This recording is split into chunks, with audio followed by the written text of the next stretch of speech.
The Runaround, a single dad romantic comedy, written by Sylvie Stewart, narrated by Matt Hicks and Reagan West.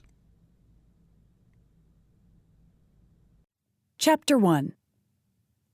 My Sharona for your secrets. Ari. $10 says she falls off the stage. I looked at Berg and shot him a half smile. My bet is on the guy. He's been shooting Jaeger like it's water for the last half hour. We both glanced back to the couple, singing their hearts out to My Sharona, and I fought the wince that threatened. The guy, Brady or something, swayed on his feet as he squinted at the words on the monitor, while the girl, Jen, I think, fist-pumped, causing her skirt to ride up, giving the tables in front a nice, clear view of her hot pink thong. Lovely. Who ever thought giving drunk white people booze and microphones was a good idea? Needed my platform heel up their ass. But it's a living, so I shouldn't complain too much. Jen's voice cracked, and her ensuing giggle blared through the speakers, drowning out her partner and the background music with its tinny pitch. Okay, so I was totally reserving my right to complain. Jesus. Berg shook his head and finished bussing the table by my spot at the edge of the stage. I tapped his shoulder. Wait for it. And sure enough, Brady or Brody, or whatever the hell his name was, dug in for the grand finale and, yep, went tumbling face first right off the stage and onto the hard, sticky floor below. Thank God the stage was only a couple feet high. The entire bar simultaneously covered their ears as feedback slingshotted through the room. That was my cue. I flipped the switch to shut off the song and jumped down from the stage, where I snatched the mic from the guy's hand, not bothering to help him get up. Jen was welcome to do that on her own, if she stopped laughing long enough to actually get her ass down there. Well, ladies and gentlemen, let's give it up for Jen and Brady. It's Brody, came a groaning mule from the floor. I ignored him. He wouldn't remember this in the morning anyway.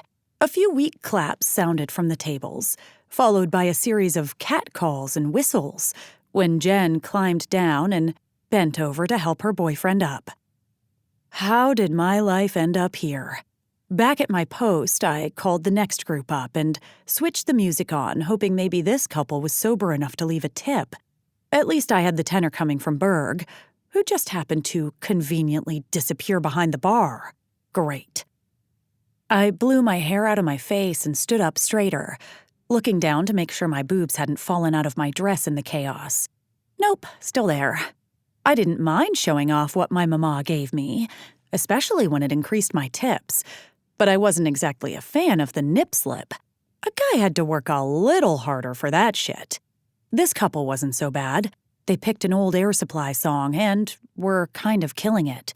As much as one can kill an Air Supply song, but still. I let my eyes roam the crowd, which seemed to be digging it, a bunch of them singing along. And then my eyes caught on a shock of spiky blonde hair, and my head jerked to a stop. The room was poorly lit, with most of the lights focused on the karaoke stage. But there was no mistaking that head of hair, or that 6-foot frame that appeared at home anywhere it rested. But what the hell was he doing here? I mentally cataloged my look for the night. Skin-tight black dress, with a sexy V in front and back, snakeskin platform heels, with a spike that could take an eye out, hair blown out into shiny waves. Makeup a bit on the heavy side, but this is showbiz, so deal with it. All right, I could work with this. Obviously, I pretended I didn't see him, and only slightly played up my act as fabulous karaoke hostess to the stars, with a sparkling personality and wit to boot. But as I got closer to the looming break period, my palms started to sweat, and that never happens to me. Shit. I honestly didn't know what it was about Jax Crosby that threw me into such a tizzy. Ever since last year when he hired me to do some freelance work for him, I'd been way too damn aware of the man. Of everything about the man. The tanned, muscled arms that peeked out from his ridiculously ratty t-shirts, the sly smile that transformed his whole face, and made you think he was in on some secret you knew nothing about. And those blue eyes. Damn those eyes. If his smile kept a secret, his eyes told you an entire story. One that had a lot of dirty sex in it. The few times I'd sat beside him, showing him various features of the website I designed for him, I swore his skin was charged with electricity, drawing all the hairs on my arms toward him. I could hardly keep my focus, and ended up babbling and messing shit up, something I hate doing. But I suspect he knew and probably enjoyed it. That was months ago, though, and he hadn't been around so much since then. I'd thought maybe there was something there worth checking out, but when he ghosted, I knew it was a sign to let it go. And I did. So why was he cropping up again? I tried catching Berg's eye as I thanked everyone and announced we'd start back up after a break, but he was busy chatting up some chick at the bar. Damn. I really could have used him as a buffer. He was always up for some light flirting, and maybe I could have even passed him off as my boyfriend, or at least my hookup. It took only a few seconds to shut down the machine and secure the mics, not nearly long enough to prepare myself for what I knew was coming. And then, there he was, making the hairs on the back of my neck stand at attention, even as my back was turned to him. "Ariana, how are you?" I'd forgotten how his voice could drip over a girl like honey, with his words almost running together. Southern drawls didn't do a thing for me, generally speaking. But on Jax, it sounded like sex. Slow, hot, dirty sex. Damn it. I forced a pleasantly surprised expression and turned to him, not at all prepared for the 1-2 punch of that smile in those eyes. Oh, mio Dio. One side of his mouth hitched higher than the other, and those cobalt gems were taking in everything I had to give, which was a lot given the dress I wore. Jax's hands were shoved in his front pockets, and his weight rested on one hip, encased in a pair of blue jeans. I'd bet money had not one scrap of material between them and his sweet ass. Well, if it isn't Jax Crosby. You've been keeping yourself to yourself these days, haven't you? I was careful to put him on the defensive, if only to buy myself a moment to gather my wits. He nodded slowly, not commenting, just standing there, letting the room move around him at its chosen pace, while he remained his usual slow and easy. Damn the man. Couldn't he at least pretend to be flustered one frickin' time? So, of course, I kept talking. What brings you here tonight? I looked around the bar, filled with 20-somethings with its dirty floor, dim lighting, and rickety tables. It was called The Last Stop for a reason. I wouldn't have pegged this as your scene. But what did I know, really? For all the flirty glances and drawled words, the man never really did say much at all when it came down to it. Jax lifted his chin. "Came to see you, Ariana." My thighs clenched together. Why did he have to say my name that way? Why couldn't he just call me Ari, like every other person I knew? I pushed down the southern flutters. Well now, a girl never tires of hearing that. I wound the power cord from the karaoke deck around my hand and elbow, just to give myself something to do. It wasn't nearly long enough to help much, though, and pretty soon I was just standing there with my arm tied in a cord. Jax looked down at his stupid boots, and I swear he was hiding another smile. "How about a drink?" I resorted to the one surefire thing to calm my nerves and get me out of this. And besides, if Berg wasn't going to fork over the money he owed me, the least he could do was buy me a damn drink, right? But I had a feeling this might be something alcohol couldn't begin to make a dent in. I need to hire you for singing lessons. I nearly choked on my martini. Jax kept his eyes on the bar top, where he spun his beer bottle in slow circles. Excuse me? He couldn't have shocked me deeper if he'd suddenly sprouted a horn and a rainbow-colored mane. He squinted as he tilted his head halfway toward me, where I sat perched on the bar stool. He'd chosen to stand for some reason, but that was okay with me because it put us at equal heights when he leaned his elbows onto the bar. Not for me, darling. I tossed my hand out, trying to ignore what his last word did to my ovaries. Easy wenches that they were. Well, how was I supposed to know? Who's it for, then? He waited, silently, his eyes going back to his apparently fascinating beer.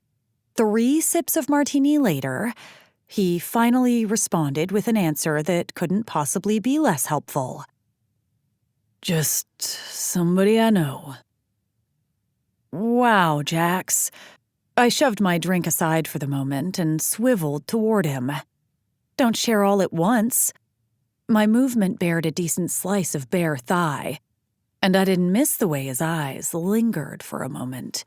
When he frowned at me and lifted his beer for a swallow, I tried not to watch his throat as it went down. Jax always kept a dusting of scruff that often bled down to his neck when he let it go, which perfectly suited his lazy appearance. At the moment, it annoyed me as it pointed the way for my eyes to follow the rise and fall of his Adam's apple.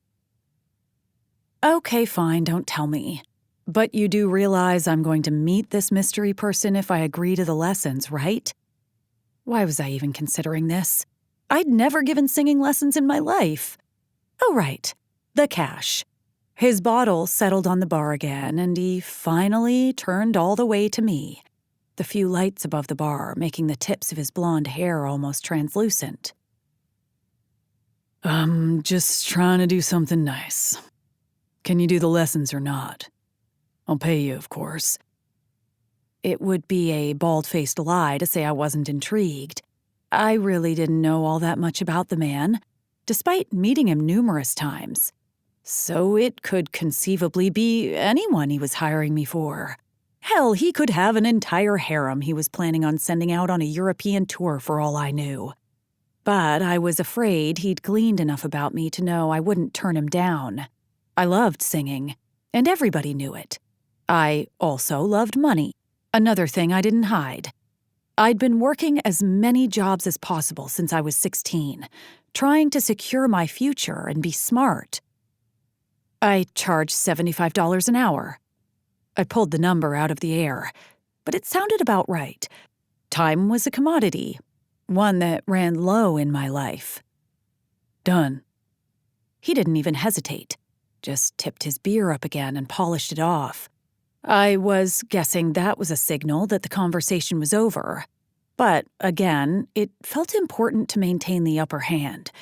So I drained my martini with my back straight and my tits pushed out, knowing he was getting a nice view, and hoping I might just knock him off his game for a few precious seconds.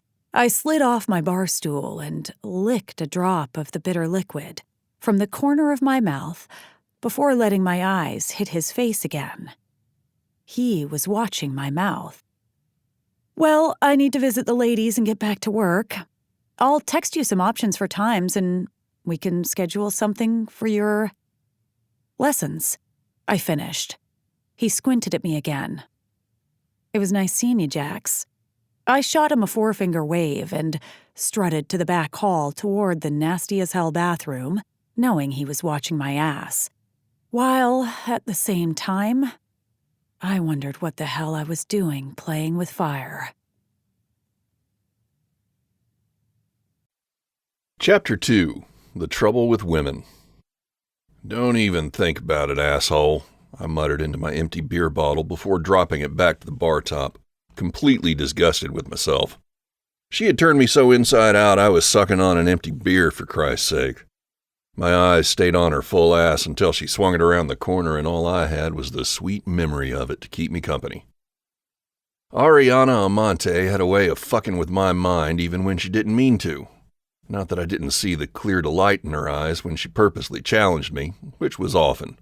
And every damn time it made me hard, something I should have remembered before I hunted her down tonight. My dick was going to have zipper marks tattooed on it if I didn't get the hell out of here.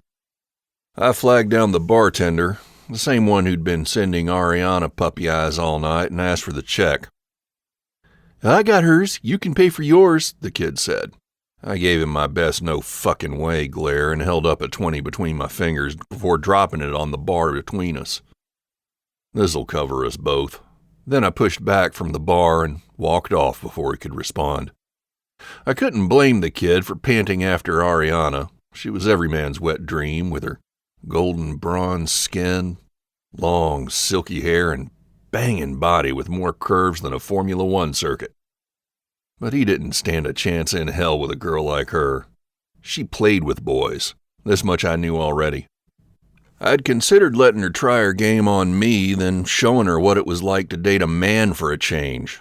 But that was before I'd gotten myself into a cluster, the likes of which hadn't been seen since Pete Rose decided to give gambling a try. And that, right there, was how I'd found my nearly 40-year-old self, crashing a karaoke party at a shit bar downtown full of drunk kids and lovesick bartenders. Yeah, that was about on par for how things have been going lately for Jax Crosby. Now, I pride myself on not letting shit get to me, but damn if God wasn't laughing like the devil himself at my ass lately. But I had a plan, as usual, one designed to return my life to its comfortable normal, and rid myself of this unsettled feeling that had become my constant companion these last months. That meant regaining control and keeping complications to a minimum. It also meant this was not the right moment to give time or inclination to taking on an experiment like Ariana, because that's what it would have been, an experiment, nothing more. No, I just needed her to do me this favor, and then I could forget all about her again. Women came and went just like everything else, and there was plenty of shit waiting on the other side of town, and at my office, that needed my time more than my dick needed to get laid. With that in mind, I steered my ass to the door, telling myself it was time to go home. Ariana's voice stopped me with my hand to the wood-paneled door. "Let's start this hour off with one of my favorites, shall we?" She teased the audience with her throaty laugh. "I'm sure you all know this one, so feel free to sing along." The first few notes of Aretha Franklin's Natural Woman flowed from the speakers, and I couldn't have stopped myself from turning around for anything. Hardly a single person in the entire damn place uttered a sound as she launched into the first verse, her velvety tone hitting me in the gut like a sucker punch. I was captivated, standing there like a fool with my hand on the door and my head and nuts trying their best to bust out of me and jump on stage. How she was singing in a dive bar in Greensboro, North Carolina, instead of up on a stage at some packed stadium was beyond me. I didn't know much about music, but I knew enough to be certain that Ariana Amante had something that didn't come along often. Her red-painted lips slid into a sultry smile when she hit the chorus, while one hand skimmed down over her waist and hip like a lover's touch, making my inner caveman clench his teeth and demand I march right up to the stage and carry her over my shoulder and out of this shithole. But to what end? Yeah, I needed to stick to the plan and stay focused, and that meant getting my ass home. Allowing myself one last drink of her lush body and that temptation of a black dress, I exhaled and pushed through the door. Her voice followed me for half a block until the street sounds drowned it out and I was back in my familiar world on my own. Hands shoved in my pockets, I bowed my head to the light spring drizzle and walked back to my truck. I'd have to steel myself before our next encounter. There was no room for getting reeled in by her siren call. Not happening. One thing was for sure, though. Lola hadn't been lying when she said Ariana was the best singer she'd ever heard. And damn if that wasn't inconvenient as hell.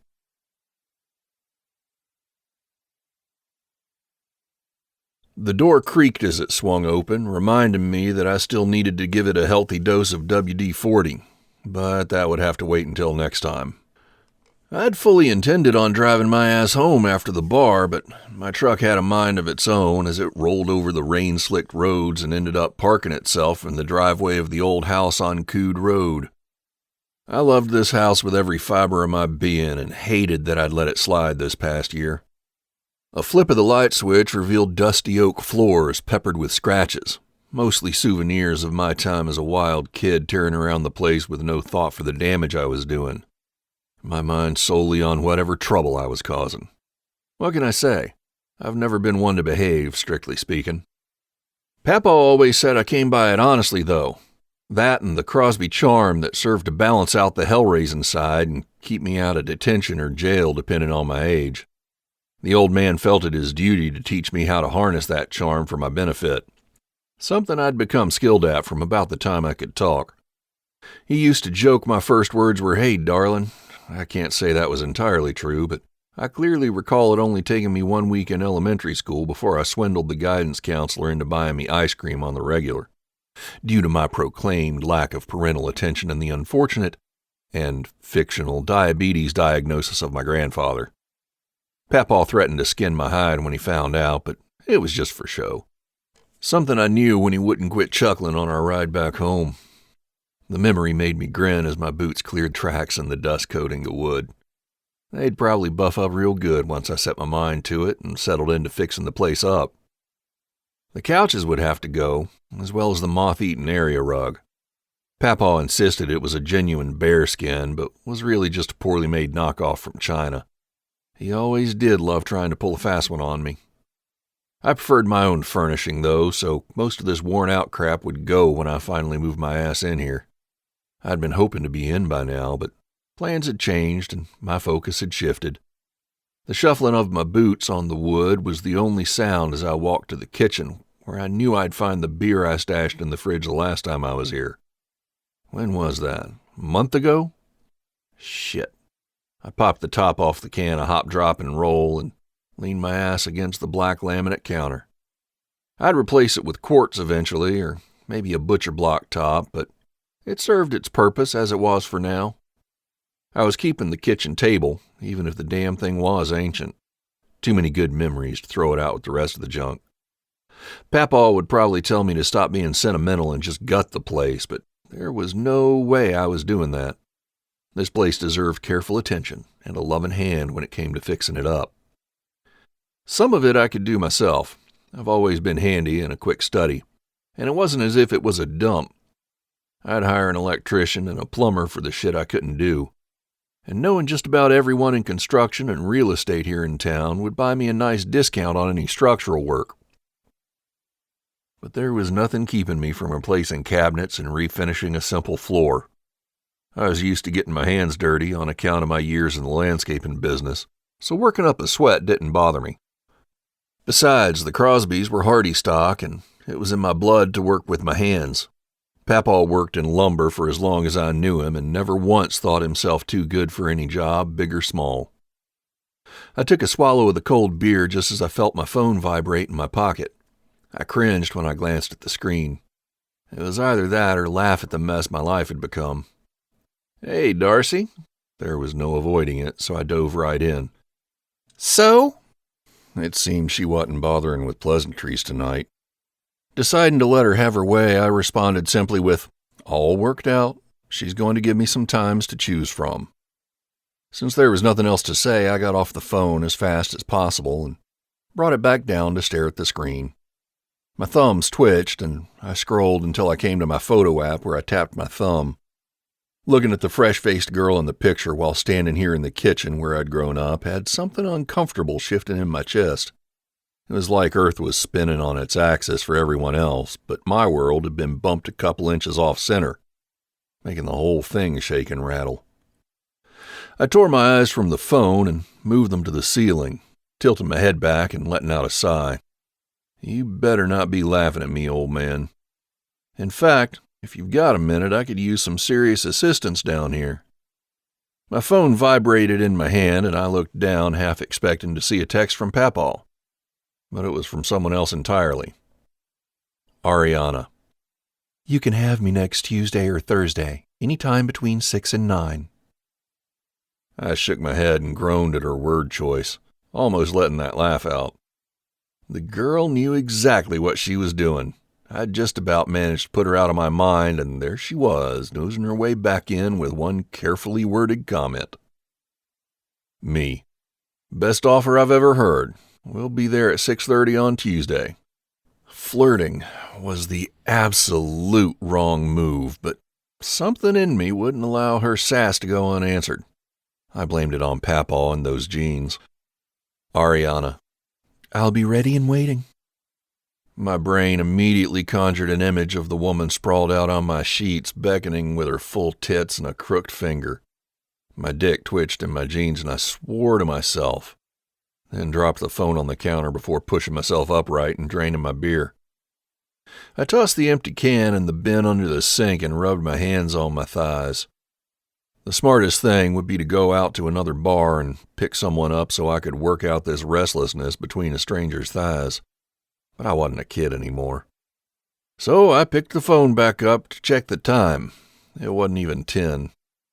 I scrolled through my contacts and clicked the one I was searching for. Me. I'll pick you up Tuesday at 6 for your lesson. Congrats. You're officially a star pupil of Ariana Amante. The ellipses appeared, then disappeared, then appeared once more. My eyes shifted up to the ceiling again while I waited, mentally preparing myself for an array of responses. Hell, I wouldn't have been shocked to receive a middle finger emoji at this point. When I finally looked down, the single word did little to clear up my clouded mind. Yet, something told me it was exactly what I should have anticipated from a 14-year-old girl who hardly knew me from Adam. Lola. Okay. Chapter 3. Nothing like a smack in the head to tell you you're loved. Ari. You're late. I rolled my eyes, careful to hide them from my mother. I know, I'm sorry. My purse landed on one of the dozen hooks just inside the garage door. Is that my Ari? Making a brief stop at the kitchen counter to drop the obligatory kiss on Mama's cheek, I ignored her chastising look and bustled by her to accept my father's waiting hug. He swayed me back and forth, like he always did, and kissed the top of my head. His scent of old-fashioned aftershave had me breathing deep, while the stubble from his 5 o'clock shadow caught in my hair. Hi, Papa. Look at you. He pulled back and kept his hands on my shoulders, his thick Italian accent and his ridiculous doting making me smile. Just look at her cara. Isn't she bellissima? Yes, beautiful. But she'd be more beautiful if she left something to the imagination now and then. I rolled my eyes again, and my father grinned, his eyes widening dramatically. Mama, I'm almost 30 years old. I can dress myself. Not to mention the fact that I'd specifically chosen a very modest sweater to wear to dinner. I'd even left out my eyebrow ring and my nose stud in deference to her. Not that I was allowed to wear them to my day job anyway. My father released me, and I turned back to her where she stood chopping green peppers with a large kitchen knife. I didn't know I even tried sometimes. All the more reason. Her knife sliced the air in front of her, making me step back on a strict self-preservation instinct. Not that she'd actually cut me. At least I didn't think so. Eyes that matched mine narrowed at me. You think you'll get a nice, respectable man wearing these clothes? I can see your brassiere. She flicked the knife again for emphasis. I looked down and... Yeah, okay, maybe I should have gone for a nude-colored bra instead of the black lace one. But I'd been in a hurry, and this one matched my underwear. The real estate agency where I worked my 8 to 5 gig as a receptionist sometimes required extra hours if clients lingered. We'd had a late one tonight, so I'd hardly had time to race home and throw on more comfortable clothes for dinner at my parents'. She doesn't want a nice, respectable husband. She wants a little boy toy she can boss around, one who'll buy her presents and do her bidding.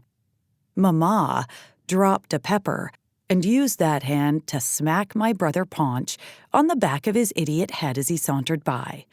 It hardly caused his smile to drop. He just bent low from his towering height and kissed her cheek, while he pinched a slice of pork from the bowl beside the peppers. Mama mumbled in Spanish and shooed him away. "That's not true," I snapped. "Well, the present part maybe, but who says I need a man anyway?" The room fell silent, and I swear, had there been a record playing, it would have done one of those deafening screeches to highlight the apparent bomb I just dropped. What? I looked around at the 3 sets of raised eyebrows. I mean, a man I could probably live without, but presents? Not likely. Then they all busted up laughing, and my scowl did nothing to temper the deafening cackles. What is so funny? I could probably guess, but they were being assholes. "Gabe, I need you," I shouted out for my little brother, who was undoubtedly lurking somewhere in the house. He was the only one I could count on to take my side. My father was the first to gather himself, even if he did a half-assed job of it. "I completely agree, Pastor Otto." He visibly bit his tongue, while he chose his next words and perched his hands on his hips. "But how can I put this?" When have you not had a boyfriend? I mean, seriously, have you ever been single? Paunch finally coughed out, still snickering. I glared at him and opened my mouth to answer, but he cut me off. And if you're about to say elementary school, I call bullshit even then. Mama smacked him again. At least she'd stopped laughing, and it was always nice to see my older brother being treated brutally by a woman half his size. Very funny, Nick. I purposely used his given name to piss him off. What I was about to say before you rudely interrupted and cursed, I paused to clutch my non-existent pearls, was that I broke up with Quentin over a month ago. I may have preened just a bit. Wait, who's Quentin? I thought you were dating some picaron named Taylor, my father cut in. I swiveled back to him. No, Papa, that was Tyson, and that was ages ago. But he hadn't really been that lazy, had he? No, Elliot was ages ago. That boy had the manners of a pig, Mama volunteered. I couldn't argue with that. Elliot was hot, but the guy had dared insult Mama's cooking. And he'd tried giving me a gym membership for my birthday. Yeah, that had definitely been the beginning of the end. I steadfastly ignored the little voice in my head that reminded me I'd just happened to break up with Elliot right around the time I started working with Jax on his website last year. Nope, not going there. That dude was a moron. Paunch agreed, quickly covering before he earned another slap from our mother. I don't see what the big deal is. So, I work hard and I like hanging out when I have downtime. It's not like I was going to marry any of those guys. They were just... I trailed off and shrugged. The truth was, I didn't know what those guys were. What any of them had been. I'd always had a lot of boyfriends. My family of asshats wasn't wrong about that.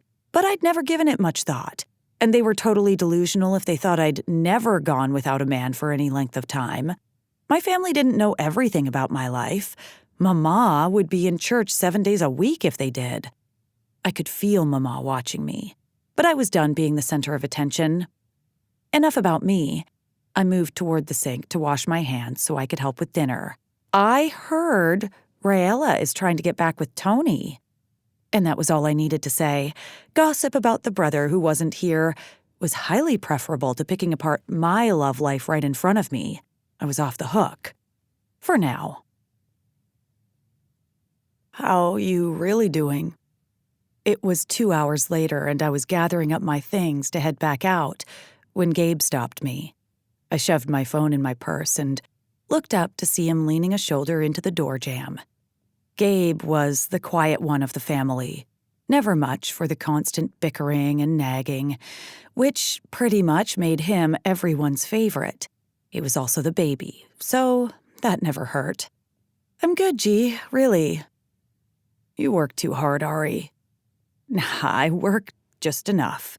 I wasn't about to tell him or any of my family that I'd taken on a client for singing lessons that started tomorrow night, and meant I'd see Jax's sexy ass again, as much as I was trying to ignore the fact. Sorry I couldn't make it to your big show last week. I tucked my hair behind my ear and couldn't help my smile.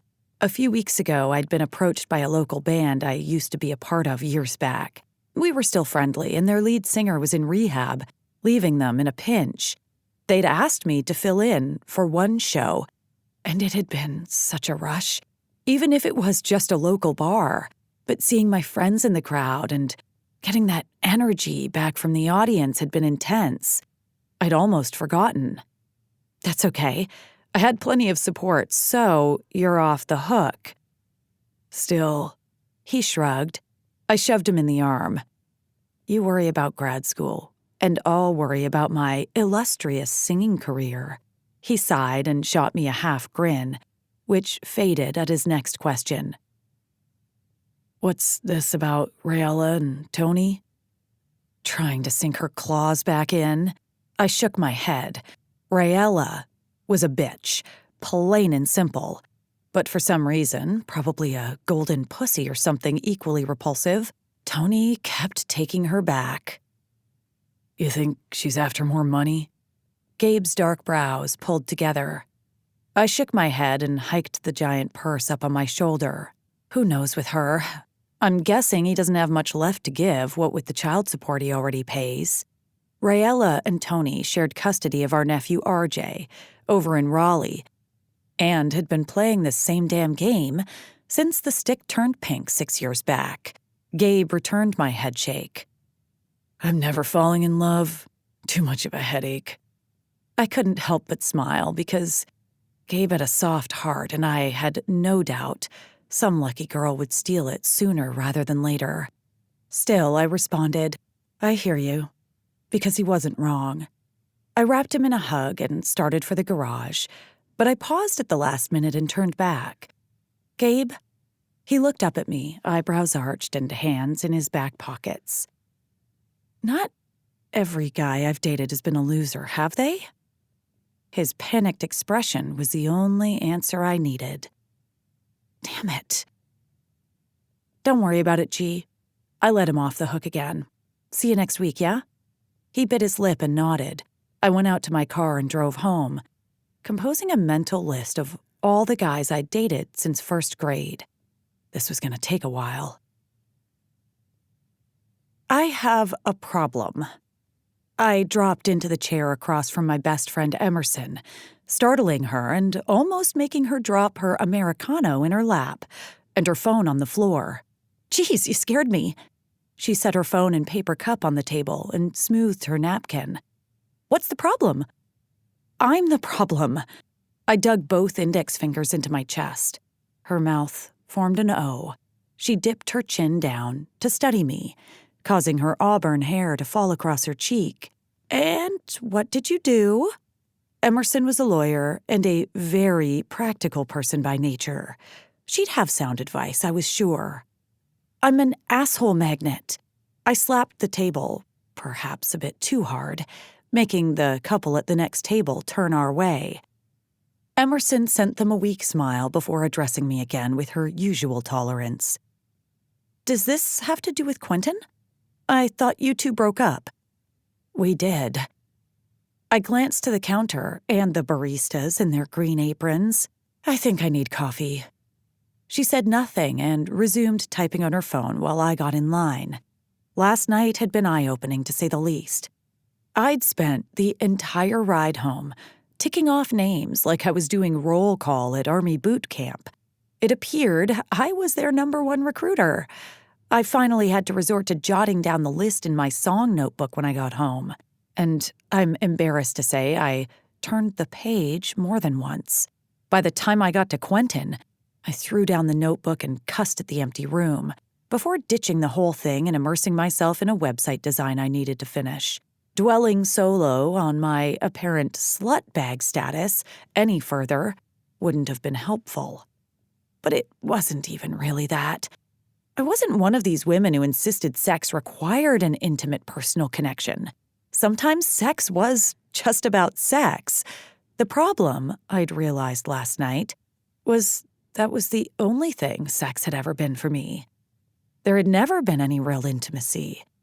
And that was kind of depressing, especially with my 30th birthday around the corner. Despite my inner turmoil, I managed to smile back at the barista when she handed me my caramel macchiato. My father would snatch it out of my hand if he were here and lecture me on how espresso is the only real coffee. But I needed sugar with my caffeine, especially this morning. Emerson watched me with careful eyes as I lowered myself back into my seat and sighed. Whatever she'd been typing on her phone was apparently not as interesting as me, because she set it aside again and folded her arms on the table.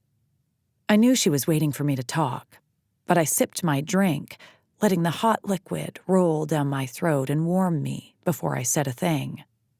Why haven't I ever dated a decent guy? She gave me the same panic eyes I'd gotten from Gabe last night, but I scowled at her.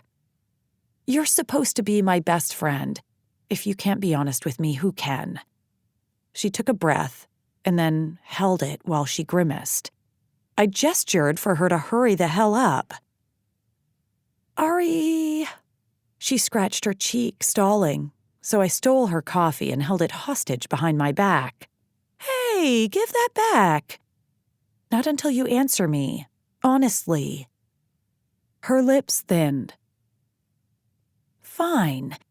Here's the thing. If I had ever told you someone you were dating was a jerk, what good would that have done? A lot? I would have broken up with the douchebag. Well, sooner than I ended up doing anyway. She arched her brows. Really? Because I think you wouldn't have done anything differently, with the exception of resenting me. I watched her smug face. Okay, fine, it wasn't smug, it was concerned.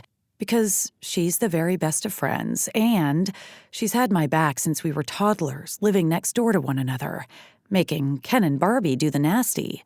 All right, well, I made Ken and Barbie do the nasty. I brought my arm back around and set her coffee carefully in front of her. Here. She clutched it like I'd just reunited her with a kidnapped child. She was right, of course. Nobody has ever been able to tell me what to do. If anything, it just made me dig my heels in harder to prove that I had it on my own. It was the same reason I worked 3 jobs and never took a dime from my parents to help with my education. It was also why I'd insisted until its last choking breath that the pretty little convertible I'd bought with my hard-earned money at 18 was the best damn car there ever was. Even though it broke down every few weeks and guzzled oil like Paunch drank bourbon. Damn, I missed that car. Well, I'm asking you now. Have I ever dated a guy you liked? I promise I won't hold anything against you. Being the brilliant lawyer she was, she didn't believe me in the slightest. But I could see her mind spinning to try formulating an answer anyway. Her finger shot up. Barry. Barry? Who the hell was Barry? Yes. You remember Barry. Tall, thin, had issues growing facial hair. I shook my head and leaned back in my chair. Nope. Drawing a complete blank. She leaned forward on her elbows. How can you not remember Barry? He was sweet. Wait, are you talking about Beryl Yassey? My nose wrinkled like one of those smash-faced dogs. Yes, that's right. Beryl, not Barry. I liked Beryl. She sipped her coffee, obviously pleased with herself that she was able to come up with an answer. I never dated Beryl Yassey. The guy was a freshman when I was a senior, and I gave him a ride home from school a few times because Mama made me. She frowned while she considered that. Then he tried putting his hand up my skirt, and I broke his nose. Emerson squinted. No, I distinctly remember him breaking his nose getting hit with a basketball. You visited him at home and everything. It was cute. My mouth hung open. Her memory was awful. Yeah, I visited him to threaten him that if he told anybody how he really broke his nose, I'd break something else he valued a hell of a lot more. She bit her lip for a second, and then the light bulb finally switched on. Oh, right. I must be confusing him with someone else. Beryl was... Her lip curled. Not sweet at all, huh? She shrugged and sipped her coffee again, taking another peek at her phone. I gave my head a shake to try erasing the last few minutes of my life. So, is it safe to say you've hated all my boyfriends? Hate is a very strong word. Well, shit. Chapter 4. Torture comes in many forms. If the U.S. military was looking for new torture techniques, my Tuesday evening needed to be in the running. Both hands white-knuckled the steering wheel of my truck as if it might decide to come to life at any moment and try jumping out the window. But I needed to do something with my hands or I would have pulled all my damn hair out in utter frustration. If you've never tried carrying on a conversation with a sullen 14-year-old girl while trapped in a confined space for any length of time, pardon me for spoiling the surprise, it's a fucking nightmare. It had started off well enough when she nodded at my "Hey, Lola" greeting, and then had come the shrug when I asked if she liked top 40 music and turned the radio station, hoping to suit her tastes. But from there it devolved into me talking to myself and her typing into her phone while occasionally sighing and most definitely rolling her eyes while we made the 20-minute drive to the address Ariana had texted. By the time I put the truck in park and fled from the vehicle, I was ready to bow down to the next guy I saw sharing the company of a teenage girl. When I rounded the truck, Lola had already gotten out, but her phone was nowhere to be seen, and it wasn't hard to notice her hands rubbing on the thighs of her jeans. The look she wore was one I had yet to see on her. We'd done bored, irritated, exasperated, angry, and downright near tortured, but I'd never witnessed nervous until then. For the first time, I didn't feel on the defensive with her, and I had no clue how to proceed. Shit, I hated this, which was all the more reason to get on with it. For lack of anything better, I threw my chin toward the door of the small blue house. Come on. She didn't look at me, her pale blonde hair falling out of her ponytail and her freckled cheeks practically glowing with pink. But she followed when I started for the front walk, so that was something. The door opened immediately when I pressed on the doorbell, telling me Ariana had been waiting. Something about that made my chest feel a little tight, for which I was grateful, but taking one look at her in a pair of tight jeans and flowing top that dipped in the front only sent the tightness traveling to other parts. "Hey there, come on in," she gestured and stepped back. If she was surprised to see a teenager on her doorstep, she hid it well, smiling brightly at Lola and all but ignoring me. Could have called that one. Lola's face and neck immediately flushed, and her hands dug deep into her front pockets as we both stepped forward into Ariana's house. I was unsurprised to see rich shades of golds, pinks, and reds coloring the walls and accenting the spaces. All of it reminded me of the woman herself. We were led into a cozy living room where an overstuffed couch and a piano occupied most of the space, while a half wall showed a modern kitchen beyond. I forced myself to relax as I stood next to Lola by the couch and Ariana introduced herself. "I'm Ari." She put a hand to her chest, drawing my eye there before I thought better of it. "I hear you're a singer." She smiled at Lola, all open and warm. Lola just shrugged and burrowed her hands deeper in her pockets. Ariana finally glanced my way, and I watched her eyes drop to where I just realized my own hands sat nestled in the front pockets of my jeans. Her gaze danced back and forth between Lola and me a few times before she brought them right up to hold mine, even as her words directed themselves at Lola. "Your dad says you have a beautiful voice." I guess I walked right into that one. It wasn't like I wasn't gonna tell her. Eventually that was. But I should have predicted that the similarity in Lola's and my appearance, if not the mere fact that a guy my age was scheduling music lessons for the girl, would give us away. Not that Lola was in any way, shape, or form excited to announce that we shared DNA, much less something as trivial as hair color. A fact which was made clear to anyone in hearing distance when she uttered her first words of the day. "He's not my dad." Well, it looked like the nerves had been replaced by a smart-ass attitude. Another thing she could probably thank me for. As usual, I tried not to take it personally. Ariana wasn't fooled, that was obvious, yet she played along like a pro. Well, either way, I'd love to hear you sing." She reached out and pulled lightly on Lola's arm, and amazingly, the girl let her guide her over to the piano. Then Ariana smirked at me over her shoulder with a, "You can come back in an hour," and kicked me out of her house. This not being my first day as a man, I gladly took the out and hightailed it back to my truck, where I let out the breath I felt like I'd been holding since the moment I picked up Lola at her mom's. But I had no idea where to go, and no clue why part of me was disappointed I hadn't been asked to stay. Which was stupid as hell, so I revved the truck and backed on out of the driveway, taking off to my office, where I told myself I'd been meaning to go anyway.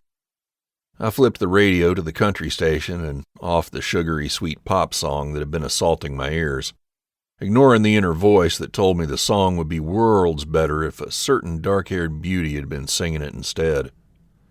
Shit, I had to stop this before I did something stupid. Again. Precision Lawns and Landscaping sat in a cramped strip mall just off Spring Garden, a short 10-minute drive from the female driving me nuts. Strike that. Females. Pouring my mental energy into work would be a perfect distraction. And I could knock out a few things I'd been saving for the morning. I was unsurprised to see a familiar black coupe stationed out front when I pulled up and parked my truck. Ollie Weller often stayed late and used the office for who the hell knew what he did when he wasn't working for me. "Hey, brother," I called out when I pushed through the glass front door, causing the bell to ring. Ollie looked up from his laptop, seemingly unsurprised to see me. "Hey." He wore his usual uniform of sweater vest, bow tie, and black framed glasses. "What's up?" "Not much. Was in the area, so I decided to tackle payroll." He just nodded and continued typing. The kid was odd, that was for damn sure. He was smart as hell and kept his business to himself, so I was tickled fucking pink to have him around as my office manager / computer guru / whatever the hell else. He could easily have a job that paid 4 times what he made from me, but I never asked and he never explained. And I was just fine with that. I was guessing that right there may have had something to do with why he stuck around. As a general rule, I've found that people will tell you everything you need to know about them if you watch carefully and just let them talk. Conversely, it's not always what they say, but sometimes what they don't that reveals everything. Either way, I can nail down what makes a person tick and spot a bullshitter from a mile away. Take the guy from the quarry east of Greensboro where we get stone and rocks. He let me know right off that I'd be able to get a steal on landscaping rocks. He opened with a firm, inflexible price list, but filled the silence I left with more details than I needed to know about the expensive divorce his wife was dragging him through, leaving his wallet empty and his mood foul. 2 drinks later, I had a new supplier and a sometimes drinking buddy. But Ollie gave away nothing. He was one of the few people I'd come across who kept entirely to himself, but He never asked anything from anyone either. That bought him the right to have everyone mind their own damn business as far as I was concerned. "Let me know if you miss any zeros again," he said to my back as I walked into my office. Funny. You screw up one time and suddenly everyone's a critic. My chair creaked as I settled in, hands flat on the wood surface of the desk. This place wasn't fancy, to say the least. It didn't need to be. But I did wonder if we'd need to expand at some point. I'd taken on a business partner named Jake Beckett around 18 months ago. And when all four of us, Jake, Ollie, me, and Fiona, my receptionist, were here at the same time, it felt more like a cramped bunker than a place of business. Part of that probably had to do with Fiona's larger-than-life personality and her tendency to shove her nose where it didn't belong. But still. And business was good, so we could afford it. Most of our customers carried over from year to year, but the landscape design ones were always ripe for the picking. That was Jake's area, while I preferred to stay in my own lane and focus on the lawn treatment clients and personal service. Now that it was spring, we were working with a full crew weekdays and weekends alike, so the cash flow was there. Not to mention the automated appointment feature on our new website allowed customers to book appointments outside normal business hours. I had Ariana to thank for that. And now she was working on the private realm of my life as well. It felt damn uncomfortable. Like she was getting a glimpse into something I preferred to keep to myself. But when Darcy told me Lola had seen Ariana singing at some party and asked me to pay for singing lessons, I hadn't hesitated to tell her I had an in of sorts with the curvy brunette. Of course, I hadn't used those words. Honestly, I was downright desperate at this point for a way to connect in some way with Lola that didn't involve sharp objects being thrown at my face. If it meant I had to open the door to a dangerous temptation to do so, I wasn't about to let it go without trying. Only time would tell if I'd made the right move, but one thing was for damn sure. I'd have to keep myself in check around Ariana Amante, or she'd have me turning my life even more upside down than it already sat. The first time I laid eyes on Ariana had been almost a year ago, when I'd briefly spotted her at some corporate softball game I'd gone to. For no real reason, other than some people I knew were going and I had a free afternoon. She was hard to miss, cheering loud and smiling huge, her lush tits wrapped tight in a tank top and denim shorts encasing her glorious ass. But hot women were a dime a dozen, and I hadn't been looking for anything apart from something nice to rest my eyes on. Besides, while she was certainly a hot little number, flash and sass weren't really my type, as they usually translated into a fuck of a lot of work. I liked things low-key and uncomplicated, which meant I went for pretty girls who didn't need too much investment, wouldn't call me on any of my bullshit. If I tended toward the type who liked to stop by to cook me dinner and batted their eyelashes at my compliments, I was willing to chalk that up to general good taste and sense. But not long after the softball game, Ariana had popped back up again at my office, of all places. She was working some scheme with my resident Hardy Boys, otherwise known as Fiona and Ollie, when she burst in the door of precision, tits bouncing, voice carrying, and bringing with her a spiced coconut scent and a stunningly beautiful face I hadn't seen up close until that point. She had me all but dumbstruck, which was why I allowed myself to consider pursuing something with her after all. I could take a walk on the wild side for a brief time if I kept it casual and pushed past the attitude. And Ariana definitely had attitude, as well as a tendency to seek out assholes and idiots and keep them dangling on her string. Something I could have predicted, yet Fiona was more than happy to tell me all about. I'd pretended not to know why she related the entire personal history of her new friend, but Fiona has never fooled me, not once, despite how many times she's tried. So I took the bait and got Ariana's phone number, then hired her to design a new website for my company. She'd done a hell of a job and impressed the shit out of me from our very first meeting, which just happened to be the first time she got me hard. something I prefer to imagine I hid from her, yet was probably deluding myself about. But she'd flipped my switch from her very first words. "So, Jax Crosby, I hear you'd like to exploit my talents." She stood in the doorway to my office, hair framing her face in a wavy mass of chocolate, burgundy curls, lips turned up in a smile that was the furthest thing from business. I leaned back in my chair as my dick took notice, and I considered I might be in some trouble. In a manner of speaking. That all right with you, Ms. Amante? "Call me Ari." She stepped closer and hung her purse on the back of a chair, her eyebrow and nose piercings winking at me. She didn't go for a handshake since we'd already met, but I'd be lying if I said I wasn't disappointed not getting the feel of her golden skin, no matter the form it took. "That your real name?" I didn't know why, but the name felt too small for this woman. Not to mention it brought images to mind of a dude race car driver that definitely did not suit.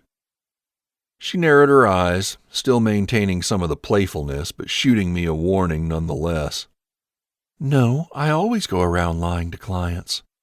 "Just asking." I raised my hands from where they'd been resting on my thighs and took note of her tendency towards sarcasm. "That your real name?" Her throwing my words back at me had me grinning. "Yes, ma'am, it is." "Ma'am?" Her lip curled, bringing my attention to her mouth again. "I apologize if my good manners offend you, but I'm still trying to find out your name."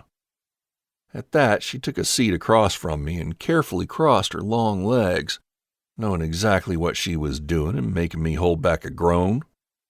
"Which I already told you." "All right, you win." I leaned forward to lay my forearms on my desk. "Good. Shall we get back to that exploiting thing?" "Well, now, darling, that makes me sound like the bad guy." Her eyes narrowed again at my use of the endearment. I knew I was pushing it, but I didn't regret it. If she could dish it out, I was sure she could take it. It was clear she liked playing games. "And you're not?" Oh, yeah, she was enjoying this. Well, not always. "I guess time will tell." Another grin started its way across my face when she up and blindsided me, switching tacks so fast I thought I'd have whiplash. Gone were the flirty banter and wicked smiles as she morphed in a split second into the consummate businesswoman, rattling off her ideas and rates while I tried to catch up and keeping my eyes from tracing the line of her blouse where it dipped into her cleavage. I was a slobbering Neanderthal, and she was Madeline fucking Albright in a tight skirt and take-no-shit plan, which knocked me right off my game. Just as she intended. I'd ended up nodding like an idiot through most of it, feeling a special manner of kinship with her harem of past boyfriends. When she walked out the door, I'd not only signed on for the most expensive design package she offered, but I'd agreed to have my boys do a one-time lawn service for her for free. This was not how I operated, professionally or personally. I didn't get myself into situations where I didn't know exactly how things would go. But there you had it. The next time we met, I went through extensive preparations, meaning I rubbed one out before coming to work. It kept me relaxed, which, in combination with my plan to launch directly into business, made our second meeting more bearable. Until she leaned over my desk to show me her laptop and I got a glimpse of a tattoo I hadn't seen before, and a brush of her hand on my arm. "So this is the slideshow feature I was telling you about," Miss All Business said. I knew I should move, but I was done letting her mess with my head, so I stayed exactly where I was and even decided to lean in closer, putting my face mere inches from hers. "I like that, Ariana." Yeah, I'd been waiting to use that ever since Fiona spilled the secret. "And it doesn't take up the entire—" She stopped mid-sentence, clearly just realizing what name I'd used. Her eyes darted to me, and she let out an involuntary gasp, not expecting me to be quite as close as I was. And that was when I saw it. Her top teeth snagged her full lower lip where it sat exposed from her gasp, and the smallest of tremors shook her. It was almost imperceptible, but it was exactly the evidence I needed to know she wasn't unaffected by me, nor was she in complete control of herself. thank Christ. But I had what I needed, so I let off, pushing my chair back and pretending I hadn't even noticed. I finally had the upper hand, and I was going to keep it as long as possible. She got the last word at that meeting, however, when she conveniently dropped her pen on the way out and had to bend over to retrieve it, stretching the material of her white pants across her heart-shaped ass and rendering me nearly speechless. On it went the next couple of weeks, each of us taking turns on top, so to speak, until the website was done and it was past time for the game to be also. The chase had been fun, serving as prolonged foreplay for whatever brief encounter we'd have before each of us went our separate ways. We both knew the score. It was time to settle up between the sheets. But as far as these things go, fate chose the very night I'd vowed to cut the bullshit and finally get my first taste of Ariana to make my phone ring with the call that would send my nice little laid-back life spinning in the dirt.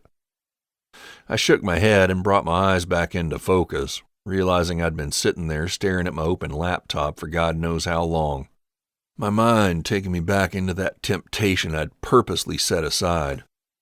Ariana was strictly forbidden, and I should know since I made the rules myself before I ever set foot in that bar last week. And I was sticking to 'em, even if it meant tying my hands behind my back every damn time I came near her for as long as these lessons lasted. Was it wrong to hope Lola's voice sucked? Chapter 5. Hoes before bros. Ari. That man had to think I was the biggest ignoramus on the planet if he assumed he could pass Lola off as anything but his own flesh and blood.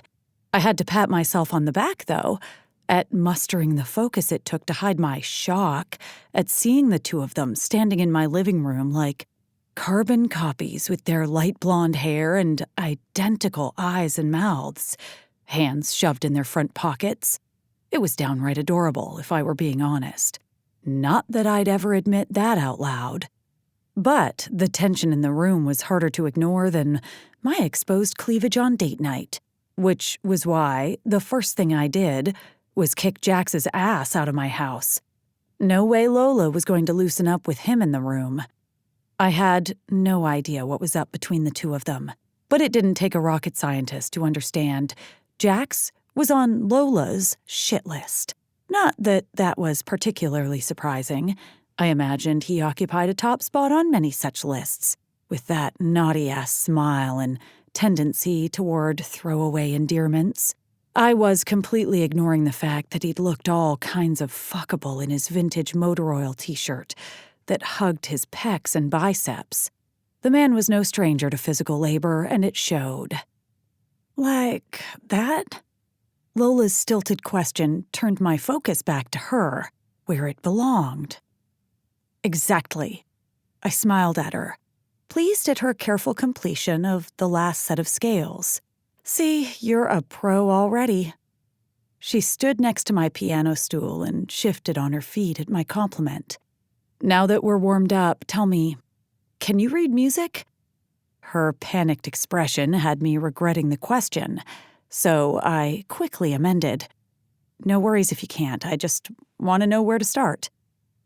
I don't really know anything about it. I just like to sing. Her eyes remained focused on her sneakers. That probably sounds stupid. Letting my fingers slip from the piano keys, I turned on the stool and grabbed her hand. Not even a little. That's how I started out, too.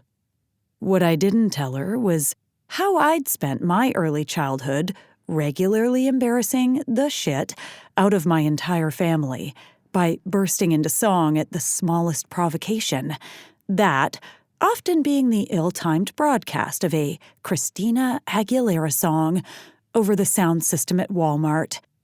Nobody needed to know that. Yeah, but you're a pianist too, and your voice is way better than mine. She chewed her lip, reminding me a little of Emerson at this age, assuming the weight of the world on her small shoulders. I doubt that's true, and besides, I was awful at piano when I first started. I never wanted to practice, and my mom would hound my ass. But all the time. Lola considered this, tucking a wispy strand of blonde hair behind her ear. Okay, how about this? What's your favorite song to sing? I tapped the keys playfully. Which one do you belt out in the shower? Her cheeks pinked. God, was being a teenager that awful? I didn't remember this level of self-doubt. Of course, I'd probably been busy making out in someone's basement with pimple-faced boys at this age, instead of fretting about what my voice teacher thought of me. Oh well, no time to think about that now. Come on. I smiled again and tugged on her sleeve. She rolled her eyes like a seasoned professional, but gave a halted response. I like What About Us by Pink. I know, it's cringy. What's cringy about that? I love that song, and she has a beautiful voice. Lola shrugged. She was like a mouse, skittish and curled into herself. Not that I'd ever voiced the comparison. What she needed was an infusion of confidence. Why didn't they offer that at Starbucks with the rest of their caffeinated wares? I'll have a grande macchiato and a venti of your best Beyoncé badass blend. Thanks.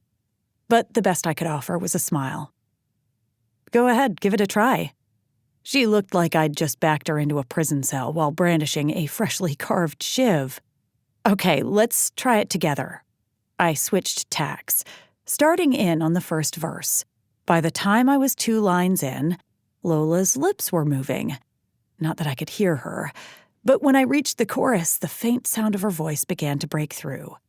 I sent her an encouraging nod as we went into the second verse, and then, at the next chorus, I stopped singing entirely, letting the living room fill with Lola's husky, warm tone as she let the words float on a stream of invisible bubbles, her eyes closed in concentration. If I thought she'd falter at my sudden silence, I was wrong. Instead, her voice gained strength, and I couldn't help the stupid grin on my face as she sang the ever-loving shit out of the ballad. This kid could wipe the floor with any of my karaoke clients. Her technique was undeveloped, but it did nothing to take away from the richness of her tone and the underlying grit infusing each note. She had a raw power, completely at odds with her blonde-haired, blue-eyed, pixie-like appearance. It was like Stevie Nicks and Amy Winehouse had a baby, with the help of Jax Crosby, I suppose. When the last note faded from the air, Lola finally opened her eyes again, looking almost surprised at her surroundings. I bit back my laugh, my chest bubbling with excitement. I knew exactly how she felt, how easy it was to get lost in the music and the emotion until the world around you faded away to nothingness, and it was just you and the beauty of pure melodic expression. She blinked a couple times, and I couldn't help it. I stood and pulled her into a hug, the likes of which I routinely received from Papa. Oh my God, your voice is gorgeous. I rocked her back and forth and didn't miss the giggle that erupted from her throat. When I finally pulled back my hands, still anchored on her shoulders, she was beaming. My heart skipped a few beats as Jax's smile shone from this little girl's face, but I recovered quickly. Really? Lola asked, her tone hopeful. Really? Girl, you do not know how rare it is to be a natural contralto like you. I gotta say, I'm a little jealous. She blushed, but her smile remained. What does contralto mean? It means you're a badass. I mean, you're super cool, like Janis Joplin and Nina Simone. Who are they? My chin dropped. Who are... What? Seriously? Another giggle. She was so pretty when she smiled. We have some serious work to do if you don't know Janis and Nina. I gave her shoulders a playful shake.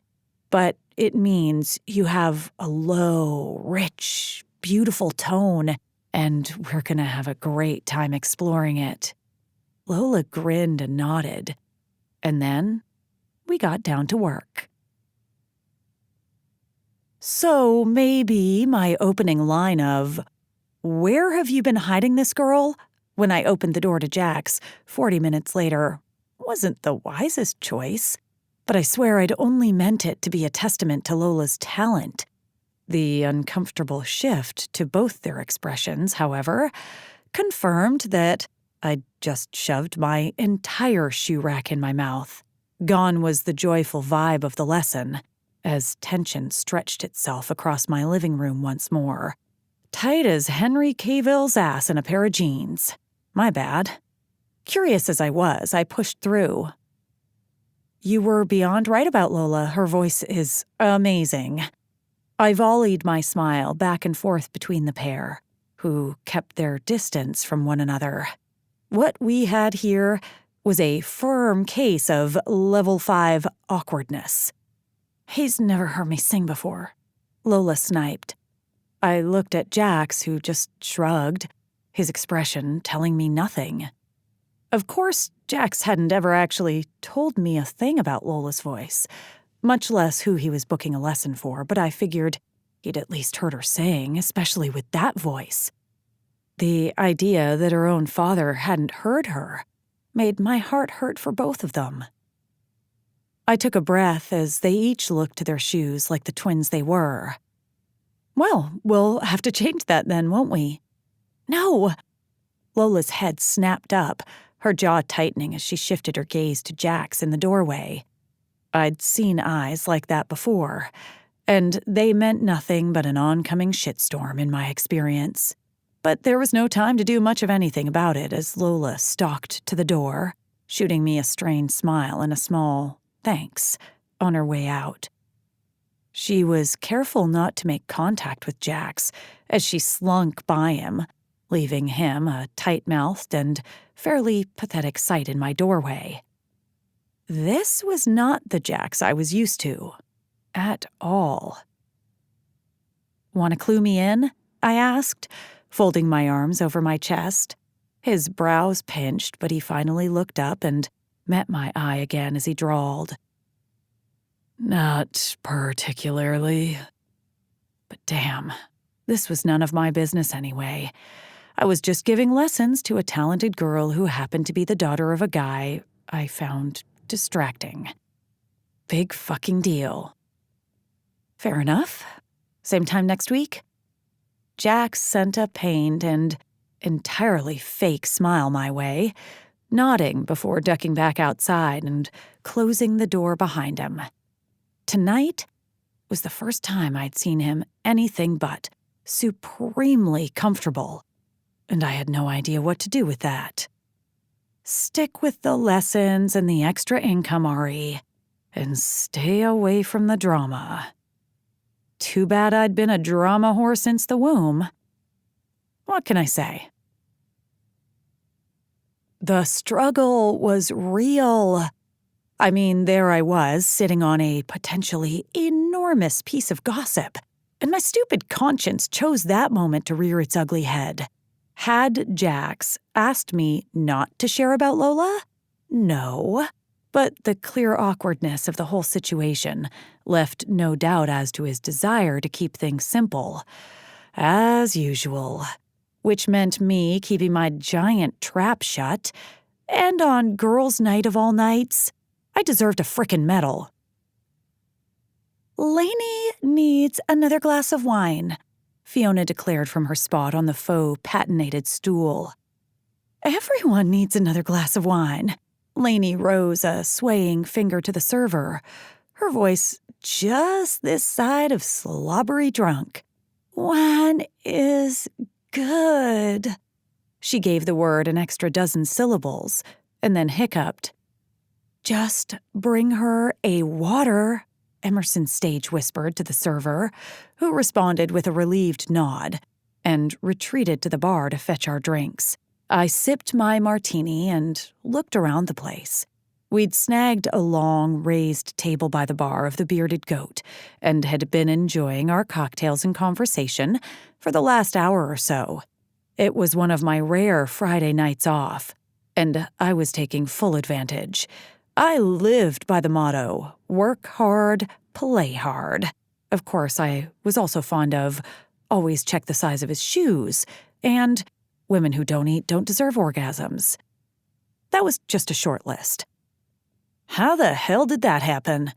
came a new voice from behind Em and me.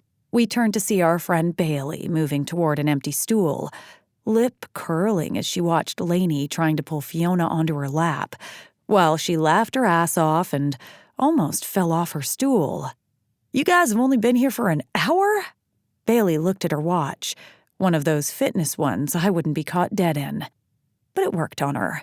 She had that whole sporty look going for her, with her slim body and ever-present ponytail. "She started early." Emerson raised a meaningful brow as Bailey scooted her ass onto a stool. "Shit." "Yeah, that about sums it up." I pushed my martini toward her. "You're gonna need this." She wrinkled her nose and looked around for a server. "That looks suspiciously like not beer." I snatched the drink back. "Of course it's not." Ridiculous. Well, it wasn't like I never drank beer. On a hot summer day at the ballpark or a picnic bench at a craft brewery in Asheville. Sure. This was a civilized establishment that knew the value of a well-made martini or a glass of Cabernet. "Who needs a baby?"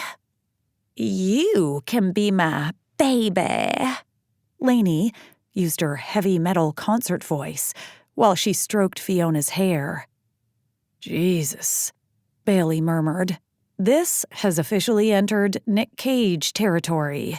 All three of us sighed and watched Lainey and Fiona across the table, conducting their Mutual Admiration Society meeting, each of them cooing at each other like a couple of morons. Not that I could really blame them. Why do I suddenly hear my biological clock ticking in my ear? Emerson raised her half-full wine glass to her lips and dropped an elbow on the table, her crisp white blouse almost landing in spilled wine. I glanced at her in shock. That was the first time I'd ever heard her go there. Not that it should have been all that surprising. She'd always been the mothering type, often taking over the care of her little brother, while his own parents adopted more of an observation-based parenting style. We all loved them, despite their kooky ways, but damn, this was weird. I was fairly certain if Emerson gave voice to even the inkling of an interest in motherhood, her boyfriend Gavin would have her knocked up in a hot second. The boy had it bad, and it was no secret he was eager to lock shit down. A knot began forming in my belly, and I firmly ignored it. "Whatever you do, don't listen to it. It lies." Bailey sighed with relief when the server showed up with a new round of drinks and she ordered her beer. She pinned us with her blue eyes. "It doesn't tell you about the Cheerios that'll fall out of your bra when you're trying to get it on with your husband, or that at some theretofore unimaginable point he'll reach over and lovingly wipe baby shit off your ear, and neither one of you will blink an eye. In fact, it will be the most romantic moment of your whole fucking month." "Ew," Em and I responded in unison, both of us taking a healthy swallow of our drinks to help wash away the mental image. Consider me cured of baby fever for good. Not that I'd ever been afflicted. I think that was the sound of the second hand on my clock coming to a screeching halt, Em choked. I grinned at Emerson, and Bailey shrugged. "I take it she's not pregnant?" Bailey stated more than asked, her chin tipping toward Lainey. "If not, I think she read part of the manual on alcohol consumption wrong." The server set Bailey's beer down, and she chugged half of it before releasing a satisfied, "Ah," followed by a belch. I snickered into my hand while Emerson blinked at her. Her text said, and I quote, "The rabbit lives to see another day. Come get drunk with me." Bailey's mouth turned down, Shit, how many times is this now? Lainey and her husband Nate had been trying to get pregnant going on a year now. She had a 7-year-old son from a previous relationship, and they'd been hoping to give him a little brother or sister. We were beginning to worry it wasn't in the cards, as demonstrated by Lainey's increasing levels of both despair and hangovers each time the test came back negative. Fiona, being her best friend and surrogate sister, was feeling it almost as acutely, which explained why the small blonde was now tucked into Lainey's generous rack, looking as if she was preparing to nurse. Not that one could really ever adequately explain that, but whatever. 11 or 12, can't remember exactly. I played with my cocktail pick, but didn't think I could stomach the olives at the moment. Nate said they'd get some tests done once it hits a year. I guess we've got that to look forward to. Bailey shook her head. Nate was her brother, so she was usually one of the first to know anything happening with him. Crazy how things work out, isn't it? I get knocked up entirely by accident after one damn time, and there they are trying like sex Olympians to have a baby and can't get it to stick. And think about all those teenagers out there, Emerson chimed in. They seem to procreate more adeptly than African driver ants. Yet, many of them don't even know how to operate a moving vehicle, much less parent. Bailey opened her mouth, no doubt to ask about the ants, but I gave my head a subtle shake. Emerson had a long-standing affection for useless trivia, despite the fact that nobody ever really needed to know how many smoots long the Golden Gate Bridge was. Yeah, apparently that's a thing.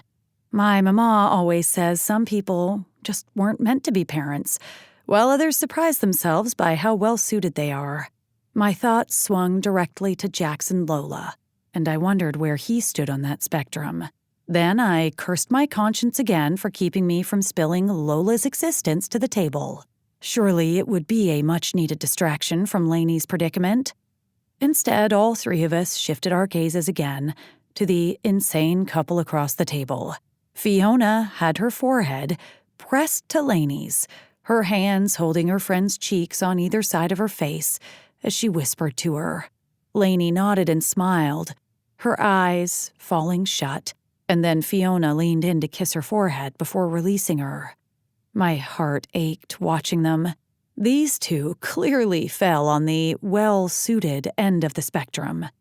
Lainey was a great mom, and her kid Rocco was a riot, and Fiona was the kind of fierce friend who would be a shoo-in as Parent of the Year, even if she was certifiable half the time. I hadn't ever given much thought to kids myself. I mean, I assumed I'd probably have one or two eventually, but what was the hurry? Kids and business didn't always go well together, something I'd learned from my own parents' struggles, and I was determined to keep a healthy career and bank balance on my front burner no matter what. I wondered how Jax had gotten himself into his current predicament, because there was no doubt in my mind the situation wasn't a pleasant one. A single moment in a room with Lola and him would make even Dr. Phil want to back out the door slowly. How much time had he spent with Lola?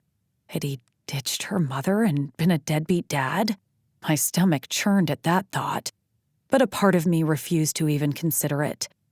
Jax may be a laid-back kind of guy, but I just couldn't reconcile my impression of him with such asshole-ish behavior. Maybe I was naive. That would be a first. One thing was certain, however. We needed a change in mood around here. So I sacrificed Paunch on the altar of girls' night. Hey, did I tell you guys that Paunch has an Instagram account under a fake name? Every head at the table swung, curious eyes in my direction, as I pulled my phone from my purse and scrolled to launch the app. Yeah, I'm a good sister like that. But you know what they say, hoes before bros. Chapter 6. Playing It By Ear. I turned over for the 5th time in the last 20 minutes and punched my pillow with more force than it probably deserved. Damn what I wouldn't give for a return to the days of easy sleep. I'd never had trouble sleeping my whole life, until Darcy waltzed back in and wholly fucked my world last summer. One minute, I'd been minding my own goddamn business, and the next, I was christened with the new title of a father to a teenage girl who hated my guts with a fire hotter than Satan's asshole. Beatrice meowed and butted my knee with her head before fixing me with a one-eyed glare. It seemed I couldn't win with any of the new females in my life. If you don't like it, you can sleep in the other room, I told the ugly beast. The cat had a face and a temper only a mother or my papaw could love.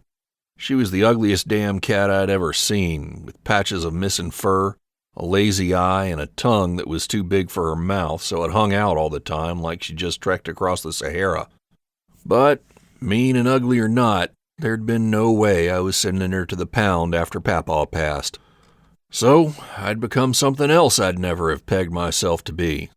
A cat person. Well, kind of. Beatrice stood up and gave me a nice clear view of her asshole before jumping off the bed and stalking from the room. I picked my phone up from the bedside table and winced at the bright screen reading 3:12 a.m. We had 2 new clients tomorrow and a shitload of regulars, so I needed some shut-eye if I was going to make it. But nothing was working these days. Every time I closed my eyes, I either saw Lola's frown or Darcy standing with her hands on her hips sending me death glares. What did I ever do? Oh yeah, that's right. I knocked Darcy up and missed the first 14 years of my daughter's life. Right. But it wasn't my fault. Not that either of them seemed to remember that while they were busy hating my ever-loving guts and cursing me to the depths of hell. I let my thumb swipe the screen until my text message app sat open and Ariana's contact beckoned me. The way she'd connected so easily with Lola was downright baffling to me. When I'd walked in the door last Tuesday night, before Lola remembered she hated me, the mood had been light as air, the two of them sharing an easy camaraderie. I knew Ariana hadn't meant anything by her comment about me hiding Lola, but it struck just the wrong chord and brought a return of the earlier overlying gloom. The same den of discontent that was keeping me up nights.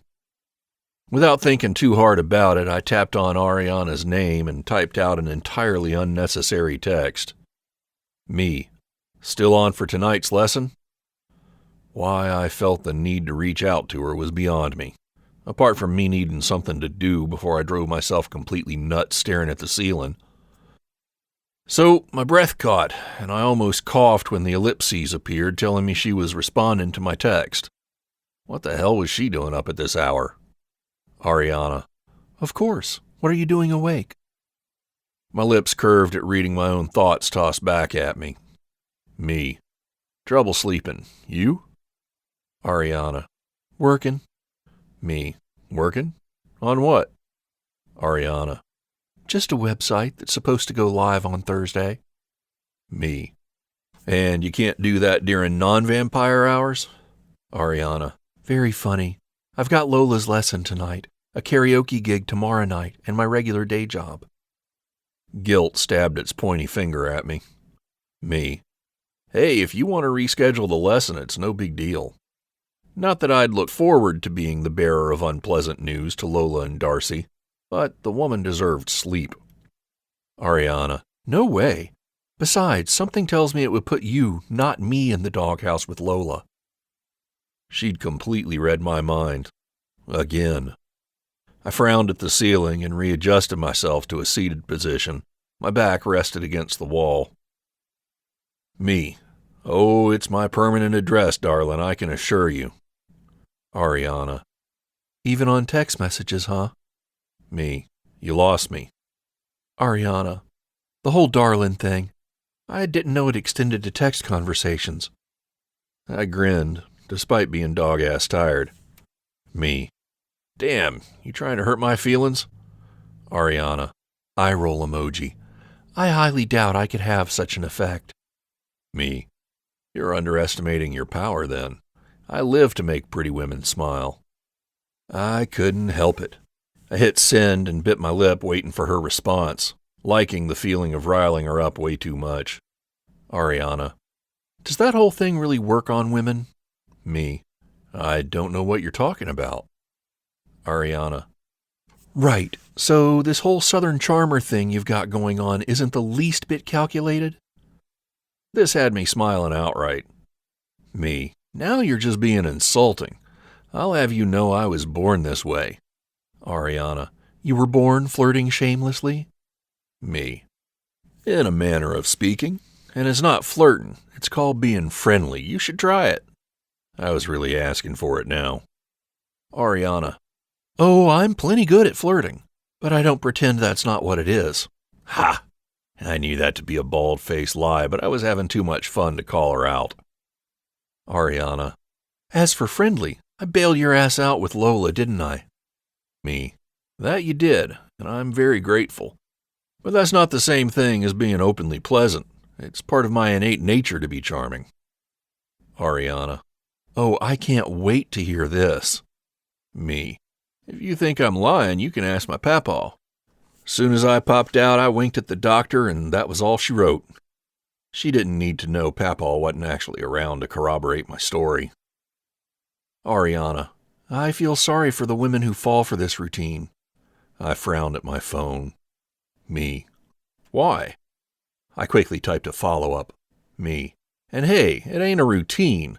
Like I said, it's being nice and letting people know you're happy they're around. That's all. Ariana. And if they just happen to fall into your bed, that's completely unrelated. Me. I can't help it if I get along with people. Ariana. You really are unbelievable. Me. I don't think that's the word you were looking for. Ariana. Exasperating? Me. Try again. Ariana. Insufferable? Me. Hey now, what did I say about insulting me? I chuckled to the empty room and adjusted my pillow behind me, suddenly not so tired anymore. Me. Don't you ever say things just to make people feel good? Ariana. That's different. Me. How so? Ariana. When I'm friendly, it's not calculated. I tried not to let that rankle. Me. Ouch. Are you saying I'm dishonest? Ariana. I'm just saying you like to lay it on thick, that's all. If poor, impressionable women fall for that, it's none of my business. A part of me wanted it to be her business, but I shut that shit down. Me. But you'd never fall for anything like that, right? Hypothetically speaking, of course. Ariana. Dream on. Oh, I had a feeling I would be, whether I wanted to or not. Me. So if I told you you have a gorgeous voice and I don't think I've ever seen a prettier smile in my life, you'd assume I was lying? The ellipses appeared for a few seconds and then went away. I grinned. Me. 'Cause I'd hate to have my comments misconstrued. I do have a reputation to uphold, Miss Amante. Again with the ellipses, but I wasn't done. Me. Especially since I've decided we're friends now. Her message finally popped up, but its brevity had me laughing. Ariana. Good night, Jax. I set my phone back on my bedside table and sighed as my head sank back into the pillow. Then I nodded off to sleep, only to dream about a dark-haired beauty who liked to drive me fucking crazy. The next evening's drive to Ariana's was slightly less awful than the week before, probably due to the fact that Lola's nervousness had taken a back seat. Each time I glanced over at her, I caught a glimmer of a smile touching her lips before she could conceal it and replace it with that special scowl she reserved for me. I tried to brush it off, as usual. You know, your great-grandpa had an ear for music. Have I ever told you that? I knew good and well I'd never told her any such thing. Not that she'd ever listened to much of anything I had to say. She pulled out her phone and slid her thumbs over the surface. Yep, he played the guitar till his arthritis got the best of him. I turned on to Westridge and fought the urge to crank up the radio to fill the responding silence. Lola kept her head bent. I gave the steering wheel a tap and pushed on for some stupid reason. You know, he could hear a song once, and within a few minutes he'd be playing it back on his guitar. That's something now, isn't it? I glanced at her again and noticed, not for the first time, how small she looked in the passenger seat of my truck. Never in my life had I let a person throw me so far off kilter. So how could this tiny person be the first? Impressed the hell out of me, at least. I shrugged and resigned myself to shut the hell up and let the silence settle again. That's called playing by ear, came Lola's hesitant voice. What's that? Hearing a song and then being able to play it. It's called playing by ear or learning by ear. Well, whatever it's called, he sure was good at it, your great-grandpa. I could hear her take a breath like she was going to say something else, but she fell quiet again. I had no idea what to say. This was maddening. Talking to females was my specialty, so it was all kinds of ironic that I was a grown-ass man acting like a preteen boy whose balls hadn't even dropped, fumbling my way through a simple conversation with a 14-year-old girl. How about some music? I chickened out like the asshole I was and switched on the radio. But Lola shocked the hell out of me with her next words. Is he dead? My head jerked sideways. She still wasn't looking at me, but I could tell she wasn't paying a bit of attention to the contents of her phone screen. Yeah, he passed a couple years back. I don't know why, but it hadn't really occurred to me that she might care about meeting Papaw. I mean, I knew he'd have been thrilled to no end at meeting her, but I hadn't given thought to Lola's possible interest or disappointment. I suppose I'd been too focused on trying to figure out shit between the two of us. What about my grandparents? Damn. I scratched the back of my neck while I tried to figure out how to answer that one.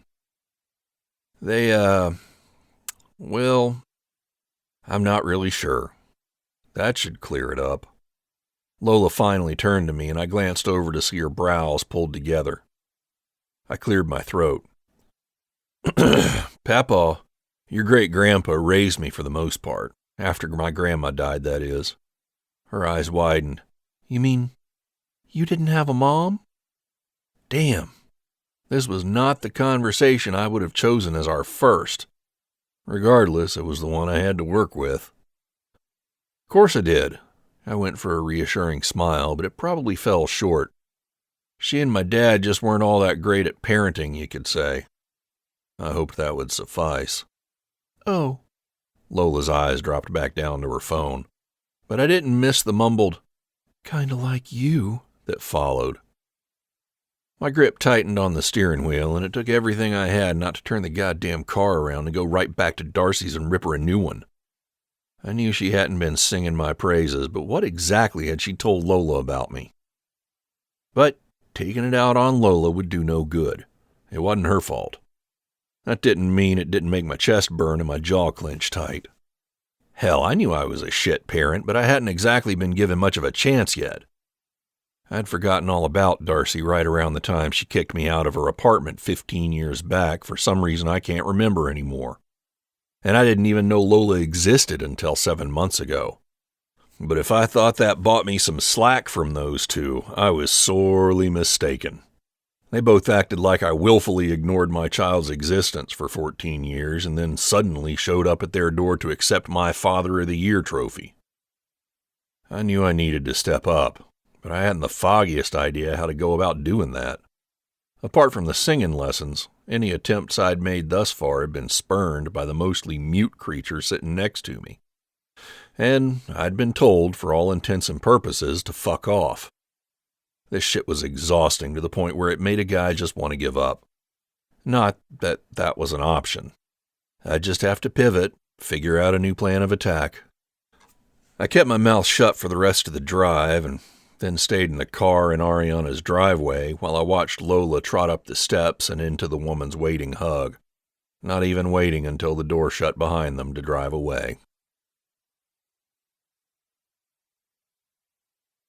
Chapter 7. Embracing Your Inner Stupid. Ari. Well, what crawled up his ass? Since this wasn't a question I could voice in present company, I kept it to myself, as I watched Jax all but peel out of my driveway and down the street. After our playful texts from early this morning, I'd expected him to at least come in and try to make me uncomfortably aware of him for a couple minutes. I didn't believe his throwaway compliments from his texts for a minute, but it had still been fun. Oh well, probably for the best that he left, and I wouldn't have to gird myself against that drawl. I released Lola from the hug I was smushing her in and closed the front door, vowing not to think about Jax and his infuriatingly enjoyable texts, or whatever had him PMSing while he sped out of my neighborhood. I have a surprise for you. I waggled my brows, and Lola grinned at me, not helping at all when her resemblance to Jax shone like a Broadway marquee in my entryway. What? She bit her lip. I led her into my living room. I am taking you to a show. Now? What kind of show? Her eyes filled with excitement. Not now. This great band is playing at a street festival this Friday night, so as long as it's okay with your parents, I want to take you to listen to some music. Running with Gypsies, the band I'd subbed for a few weeks back, was headlining the festival stage, and it promised to kick some serious ass. Lola's mouth turned down. Oh. What do you mean, oh? I probably should have asked Jax before telling Lola about it, but I just found out my friends were playing and I was excited. Crap. My mom will never let me go. She doesn't know you, and she doesn't let me stay out past dark. I bit back a comment on how her mom didn't seem to think it odd that I had her daughter alone in my house. Call it a hunch, but being bitchy probably wasn't the way to go here. What about your dad? He knows me, and he can even come with if that helps. Shut up, Ari. You do not want to be getting up close and personal with that man and all his darlings. Lola scowled. Jax is not my dad. I tilted my chin. Lola? She had to know she wasn't fooling anybody. Fine, she sighed. Well, technically he is, but my real dad moved to Oregon. This was news. I reached out and grabbed her hand, forgetting all about the show and Jax and the wisdom of keeping a square city block of space between us. That must be tough. How long ago did he move? About a year ago. Her mouth turned down. Well, that sucked. I pulled on her sleeve. But I'll bet you get to go visit him, right? Or he comes to visit you. I hear Oregon is amazing. Sure, all the time. She responded way too quickly, giving me a fake-ass smile that had me filing this away for later. Okay, so maybe Jax isn't your favorite person in the world. I'm not going to pry, but it wouldn't be so bad bringing him along to a show, would it? We can make him go stand in the food lines for us. I smiled at her and got a ghost of a real one in return. I guess not, but my mom will still probably say no. Well, it's worth asking, right? Lola nodded, and I strode over to the piano, where I took a seat on the stool. Okay, well, we better get to work so you can show me who's boss again. This had her real smile returning in full, and we dug into the lesson, Lola once again blowing me away. The knock on the door startled us both, and I looked to my phone to see that the hour had passed in a blur. We'd been working on her belly breathing, and Lola kept giggling so hard every time I touched her stomach that she'd eventually had me losing my shit to the point where we were both crying with the contagious laughter when the knock came.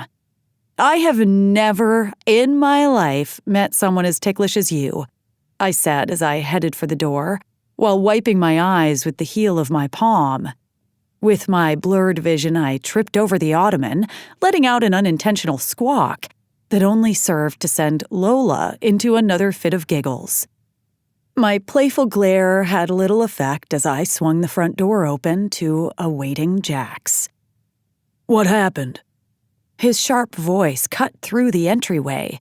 his eyes instantly homing in on my face as he stepped right into my space.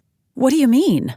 I fell back on a foot at his sudden proximity and the wildness in his eyes. I could feel the intensity of his energy on my skin. His focus darted to Lola, whose shoulders were shuddering with laughter. "What happened?" he repeated, even more urgently this time as his gaze volleyed back and forth between me and his daughter. I finally realized what he was thinking, so I grabbed his forearms with both my hands. "Jax, it's okay. We're laughing, not crying." His muscles tensed under my hands, and the warmth of his skin seeped through my fingers and up my arms. Only as my words registered did the tension in his body begin to relax, but his mouth remained tight. "Laughing?" "Yes, laughing," I repeated, still not releasing his arms, even though there was no earthly reason for me to continue touching the man. "Jesus," he muttered, pulling both hands back and running them through his messy hair. My hands hung in the air like they forgot how to function. "Then why the hell are y'all crying?" He was obviously still worked up from his initial assumption. He'd been worried about Lola, yet it didn't escape my attention that he hadn't gone to her, even when he'd thought she might be injured or upset. "Because Ari was tickling me and I couldn't help it. Then she tripped over the ottoman and I don't know, it was funny." Lola shrugged, still getting a hold of herself. Jax propped his hands on his hips and frowned at us, before finally shaking his head. "Jesus, what is it with women?" That pulled a gasp out of me. What kind of a thing is that to say? He shrugged, finally reverting to his familiar devil-may-care air. "No offense, darling. It's just that you women seem to cry over every damn thing." What the actual hell? I couldn't believe I was just nice to him. "No offense to you, darlin', but your famous charm has a habit of slipping when you let your inner stupid show." I glared at him, ignoring the responding glint in his eyes. He just grinned back at me, making me want to nut punch him. "God, you're an asshole," I muttered, flipping my hair back and resolving to never let him have influence on my ovaries ever again. Hello?" Lola's wave caught both our attention, and we swiveled toward her. Shit, I'd forgotten all about her for a moment there, as had Jax apparently. "Sorry." Not that the girl looked particularly offended. In fact, she appeared more fascinated than anything. Drama was, after all, the preferred form of nourishment for teenage girls last time I checked. "Yeah, sorry." Jax's boots were suddenly the most interesting thing in the room. "So, can you ask him about the show?" "Oh, right, the show!" I let out an uncomfortable laugh. What the hell was wrong with me? "Get it together, Ari." I turned to Jax again. "There's a street festival this Friday with a band I know. I was hoping to take Lola to hear them if it's all right with you and her mom, that is." Ugh, I did not want to add this next part, especially after he'd just been such a dick. "And if it would make everyone more comfortable, you can come too." I finished with as little enthusiasm as one could possibly express while still remaining audible. Jax's brows shot up, and he looked between me and Lola for what felt like the 10th time in the last few minutes. "Really?" I narrowed my eyes, not understanding the sudden shift in his tone. "You want me to go with you?" This was directed at Lola, and comprehension dawned. The girl was like a deer in the headlights. She quickly forced her expression to a neutral one and shrugged. "I mean, I guess. Why not?" I was surprised this wasn't accompanied by an eye roll. The act was so practiced. "Absolutely." Jax didn't hesitate. You didn't even ask Mom. She's probably going to say no. Jax shook his head. I'll get her to say yes. This'll be great. He looked like he'd just been awarded a year's supply of Bud Light or whatever kind of shit he liked to drink. The man was clearly thrilled at the prospect of occupying the same social space as his daughter, making me wonder, not for the first time, what the hell was going on in that family. It's none of your business, I reminded myself. You're just the girl's teacher, and nothing more. If I kept saying it over and over, maybe I'd even convince myself it was true. By the time Friday arrived, I'd just about talked myself into canceling the whole thing, until the look on Jax's face surfaced in my memory, and I felt like canceling would be akin to kicking a puppy and then gratuitously licking a giant spoonful of peanut butter in front of it. One thing was clear, though. If I were going to continue giving lessons to Lola and hanging out in any form with Jax, he'd have to spill the paternal beans to the gang. I could only keep my mouth shut for so long. So, wait, I thought you were working tonight. You had last Friday off. I grimaced as I shoved more hangers aside in my closet with one hand and held my phone to my ear with the other. Yeah, I got Nicola to sub in for me so I could go to the festival to meet up with the gypsies. I hated lying to Emerson, even if it was just by omission. I thought she didn't do the bars anymore because she makes poor choices around alcohol. That was one way of putting it. I think what you meant to say is that she drinks her weight in tequila, hits on jailbait, and goes home with anything with a pulse and a dick. I could practically hear Emerson's wince over the phone. She secretly loved it when I was crass. Very secretly. But hey, Nicola's a big girl. If she wants to get wasted and go home with a rando, that's on her. And besides, tips are way better at bars than the private parties she does. I should know, I just filled in for her a couple weeks ago. The tips were shit. Oh, that's right. Didn't you get hit on by some kid in Jay's class? Jay was M's 16-year-old brother, and she was not mistaken. I'm pretending that never happened. Emerson snickered. Well, hey, maybe Gavin and I will come meet you at the festival after Jay's game. It sounds fun. My hand froze on a hanger. Shit. I was sure she'd be busy working or that she and Gavin would have some urgent sexual matter that needed attending to. I think it's supposed to rain, I blurted, pulling the lie from my ass. I blamed Jax for this. Screw the puppy. Oh, really? But it's been so sunny today.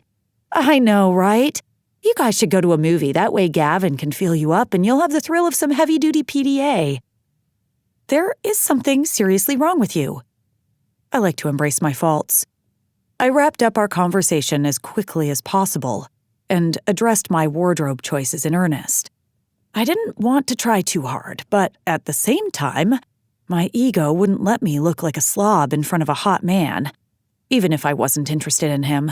This meant a carefully balanced look that straddled the fine line between casual and knock your eyes out with my tits.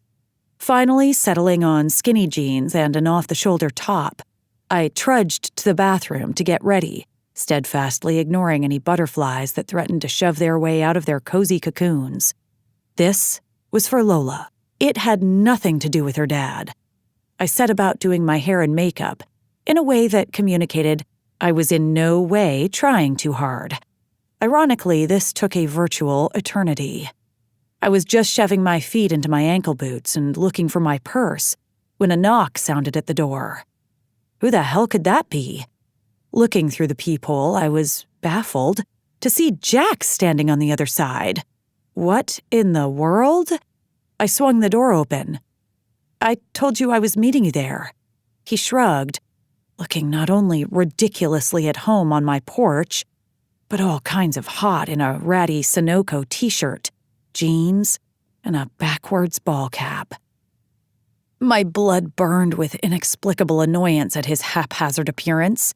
The man had clearly spent no more than 5 seconds getting ready, while I'd just wasted the better part of an hour lying to myself that I wasn't dressing with him in mind. And here he showed up on my doorstep, uninvited, mind you, looking better than what should technically be legal or fair for that matter. Damn the man.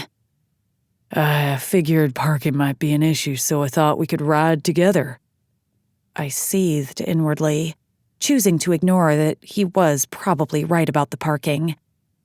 Then I saw Lola wave from the back seat of his truck, and I lost my mad. Mostly. Fine. I did my best to hide my annoyance. Jax leaned in a fraction. You look beautiful, by the way. Then he winked and turned back to my driveway. We'll wait in the truck. Take your time.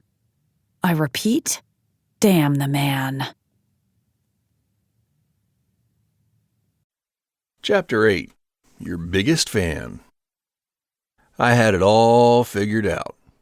The minute I saw the spark in Lola's eyes at the idea of going to this concert with Ariana and me, I knew exactly what to do. It didn't matter that Lola's enthusiasm had nothing to do with me going along and everything to do with the combination of music and her new favorite person. The fact was, my daughter was tolerating my presence. Yeah, not exactly aiming high at this point, but it was a start. All I had to do now was use Lola's admiration for Ariana to finagle more time with her where she wasn't ignoring the world with her nose buried in her phone. And since she'd never do that around Ariana, I'd just start manufacturing new ways for the three of us to spend time together. I was a resourceful guy. It would be no sweat. The difficult part was convincing Darcy. When I'd come to Darcy's door with Lola after the lesson on Tuesday, instead of just staying in the car like I had the week before, Darcy's expression told me she was preparing for a fight. "Go on up and do your homework," she'd told Lola, but her eyes never left me. I watched Lola bound up the stairs and out of sight, her steps full of excitement, and then my eyes swung back to my ex. She looked good. Even I could admit that. Her light brown hair was styled in a chin-length bob, and her makeup was subtle but attractive, letting her hazel eyes draw all the attention. Darcy still had the slim body of the 23-year-old I found in the recesses of my memory, and there was barely a line on her face. But the downturned mouth took away from her looks. "What's up, Jax?" She folded her arms, ready for battle. I shifted my weight to one hip. Teacher says Lola's doing real good at her lessons. Raves about her, actually. If I thought this would take Darcy off the defensive, I was mistaken. Her expression remained blank. "Well, I suppose that's a good thing, then. She needs to do something apart from texting her friends every waking hour." I tried out a smile, hoping it would work its magic. "So, Ms. Amante wants to take Lola to a music show this Friday night." It didn't work. "Not a chance," Darcy started, her tone hard. I put my hands out like I was warding off a dragon. May as well have been. "Now, hold on, hear me out." She pursed her lips, so I took that as a sign to continue. "It's not some seedy bar, it's an arts festival downtown. Completely family-friendly." Darcy just shook her head again and looked at me like I was the village idiot. "I don't even know this woman. The only reason I let Lola do lessons at her house is because you're there the whole time." Uh-oh. I wasn't about to correct her assumptions. "Not that I necessarily trust you," she felt necessary to tack on. Damn, like mother, like daughter. I bit my tongue so hard I was surprised I didn't bite the damn thing in two. I wanted nothing more than to go off on her about whatever tales she'd been telling Lola to make her opinion of me only one step above a turd on the sidewalk. Not to mention her dealing this shit to my face. But I couldn't. Not when I needed something from her. "Well, thanks for that vote of confidence." I couldn't help the one comment from slipping. "You know, I'm not a hardened criminal or something. I've only been to jail once, and that was for some minor streaking." "Okay, make that 2 comments." I continued before she could get another nasty insult in. "Anyway, I'll be going with them to the show, so it will be perfectly safe." Darcy's eyes went guarded. "Who is this Amante woman to you?" "Just a friend, I swear." Not that it was any of Darcy's business. And it was true. Kind of. I mean, Ari and I weren't best buds or anything, but we'd decided to try and be friends. Darcy didn't need to know that I'd had more than one filthy dream about Ariana Amante, where we were very much not friends, unless friends regularly did dirty as shit things to each other while moaning in the Lord's name. I'll think about it. Darcy tucked her hair behind one ear and looked like she was going to say something else. But she must have changed her mind because she just said, "We'll talk later," and shut the door in my face. Surprisingly, that had been one of the most pleasant conversations I'd had with the woman in the last 7 months, I'm sad to say. She'd eventually given me the go-ahead for the show, so I had to hope we were making progress. "Is she coming?" Lola asked from the back seat of my truck. "Just finishing getting ready." I swung my ass back into the driver's seat and closed the door. The image of Ariana in that sexy-as-fuck blue shirt and jeans burning the backs of my eyeballs. Damn, that girl was out to kill me. "You're not going to make her mad again, are you?" I could hear the perfect teenage scorn in Lola's voice. I glanced back at her where she sat picking at the hem of her shirt. No, I'm not going to make her mad. Besides, she's usually the one to start it. She nailed me with a raised eyebrow that said I wasn't fooling her one bit. Ariana came out to the porch just then, and I got a view of her ass in those tight jeans as she locked the door behind her. This was going to be hell keeping myself from getting a boner in front of my daughter. Suddenly my brilliant plan wasn't sounding so smart. Her hips swayed as she sauntered to the truck, and I almost forgot to jump out and open the door for her. As it was, I banged my knee on the front bumper in my haste and bit back a curse as I grabbed for the door handle. "Such a gentleman," Ariana purred. "Or is this all part of the package?" I scowled at her. I wasn't born in a shed. She halted on her way into the truck cab. "I thought it was a barn. You weren't born in a barn." "Shows what you know. Farmers are the most polite people you'll ever meet." She shook her head at me and settled herself in the passenger seat. "And a shed is what? More of a serial killer kind of birthplace?" That took a sudden turn. I frowned at her, and she just smiled, making my dick prepare its tirade on what an evil cockblocker I am. Shit. By the time I got behind the wheel again, Lola and Ariana were exchanging hellos and catching up. Lola's mood was exuberant, and I swallowed the jealousy, instead focusing on the progress I'd made. "So tell me about this band," I said when I could finally get a word in edgewise. Ariana turned to me, eyes practically sparkling. "They're called Running with Gypsies, and they're a local band. They mostly play the bar scene, but they book gigs in Charlotte and Raleigh. Sometimes even Carolina Beach or Myrtle." "And you've heard them play a lot?" Lola asked. Ariana's eyes darted to the back seat again. "I used to be a member back when I was in school, but I had to quit and get a real job." "No shit."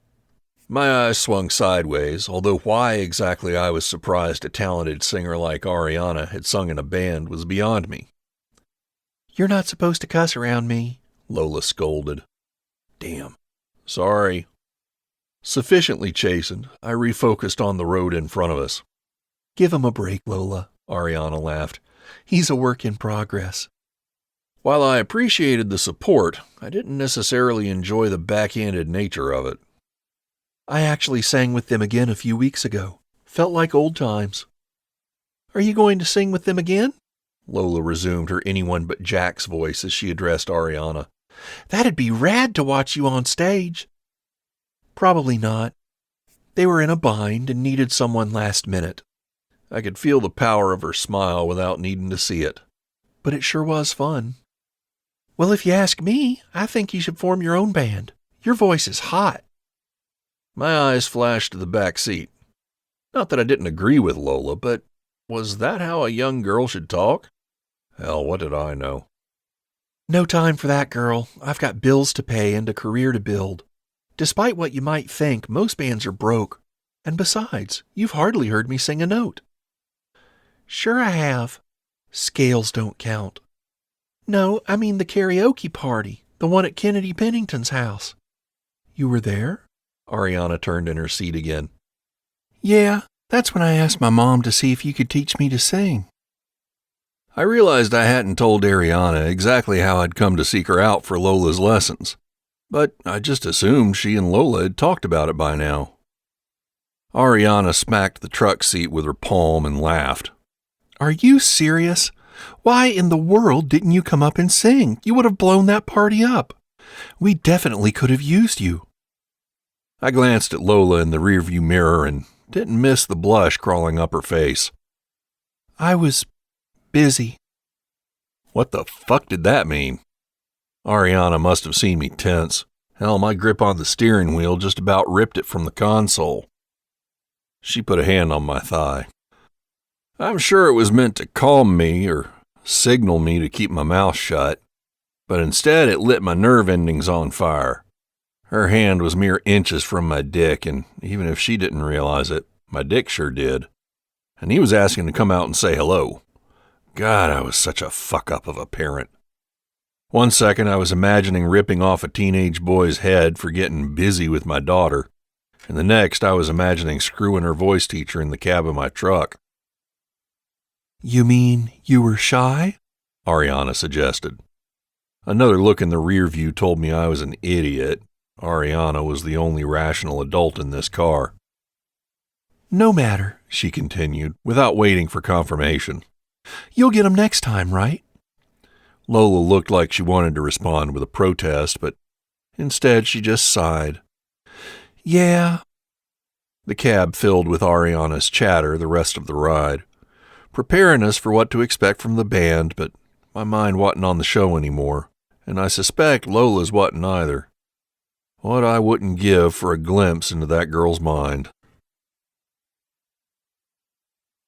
Thank you. You've all been amazing tonight. The lead singer held her hand up to acknowledge the crowd, and the cheers around us rendered me nearly deaf.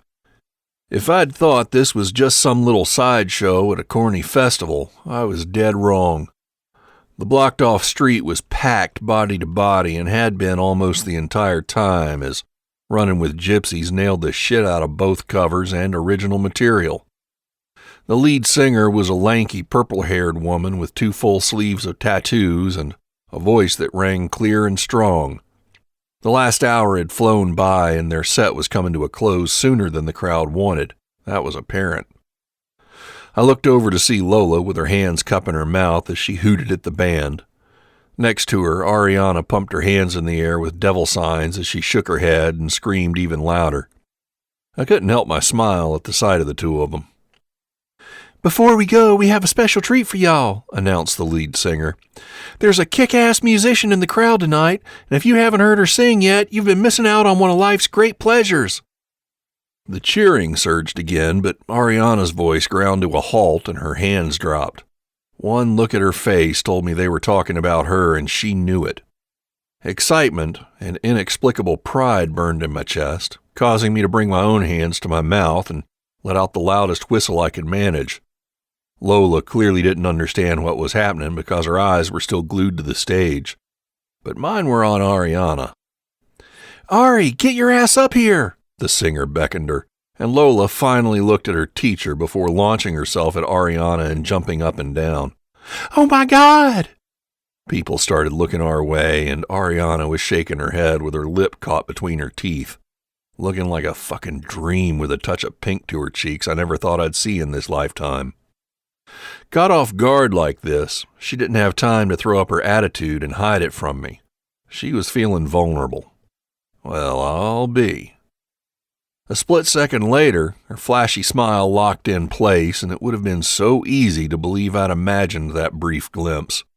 But I hadn't. Ariana wasn't as tough as she pretended to be, and that was all sorts of intriguing. Go!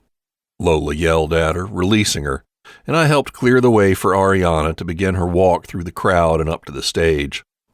Oh my God! Lola shouted again and grabbed my arm. My whole body jolted. In the 7 months since I'd laid eyes on my daughter, this was the first time she'd ever touched me.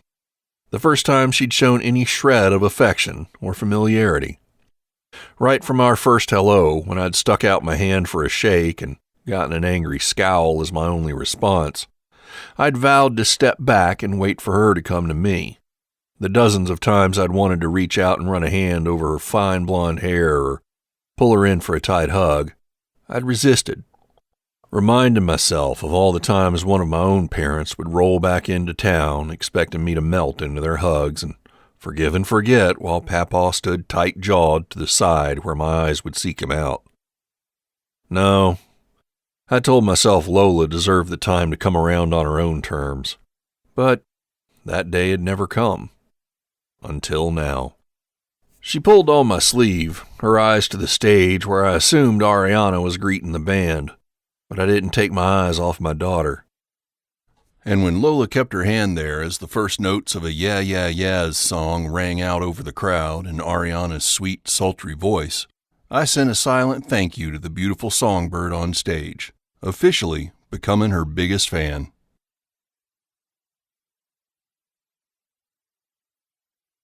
Chapter 9. Does the mob deliver nut punches? Ari. That was fucking unbelievable! Heather pulled me into a tight hug and almost busted my rib before I extracted myself. But I knew I had the goofiest frickin' smile on my face. The rush of being on stage again was incredible, even if it had only been for one song. Feeding off the crowd's energy made performing in a band leagues beyond any thrill I could ever get on that tiny karaoke stage. My soul felt like it had just feasted on the most decadent banquet of chocolate confections and was dying to go back for seconds. I ran a quick hand down my side. Jesus, you could have at least warned me so I could have dressed sluttier. Heather shoved my shoulder, and then I was being embraced from all sides by the band members as the crowd continued dispersing. My heart was still racing like it was on uppers, and Idris Elba had just stepped in the room. "We've missed you," said Laura, the drummer, sporting a t-shirt even rattier than Jax's worst one. "This bitch keeps having to reschedule practices for her NA meetings." "Hey, I can't help it if I'm a needy basket case," Heather responded with a grin as she flipped Laura off with a tattooed finger. Their bassist, Maury, a tall-as-shit dude with jet black hair, released me from his side hug. "Yeah, well, tell that to Krish. He almost gnawed his own arm off the last time you left us waiting. You know he gets violent when he doesn't eat on time." Krish, the skinny, metabolic miracle of a lead guitarist, slid his guitar to his back, bending at the waist and pretending to take a bite out of Laura's arm, while she shrieked and smacked him in the head with her free hand. These guys were fucking nuts, just the way I like them. Sounds like things haven't changed in the last few weeks.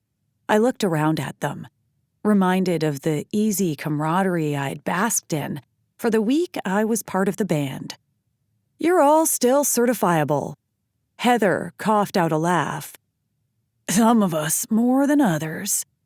I didn't miss the glances that passed between the band members. Crap. But before anyone could explain, a familiar voice came shrieking from behind me.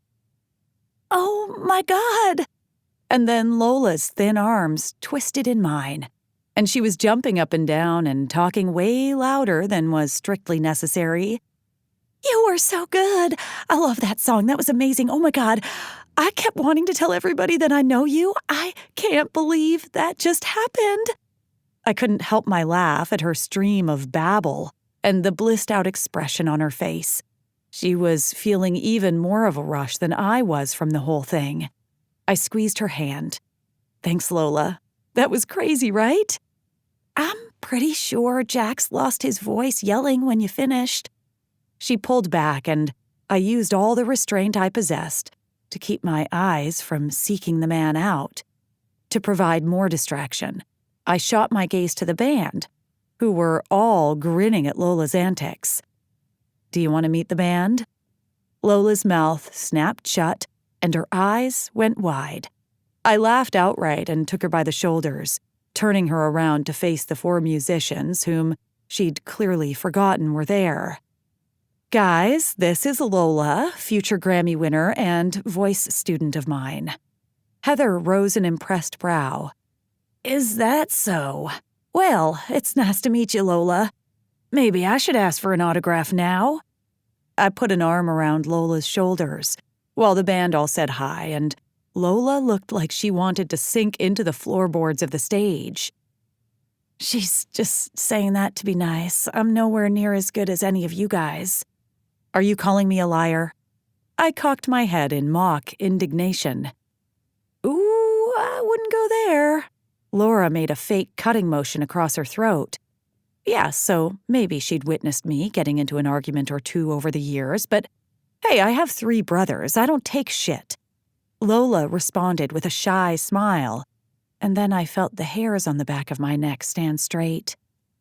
Wow. The way too familiar drawl hit my ears, and my heart banged on my ribcage again. I turned to see Jax on the steps of the stage, both hands shoved in his front pockets, and that killer smile stretching his sensuous lips.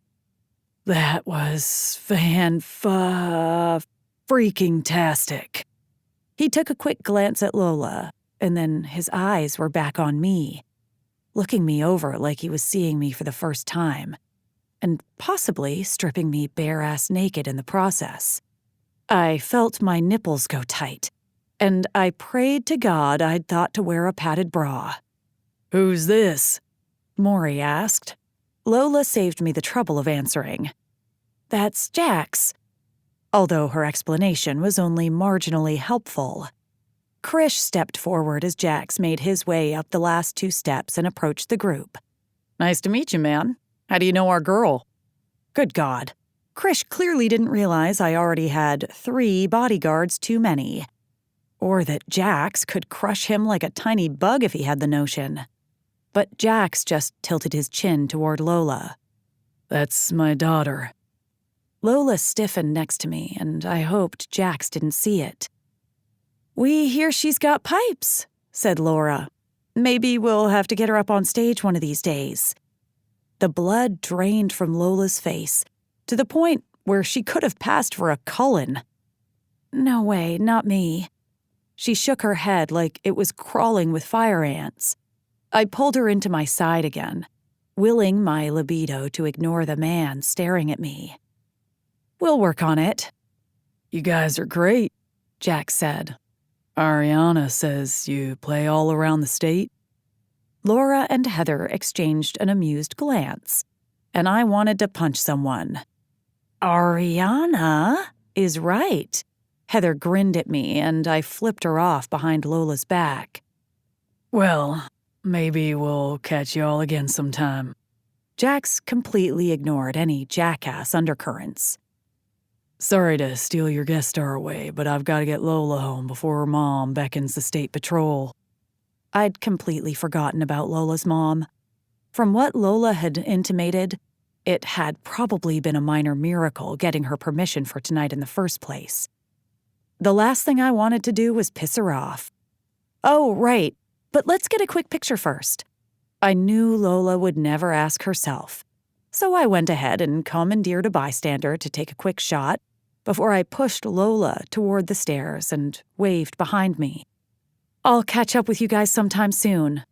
"I'll call ya," Heather yelled after me, and I didn't have the headspace until a few minutes later to realize Heather had never in her life called me before. It was Laura who was in a committed relationship with her phone and was always the one to call. Since we were already running later than anticipated, I didn't question it when Jax drove the opposite direction from my house toward what I assumed was Lola and her mom's place. Lola spent the drive jabbering excitedly about the show and her favorite songs, while Jax and I listened and tried not to grin too hard. But as soon as she waved at me from the doorway of her house, and Jax and I sat in the silence of his truck cab, I realized just what a bad idea this was. Jax cleared his throat, and the sound felt louder than a crash of thunder in the suddenly tense air around us. The combination of the rush from my performance and the high of the fun evening had my mind going places it shouldn't. My fingertips buzzed with the temptation to reach across the seat and run themselves over the smooth, tanned skin of his arm. Or maybe take a longer trip and bury themselves in his hair, knocking that stupid cap off his head and throwing it out the damn window. But that would be so very dangerous, and even more stupid. Jax was a bad idea, plain and simple. First, he came with the complication of friends in common. I'd never dated a guy from my social circle, and there was a reason for that.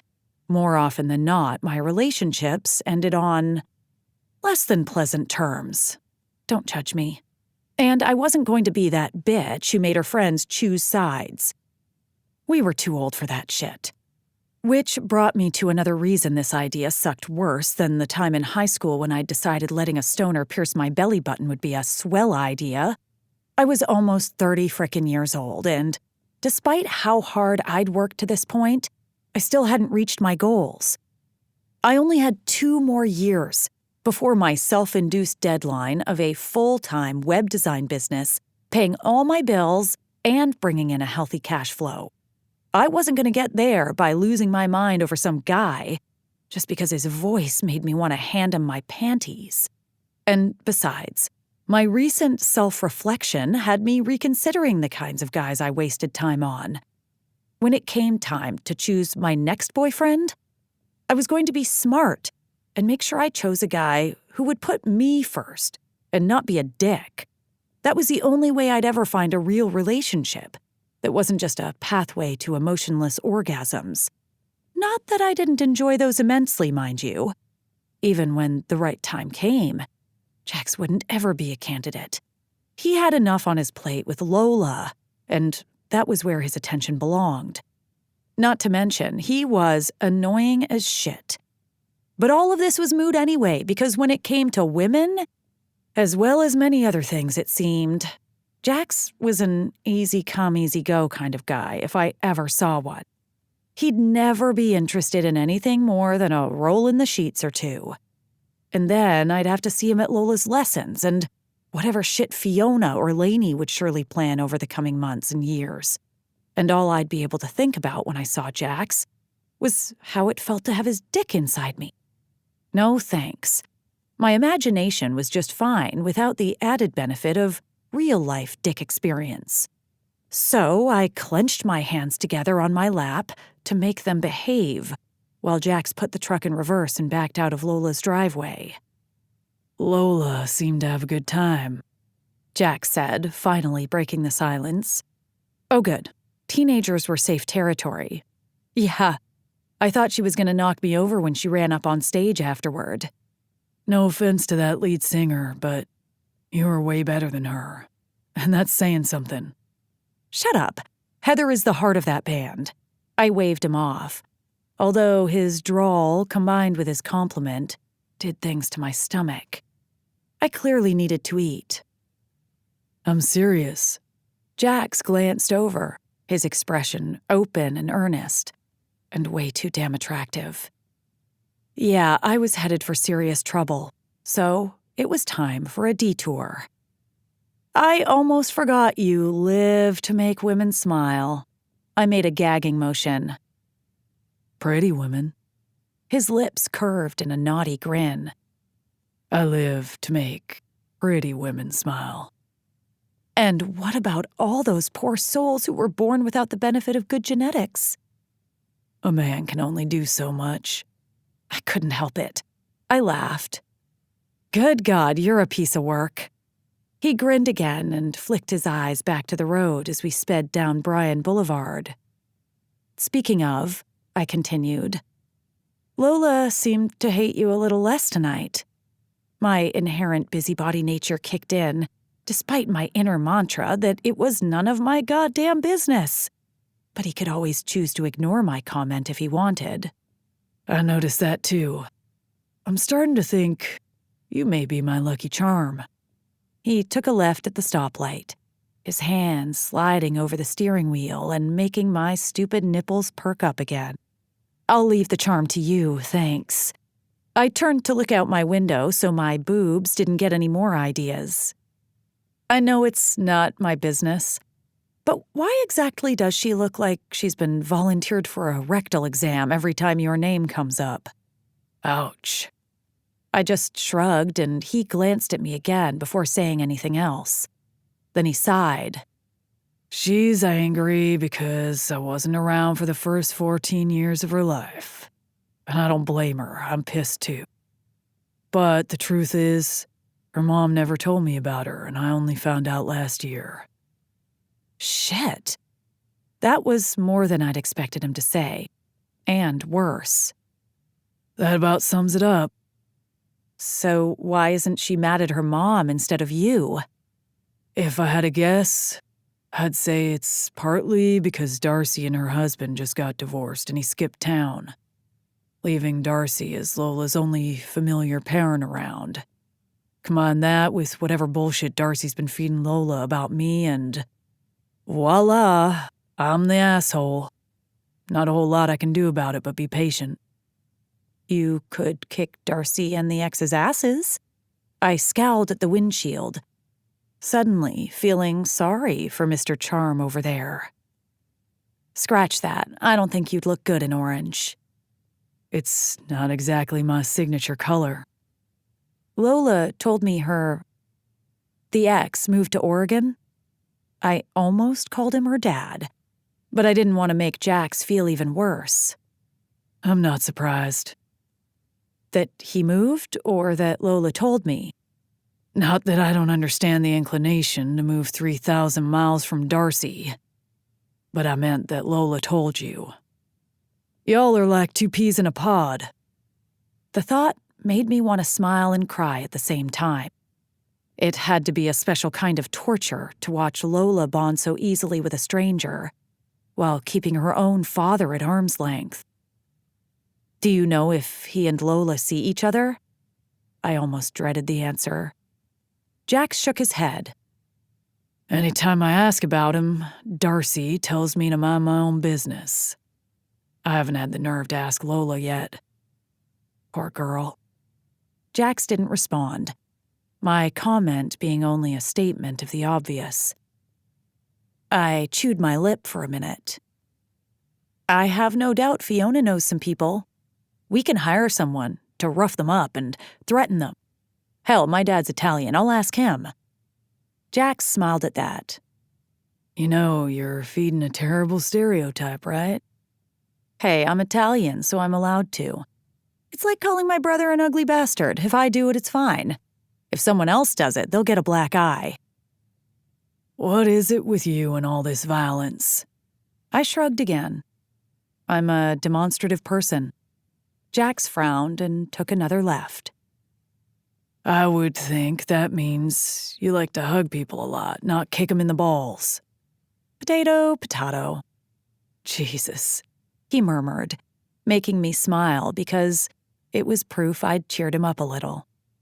I was realizing the guy had it rough. Seriously, though, can't you just talk to Lola? Maybe don't open with the question about the ex, but feel her out a bit. He sighed again and gave the steering wheel a thoughtful tap. You'd think so, wouldn't you? But she tends to shut down around me. Hell, I only had my first real conversation with her earlier this week. That's crazy. What have you guys been doing these past 7 months? Jax put a hand up in my direction, like he thought I was going to follow through on one of my threats of violence. Darcy's been mostly making excuses and telling me Lola doesn't want to see me. Don't the courts have anything to say about that? Hell, Tony and Raella had been in and out of court enough that they had benches engraved with their names. We haven't done any of that yet. Darcy doesn't want my money, and I don't want to force my daughter to spend time with me. The whole thing is fucked up. He shook his head, and I felt guilty for getting all worked up. Sounds like it. But at least tonight went well. I gave his bicep an encouraging pat and regretted it immediately. Touching was a bad idea. Yeah. He smiled and looked over at me again. It was something else. I smiled back, unable to help myself. His smile was more contagious than a yawn. Or chlamydia. He watched me for another second or two until the need to not crash into a tree won out, and his eyes returned to the road. You were something else. He finally spoke again, his voice dropping low, giving me whiplash and making my belly dip at the same time. Hold on there, Prince Charming. Back that pumpkin up. You forgot who you're talking to. I passed 2 fingers between my eyes and his. I'm onto you. And here I thought we were going to be friends. The naughty grin was back, and my nipples, once again, forgot that we were not playing this game. Friends don't look at friends like that. Like what? He assumed an unconvincing, innocent expression and turned onto my street. Like you're trying to figure out how to get my clothes off without bruising your nuts on the gear shift. This made him laugh. I take offense to that. You're not looking at me like you want to take my clothes off?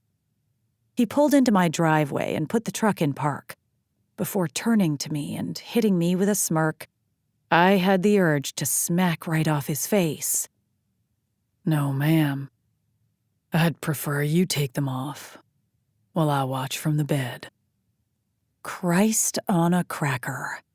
I rolled my eyes as hard as I possibly could without dislocating my eyeballs and opened my door. Hey, wait. Let me get that. I heard Jax's door open, and then he was right in front of me, where I'd just climbed down from the passenger seat. You're supposed to let me get your door for you. All his easy confidence had returned, and then some. I tried waving him off, but he stepped right up into my space. And my breath caught, despite my instructions, for it to keep its normal rhythm. Damn him. Why are you always so damn difficult? His voice came out in a whisper, and I could feel the warmth of his breath on my cheek. With my heeled boots, I was only a few inches shorter than him, giving me a perfect view into his denim-flecked eyes that were watching me like I was a lost Game of Thrones episode. Why are you so damn annoying? My voice was breathier than I would have liked, but at least I got the words out. He inched even closer, until I couldn't hold his gaze anymore. Our mouths were only a couple inches apart, and I knew without a doubt that I'd be kissing Jax Crosby tonight. It was a foregone conclusion, and I was powerless against it. I don't think that's the word you're looking for. The last syllable vibrated on my lip as he brought it between his and kissed me.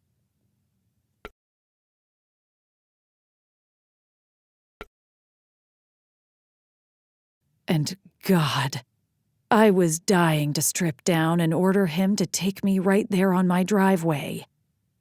But that was crazy. This was crazy. And stupid. I let go of his lip and tore my mouth from his, panting as our breaths condensed in the cool air between us. Jax was breathing just as hard, and we both looked like we'd had our eyes Botoxed into that perpetually surprised look some women get. Holy shit. Chapter 10. Man up and take the eggplant. I'm only a man. That was my entire defense. When Ariana sat there with all her curves and that sass she kept throwing, I couldn't help myself. Every reason I'd given myself to stay away melted into the ether when her eyes burned into mine, and that smile reached out and punched me in the solar plexus. I couldn't have kept from kissing her for anything. But as we both stood drawing in heavy breaths and staring at one another, the gravity of what I'd just done started to settle, and I knew down to my bones that I was fucked. Damn, I murmured under my breath. One hand still rested on her round hip, and I reached the other one up to run a thumb over her damp lower lip. I could feel her tremble beneath my touch, and it only made me want to scoop her up and He-Man my way through her front door and onto her bedroom. This wasn't me. I was careful when it came to women. I never got myself into a situation I couldn't control, or that would lead to more complications than it was worth. And Ariana was one huge fucking complication. She was too headstrong and defensive and wild. Not to mention she was Lola's teacher and knew just about every damn person I knew. But based on that kiss alone, I knew without a doubt we'd be explosive in bed together. I also knew no good could come from it. I need to focus on Lola and my plan to use Ariana as a buffer, not fuck things up by screwing her and struggling to navigate through the inevitable fallout. Ariana put her hands to my chest, and I was about to give in to dangerous temptation and lean in for just one last kiss when she shoved me back, causing my hands to release her and my feet to stumble on the drive. What the hell? Exactly. What the hell, Jax? She stalked forward from her position pressed against the doorway of my truck. Why did you do that? Her lips were pink and wet, something my cock didn't fail to notice, and I almost groaned at the ache. God, she was gorgeous with that flushed face and heaving chest. Good sense stood no chance in the face of this woman. If I said I couldn't help it, would that suffice? She crossed her arms and cocked her hip from the safe distance she'd established between us. When she realized that her new position was all but serving her tits up on a platter for my eyes to feast on, she repositioned her hands to her hips. She was all fire and glorious curves, and I shoved my hands in my pockets so I wouldn't go through with that He-Man plan like I wanted so desperately to. God, you're a Neanderthal. She shook her head and looked at me like she didn't know whether to feel sorry for me or punch me. This is a phenomenally stupid idea, Jax, so just get it out of your damn head. I groaned and looked down at my boots. I know. Believe me. She sighed, apparently having lost some of her anger. Let's just keep this about Lola, okay? I nodded, feeling more disappointed than I knew I should. Fine. Then we'll forget this happened and I'll see you on Tuesday. She sounded way more confident than I felt, but I knew it was for the best. Now to convince my dick of that. Right. Tuesday. I turned to get back in my truck just as Ari turned to her front door, both of us trying for casual and failing. As I backed out of her drive, cursing at my heart-on, I couldn't help taking one last look. The sight of her curves and the fall of hair I'd just twined in my fingers sure to stick with me when I closed my eyes to sleep that night. After another sleepless night, this one caused more by a certain fiery siren than any stress over Lola, I resolved to get my shit together. This was no way to function, and it made me want to kick my own ass for letting things get to me so much. First in order was to make sure things at work were running smoothly. I'd been way too distracted lately and couldn't let that continue. Next would come a new commitment to stick to my plan and find relaxed ways to spend time with Lola. And finally, I needed to go on a casual date with someone to reset my meter, so to speak, and get that damn kiss with Ariana out of my head for good. With this in mind, I headed out to one of the project sites where I knew my partner Jake would be hanging out, as well as Fiona and maybe even Ollie. The reason I knew this was because this particular project included a circle of friends and some cold beer. I turned the corner onto a tucked-away street and was unsurprised to see not only the 2 precision trucks parked out in front of the tidy White House, but a handful of other cars and trucks. It was only noon, but from the voices I could hear laughing and chatting when I pulled up to the curb and parked, I'd say a party was in full swing. Before exiting my truck, I checked carefully to make sure Ariana's red 4Runner wasn't among the assembled cars. That was the last thing I needed. "Hey, look what the cat dragged in," came the homeowner's voice from the back deck when I made my way through the fence gate. I crossed over to shake Nate Murphy's hand, my eyes scanning the group as I went. Fiona sat perched on a deck chair with Lainey, Nate's wife, next to her. They were both playing with Jake's baby girl, Danny, while the kid's mom stood talking to Jake in the yard. 3 of our guys were busy clearing space around a newly installed swimming pool where Jake had designed a terraced landscape feature they'd start installing today. Nate's family owned a construction business and threw work our way all the time, so we were giving him a steep discount on this project, something I was more than pleased to do. "Not much to see yet, but the plans look great," Nate said as he released my hand. "Of course they look great. Jake designed them." Jake's wife, Bailey, chimed in from the front yard. She also happened to be Nate's sister, so she undoubtedly felt an innate need to keep Nate in his place. "Aw, thanks, Irish," Jake replied, pulling Bailey in to kiss her head. Yeah, she replied with an eye roll, but didn't resist when he kissed her for real. I looked away like any respectable man would. I didn't need to see that shit. "Well, be sure to let us know if you need anything," I told Nate, who nodded and pointed the way to the beer. "Burgers and hot dogs are going on the grill in a few." Lainey smiled at me from her spot on a chair when I leaned against the patio table with my fresh beer. "Rocco and Mark are playing Xbox inside. If Mark loses, he has to serve everyone while wearing this apron." Fiona snickered in the next seat over and held out a piece of cloth Lainey had indicated. It was a black apron with pink glitter letters and the words, "Will cook 4," and a picture of an eggplant. "He was acting way too cocky, so we had no choice." She shrugged like torturing Mark was just one of her many daily chores. I laughed, knowing how much it would pain the meathead of a guy Fiona called her boyfriend to wear the thing. Lainey picked up Danny and talked to her in that ridiculous voice all women use when they're in front of any creature smaller than a beer cooler. "Your uncle is going to look fabulous in sparkly eggplants."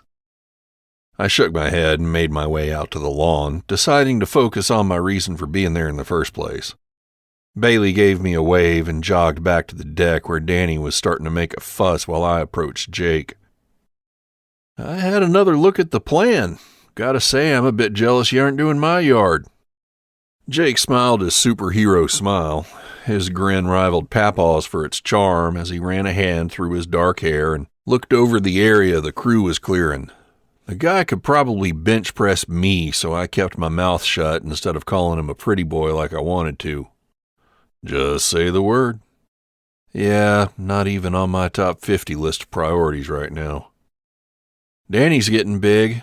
Now, why in the hell had I gone and brought up that topic? It was like I lived to torture myself. Jake's mouth spread in an even bigger smile at the mention of his baby girl, as he flicked his eyes over to the deck where Bailey stood bouncing the little girl while chatting with the other women. "Yup, she's growing like a champ." I stood there listening to him wax poetic about the wonders of fatherhood and what a miracle of brilliance his 11-month-old daughter was, complete with projections as to her future occupation as a NASA engineer or possibly a Supreme Court justice. He couldn't decide which just yet, but apparently sucking on your toes was a prerequisite for either job. I nodded again.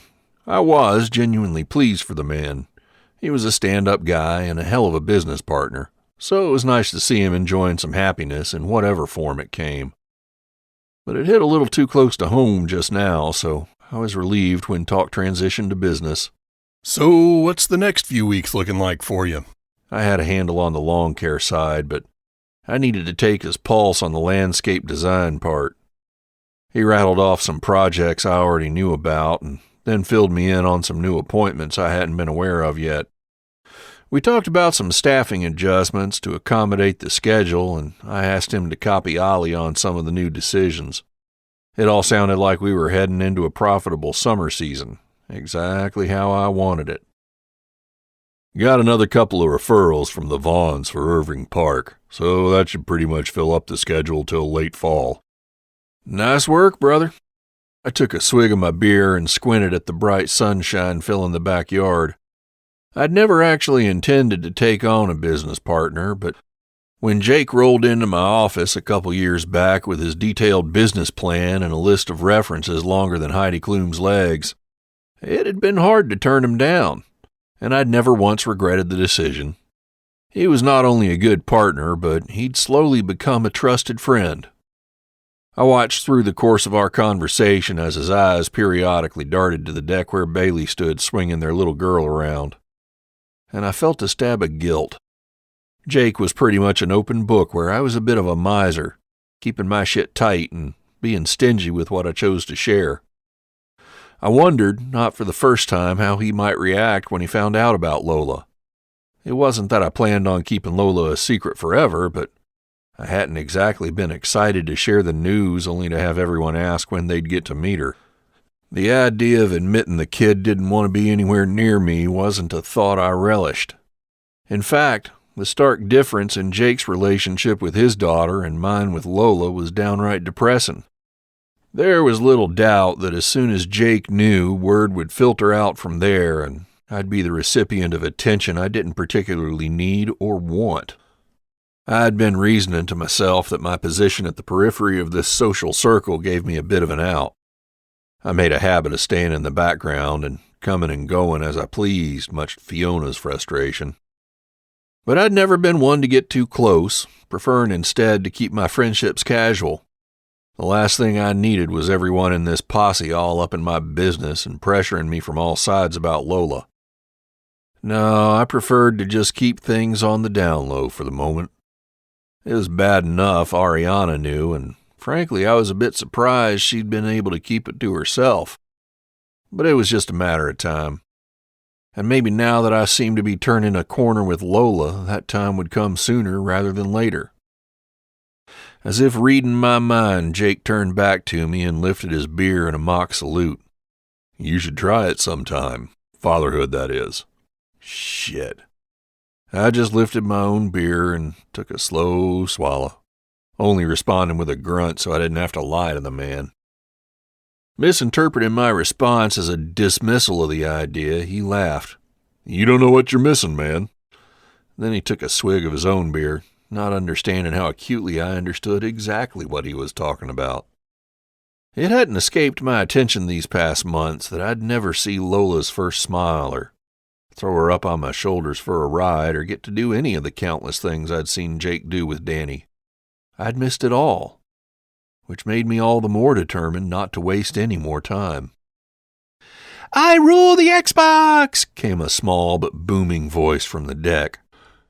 Jake and I turned our heads to see Laney's son, Rocco, running in a circle, fists raised in the air on a victory lap around a frowning Mark.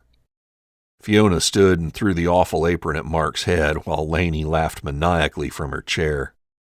It was no wonder Ariana was friends with these women. They loved to torture the men in their lives. There's no way I'm wearing that ridiculous thing, Mark growled, the tendons in his neck standing out. Cheaters get stitches. Fiona snatched the apron back and started reaching her hands toward him to put it over his head. That's snitches, not cheaters. Mark held her back with a hand to her forehead and embarrassingly little effort. Stop that, you animal! You're teaching Rocco and Danny to be sore losers. She flailed toward him again, her blonde hair flying but made no progress. One of them thinks Xbox is a chew toy and the other is a better cheater than I could ever be. Are you calling my daughter a dog? Jake made a move to protect his daughter's virtue, but I held him back with a hand and a shake of my head. Don't you dare. I want to see how this plays out. I smiled, grateful for the distraction. Hey, I didn't cheat. You just can't admit you suck. Rocco grinned back at Mark, who pretended to take a swing at him with his free hand. Rocco, don't say sucked. Laney stopped laughing and turned to glare at Nate. Don't look at me. It's probably Fiona's fault. Nate put his hands up. I don't say sucked. Fiona continued to fight Mark's hold with a huff of exertion. I say blows like a lady. I'm sure Mark prefers it that way, murmured Bailey, making the rest of us, including the precision crew, burst out laughing while Fiona looked around like we'd all just lost our collective shit. Come on, Mark, man up and take the eggplant. You know you want it. Bailey innocently cuddled Danny while she taunted Mark. It's not even that big, Laney offered. It'll only hurt for a minute. Mark growled at both of them, momentarily taking his eyes off Fiona and Rocco, which turned out to be the key to his demise. In a move that impressed me with its brilliant synchronicity, Rocco snuck behind Mark and pantsed the motherfucker. In the panic that followed, Mark released Fiona, reaching down for his shorts that lay pooled around his ankles and giving Fiona the perfect angle to slip the apron over his head. At least your eggplant is covered now. Fiona grinned at him in triumph. Mark yanked up his shorts while all of us men wisely looked away. Dude, Jake cringed. I don't get what the big deal is anyway. Rocco shrugged and ran toward the treehouse in the yard, turning at the last minute to yell, My mom loves eggplant. To which Laney flipped everyone off as Mark finally let go a smile and gave in to his fate. I looked around at the crowd I knew I should call my friends as two thoughts settled over me. Maybe it wouldn't be so bad if I let them in on a little of my business.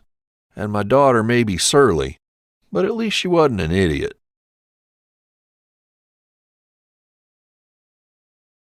Chapter 11. Smart versus smartass. Uri. Goddamn motherfucker. What's got you all fired up? Did Gossip Girl get canceled? Duh. That show had been canceled for years, but I was pulling for a reboot. Not that Paunch needed to know that. Shut up, asshole. I sent him a glare while folding the t-shirt for the third time. I was helping Mama out after dinner by taking care of some of the laundry. Here. I tossed a shirt at Paunch. Make yourself useful. He dropped his phone on our parents' bed and began folding the shirt, reaching for another when he was done. Nobody in this house escaped chores, not since we were old enough to reach the counter. Our parents taught us the importance of a strong work ethic and personal responsibility. Shirking your duties was a surefire ticket to not only a tap on the back of the head, but, even worse, a look of disappointment from our father. Choke. So it's the laundry that's got you cussing like a sailor? I wasn't about to get into it with Paunch, but the laundry was the furthest thing from my mind. Memories of Jax's kiss, on the other hand, had taken up residence in every corner of my brain, leaving little room for anything else but basic speech and the ability to focus just enough to not kill myself while climbing the stairs. It had been, without a doubt, the most sensual, explosive kiss of my entire life. And he'd hardly even copped a feel. I'd tossed and turned all Friday night, barely resisting the urge to text him and tell him to get his sexy ass back over to my place and finish what he started. Eventually, I'd banished my phone to the kitchen, where I couldn't reach it, and fingered myself to an unsatisfactory orgasm before finally passing out. But no, Paunch didn't need to know any of this, especially the last part, so I lied. Just thinking about Tony and RJ. Paunch's lip curled. Poor kid. It's not his fault that his parents can't get their shit together, yet he's the one always paying. I nodded, knowing this was true and hating it.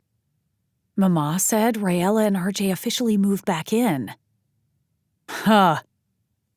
Paunch grunted a mirthless laugh. We'll see how long that lasts. Not that I'm not happy RJ will get more time with Tony. A kid needs his dad. Ugh, just like Lola. It broke my heart to think the dad she'd been raised with was thousands of miles away. Well, she wanted nothing to do with the dad who was right here. But that wasn't how it would always be, I reminded myself. I was sure she was just scared to trust Jax. I would be too if my parents had screwed with my heart that way. She'd been so cagey when I asked her about her dad in Oregon that I dreaded to think what the situation there was. Surely he'd been keeping in good touch. Or maybe not. The notion made my gut churn and had me wanting to ask her myself, despite it being none of my business. I added the folded shirt to my growing pile and shook out a pair of my father's pants. Would you ever date a single mom? Paunch's hands froze. Is this a trick question? I rolled my eyes at him. How could this be a trick question? Do you know something I don't know? He threw the shirt down. Damn it! She said she had to babysit. It never occurred to me that it was her own kid." He sank to the bed and dropped his face in his hands. "Calm down, Shia LaBeouf. I don't even know who you're talking about." I threw the pants at him. "But I guess that answers my question." Paunch glanced up at me, dropping his hands. "Oh, thank fuck." He practically panted his relief. This earned him a scowl. "Hey, it's not my fault I'm not ready to be a dad. A guy needs some warning for that shit. That's why pregnancy takes 9 months. "Yes," I responded dryly. Mother Nature knows no truer purpose than to work around a man's schedule. "Shut up. I'm just saying, being an insta-dad would be hard." "Indeed." "But I guess if it was the right woman and I had to consider it, it would at least be nice having family so close to help out." Shit. Jax didn't have that, as far as I knew from Fiona's various ramblings. He didn't have a mom to butt into his business and tell him how to do everything, or a dad to give him hugs and pats on the back for encouragement, or a bunch of annoying siblings to blame things on and count on for a hand. Jax had Jax. And now Lola. Damn it. I was gonna have to woman up and give the guy a hand, wasn't I? I didn't have time for this shit. But the mental image of Lola smiling up at me on that stage after my performance, and the look in Jax's eyes when she'd invited him to the festival, swam before me. It was like Paunch said, a kid needed her father, and no matter what was going on in that girl's life, she shouldn't have to pay for grown-ups' mistakes, or their out-of-control libidos. "Yeah," I responded as my fingers absently traced the seam of another shirt hem. That would be nice. I knew what I was going to do, whether it was wise or not. I'd help smooth the way for Jax and Lola to build a relationship any way I could. But I was not, I repeat, not letting my heart get involved, or my lips, or my boobs. Nope, not in this lifetime. "What are you two doing in here?" We both turned to see Mama in the doorway. "Oh, mil gracias," she said when she saw what we were up to. "Saves me time I don't have." She grabbed a stack of folded shirts and headed for the closet. "Well," Paunch picked up his phone. "Too many hands and all that. I'm out of here." He ducked by Mama, and I sent him a dirty look. "Thanks for dinner." He blew her a kiss, knowing from experience to keep his distance after a comment like that. "Where are you going?" she demanded. "Unlike some people, I have a social life." He grinned at me and I flipped him off where Mama couldn't see. "Don't you criticize your sister for working hard. She knows the value of a hard day's work, and soon she'll be laughing all the way to the bank while you come begging for a loan." This was all utter bullshit, but the notion made me smile anyway. Mama wasn't overly generous with compliments, so I knew when I got one it was sincere. But Paunch owned his own business, selling parts and accessories at Stroke, his motorcycle gear shop. The business was still relatively new, so he wasn't swimming in cash, but he was in the black, which was more than you could say for a lot of small businesses. I knew our parents were proud of him. "Night, Mama." Paunch's voice faded as he sped down the hall and off to bang the babysitter, I assumed. Yuck. "Speaking of work, we didn't get around to that at dinner. How is business?" She grabbed another stack of clothes and moved to the dresser. "It's good. My client base is growing every month, and I think I'll be able to quit the receptionist gig in another year or two as planned." She nodded. "It still makes me nervous, but you're playing it smart, just like we taught you. Just make sure you hold on to that steady income until you're 100% prepared. You know self-employment is more expensive than it seems." I knew all of this, of course, but I nodded anyway, used to her lectures. "You don't want to get yourself into a situation you can't get out of." I frowned at her back, hating when this topic came up. That was a different time, Mama. You and Papa couldn't have known it would pan out that way. She tisked and refolded a shirt I'd just folded. "We could have been smarter." Should have been smarter." She tucked it into a drawer. "But that's all over now, and at least something good came of it." My mother turned back to face me again. "You'll be smart, won't you?" Always. It was a promise I didn't take lightly. When we'd been kids, our parents had taken out a loan and started a business, buying and selling antiques and estate furniture. But that had been back in the early 90s, before watchdogs and the internet boom. I'd practically been a baby, so I didn't remember any of it. But the bank had called the loan in early, and my parents didn't have the money, since it had all been tied up in the business. They'd had to declare bankruptcy. They'd lost their business, their credit, and their home. That was when we'd all moved into a small 2-bedroom rental house next to Emerson and her mom. If it hadn't gone down the way it had, I'd never have met my best friend. And besides, to a child, money doesn't mean much of anything as long as you have food, love, and a bed to sleep in, all of which we'd had. But that's small consolation to a couple who had worked hard for everything they had, only to have it all taken away in a single breath, leaving them to struggle to make ends meet while raising 4 kids. I admired the hell out of my parents for everything they'd fought through. They'd eventually picked themselves back up and, after another 10 years, started another business. It was the same one my father ran today, providing home inspection services. Sure, there had been tight times, but the business was thriving now and allowed them to buy this house and save for retirement. They inspired all of us, and none of their children wanted to let them down. I sent Mama a reassuring smile, and she nodded. "Good. Now we just have your brothers to worry about." I smiled at that.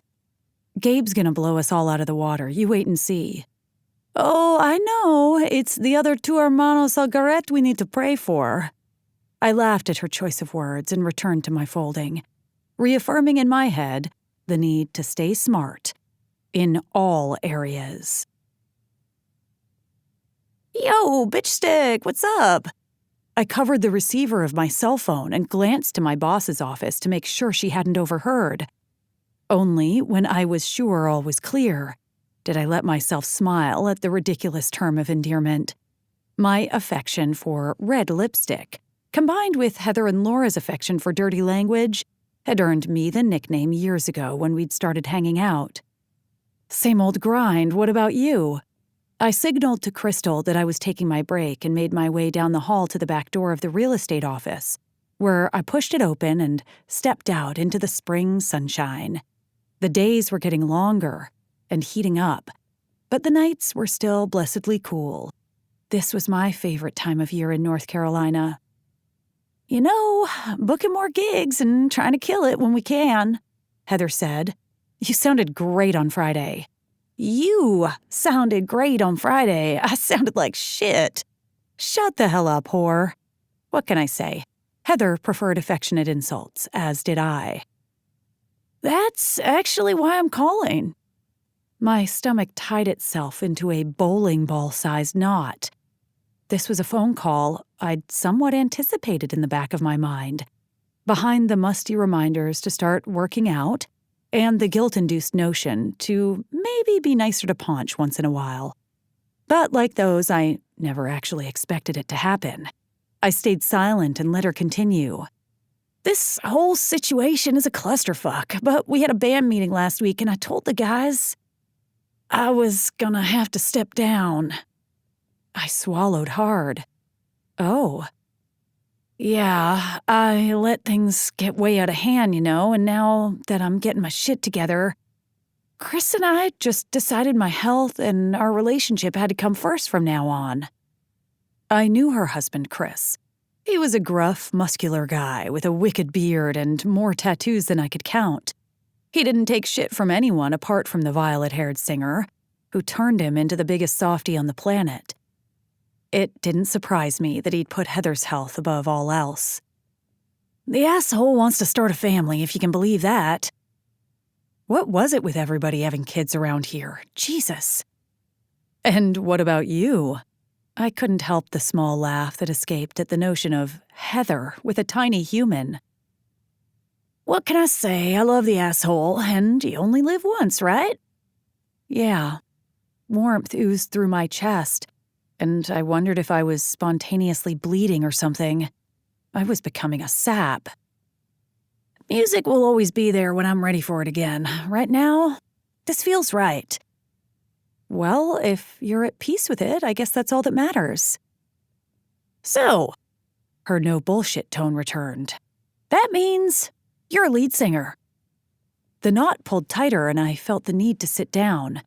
With no chair available, I leaned my back and butt into the stucco wall of the building instead. Just like that, huh? Just like that. The band is all in agreement, so all you have to do is say yes. Shit. This was huge. It was no secret to these guys that I missed being in a band like crazy. But I'd also seen most of them struggle with money over the years. Working shit jobs and living in even shittier apartments to allow them to follow their passion. That wasn't going to be me. I owned my own home and had a good job that paid my insurance and a freaking matching 401k. I had a plan, and it wasn't like Running with Gypsies was ever going to be some Grammy-winning band with a huge following and concert tours. They were strictly a small-town band playing for the joy of it. Being in the band had always been thrilling, for sure. But it was also a huge time suck. My schedule was already so tight. There was no way I'd be able to even consider doing this without letting something else give. My heart sank when I realized one of the first things that would make sense to cut out would be Lola's lessons, and the help I just promised myself last night to offer Jax. No, I couldn't possibly join the band. Could I? You're the only one who can do it right, Ari. Heather's voice rubbed a raw spot inside my chest. Ugh. This was too much to contemplate right now, especially in the middle of my workday. I had to get my ass back inside before I got nailed for letting my break run over. Can I think about it and call you in a few days? I'd figure out a way to let her down easy. Yeah, no problem. Okay, thanks. Really, thank you, Heather. I know this can't be easy. It'll be easier knowing it's in your hands. You were made for this shit, bitch stick. She hung up, and I exhaled, allowing the tiniest space for the possibility to take root. So much for being smart. Chapter 12. Like a Lady. It's not that simple, Jax. Darcy's hissed words from the night before echoed in my head, making my brain hurt all over again. The woman was hiding something, and I was more determined than ever to resolve this shit once and for all. It's a simple question, I'd said again. Where does Lola think I've been all this time? It doesn't matter. Anyway, she has a father. I just thought she might want to meet you, something I've told you a dozen times already. Her tone switched to bored, which took me from an 8 to an 11 on the piss the fuck off meter. It matters to me, Darcy! My shout brought a hiss from Beatrice as she scampered from the kitchen where I banged my fist on the counter in frustration. How was it that I ever let myself near enough to this crazy woman to make a baby? Look, I'm happy to have you spend time with Lola if that's what she wants. But I'm telling you right now, you're not about to replace Mitch. One of these days, he's gonna... She trailed off, clearly having begun sharing something she thought better of. One of these days he's gonna what, Darcy? Things between me and Mitch are not your business. Maybe not, but things between me and Lola are, and I want to know why she still thinks I'm some deadbeat dad who couldn't give a shit about what she's been doing the last 14 years. Darcy tried to laugh it off, but it was forced. She's a teenager. Teenagers roll their eyes and think adults are dumber than rocks. They don't look at you like their hearts are breaking one minute and like they want to claw your eyes out with their bare hands the next. Honestly, I'm surprised you're so worked up about this. My jaw threatened to unhinge itself from my face. Was she for real? The Jax I remember would have let this roll right off his back like everything else. Jesus, this woman was delusional. What the hell is that supposed to mean? Your opinion of me must be even lower than I thought if you think I'd take missing my daughter's entire goddamn life on the chin and keep on keeping on. Well, what's done is done. It's not like I can magically turn back the clock. I don't know what else you want me to say. As usual, I'd gotten nowhere with Darcy and her caginess. I was beginning to think the only way I'd ever really know what had happened was either by getting Darcy wasted on that sickly sweet wine she used to favor, or waiting to the point where Lola felt comfortable enough to share shit with me. Either way, I wasn't getting answers anytime soon, so I tried shaking off thoughts of Darcy and chose instead to focus on my passenger. That was where my mind should have been the last few minutes anyway. So, what would you think about me staying for your lesson tonight? I tried not to let my funk or my anxiety show and was careful not to look directly at Lola while I waited for her answer. Crickets. Fuck. If it makes you feel any better, I can't hold a tune to save my life, so whatever you sound like is going to impress the hell out of me. Still nothing. It was Tuesday again, and I was driving Lola to her lesson and experiencing that familiar torture I like to call fatherhood. With things at work squared away for the time being, I was focusing on Lola and planned to get right on the third part of my plan to go on a date just as soon as I had a minute, or so I kept telling myself. Well, you don't have to decide now, I finally said after it was clear I wasn't getting a response. Out of the corner of my eye, I could see her shrug her small shoulders. That was something at least. I mean, she hadn't come right out and told me to fuck myself, so it could be worse. My fingers itched for purpose, so I switched the radio on, but left the volume low. I hadn't yet let myself think about coming face to face with Ariana for the first time since I got a taste of her, and I preferred not to if at all possible. With that in mind, I focused on the song. It was Dude Looks Like a Lady by Aerosmith, and I have not one idea what possessed me, but I pulled in a deep breath and started to sing along with the chorus. Loudly. Lola jumped in her seat from the shock of it, or my horrible voice, I'm unsure which. But I didn't let that deter me. I sang my damn heart out about mistaken identity and finding yourself wanting to bang a guy, all the while holding a straight face. Even when my voice cracked like an adolescent boy as I tried to imitate Steven Tyler's sky-high voice. My hand tapped along with the beat on the steering wheel as I turned onto Battleground Avenue, kept on going with the second verse. Maybe I wasn't as bad as I thought. Stopping at a red light, I glanced over at Lola again and had to do a double take. Her fist covered her mouth and her nose was scrunched up, making her look like she'd either just stubbed her toe or she was about to bust a gut. What, you don't like my singing? I kept a straight face, knowing she was moments from losing her shit. Turned out I was as bad as I'd thought. The light turned green and I hit the gas at the same time I resumed my little concert, rolling into the chorus again, only louder this time. Oh my God, stop! Lola let out a loud giggle and pawed at my arm. I felt like $1,000,000 goddamn dollars. We're just getting to the good part. She kept laughing while I made a general fool of myself, all for the sake of that giggle and the smile that accompanied it. Lola reached for the dial to shut off the music, but I batted her hand away as my scratchy voice filled the truck cab. People are staring, Lola choked out.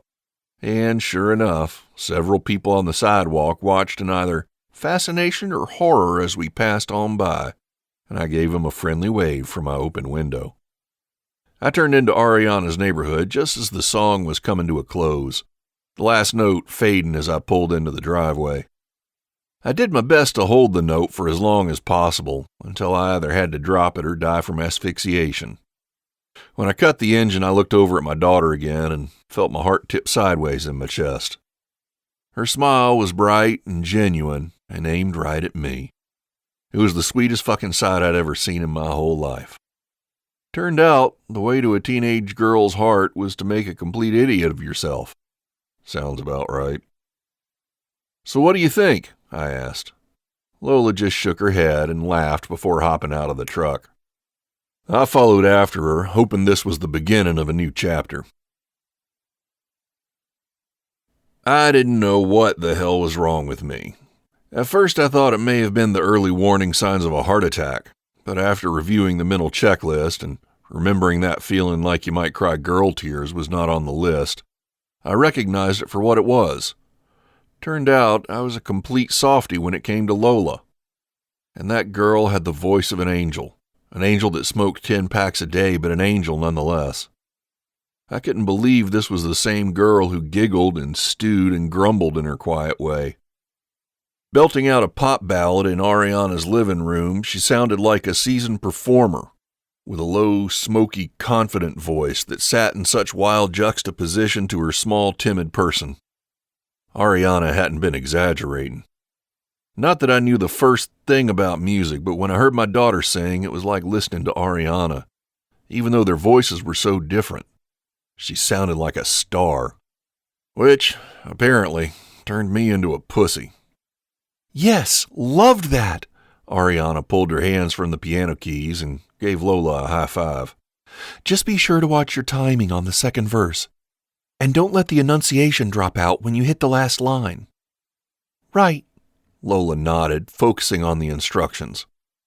What do you think? Ariana swung around on her swivel stool to look at me. I had to clear the thickness from my throat before continuing. Beautiful. I focused on Lola. That was amazing. She tried as hard as she could to keep her lips from turning up, but I didn't miss the lift of the corners when she ducked her head.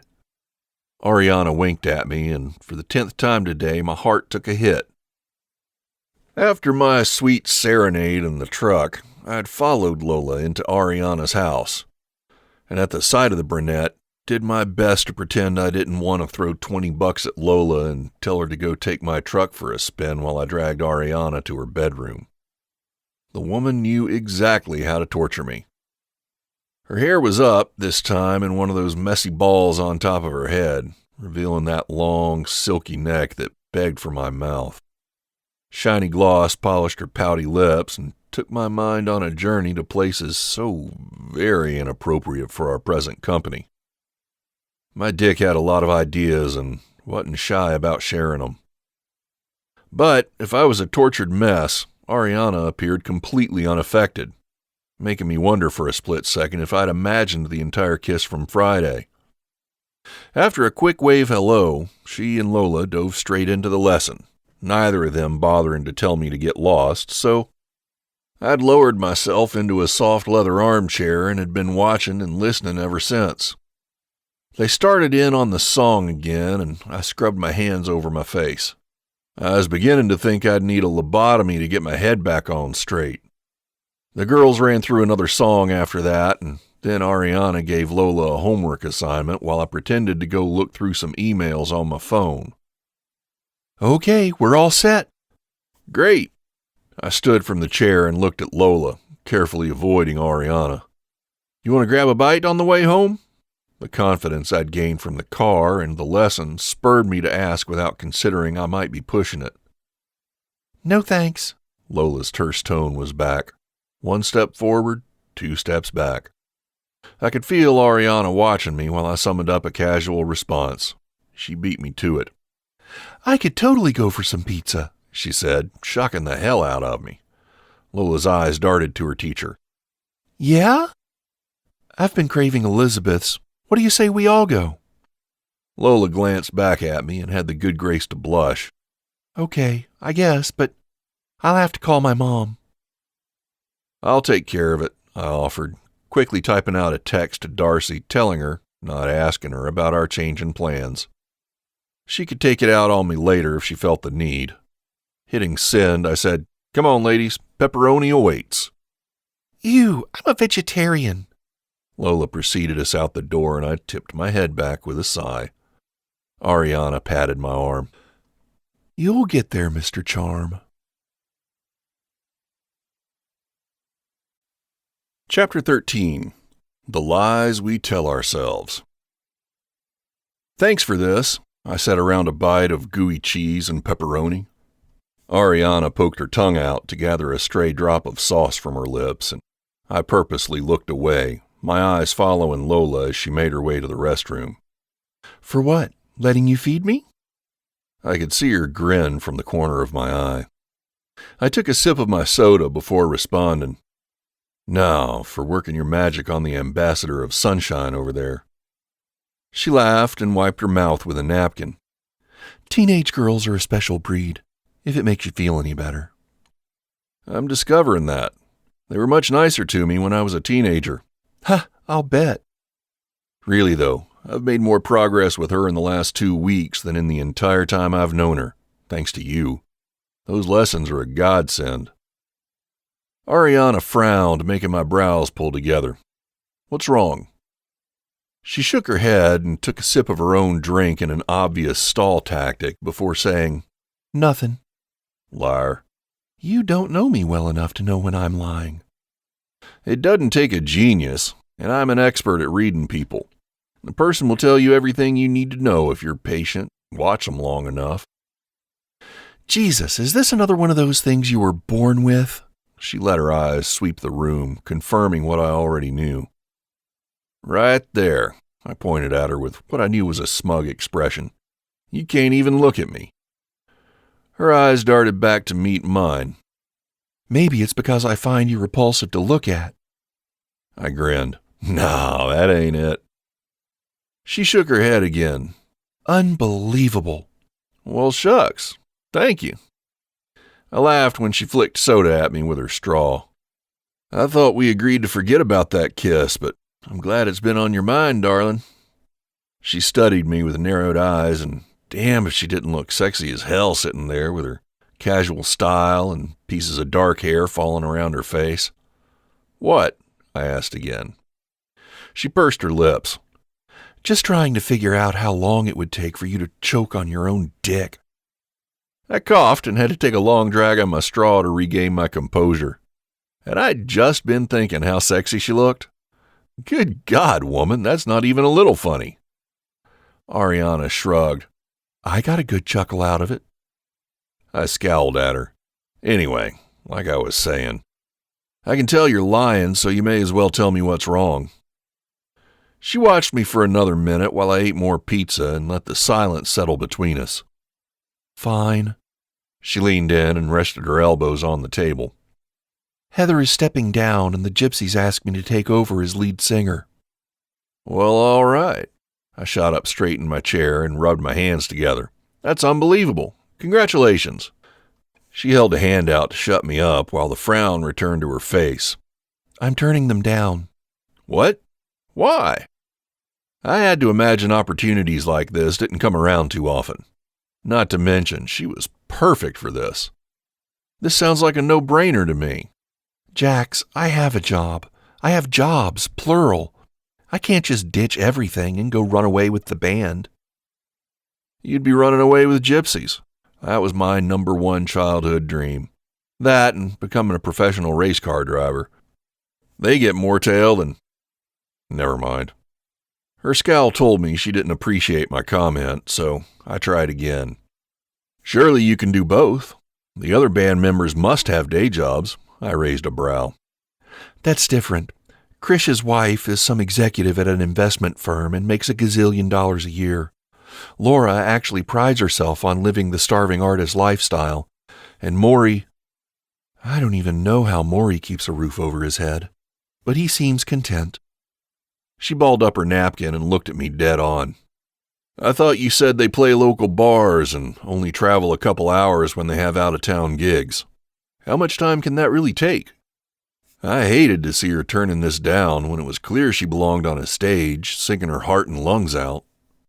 More than you'd think. They rehearse 3 times a week, plus you have to figure in travel time. I already work 40-plus hours a week at the realty office, and my ultimate plan is to make my web design business my full-time gig. I can't do that if my nights and weekends are taken up with band shit. I thought they were already booked with your karaoke thing. She shook her head. No, the design business comes first. I only commit to karaoke when I know I'll have the time. It wouldn't be like that with the band. You're either all in or you're out. I nodded. That makes sense. But do you really want to say no? She slumped in her seat and propped her chin on her hand. I wasn't liking this defeated look on her face, preferring instead the take-no-prisoners smartass approach I was coming to expect. No, but I can't see any way to make it work without it messing with my future. She chewed her lip in thought before taking another breath and letting it out in resignation. That's just not something I can live with. Ambitious and careful. I wiped my mouth with my napkin. Are you taking notes? Oh, I'd been taking careful mental notes since she walked into my office last year. She just didn't need to know that. I was never a very good student. I sidestepped her question. Now that doesn't surprise me. Hey now, I scowled at her. She laughed, and I liked that much better than the frown that had been driving a wedge between her eyes. No, I can see you as one of those kids with a report card that says, Jax is a bright child, but he spends too much time playing games and flirting with girls, and not enough time focusing on his paper. She didn't know how right she was. Damn, Papa would have loved Ariana. The first thing he would have done was invite her in to play 5-card stud to see what kind of poker face she had. And then he would have given her a glass of his awful cherry moonshine and asked her to please spend the rest of her life giving me a hard time. Yeah, unlike me, he preferred the ones with attitude. Although everything in my gut said I was changing my tune. But you have your own successful business, so you obviously learned to focus at some point. She sipped her drink, looking relaxed again. But I didn't give up a dream for mine. It slipped out before I could pull it back. But she didn't look offended. Her expression was more thoughtful than anything. Of course, my singing voice isn't quite as good as yours, despite how hard I try. If I'd known about this ambition of yours, I would have dragged you up for karaoke. She put a finger to her chin. I'm thinking Wind Beneath My Wings would be right up your alley. I smiled at the memory of Lola's reaction to my foray into rock stardom and turned my head to see what had happened to that daughter of mine. I spotted her across the restaurant talking to a couple of teenage girls, all of them gesturing animatedly, making me imagine the group gathered in my living room, or Papa's once I moved in there. Maybe it wasn't such an impossible notion if things kept moving forward. Ariana watched me, and I brought my attention back to the topic at hand. I'm really more of a lip-sync kind of guy, but not you, I pointed at her. A sad smile curved one side of her mouth. Jax, it's not that simple. Good Lord, that brought me back to Darcy's words from the night before. Why did women make everything so complicated? If I couldn't convince Darcy, maybe I could convince Ariana. I think it can be. Hear me out. She had the grace to nod and keep silent for the moment while I worked out a new plan. This shit was my specialty. The way I see it, you've got 4 balls in the air. The day job, karaoke, the design business, and Lola's lessons. And don't forget family obligations. Don't even get me started. She tucked some loose hair behind her ears with restless fingers. And if I don't have at least a bit of a social life, I'll shave my head like Britney Spears and fall off the deep end. Noted. Your hair is too fucking gorgeous to take that risk. She cocked her head, but didn't scowl at me, or roll her eyes at my compliment. I was serious.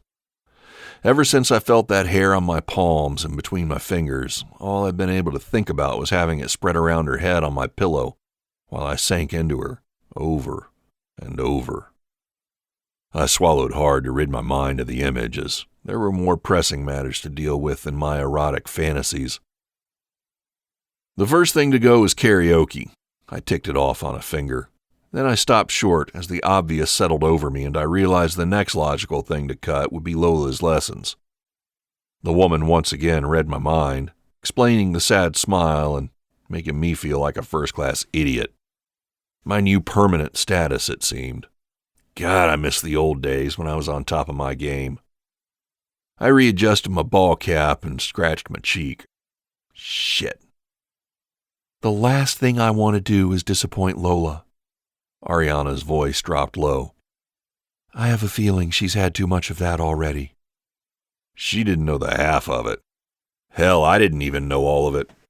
I coughed out a laugh, finding nothing particularly funny. And I assume quitting your day job is out of the question. She laughed, but didn't mean it either. I kind of like having health insurance, in case I get hit by a bus. I nodded. She'd been trying to spare Lola's and my feelings with the same kind of care she'd been taking the entirety of this past week or two. But it made no sense that one singing lesson a week would require turning down the band. She was watching Lola across the room now, but I was watching her. Despite my recent designation as an idiot, I was a troubleshooter at heart, and a good one, usually. And the fact was, this woman worked too damn hard. In my experience, if you did something you liked and made a living doing it well, it left time for the good things in life. Fishing, drinking beer, and a little NASCAR in my case. Singing in a band in Ariana's. Work smart, not hard, was a motto I lived by. No need to kill yourself, especially at her age. There was plenty of time for that later. I knew, however, if I spouted my thinking to her right now, I'd likely get a kick in the nuts for my trouble. So I went troubleshooting in another direction. And part-time is out of the question? Her head snapped back at me at that, and her brow furrowed. Shit, you may be onto something. She whipped out her phone and began typing, her thumbs flying over the screen like a true professional. Waiting for her to finish, I picked up my glass and made sure Lola was happily engaged with her friends. I wanted to finish my talk with Ariana before Lola got back to the table. She didn't need to get wind of anything possibly upsetting her new lessons. Wow, you may have actually helped me. Ariana set her phone down and grinned across the table at me, letting me know she was just delivering some of her snark. I just messaged my friend from work. She works 32 hours a week and still qualifies for benefits. I mean, it would still be a dip in income, but it might just be worth it. Hell yeah, it would, I agreed, and not just for Lola's sake. It would be a shame for Ariana to waste her talents singing karaoke in seedy bars for a bunch of drunks who could never adequately appreciate her talent. I'll have to crunch some numbers and check with work, of course, but... Her lips spread in a gorgeous smile. This is crazy. The smile was catching, and I knew I was grinning right back at her. She put a hand over her eyes. I really should say no and stick to the plan I have. Then I'll have enough saved up to officially launch my business sooner and pay for my own insurance and retirement savings. But this opportunity won't be around by then, will it? You've got to grab it while it's here. No regrets. I made sure she met my eyes. It didn't seem like much of a risk to me. She'd still have her day job, her design business, and be able to hang out with Lola. And me. Not that the last part meant anything. She looked at me for another moment and then nodded. Thanks, Jax. For what? I don't know, she shrugged, some of that softness returning. Maybe for believing in me? My voice dropped in response. That's not hard to do. You're extraordinary. Her casual smile slid and my gaze fell directly to her lips. Her tongue snuck out to wet the full bottom one and I let out a tiny groan. She was definitely going to be the death of me. That was when Lola decided to return to the table. You guys look weird. Ariana let a chuckle escape, her eyes still on me when she pulled my daughter in for a squeeze. I signaled the waitress and ordered a much-needed beer. Chapter 14. Well, that went differently than I anticipated. Ari. I decided on a compromise. By the time Wednesday morning dawned, a little of Jax's contagious enthusiasm had worn off, and I was doing some reevaluating. He was right that this kind of opportunity was a once-in-a-lifetime thing, and I would probably be crazy turning it down. But I'd also promised my parents and myself that I'd be smart.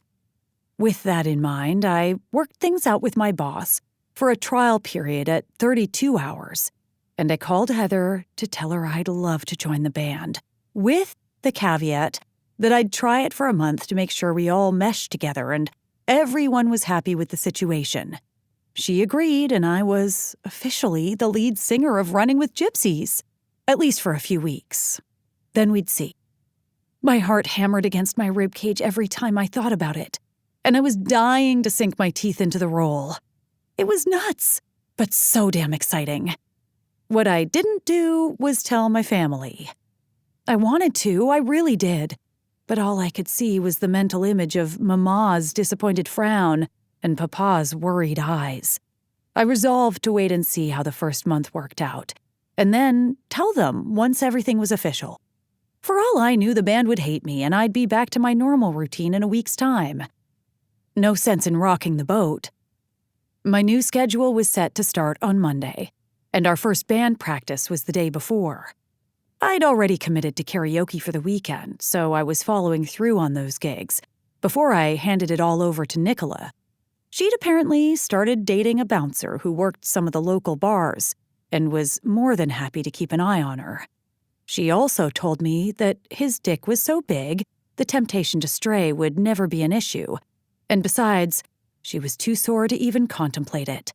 Something I didn't strictly need to know, but she felt compelled to share. Now I just had one more issue to deal with. Me. When are you telling the gang about Lola? Jax. I was planning on dropping them an invitation to her wedding in about 30 years. Me. Very funny. I thanked the barista for my coffee and found a table in the corner where I could plug in my laptop. But I kept it closed for the moment, wanting to get back to Jax and our chat. This was dangerous behavior and was setting the exact wrong precedent. Me. You can't expect me to keep this to myself for much longer. Jax. I know. Me. While we're on the topic, is there a particular reason you haven't told anyone yet? Jax. How do you know I haven't? Me. Because I've met Fiona? Jax. Touché. Me. So? I sipped the hot coffee and waited, blaming the warmth in my chest on the beverage. Jax. Because they'll want to meet her. Me. I don't see the problem. She's adorable. Me. And a pain in the ass, but every teenager is, as we've established. Jax. I just need a little more time. Me. For what? Jax. God, you're nosy. This made me laugh out loud, and I didn't care in the least that I drew a few curious stares. Me. Yup. Jax. For her to like me. Damn. That did things to my cold, dead heart. Me. Jax. Jax. What? Me. You know it's not your fault, right? Jax. I could always use a reminder. Double damn. The last thing I needed was to see his soft underbelly. Me. I'm gonna punch Darcy in the vagina. Me. Are you still there? Jax. Sorry, I just choked on my coffee. You should warn a guy before talking about genitals before noon. Me. Whatever. Besides, I definitely noticed a few smiles pointed in your direction from our grumpy little crooner. Jax. So I didn't imagine it? Me. No way. She'll come around. Jax. Did you say yes to the band? He wasn't subtle in his change in subject. I took the lack of segue to mean this topic was finished, and I told him what I'd worked out so far. Jax. Sounds like you're on your way to stardom. Me. Not likely, but I'm still looking forward to it. Jax. You'll be phenomenal. Maybe I can bring Lola to your first show. If it's not in a bar, that is. Me. I'd love that. I ignored the warmth spreading from my chest and on through my belly at the thought. Me. You can come on one condition. Jax. What's that? Me. You spill the beans about Lola. Jax. Gotta go. Customer just walked in. I smiled into my coffee cup and finally opened my laptop. Customer, my ass. He might think he was sneaky, But he was dealing with the master. One way or another, I'd get him to bend to my will. I could only help the guy out so much on my own. What he needed was a whole posse. And if I knew the gang, they'd be all about bringing Lola into the fold. And Jax. Even if he got there kicking and screaming. Now, why did that thought please me so much? This is a bittersweet night, but I want you all to treat your new host with the same respect you treat me, you hear me? In other words, don't be stingy with the tips and keep your goddamn hands to yourself. A few of the regulars laughed and several hoots crowed from around the room. I'd just made my official announcement that this would be my last karaoke appearance at the last stop. Berg decided it was the perfect opportunity to ask me out, but I let him down gently by telling him the band needed all my focus.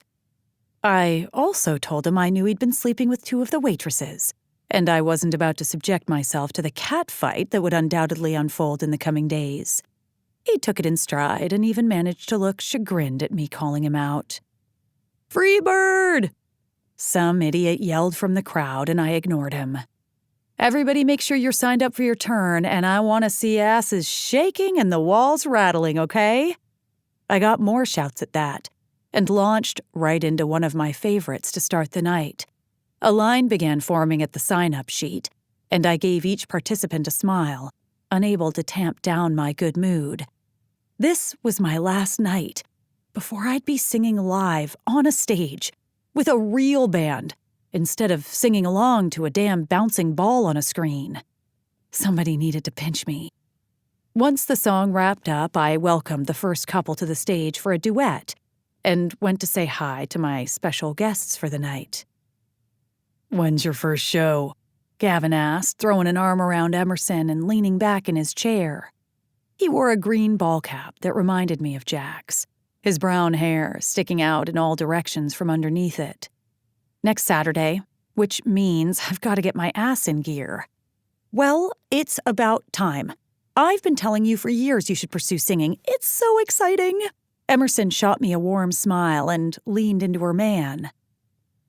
"Have I ever heard this band? What did you say their name was?" This came from Brett, Gavin's best friend. I had to imagine he was dragged along by Emerson and Gavin. I wasn't unaware that the guys viewed karaoke night as akin to secret, non-government sanctioned torture, something Gavin wouldn't want to experience alone. The couple on stage screeched out the last line of the chorus to their song, and Brett winced, making me not entirely disagree. I told the guys more about the band and directed Brett to their website to listen to a couple of the Gypsies' originals. Emerson and Gavin had, of course, seen them when I'd filled in a few weeks back, and I was feeling all warm and fuzzy from all the support I was getting from my bestie and her sex slave. "Cool, I'll definitely check it out," Brett said, taking a swallow of his beer and doing a terrible job of hiding his pained expression at the couple currently butchering Ain't No Mountain High Enough. "Sorry we're late." Fiona and Lainey scuttled up to the table and plopped down into 2 empty chairs. "Did we miss anything?" Lainey asked. "Just Ari kicking butt at Beyoncé." I grinned at Emerson, and her refusal to use a single curse word. She was like the Mother Teresa to my Amy Schumer, thus making us perfect friends. "Damn." Fiona crossed her legs in her short skirt and flagged a waitress. "I thought you weren't allowed to go to karaoke anymore," I said to the blonde. She frowned at me as the waitress approached. "I can do whatever I want. Mark is not the boss of me." I bit my lip to keep from laughing.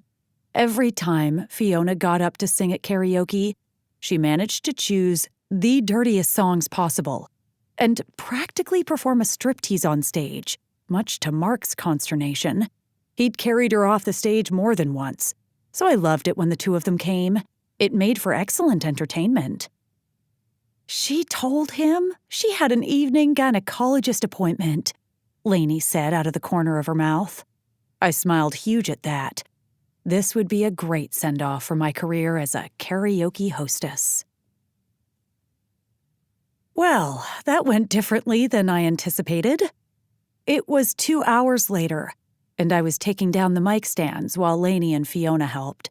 Emerson sat in Gavin's lap in a chair at the side of the stage, both of them seemingly unaware there was anyone else in the room based on the effort my best friend was putting into ramming her tongue down her boyfriend's throat.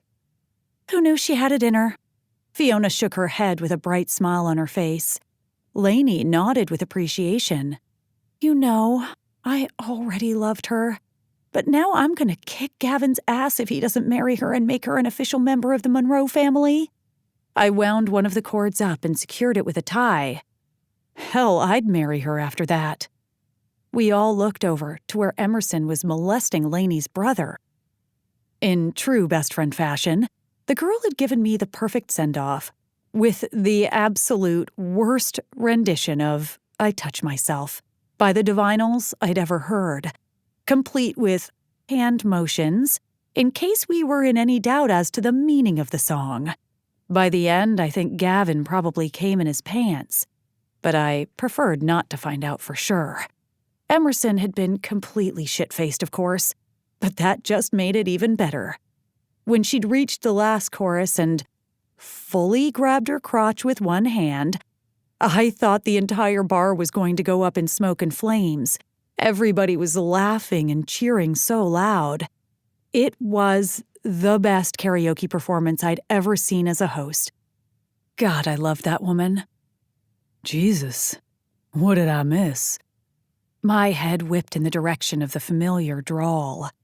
I'd been so distracted by Emerson and the girls that I somehow hadn't noticed Jax walking into the bar. But now that my eyes were on him, I was shocked I'd missed him. His hair was wild, as it always was when it wasn't tamped down by his baseball cap, and he wore a blue Texaco t-shirt that matched his eyes so perfectly, I briefly considered he might have had it dyed especially. Until I remembered the lack of effort the man put into his appearance. His jeans sat low on his hips and hugged his thighs, making my mouth water and my words get stuck in my throat. It was so unfair that he had this effect on me, when it was the very last thing I wanted or needed. Hey, you missed the show, Fiona scolded. Doesn't look like it from where I'm standing. He tipped his chin to where Emerson and Gavin were acting out their own personal porno. That's nothing. You should have seen her on stage, Lainey said before she and Fiona started snickering again. Something tells me I came at just the right time. I didn't miss his eyes sweeping me as he spoke. Unfortunately, neither did Fiona and Lainey. I turned abruptly and started shoving the mics in the case at the side of the stage. This was so not good. So, what brings you here, Jax? Fiona's tone was so obvious a drunk toddler couldn't have missed it. Damn it. Can't a man have a drink on a Saturday night? Good Lord, he needed lessons in subterfuge. And besides, what was he doing here anyway? Had he come thinking I'd be here alone? The thought had my belly swimming with rainbow-winged unicorns. Or maybe... Aha! Fiona responded, completely unconvinced. I spun around. So, Jax, wasn't there something you wanted to tell the girls? If he was going to try stirring up gossip by bringing his fine ass here, I could deal some shit right back in his face. His deer-in-the-headlights expression delighted me, more than it should have. I felt a tad guilty for enjoying this so much, until I remembered that it was for his own good. Fiona and Lainey's eyes pinballed back and forth between Jax and me, while I smiled my smuggest smile and crossed my arms over my chest. He actually backed up a step, making me want to laugh and roll my eyes at the same time. What Jax is trying to say is, I wasn't really going to say it. I was just trying to get him to hurry the hell up. Brett chose that moment to walk up behind Jax with his phone in the air in front of him. Holy shit! I didn't know you had a kid. All eyes swung to Brett and his phone. A phone showing a clear-as-day picture of running with gypsies at Friday's show, posing with me and Lola, with Jax standing at the edge of the photo, looking like Lola's older, hairier twin. Jax dropped his face in his hand, and I grinned like the devil herself. Chapter 15. Aren't you glad I asked? See, that wasn't so bad. Ariana shoved my shoulder and I glared at her. You're not the one who's going to have to deal with Fiona from now until the end of time. I groaned at the thought of how badly my receptionist was going to make me pay for, as she put it, betraying her. Think about it this way. She'd torture you worse if you waited longer. And besides, Fiona just might be the ticket you need to bring Lola out of her shell. That woman can make friends with a trash can. I didn't say it out loud, but I preferred to stick with Ariana when it came to working on my relationship with Lola. I hefted a heavy black case into Ariana's trunk and bent down to retrieve another one. We were standing by her SUV in the dark parking lot, having bid everyone else goodbye after Fiona and Lainey had quizzed me relentlessly about Lola. I managed to remain a bit vague about the details, but I basically told them that I'd recently discovered I had a daughter, and she was shy, so I didn't know yet when they'd be meeting her. I figured that would buy me at least a little time. But I fully expected further interrogation if I didn't produce Lola sometime soon. Fuck me running. With the last case resting on the floor of Ariana's truck, I closed the tailgate and turned to face her. She was looking gloriously fuckable in another one of her tight dresses that made me want to bite my fist and howl at the moon before stripping it off her. This one was red and white with a neckline that accentuated her full breasts and gave me a peek of the star tattooed on her collarbone. I wanted to lean forward and trace my tongue around the mark and not stop until my nose was buried between her tits.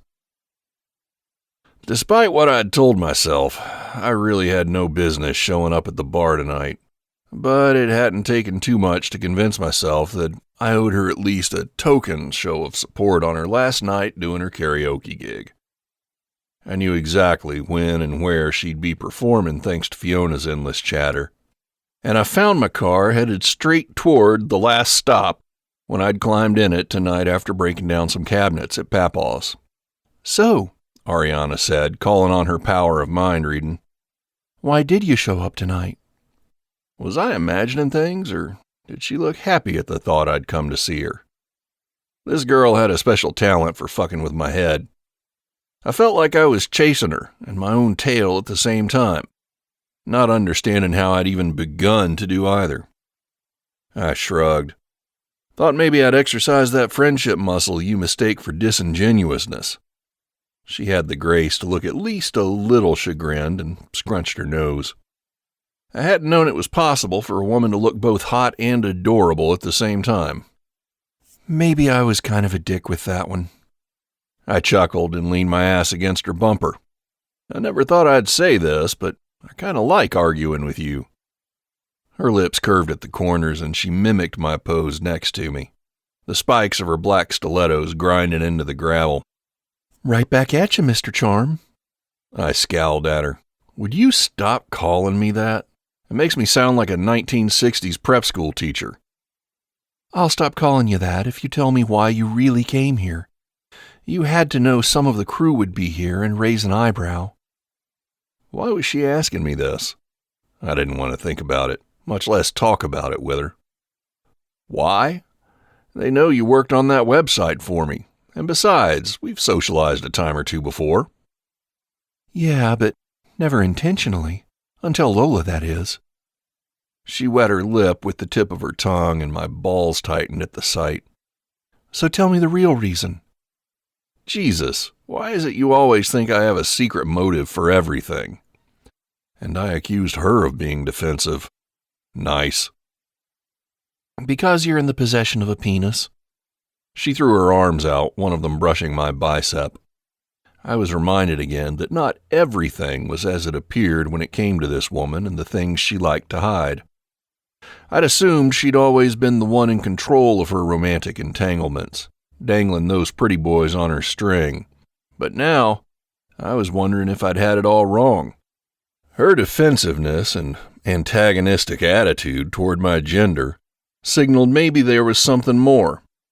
The thought of somebody hurting her had my blood beginning to race through my veins and my hands itching to deliver a solid punch at some asshole's nose. That was new. Knowing I'd get nowhere if I called her out, I went for a flip response instead. Last I checked. That had her grinning despite herself, and she checked me in the shoulder. All right. Since it's a big night for you, I suppose I can admit that maybe I just felt like seeing you and hearing you sing. This was nothing but true, although even I knew that wasn't the entirety of it. She coughed out a laugh. Jax, I swear, you see me more often these days than just about anyone I know. Apart from the people at the realty office, that is. That's 'cause you work too hard, woman. I checked her back, but stayed close when our shoulders touched. But the thought of me becoming such an important presence in her life wasn't unwelcome. In fact, despite it being foolhardy, I was downright pleased. Although seeing me so much is probably a good thing, it would be a shame for you to have a ready insult and me nowhere to be found. She turned to look at me with a smile, and our eyes caught. It was clear she hadn't realized just how close I was when her breath hitched a tiny bit and she froze. I guess maybe I should be the one working harder on that friendly thing. Her smile fell a little at the corner, and I watched her for another second, wanting nothing more than to tell my good sense to go to hell while I leaned in the last few inches to taste her lips. But she'd told me, in no uncertain terms, to forget about that kiss last weekend and keep things strictly about Lola. The fact that my thoughts about Ariana rarely included Lola wasn't something I wanted to admit, nor would she want to hear it. With that in mind, I turned my head, breaking our eye contact. So, how does it feel to be done and moving on to the next chapter? It took her a few seconds to answer, making me wonder if she'd actually been expecting me to kiss her. If her opinion of men was so low, I wasn't about to be the one to go against her explicit wishes and prove her right. Honestly, it feels weird, she finally said, her voice back to its normal playful tone. That's fair. You excited? Beyond. I'll bet your family's real proud. She groaned at that. What, they're not music fans? I couldn't fathom that her people wouldn't be proud. So, maybe it was likely they were to show up and embarrass her with too much attention. If they were anything like her, I could see that in a heartbeat. I haven't exactly told them yet. Why the hell not? It's complicated. I looked at my watch. I don't have anywhere to be. She shook her head. I should probably get going. Come on. It's Saturday night, and this is supposed to be a celebration. Let's go get a drink, and you can tell me why you're not sharing this piece of amazing news with your family. I pushed off the bumper and faced her again. Besides, you owe me for forcing my hand about Lola. I tried a stern look, but honestly, it was a relief not having that secret to hold to myself anymore. Ariana was right. It hadn't been so bad. I was proud to be a father, something that hadn't occurred to me before. I'd been so focused on trying to navigate my new role and getting Lola to not hate me that I hadn't given much thought to how I actually felt about it. I played a part in bringing that girl into this world. She was part of me, and I was lucky to have the opportunity to help shape her and watch her grow into a young woman. If she let me, that was. Ha! You can thank Brett for that. She shrugged. You know I wouldn't have actually told them, right? It was yours to share. Her grin returned. I just can't seem to help myself from giving you a hard time. Since I liked riling her up just the same, I didn't have a leg to stand on. Right back at you, darling. She laughed this time.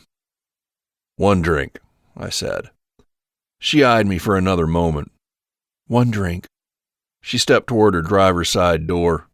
But not here. I'll be happy to never set foot on that nasty-ass floor ever again. You don't even want to know what's probably on that floor. With that, she climbed in her car, leaving me to wonder if maybe I should just burn my boots when I got home later tonight. Now I'm going to need an Uber home. Ariana lifted the wine glass to her lips, not sounding the least bit sorry. I didn't tell her I'd be the one driving her home, but that was a decision I'd made 30 minutes ago when the second glass of wine hit the table between us. I was still nursing my first beer, and despite her initial protest, Ariana was definitely in the mood for a celebratory cocktail or two. Or 3, it seemed. She set the glass back down and shifted her lips, drawing my eyes to their wetness. Can I ask you a question? Shoot. Why didn't you know about Lola until last year? I scratched the back of my neck and set my beer back down, too. Honestly, I'm not really sure. How is that possible? What did Darcy say about it? Surely you asked her. Yeah, but I don't have the whole story, and she's being cagey as hell. All she said was that by the time she found out she was pregnant, she was already in a relationship with her ex, and he stepped up. The thought that she didn't have the decency to even tell me still pissed me right the fuck off, but there was nothing I could do about it now. I still can't believe she never told you. God, that's just unconscionable. Again, Ariana echoed my thoughts. I can't say I'm thrilled with the decision. She traced the rim of her wine glass with a finger, making my brain threaten to go places it shouldn't. So they just raised her with her thinking the ex was her biological father the whole time? Yup. So how did she find out about you? I pushed my almost empty bottle to the center of the table and rested on my forearms. Not sure of the details on that one either, but when the ex left town, Darcy hunted me down thinking maybe it was time Lola met me. Shocked the ever-loving shit out of me. She's been living in Greensboro this whole time, and you never once ran into her? That's crazy. I didn't want to admit that I might not have even recognized Darcy, but it was the truth. God, maybe I was an asshole. My eyes shifted to take in the few remaining occupants of the bar Ariana had chosen. God has a warped sense of humor, that's for sure. What was it like? She leaned in, and I could see the ring of black around the dark pools of her brown irises. Her eyes were softer than normal, making her appear less guarded. I liked that a hell of a lot. What was what like? Seeing your daughter for the first time. I let out a long exhale. It was, I don't know. People always say surreal, but that doesn't even come close to describing it. I mean, I walked into Darcy's kitchen and there was this miniature version of me, all arms and legs and blonde hair and freckles. And my chest, it just cracked, you know? It cracked open and I could hardly breathe. I shook my head and pinched the bridge of my nose, my skin beginning to itch at being so exposed in front of this woman. Anyway, she wasted no time in making it clear she didn't want anything to do with me. And I've been persona non grata ever since. I forced a smile and sat back in my chair again, needing a little distance. Not for long, Jax. She's coming around, and so are you. I can see you learning how to talk to her. It's just a matter of time, and you'll be best buds. Ariana took another sip of the burgundy liquid and smiled that gorgeous smile at me. My heart thumped so loud I thought she might be able to hear it. Yeah, but that's not the same as being a dad, I said before taking a cleansing breath. Here's hoping. I held up my bottle in a toast, and Ariana clinked her glass to it before taking one more sip and glancing around the room. I think it's probably time to go. I nodded, thinking she was absolutely right. The drive to Ariana's was a silent one. It hadn't taken much for me to convince her to let me drive her home, something that served as my first indication that things had somehow shifted. Somewhere, between the pizza dinner, karaoke, and our drinks tonight, the reasons why we shouldn't test out this chemistry between us were becoming blurred. I almost couldn't remember why it would be a bad idea to kiss her again, or more. And from the electric tension bouncing through the space between us in the truck's cab, she was having memory problems too. It took only 15 minutes before I was pulling in her driveway, but it felt like an eternity. Ariana remained in her seat this time while I rounded the front of the truck, my pulse racing at my neck. As soon as I opened her door, I knew there was no going back. In one fluid motion, Ariana slid from the seat, her dress riding dangerously high on her thighs as her hands skated up my chest and over my shoulders. Our lips crashed together, erasing the space between us and sealing our evening's fate. I inhaled her spiced coconut scent as my tongue pressed past her lips to draw in her taste. Her hot tongue tangled with mine as she pulled me closer, letting her hands run the length of my shoulders and back, right down to my ass where she cupped me. Not wanting to miss out on any quid pro quo, I let my own hands fall from where they wrapped around her neck to skim her spine and cop my own feel. This woman's ass was one of the great wonders of this world, and I couldn't wait to explore every lush inch of it. I was making lots of plans, but I was getting ahead of myself. Ariana nipped at my lower lip and moaned into my mouth before sweeping her tongue in again and giving me a faint taste of the red wine she'd had at the bar. I tore my mouth from hers, but reflexively squeezed her luscious ass one more time. "You've been drinking." Not much. Not enough that I don't know what I'm doing. Perhaps, but I watched her eyes, noting how dilated they were and hoping like hell it was from desire and not the wine. Jax, remember when I asked you why you really showed up tonight? Yeah. I tried my best to keep my breathing even. That wasn't a very good question from someone who wanted to pretend that kiss last Friday never happened. Yeah. This time it was agreement. I don't want to pretend anymore. Fuck. Me either.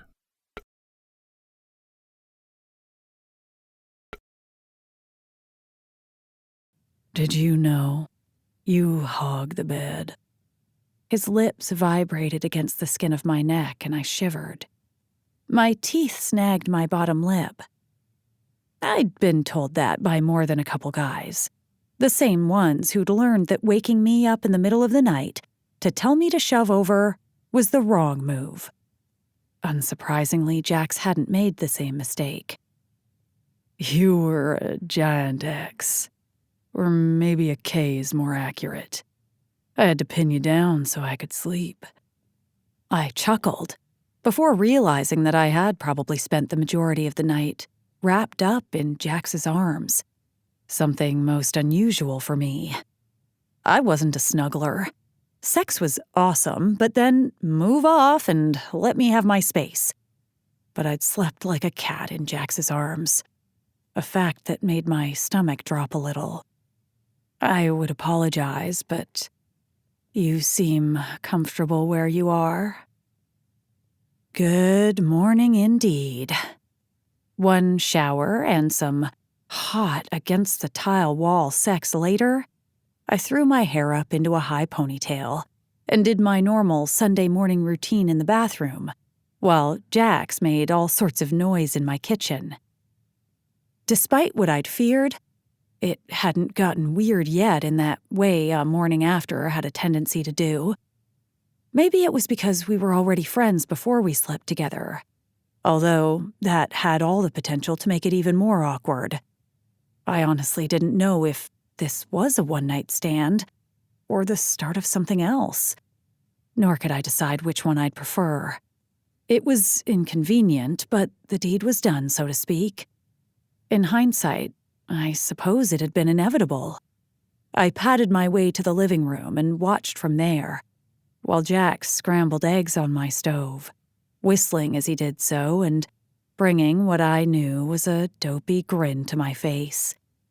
He lit something inside me that warmed me from the inside out, and him, standing barefoot in my kitchen, with just his low-slung jeans and muscled torso, scrambled my brain worse than the eggs.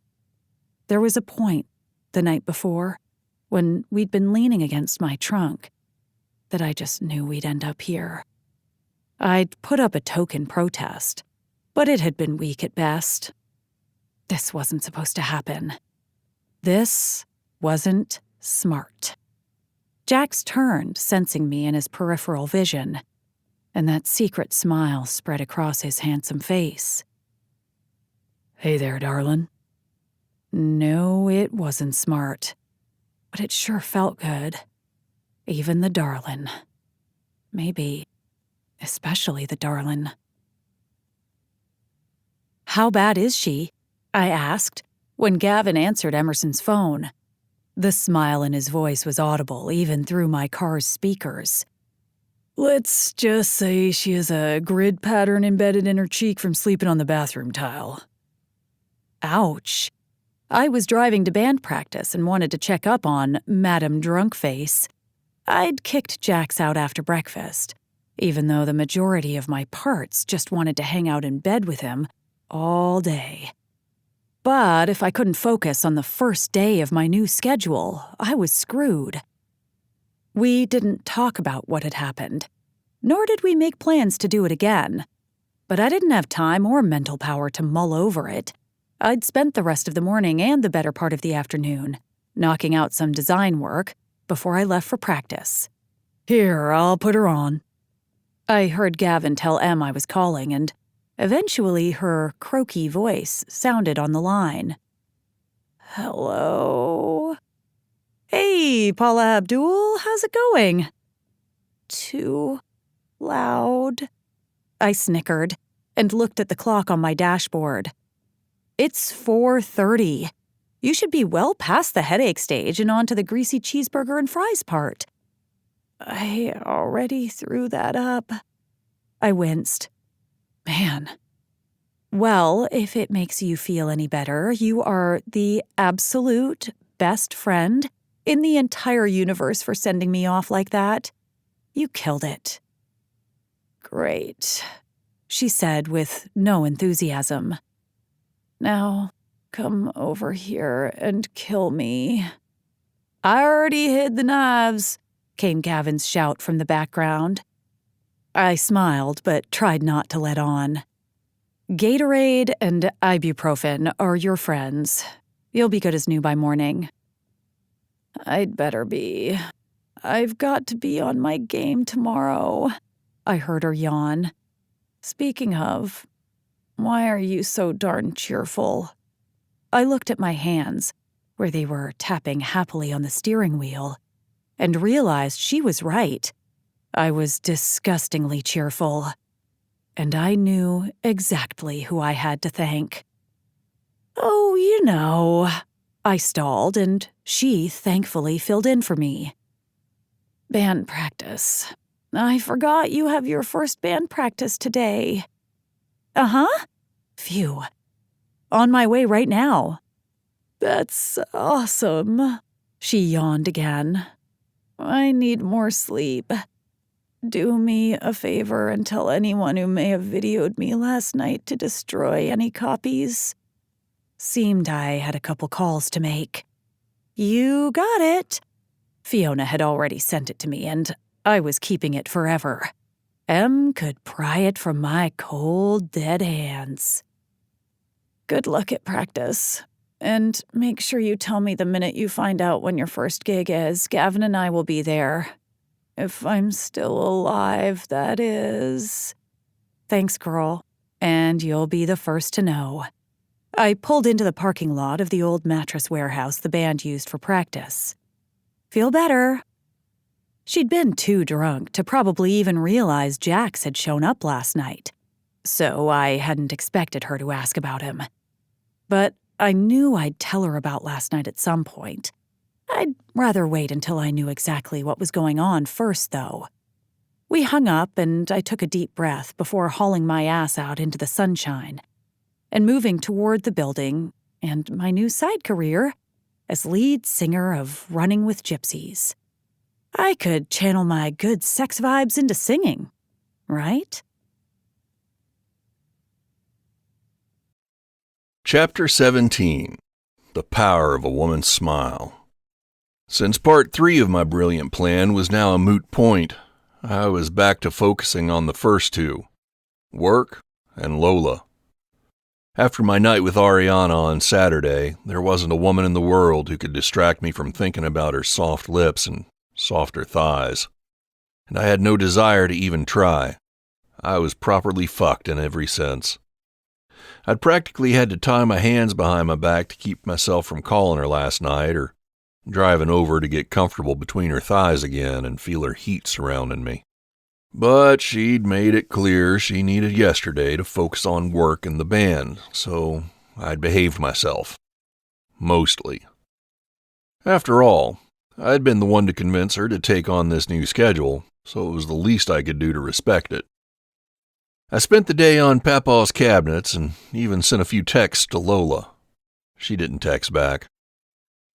This morning I was back at the office crunching some numbers and making calls about equipment while I tried not to think about Ariana. The woman was distraction incarnate, and so unlike the women I was used to dating. She'd be more likely to take a baseball bat to me than bat her eyelashes in my direction, and the only thing she was likely to serve up at my table was attitude, not a roasted chicken. It baffled me how much I liked her calling me out and giving me a hard time. But it wasn't only that. She had heart and passion. And when you combine that with everything else, it was no mystery how she'd occupied my mind and caused me a perpetual hard-on. But she had work and I had Lola. We both knew where our focus should be. However, I was coming around to the idea that it didn't mean we couldn't continue having fun. She wasn't the type to let feelings run too deep, and neither was I. The bell on the main office door chimed, telling me what I already knew. Fiona was late, as usual. Sorry, Jax. The clack of her heels on the industrial floor had me shaking my head. That girl was the only person on earth who'd wear the same shoes to a state dinner as she would to answer phones at a landscaping company. Seeing as this was our normal routine, I didn't bother to acknowledge her apology. Instead, using the interruption to bring my mind back into submission. Fiona knew I didn't give one single shit if she came and went as she pleased, as long as there was somebody to do the filing I detested, return calls, and keep the customers happy. I didn't care when she showed up, and if she was wearing a freakin tiara when she did so. Jake felt differently, but then again, Fiona was his brother's girl, so that right there meant he didn't have much of a say. And besides, I didn't figure she'd be sticking around much longer anyway, now that her catering business was taking off. If I had to guess, she was staying for me, although why she thought I needed special treatment was a mystery. When it was finally time to hire her replacement, I'd let Jake handle it. Hell, he'd love it, holding court and winnowing it down to one perfect candidate. Besides, it was one less thing for me to do. I punched another couple digits into the spreadsheet on my laptop and scowled at the screen. This shit would make any man crazy. But my attention was soon drawn away again by the ding of my phone on the desk near my computer. My eyes darted to the screen so fast I thought I'd detach something. But it wasn't Ariana's name that flashed on the text notification. It was Lola's. My heart gave a loud thud as I stared at it. Lola. Hey. It was only one word, but these days that was everything. I reached out gingerly, like it might disappear if I grabbed the phone too fast, and brought the device closer. Me. Hey, you. I looked at the time and realized she must have been texting from school. That probably wasn't a good thing, but I couldn't help the thrill I got. Me. How's your day going? Lola. Okay. We had early lunch today and I'm bored. I chuckled. Me. Want me to sing to you? Lola. God, no. Lola. I'd become a social pariah if anyone heard you. I was grinning so hard I thought my lips might crack. Me. Okay, I'll give you a break this time. We volleyed back and forth for another couple minutes and confirmed that her voice lessons were moving to Wednesdays to accommodate Ariana's band practice. Then, my daughter completely blindsided me. Lola. My dad didn't know he wasn't my real father. Every drop of blood drained from my face. What the actual fuck? My mind raced and sweat began beading along my spine and hairline. I stared at Lola's words, knowing I had to respond but not having one clue how to. I considered for a brief second that maybe she was bullshitting me, but she wouldn't do that. Not about this. Fuck. My hands shook as I forced my thumbs to press on each letter. Me. I didn't know that. Me. Can I call you, or are you not allowed to answer at school? I got nothing. Not even the ellipses. Me. Lola, are you okay? Finally, I drew in a breath when they appeared. Lola. I gotta go. The bell rang. And that was it. Be back later. I grunted at Fiona as I strode by, my feet pounding the floor. She was texting on her phone but looked up as I passed. Her mischievous expression telling me she was ready to grill me some more about Lola. But, at the look on my face, she shut her mouth and just shot me a hesitant wave instead. She'd likely never seen me in such a mood. In fact, I knew she hadn't because I couldn't recall ever being so pissed off. She didn't ask where I was going, and it was a good thing because I didn't have a clue. Darcy wasn't answering her phone, and I had no idea where she worked. I also knew I couldn't go storming into Lola's school and pull her out. Hell, I didn't even know if I was listed as her damn father. So, I decided to just get in my truck and let it choose my destination. Yo, Jax, get your lazy ass over here and help me hang this. Your mom says hi, Crosby. Shouts from the row of townhouses greeted me, and I would have normally responded to the members of the construction crew with a carefully directed middle finger and a laugh. But all they got was a curt nod. I'd managed to calm myself down a little on the way over, so my head wasn't in danger of exploding anymore. But I wasn't in the mood to chit-chat. I knew all the guys, but that wasn't saying much. I knew most everyone in the business after working it for the last 20 years. But I was in search of a hole to dig, so I went straight for my crew, who I knew were laying sod and planting trees for the builder today.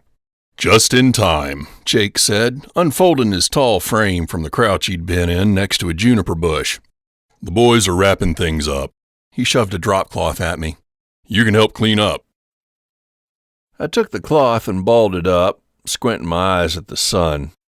Not scheduled to finish this job till tomorrow. What can I say? Jake threw his hands wide. We're fast. You complaining? No, man, never.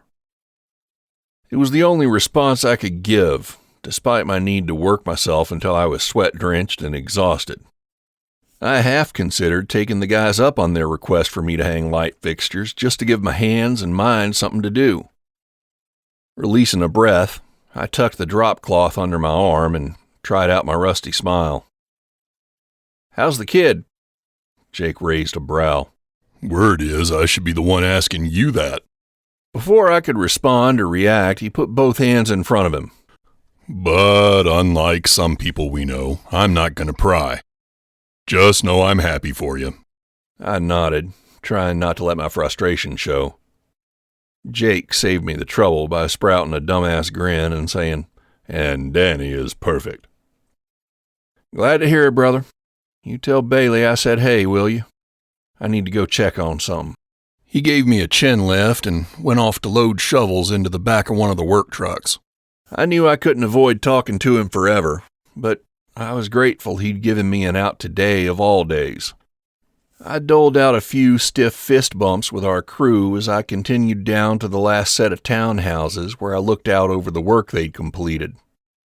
The place was shaping up, and I knew these units would go fast with the location and the amenities the guys had discussed. I bent to adjust a sprinkler, making sure its spray reached the widest swath of sod, and took in all the trees and shrubs. Nothing was out of place, so I had no excuse to grab a shovel. It looked like I'd have to find another way to pound out my restlessness before I did something stupid and got myself arrested. When the precision trucks pulled out of the lot, I was still standing there. The spring sun beating down on the back of my neck, so I swung my ball cap backwards to shield the skin. Then I pulled out my phone. "Hey, darling, you busy for lunch?" Screw the new schedule. Screw caution. And screw Darcy most of all. The minute the restaurant door opened, I knew it was her without even having to look. Partly because the two guys at the next table froze with their sandwiches in the air, and in other part because the hairs on my arm stood straight up. That was completely new. I quickly shoved my phone back in my pocket and stood when she approached the table wearing a tight black pencil skirt that made me want to bend her over the table and fuck her senseless. But I figured the staff here at Harper's wouldn't approve. Damn, she was a sight for sore eyes. "What happened to your piercings?" I pointed to my nose and eye as we both sat, and I tried checking my libido. She was missing the ring in her eyebrow and the sparkling pink stud at the side of her nose. She sat and shot me a raised brow. "Not deemed appropriate for our clientele at Bradley and Hanson Realty." She shrugged and picked up her menu. "I'm used to it by now." I also noticed her neckline was higher than I was used to and gestured to it. "I'm guessing tattoos are frowned upon as well?" "Of course. They clearly have no taste." Her tone was light, so I knew it didn't bother her. "Damn straight. Hell, you should come to work for me. Our dress code is quite relaxed, and we encourage all sorts of self-expression." "How is it you manage to make dress code sound dirty?" "We all have our talents." She grinned and returned her gaze to her menu. "At least your company has good taste, and you let me work my magic with your website. The realty office won't let me touch theirs, even though it's a hot mess." I cocked my head and she continued, still not appearing put out. "My boss's nephew fancies himself a web designer, so I've learned to stay far away from that one." "See, one more reason." I grinned back. "There's no nepotism at my office. Hell, it's such a free-for-all I'd even let you sleep with the boss." Her eyes pinned me. "I'd be the boss." "I have no doubt." I scratched at the scruff at my chin and chuckled down at my menu. I'd had every intention of spilling my guts out to Ariana about the latest developments with Lola and Darcy just so I could get it off my chest and keep it from eating my insides. Darcy still wasn't answering her phone, and this wasn't the type of thing you leave a voicemail about. But now that Ariana was sitting across from me, gracing me with her smiles and that easy wit of hers, the last thing I wanted to do was get serious. The waitress took our drink order, and we both ordered sandwiches with house-cut fries. Then I sat back and enjoyed the view. "So, how was band practice last night?" Both her smile and her eyes got wider. "Amazing." "I'll bet you were." She grinned at me, and it hit me in the chest. "Flattery will get you everywhere." "I'm counting on it," I replied with a wink. "Seriously, though, it felt incredible to be back in that groove again. I still have a lot of work to do before my first show, but I think this is going to work out." "I'm happy for you, darling." The waitress set our drinks down in front of us, and I glanced at her name tag. "Thank you, Megan." "Oh, you're welcome." She halted in her retreat as if she'd expected us to ignore her. "Your food will be up in just a few minutes." "No hurry at all. Take your time," I said. I could sit here all day across from Ariana and be utterly content. The anger and frustration that had consumed me earlier stood no chance against her smile or her laugh. "Oh my God, you just can't help it, can you?" Ariana stared slack-jawed at me. "Can't help what?" I pulled the wrapper off my straw and stuck it into my glass. "The flirting." My head jerked back. "What flirting?" Ariana hooked a thumb in the direction Megan had gone. "The waitress? Take your time, darling, wink, wink." "I did no such thing." Ariana sent me an exaggerated scowl I wanted to kiss right off her face. Why, Ms. Amante, are you jealous? I leaned forward in my chair, tempting fate by getting within punching distance. Dream on, Mr. Charm. She rolled her eyes, but didn't fool me. I heard her mumble something about pretty women that made me grin. Don't you know I'm saving all my winks and endearments for you? I don't know what possessed me to say it, and I'm unsure which of us was more surprised. Luckily, Megan chose that moment to deliver our meals, saving me from having to explain myself or, more to the point, acknowledge the truth of what I'd just said. We spent the rest of the meal talking about our new band and recounting stories of our mutual friends, making me start to wonder if there was a reason fate had chosen for us to wait this long to make a connection. Good thing I didn't believe in fate. But when lunch was over, I watched the sway of Ariana's hips in that fucking sexy skirt as she sashayed her way to her car, unable to even contemplate starting my truck's engine, until she pulled from the lot and turned toward her office. It took 5 full minutes until I remembered that my mind should rightfully be on Lola and Darcy. I pulled my phone out to see if Darcy had called, but I knew she hadn't. I would have felt the vibration of the phone in my pocket. With one hand to the steering wheel, I lifted the phone to my ear and tried again, with unsurprising results. If she still didn't answer by later this afternoon, I was heading over to her place to wait. One way or another, I was getting answers. Chapter 18. What is a 4-letter word for fuckknuckle? Ari. Shit. I flattened my palm against the employee entrance and shifted my weight to my toes to quiet the sound of my steps, cursing myself and Jax all the while. I was never late, but apparently my vagina was calling the shots these last few days because I'd completely lost track of time at lunch and was already screwing up. Men were strictly extracurricular. Not that I had any business messing in that department, since my vow to be smarter about guys. Not to mention my leap of faith with the band. But I was letting Jax bleed into career time, and that was a huge red flag.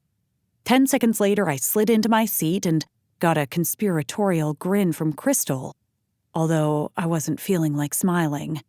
Lord knows I did enough of that at lunch. Luckily, the phones were busy all afternoon, so I didn't have much time to think about Jax, or daydream about the incredible sex, or the way his winking at me had my panties catching fire. I went straight from work to the coffee shop, where I finished some templates for a design client, and then it was off to my parents for Monday night dinner. Paunch was unusually quiet and well-behaved, and we had the surprise of a visit from Tony and RJ, Raella opting to stay behind in Raleigh, thank God. That woman always made me want to get creative with insults, and I mentally referred to her as all manner of names. Twathole, cuntzilla, Bieberette, raging fuckknuckle. That one was a particular favorite, but she totally deserved it for messing with Tony and RJ, like she tended to do. Not that Tony was without blame. He was an idiot too. But he was my brother, so I was always on his side. I stayed later than I should have to hang out with my nephew and get his take on the latest developments in the world of narwhals, his current obsession. By the time I fell into bed, I was beyond exhausted, but had trouble dropping off to sleep. I chalked it up to a busy mind and excitement over the next day's band practice. But there was no running away from the fact that my last conscious thought belonged to a blue-eyed, smart-ass charmer who was working his way under my skin. And the fact that, despite his flirting and his words, he hadn't so much as touched me the entire hour we were together at lunch. The minute Lola walked into my house Wednesday night, I knew shit had either hit the fan already or was in its final countdown to launch that direction. I'd been looking forward to the lesson more than I wanted to admit, and it had less to do with the clearly upset teenager than it should have. Apart from a few brief texts, I hadn't heard from Jax since Monday's lunch and had come to the conclusion that our Saturday night orgasm party was of the one-and-done variety, which was a good thing. Really. We were both adults, and I could set it aside and focus on the balls I was already juggling, instead of the ones in his pants. With that in mind, I'd prepared myself to be pleasant and friendly at Lola's lesson and make it all about her, essentially ignoring Jax. This was made impossible, however, with Lola's tearful entrance and the ensuing scene. "Lola!" Jax burst through the door after her, but she had already raced to my hall bathroom and locked herself in. "Shit." "What's going on?" I closed my front door and moved to where Jax stood in my living room with both hands on top of his ball cap and his chest heaving. "Do you think your dad could still hook us up with some mob connections?" He wasn't smiling, although I knew he was making a joke. Sort of. I could make out the quick beat of his pulse in his neck as his jaw clicked almost in rhythm. This wasn't good. What did that bitch do now? I decided then and there to add Darcy to my creative insult recipient list. I'd have to come up with some better ones, especially for her. Jax dropped his hands to prop them on his hips and turned to face me. "Let's just say the last 2 days have been eye-opening." I gestured impatiently for him to use his words and spill it. His voice dropped low. "Darcy, being the piece of work she is, never told Mitch that Lola wasn't his." My jaw dropped. Before I let that settle all the way, I'm assuming Mitch is the ex-husband who took off to Oregon? Jax nodded and I dropped onto a couch cushion. What the fuck was wrong with that lady? I sure hoped Lola inherited Jax's DNA and skipped out on the crazy whore genes. God, Jax. I shook my head and watched as he tried to calm himself. Did Lola just tell you this? It could explain why she was upset. Had she just found out now? Jax's jaw continued to tick. She told me the other day over text and has been avoiding me ever since. The ride over here was the first time I had alone with her, and she made it clear she didn't feel like talking about it. She said she wished she'd never told me. I considered that for a minute. At least Lola had begun to open up to him, so that was something. But it just made me worry all the more for her. What else was she keeping inside? I confronted Darcy at her house, but Lola was home and within earshot, so once again I didn't get very far. I think it's safe to say we know what caused the divorce, though. Jax dropped to the couch next to me and pulled his hat off, leaning forward to rest his elbows on his knees. Without thinking, I brought my hand to his back to soothe his tense muscles. He began to relax after the first few strokes, and I had the overwhelming urge to pull him into me and hold him until every bit of tension drained. He turned his head toward the hall and then to me. I don't know what the fuck I'm doing here, Ariana. My name came out as more of a croak and did nothing to help me fight my urge. My hand fell from his back and I stood. Let me coax her out and then you guys can talk. I started toward the hall and was stopped by his hand catching mine. Thank you. He squeezed my hand, and I offered him a small smile before going to the hall. My knuckles rapped lightly on the white-painted wood of the bathroom door. Hey, you. The only response I got was a sniffle. Do you think I could come in? Again, I received no answer, and was preparing to launch into my next tactic when I heard the click of the lock. Taking that as an invitation, I turned the knob and stepped in. Lola closed the door behind me and stayed facing it, so I couldn't see her face. She wore yellow capri pants and a pink t-shirt, the colorful outfit standing in complete contrast to her dark mood. You want to tell me what happened? She shook her head. I nodded and waited a beat to see if she'd change her mind. She didn't. Can I take a guess about what happened? Her narrow shoulders shrugged, and I leaned into the wall by the sink to gather my words. I might be totally wrong, but I think maybe there are some personal things you're struggling with, and you're trying to figure out if you trust Jax enough to share them with him. I let it sit for a few seconds. Am I anywhere in the neighborhood of warm? Another shrug. I know it's hard to trust somebody you don't know very well yet, but I can promise you that Jax only wants the very best things for you. He'd do anything for you, Lola.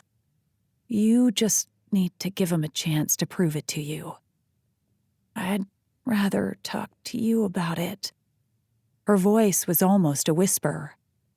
And you know I'm here for you whenever you need me. But this is too important and too complicated for you to only share with me. She finally turned, her puffy eyes and tear-stained cheeks making my heart break into a million pieces. He didn't want me, she said, fresh tears spilling from her lower eyelids. I knew this wasn't my business, and Jax needed to be the one addressing this, but I couldn't help myself. I promise you, Lola, if he had known you were out there in this world, he would have wanted you like nothing else. Her brow creased and she shook her head. I was about to try convincing her again when she cut me off and stunned me. I mean, my dad. What the fuck? Beads of sweat pulled to the surface at the small of my back, and I forced my expression to remain neutral. What do you mean, Lola? When my dad found out I wasn't really his, he didn't want me. A sob broke from her chest, and there was no possible way for me to stop myself from hugging the absolute shit out of this poor little girl. She wailed into my collarbone, while I murmured soothing words into her hair and stroked her back like I'd done to Jax a few minutes before. When the door cracked open, I met Jax's eyes over his daughter's head and watched in heartbroken wonder as he gently transferred her from my arms to his and picked her up to carry her out to my living room. I stayed right where I was for a minute, both to give them some space and to compose myself. Good Lord, if this was what it was like being a parent, I owed Mama and Papa some serious cash. It was official. I was taking out a hit on both Darcy and Mitch. I looked fabulous in orange, so it would be worth it. When Lola calmed down enough to talk, Jax told her he'd heard what she said to me in the bathroom. Of course, he'd been listening through the door like any respectable parent would have. It took a few minutes to coax the information out of her. But once she started talking, Lola couldn't seem to stop. It was only at the point when she got mad that I knew things would be okay, eventually. I mean, who does that?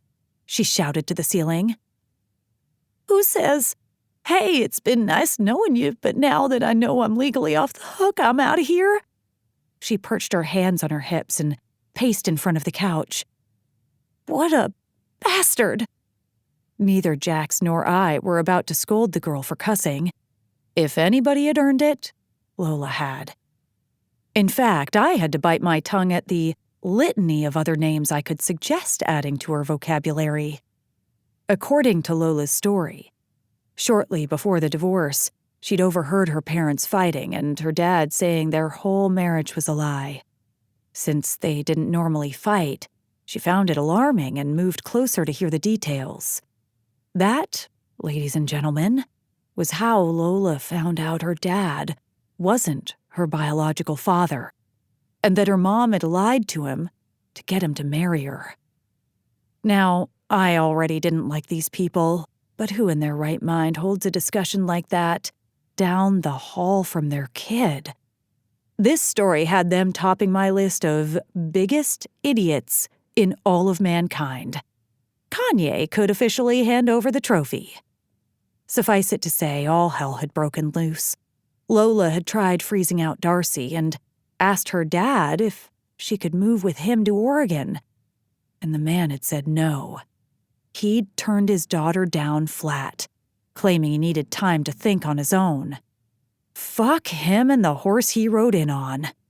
Darcy and Mitch continued to make the entire thing all about themselves, essentially leaving their daughter to deal on her own with this huge, life-altering event.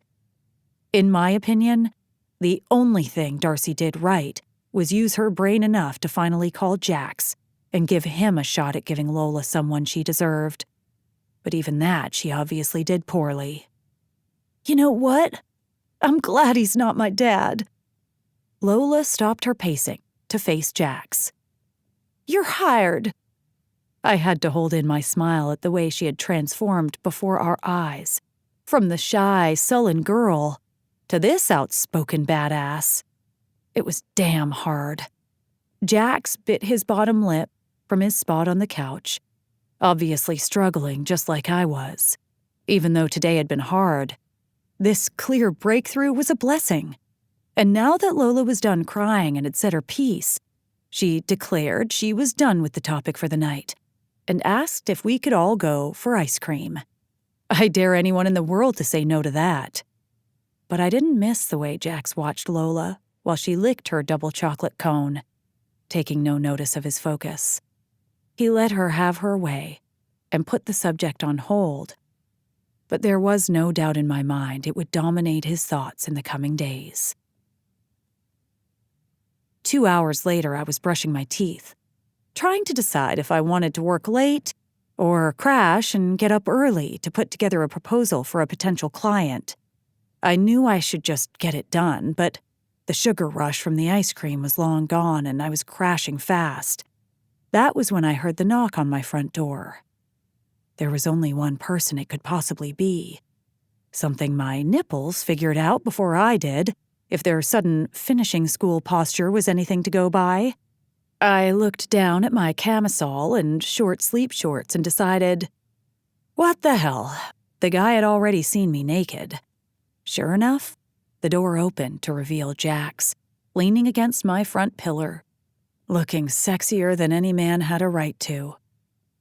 His eyes swept me from head to toe, and his tongue poked out to sweep his lower lip before he brought his eyes back up to pin mine. Ah, diablo. It was a wonder my clothes didn't tear themselves off and fling themselves at his feet. Hey, darling. I didn't hesitate to do the exact opposite of smart and open my door wider in a silent invitation. Turned out Jax was dumb too, because he not only took me up on it, he went straight in for a kiss that almost knocked me backwards. I'm not sure who kicked the door shut, but I heard it slam right around the time I was climbing up his thighs in my cooch's pursuit of what she had coming to her. She was a greedy bitch, and so was I. Chapter 19. There's an ugly cat in your future. I buried my face in the pillow and laughed until I thought I might piss myself. Ariana shoved me in the shoulder, trying to knock me on the floor, but I kept my grip well enough to remain right where I was. Would you shut up? She smacked my bare ass and I let out a new guffaw, pulling my head up. I'm just trying to find out how I didn't notice that the other night. She crossed her arms over the sheet she'd just used to cover herself and glared at me, but the corner of her mouth twitched. I believe you were focused on other areas. Thinking back, she was absolutely right. I'd been deeply focused on her tits and the heaven between her thighs, so much so that I hadn't noticed the small tattoo on her hip. Still, I'm disappointed in myself that I didn't notice you had a tattoo of a flip phone. She threw a hand out, and I took in her glorious sex hair and kissed swollen lips, my dick getting hard again. What do you want me to say? I was 15. It even says Motorola. I tried lifting the sheet to expose her again, laughing more when she batted my hand away. Come on, I want to see it again. No way. You've officially lost the right to see me naked. Is that so? I bet I can change your mind. She shoved me with her bare foot, and I gave her my best grin. What were you doing getting a tattoo at 15 anyway? You clearly weren't responsible enough, I teased. Her weight shifted to her side, and she propped her elbow on the pillow. Don't pretend you weren't running around doing the same kind of shit when you were 15. I ran a hand over the scruff on my jaw. Yeah, but I had a fucked up childhood, so it was expected. You grew up in America's perfect family. Mom, dad, 4 kids, and probably a damn labradoodle. Her mouth shifted, and she picked at the stitching of her sheet. No family is perfect, believe me. Besides, somebody had to be the rebel in my family. Her eyes caught mine again. What was so fucked up about your childhood? You get in trouble for looking up girls' skirts? I fell onto my back and looked at the ceiling.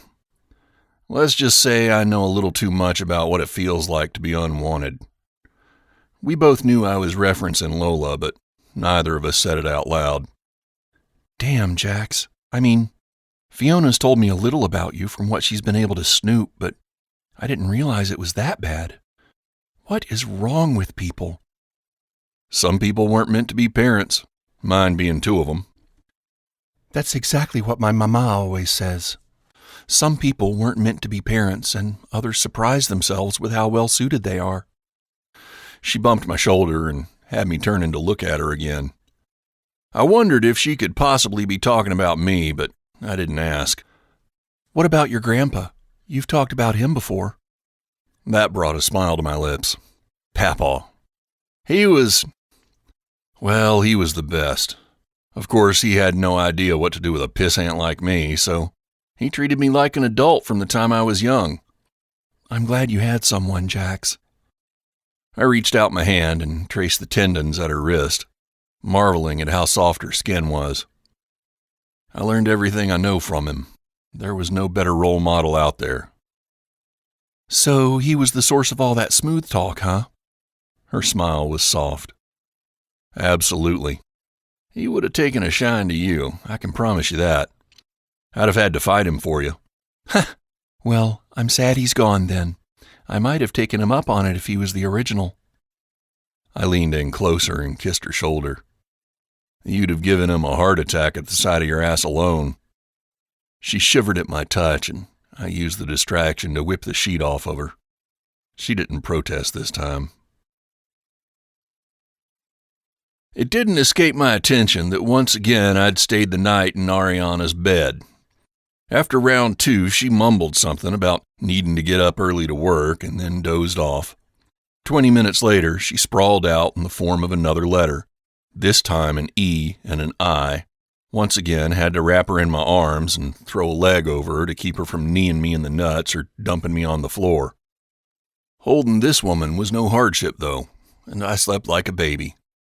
She had a way of calming my mind that was like nothing I'd ever had, and combined with what she did to my chest and all parts south, this was pointing in a direction I should have found terrifying. But instead, I slept. When her alarm went off at 0 fucking early, I rolled over as she got her ass moving on whatever project she had going. The woman worked too hard, plain and simple.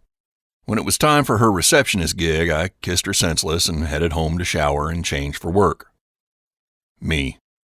I can still taste you. Fuck, what was I doing? Ariana. Are you trying to make me drive off the road? Me. You shouldn't drive and text. Ariana. Then stop texting me. I grinned at the phone and opened a new text thread. Me. Checking in to see how you're doing this morning. Lola. I'm okay, eating breakfast and ignoring Mom. Once again, Darcy had been impossible to pin down the night before, but it had probably been for the best since I'd been so angry. One more miracle Ariana had been able to work on me, keeping me from losing my mind. Me. You want to grab dinner tonight? Just you and me? Shit, maybe this was too much too fast. Lola. Can't. I've got a thing. She had a thing. What the hell did that mean? Me. Okay, rain check then. Lola. Gotta go. Bye. Well, it wasn't much, but I considered it progress anyway. I spent the morning visiting a couple job sites after checking in at the office. Fiona was on a tear about something Ollie had done or not done, and he was giving her the silent treatment, which was out of character for him. But I wanted no part in whatever those two had going on. Knowing Fiona, she was probably pissed he wouldn't let her do his hair or buy him some ugly-ass designer shoes that made him look like a curly-toed elf. The girl was nuts. Feeling restless by mid-afternoon, I headed back over to Papa's, calling Nate on the way to see if he had time to stop by and take a look. It was high time I got started on the bulk of this project, and I needed the keen eye of someone who knew about the structural scope. He agreed to meet me there at the end of the day, and I killed the time and my extra energy digging rocks out of the lawn and piling them in the driveway. It was dirty, sweaty work, which suited me just fine. My mind kept going back to Lola and the impossible situation she was in. As much as I hated the thought of even speaking to that man, I'd have to find a way to contact Mitch if Darcy kept freezing me out. He wasn't getting off the hook that easily for breaking Lola's heart. I also considered that I'd have to involve the courts at some point, and it was looking like that day might come sooner than I expected. I still had no intention of forcing Lola's hand, but the progress we'd made since Ariana came into the picture was leaps and bounds beyond where we'd been before. It didn't escape my attention that both Lola and I were beginning to depend a little too much on Ariana, but I couldn't seem to help myself when it came to that woman. As if my thoughts had conjured her, a text popped up on my screen just as I finished washing myself up in the master bathroom. Ariana. What are your thoughts on late-night Chinese food? Me. It's always better when eaten naked. Ariana. Suddenly, you don't annoy me as much as you used to. I laughed out loud and dropped the towel on the counter. Me. High praise indeed. I must be pushing a different set of buttons. Ariana. My place at 9? Me. Spoiler alert, your fortune says multiple orgasms are closer than you think.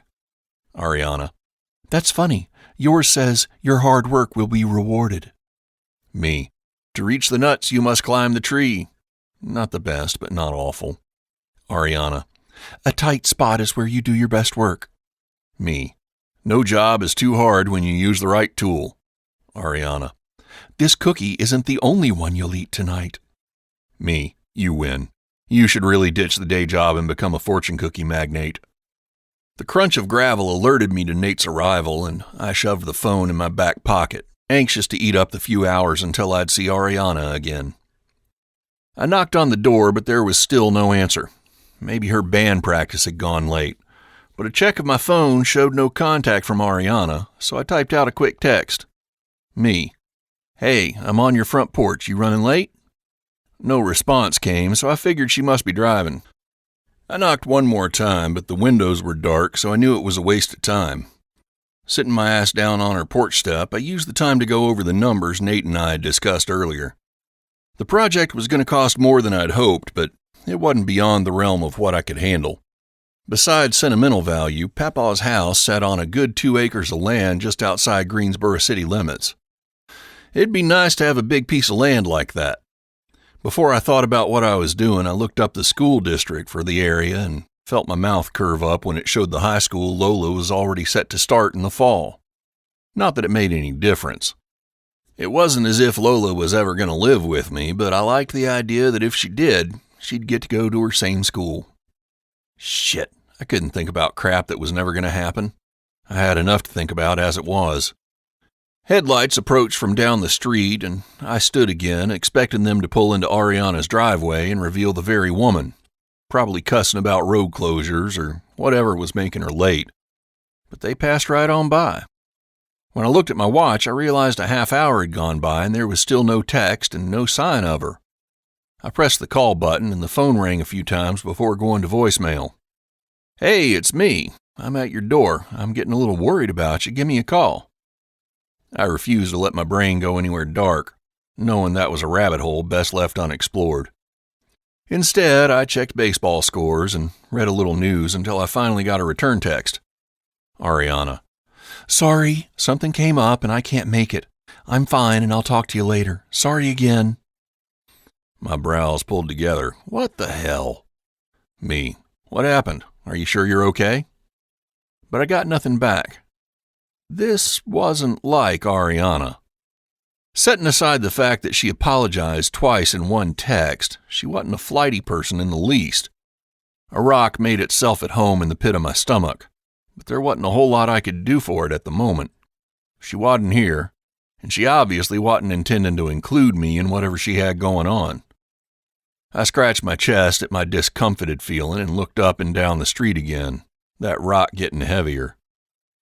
That was when it dawned on me that Ariana had a wide circle of people to go to for whatever troubled her. If she was in a jam or having a bad day or hell needed someone to check if she had spinach in her teeth, she had countless people to choose from. She didn't need me. Up until recently, my life hadn't lent itself to those kinds of connections, something I knew was my own doing.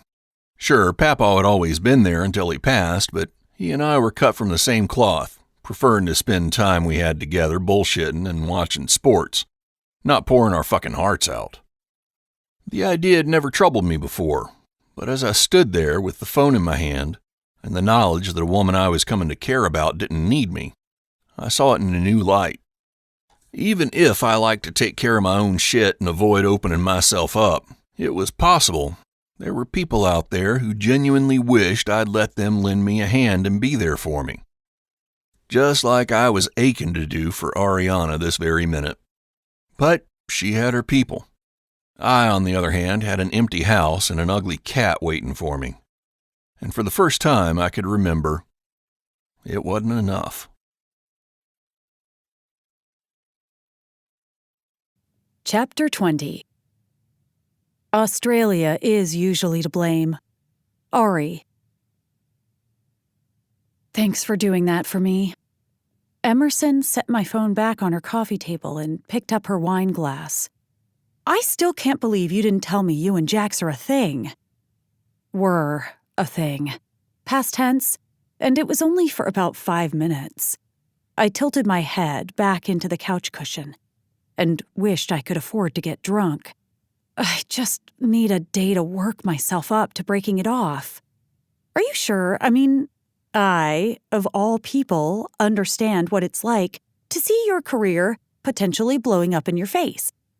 But he could actually be the guy for you. I threw a forearm over my eyes. Ugh, don't say that. You're supposed to be my official clamshackle. I'm not sure I want to ask. I straightened and looked at my best friend. Her hair was pulled back in a sloppy ponytail, and she wore her usual flannel pajamas, even though it wasn't winter anymore.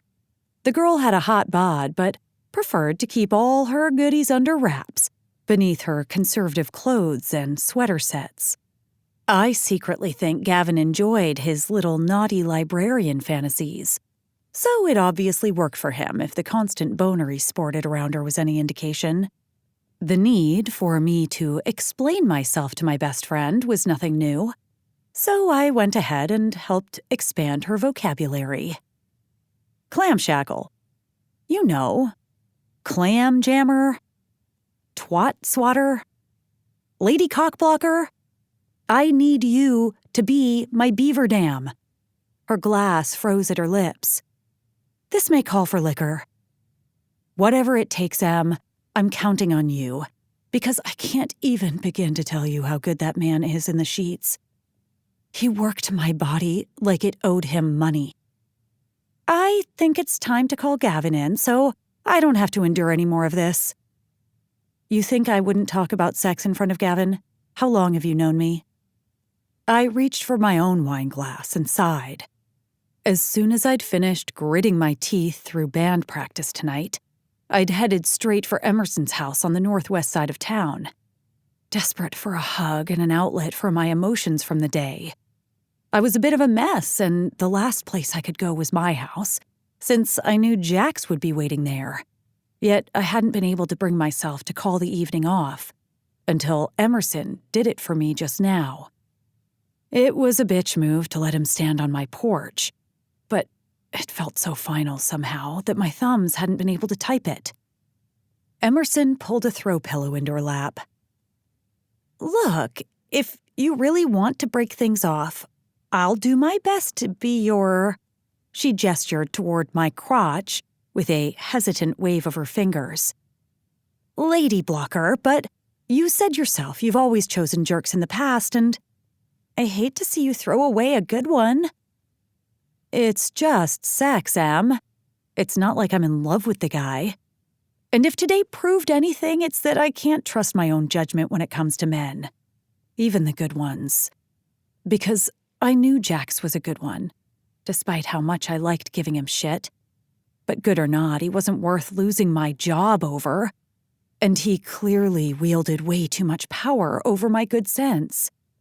I'd been so busy grinning at my own clever fortune cookie comebacks this afternoon that it escaped my attention that my boss, Wanda, had walked up behind me and was waiting for me to notice her. I'm not sure how much she saw or read, but it had been enough for her to call me into her office and put me on probation. I'd been humiliated and angry with myself, especially when she said she'd noticed me abusing my break time the other day as well. The fact that this was my first week at reduced hours didn't help one bit, as I'm sure it signaled to her that I wasn't the kind of balls-to-the-wall, dedicated employee I had once been.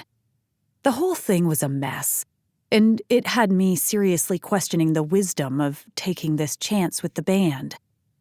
It also made me realize that I'd been right to begin with. I didn't need the distraction of a guy, especially one like Jax, who had me doing things I'd never have done before. No guy had ever been tempting enough to distract me from work, no matter the size of his penis. It was high time to stop letting my vagina make the decisions. I'd stewed about it for hours, berating myself and not giving my best at band practice. And the only conclusion I could come to was that I'd have to break things off with Jax. Not only was spending time with him eating into the truly important things in my life, thoughts of him were invading those areas too. And I couldn't have that. Nope. So, tomorrow I was telling him we had to break things off. I could almost hear whimpers coming from inside my panties. But I could get orgasms on my own, thank you very much. And like I told Emerson, it wasn't like my heart was involved. Please. I'm just going to say one more thing, and then I'll shut up about it. Emerson stroked the pillow in her lap like it was a cat. When I got fired and dumped Gavin, you were the one to step in and tell me I was crazy to blame it on him. That's because it wasn't his fault. I squinted at her. Just like this isn't Jax's fault. I know it's not his fault. It's Australia's fault. Her brow furrowed in confusion, so I pointed to my crotch in explanation. Down under? She put a hand over her eyes and shook her head. Now I just have to figure out what to do about Lola. Because Jax, I could compartmentalize. Lola was more complicated. She was the one I'd miss, right? I purposely waited for my break time to call Jax, knowing that I'd have a built-in excuse to get off the phone when I was done. It rang only once before he picked up. "Hey, you okay, darling?" The endearment made me close my eyes and rest my forehead on the building's sun-warmed stucco. Yeah, I did my best to fake a casual tone. "Sorry about last night. I had a day, if you know what I mean." "It's okay, but I was worried. I'm glad you called." I heard a horn honk and knew I'd caught him in his truck. "Do you want to talk about it?" Not really." He was quiet for a few seconds, and I knew I just had to get it over with. But he started talking again, just as I drew in a breath for courage. "All right, I can respect that. I have some good news if that'll help." I turned and leaned my shoulder into the building, scuffing the concrete with my shoe. "What's that?"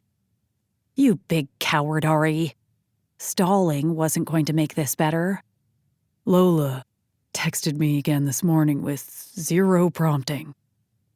I felt the corners of my mouth lift at his self-satisfied tone. That's terrific. See, I told you she'd come around. There were so many more things I wanted to say and ask and talk about, but it was best to make a clean break. Jax Crosby wasn't meant to make it inside my walls or under my skin. So I stopped myself and ripped the Band-Aid off. "Listen, Jax, I'm really happy for you about Lola, but I have to tell you something." I hurried on before he could interrupt. "We need to stop seeing each other. I realized yesterday that I let myself get off track a little too far, and I need to rein in my focus. It was stupid for us to start something anyway. We both know that. And hey, we're adults, so there's no reason for things to be awkward, right?" He didn't say anything, and I grimaced, squeezing my eyes shut again. "Sorry, but I really need to get back to work. Break time is almost over." "I see." He finally spoke, but I couldn't read his tone until he sighed. It was resignation. "All right, if that's how you really feel." Damn.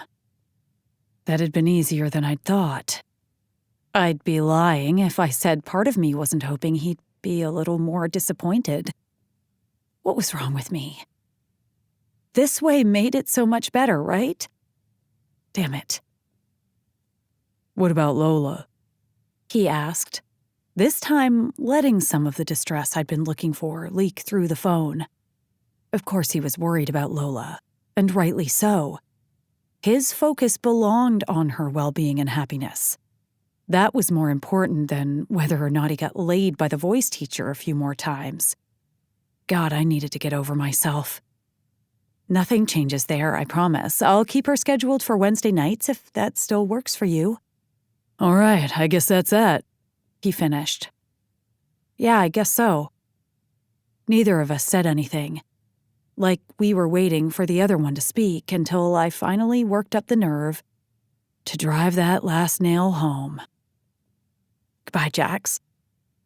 I hung up and went back inside to answer phones and try not to wonder if I'd just made a colossal mistake.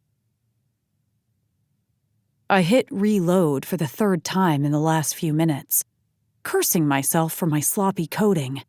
The phone call with Jax was to blame, or more accurately, the replay that had been running on a loop in my head all day. I couldn't believe I'd let myself think I was anything more than a sexual distraction to Jax. Of course, I'd told Em and myself that was all he was to me, too. But lying to myself about men wouldn't exactly be anything new. After all, that was probably half the reason I'd let myself date all those assholes in the past. What else could explain me tolerating the shit I'd put up with? I'd always told myself guys couldn't hurt me and all they were useful for was sex. But some of them had wormed their way in enough to bruise my pride or make me doubt myself. And that was not okay. Jax wasn't like that. All he wanted to do was build me up, and there I went, throwing him away. Not that I had any hold on him in the first place, I reminded myself. Jax and I were on the same page when it came to emotional attachments and sex. Except I was beginning to fear I'd flipped forward in the book and stumbled upon the part where messy feelings started getting involved. I was gonna drive myself crazy if I kept thinking about this, when the entire point of breaking things off had been to pull my mind back into focus. Work, band, web business. No guys, no distractions. It was Friday night, and I had a date with my laptop, popcorn, and then some bad reality TV before I hit the sack. My first show with the band was tomorrow night, and we were rehearsing in the afternoon just to polish things up before we hit the bar where we'd be performing. I wasn't nervous. More exhilarated, really. But I didn't want to let the band down, so I was getting a good night's sleep if I had to take a mic stand to my head to get it. But first, I had to nail this mock-up template for Dog Mountain Beverages, a huge potential client. I'd been working my connections for the past year, trying to get them to notice me, and it had finally happened today. I'd opened my email after work, and there had been an invitation to submit a sample based on the specs they'd outlined in the email. They'd take all the submissions and select one candidate to redesign their entire site and implement a whole new ordering system, complete with an interactive discussion platform and a retainer for weekly maintenance and updates. This contract could mean a huge step forward to being entirely self-employed. But I didn't want to get my hopes up. I'd been down this road too many times to count, where I'd thrown my hat in the ring and even made it down to the final 2 candidates, but it had never panned out. Such was the business. But I was giving this my all and leaving everything on the table before I let fate decide. With new determination, I got down to coding and hoped kicking ass at this project would be enough to calm my troubled mind. This next one is an original written by Heather Bryan and our man Maury over here. I gestured back to the bassist and heard Heather whistle at me from one of the tables in front. I think it's pretty special, and I hope you do too. It's called Fighting the Dawn. Several people, clearly fans, clapped and shouted as Laura set the rhythm for the intro to the gritty ballad. I began singing and let my eyes scan the faces in the crowd. Caught up in the moment, my lips smiled around the lyrics when I spotted Lainey waving at me from her seat next to just about every freaking person I knew. It shouldn't have surprised me that they'd all turn out at Corner Bar, but there were so many of them they took up 3 tables. Mistook you for a friend? I continued singing the lyrics and tossed a glance Heather's way. I'd been especially concerned about singing her original content in front of her, both because I wasn't sure I could measure up and because I didn't want to cause her pain during what I'm sure was a difficult transition. But she was grinning at me and leaning into Chris, making me feel a whole lot better and sending me more confidence to my delivery. We burned through the chorus and verses of the poignant ballad and ended to cheers and hollers from the patrons, including a standing ovation from a bunch of my idiots. The night had been thrilling and exhilarating and everything I'd hoped it would be. Krish, Laura, and Maury all sounded phenomenal, and the crowd ate everything up. It was time for the last song, and I couldn't have asked for a more perfect night, as my first time leading this extraordinary group of musicians. The band killed it, the crowd loved it, and all my friends were there to support me. It was perfect. So why didn't it feel perfect? It didn't take a genius to spot the reason, and I like to think I was a bit smarter than the average bear. Despite my wishes and all the will I could muster, the night felt incomplete without Jax there to see it. He was the reason, after all, that I'd given this dream a chance, and he was missing it. Because I'd told him to go away. And like the good guy he was, he'd actually respected my wishes. Which just goes to show you have to be damn careful what you wish for. Chapter 21. Relationship Advice from Kim and Lola. No, give Phil the spare keys for Truck 5 and I'll have the guys at Joe's take a look at the transmission on that one, I told Ollie as he stopped by my office to figure out a plan for one of our vehicles causing trouble the day before. Thanks, I added as an afterthought. Sure, my tone had been harsher than the situation merited. I was in a foul mood. It had been 5 days since Ariana called off whatever the hell it was we'd been doing. I'd be lying if I said I wasn't disappointed, but reason told me it was a blessing in disguise. Too bad I didn't give one fuck what reason thought.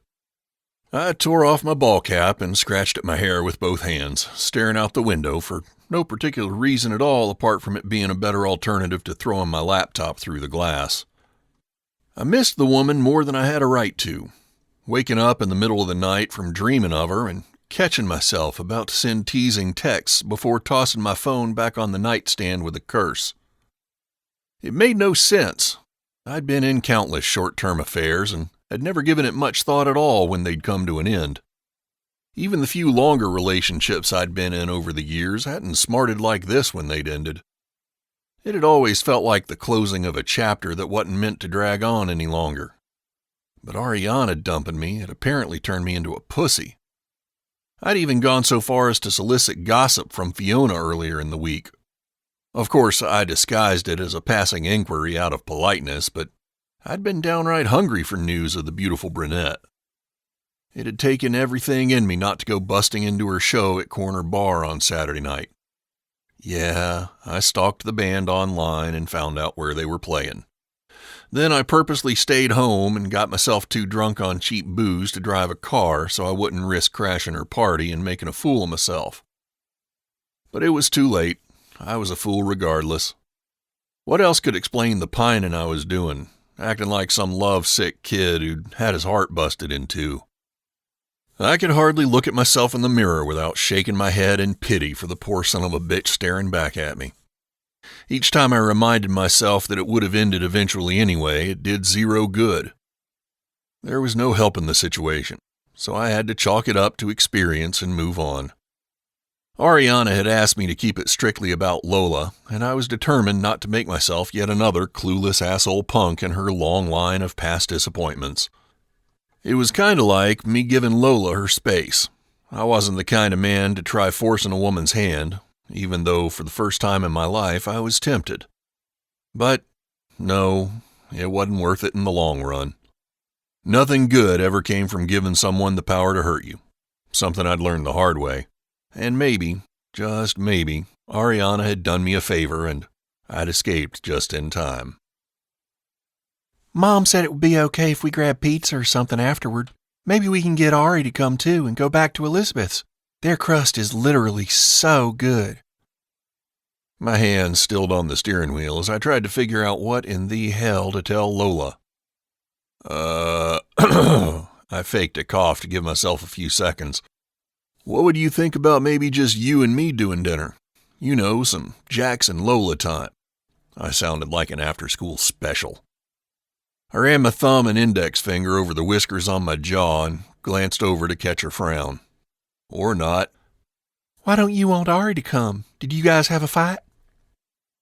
My foot slipped off the gas pedal and I clumsily readjusted, sending the truck forward with a lurch. What do you mean by that? Realizing maybe that wasn't the best initial response, I added, No, we didn't have a fight. There's nothing to fight over. Please. She did her perfected combination of eye roll and scoff. She had that one down pat. You're so obvious.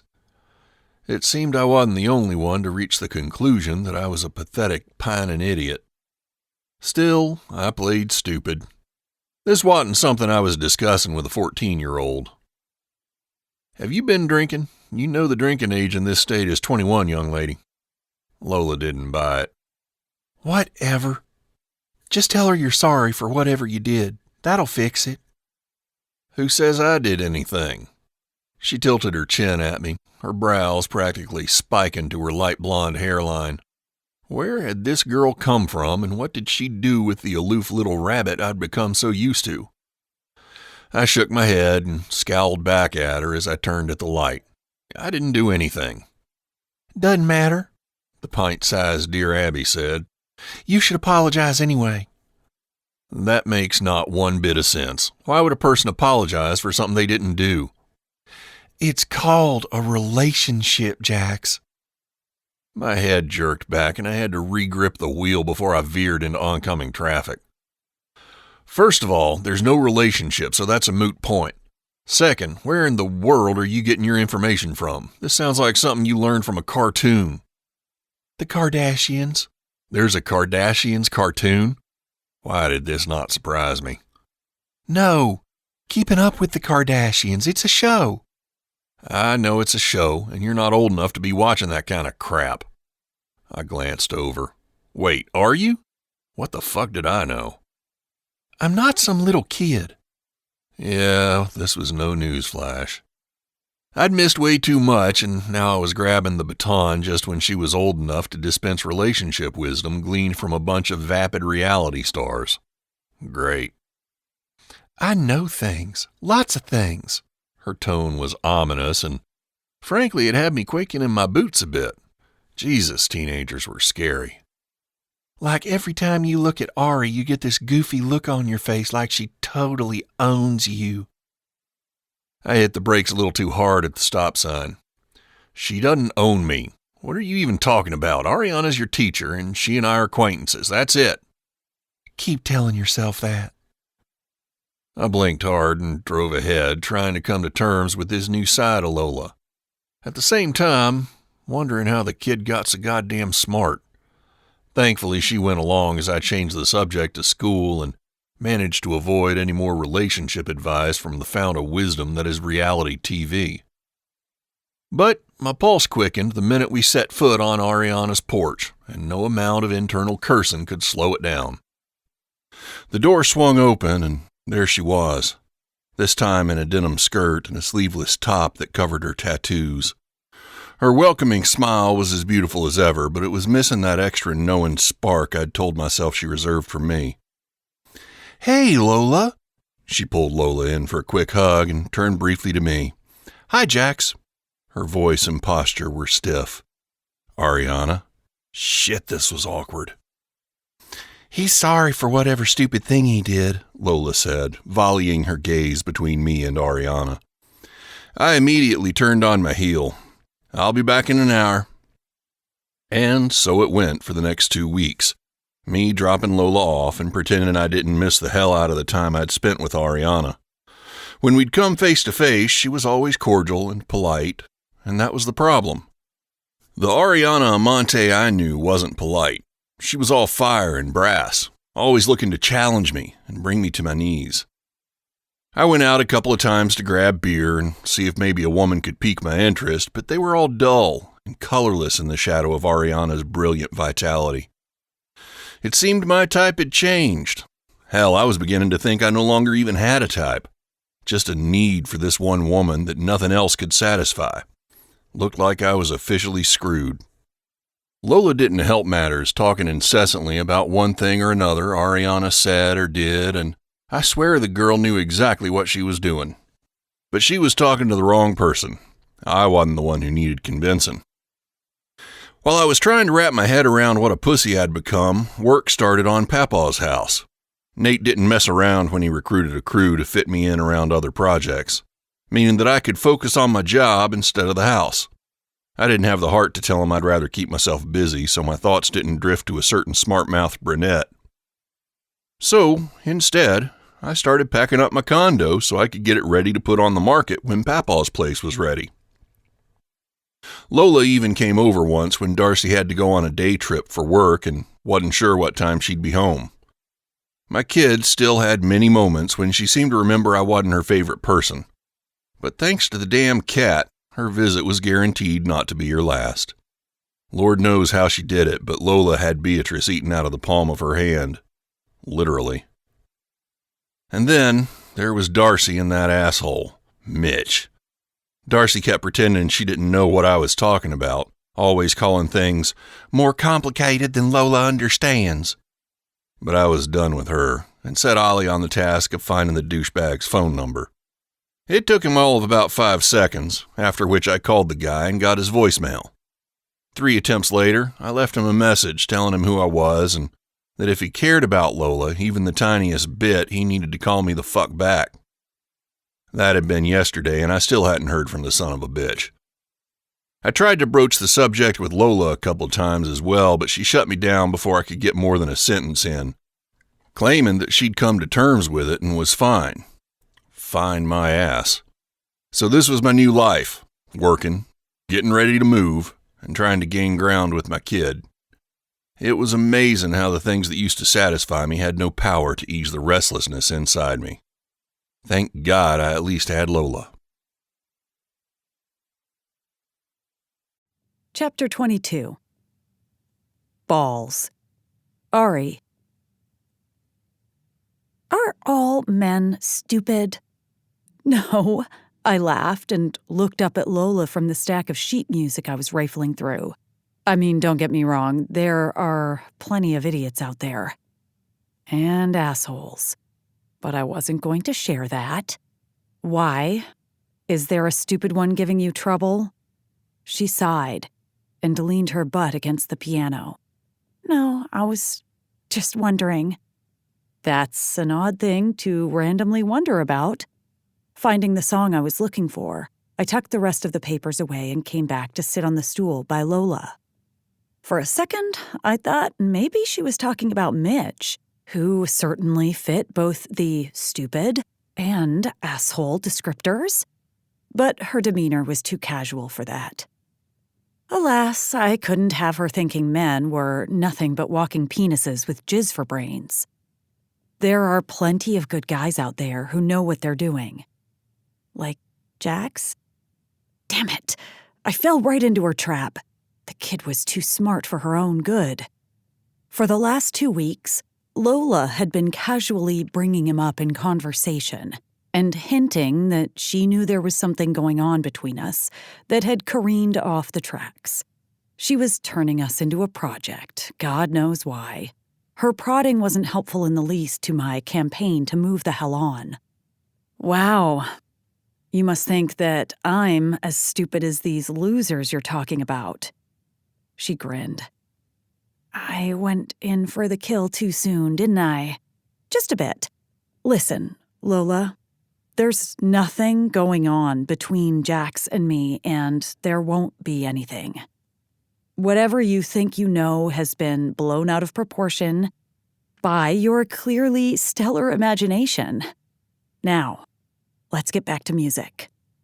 But he's been different. Kinda sad.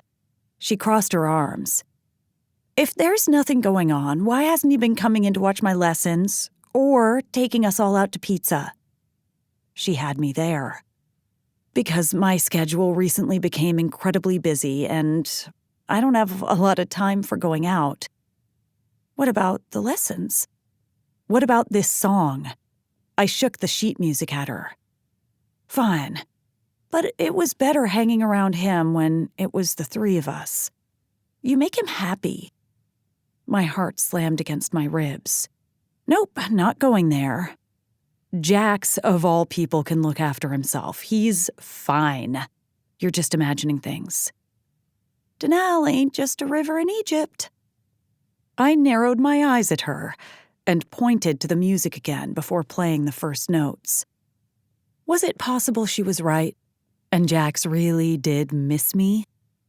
I hadn't let myself consider that since the day I called things off. I only knew that I missed him.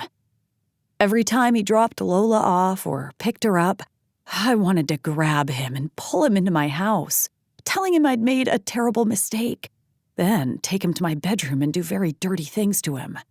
But the proof was in the pudding, as they say. My work and band focus had been nothing but stellar since I broke it off. So that had to be confirmation that I'd made the right decision. The fact that I couldn't have an orgasm and I constantly wanted to call or text him pointed in the other direction, however. The orgasms I'd chalked up to an empty box of batteries. The rest I hadn't figured out how to explain away. Although I'd been too busy to hang out much with my friends, Emerson made sure to keep tabs on me, occasionally asking if I'd spoken to Jax and letting it go when I declined to answer. Okay, I didn't so much decline as throw her off with one lurid story or another, until she pretended she had urgent work to do and hung up on me. But if I were being honest, even without the time and headspace Jax had occupied, I was running myself a little ragged trying to be the perfect worker bee. I'd even had to skip family dinner this week, which resulted in a lecture from Mama, where I was warned that she and my father were probably going to get hit by a train this week.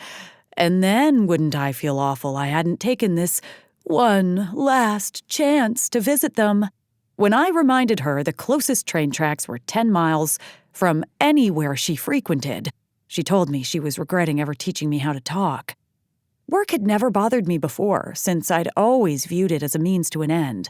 That being my own business and my future security.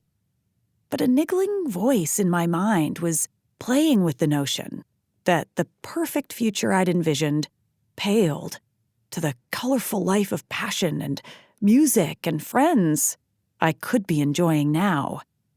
I'd chosen the band, and I didn't regret it. But did it have to be one or the other? Didn't I deserve it all? I vowed to myself then and there not to miss another family dinner, and to figure out a way to fit a girls' night in. Even if it killed me, I'd keep every damn ball in the air and not let another one drop. I didn't stop to consider, maybe I wasn't destined to be a world-class juggler after all. Looking back at things, I shouldn't have been surprised it went down the way it did. Burning the candle at both ends means at some point there's no wax left to burn, and all you've got is a big fucking dumpster fire. Or something to that effect. It was the Friday after the stupid men lesson, and I was fielding calls at the realty office waiting for Crystal to emerge from a meeting with Wanda, our boss.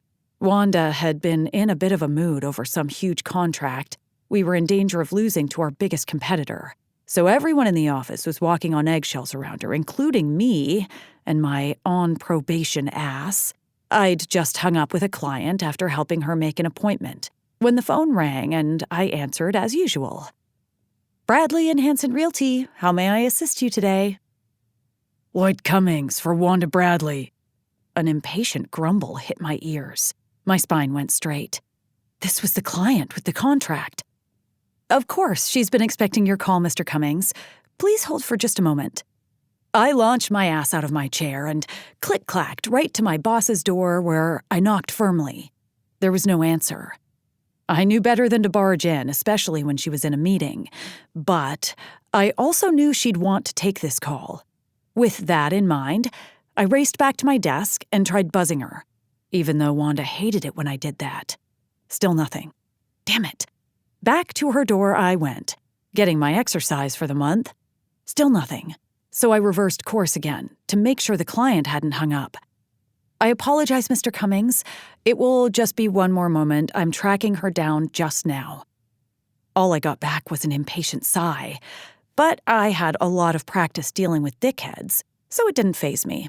I was just about to go back and barge into Wanda's office, figuring it was better than pissing off the client any further, when two things happened. First, my cell phone vibrated on my desk with an incoming call from Seth Fuller, entrepreneur genius and freaking CEO of Dog Mountain Beverages. Holy shit.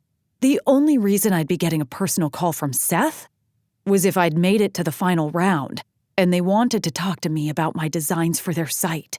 Second, as my panicked gaze ping-ponged between my boss's office and my phone, like the bug eyes of a cartoon character, one of the top realtors, a guy named Rick, passed by my desk. There was no time to think, or I might have made a different decision. A smarter decision. In one fluid motion, I snatched up my cell phone, yelling in Rick's direction, "Rick, Lloyd Cummings is on the phone," before hitting accept on my cell and assuming my most charming yet casual voice. "This is Ariana Amante." My heart threatened to leap from my chest as I watched Rick give me an excited thumbs up and race for his office, leaving me to focus on my call. But it seems I made a critical error. You see, when Rick gave me that thumbs up, it was apparently his way of saying, "That's awesome," not, "I got it covered." My fucking bad. Needless to say, Wanda was furious. Mr. Cummings was unimpressed at being left hanging on the phone, and Rick was apologetic, but it was all on me. And when I finally admitted that I'd been distracted by a personal call, that was the straw that broke the camel's back and got my ass fired. The only silver lining was that I had indeed made the final cut for the website design. But that was little solace when faced with the loss of not only my income, but my insurance.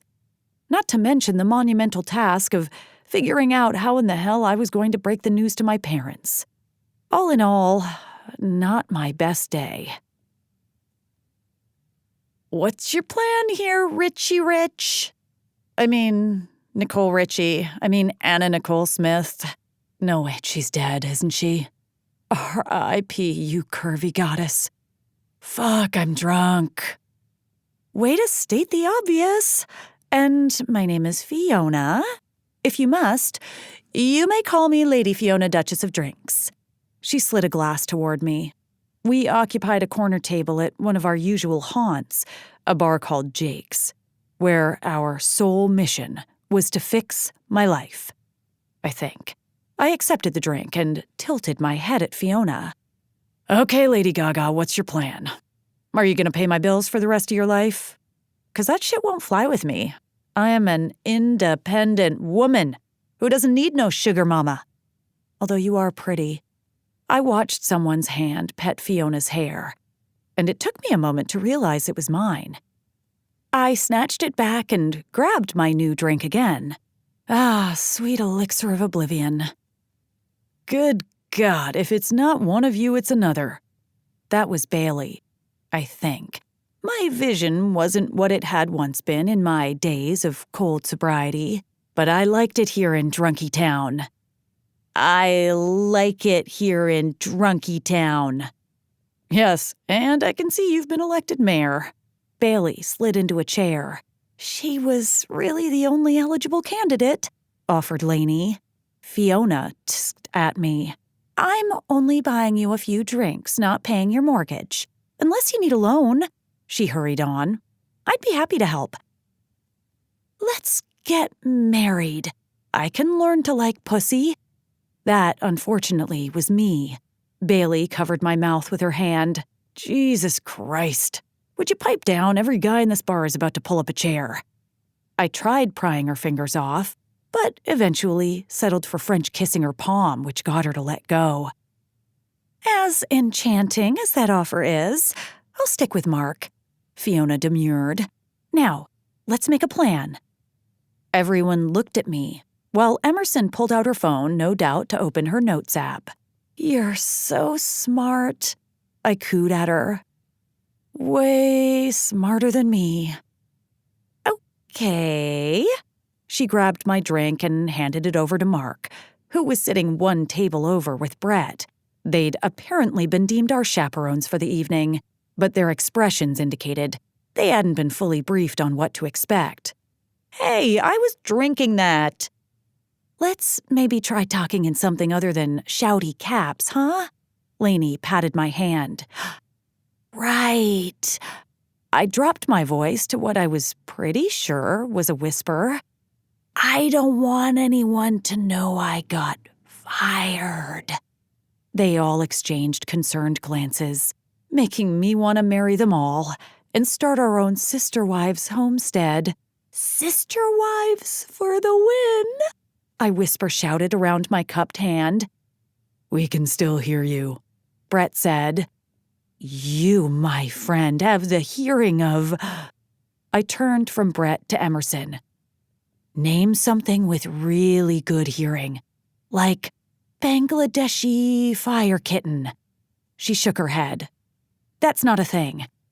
I turned back to Brett and gave him a thumbs up instead. Good job. Okay, Em said. Let's figure this out. Do you have a paycheck still coming? I tried focusing on her mouth as she spoke. I think I need to call my dad. Are you sure that's a good idea? She asked. I thrust a finger into the air. Now, there's a guy who has good advice. Really, the man had lost not only a business, but a house. If anyone could understand what I was feeling, it was Papa. This was the best idea I'd had all night. Absolutely. My chair hit the wall as I pushed it back and stood, pulling my phone from my back pocket and hitting the call button before anyone could stop me. Shit! Somebody lunged for me, but I outsmarted them all with my ninja-like reflexes. Hey, I said into the phone. I lost my job. Meet me at my house. I didn't wait for a reply. I just hit end and dropped my phone on the table, from 2 feet in the air. Mic drop. Emerson bowed her head and groaned. I'll drive her home. I remained standing so I could dole out my best princess waves to the bar patrons. Lady Gaga's in the house. That was the last thing I remembered. Chapter 23. Hangovers for Dummies. We were on our 6th letter of the night. She'd started with X, then moved to C, T, L, V, and somehow accomplished an N before finally passing out for good while I held her. I knew I didn't have the right, but she was restless, and from what Emerson said, she'd had one hell of a day.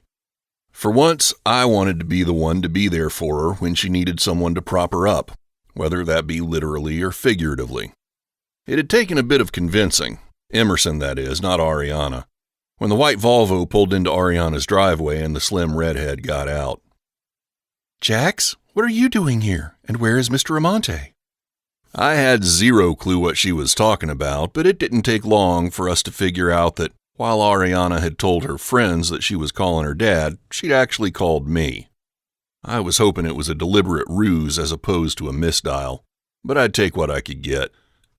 Emerson shared the bare bones of what had transpired earlier in the day, and indignation filled my chest on Ariana's behalf, despite me not knowing all the details of how it went down. In the end, Emerson made me promise to keep watch over her best friend and looked on as I carried the passed-out Ariana into her house and through to her bedroom. I'd done all the things I could think of, put bottled water and ibuprofen on the nightstand, grabbed a trash can in case things turned ugly, and made sure she was comfortable while I watched her in her fitful state of semi-consciousness for over an hour. I didn't know how much she'd had to drink, but by the looks of things, it had been more than a few too many. I hated that I hadn't been there when she needed friends, but at least I was here now. And now that she'd finally fallen into a deeper state of rest, I felt reassured enough to close my eyes and sleep, my arms pulling her into me to keep her safe. "Oh my God," a moan stirred me from my sleep, and I blinked my eyes open. Sunlight speared a path through the open window shade, and I squinted at the sudden brightness. I'd slept like a rock. And speaking of rocks, my dick was hard as one where it made itself comfortable against Ariana's delectable ass. But this wasn't the time for exploring any potential extracurriculars for my morning wood. Instead, I grinned at Ariana's regretful tone and brushed a few strands of chocolate hair from where they caught in the whiskers on my jaw. "Morning, sunshine." Ariana started, and I realized maybe she wasn't quite ready for conversation. Her head whipped around and her eyes sprang wide. "Jax!" Then she rested a palm on her forehead and winced. "Shit, that hurt." I went up on an elbow. "I don't doubt it. Painkillers are on the nightstand." She blinked a few times as if testing the light's effect on her pounding head. What are you doing here? Wait. Her eyes widened again and she looked down, lifting the sheet. "Don't worry. I didn't so much as undo a single button. Well, I did take your shoes off after your comments about barroom floors. I didn't figure you'd want them in your bed." What happened?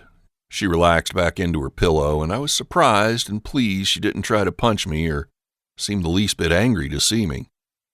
"You got drunk and passed out. Does that help?" She scowled at me and then dropped her shoulders. I got fired. I ran a finger down her cheek and watched its path. "I know, darling. I'm so sorry." And I think I turned lesbian for a few minutes at the bar, but I can't be sure. My head jerked, and I couldn't help the laugh that escaped. "Well, I'm even sorrier I missed that."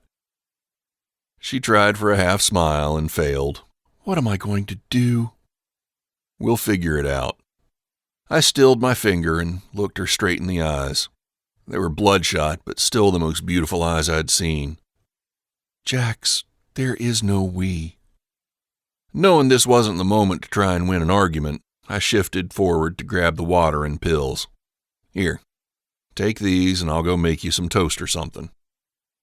She took the bottle from me and I stood from the bed, hitching my jeans higher on my hips so I didn't flash her. Jax? I stopped in the doorway and turned back. "Yeah?" Thanks for coming when I called. Fuck, if that didn't just hit me square in the chest. She'd known all along who she was calling, and even if she couldn't admit it yet in the light of day, there was definitely a we. I dipped my chin at her. Always. Then I went and made her some toast. Despite Ariana's claim that morning that we weren't together, she didn't kick me out of her house. Instead, settling us into a companionable silence, she spent the morning scouring her email and job hunting while I watched her like a hawk.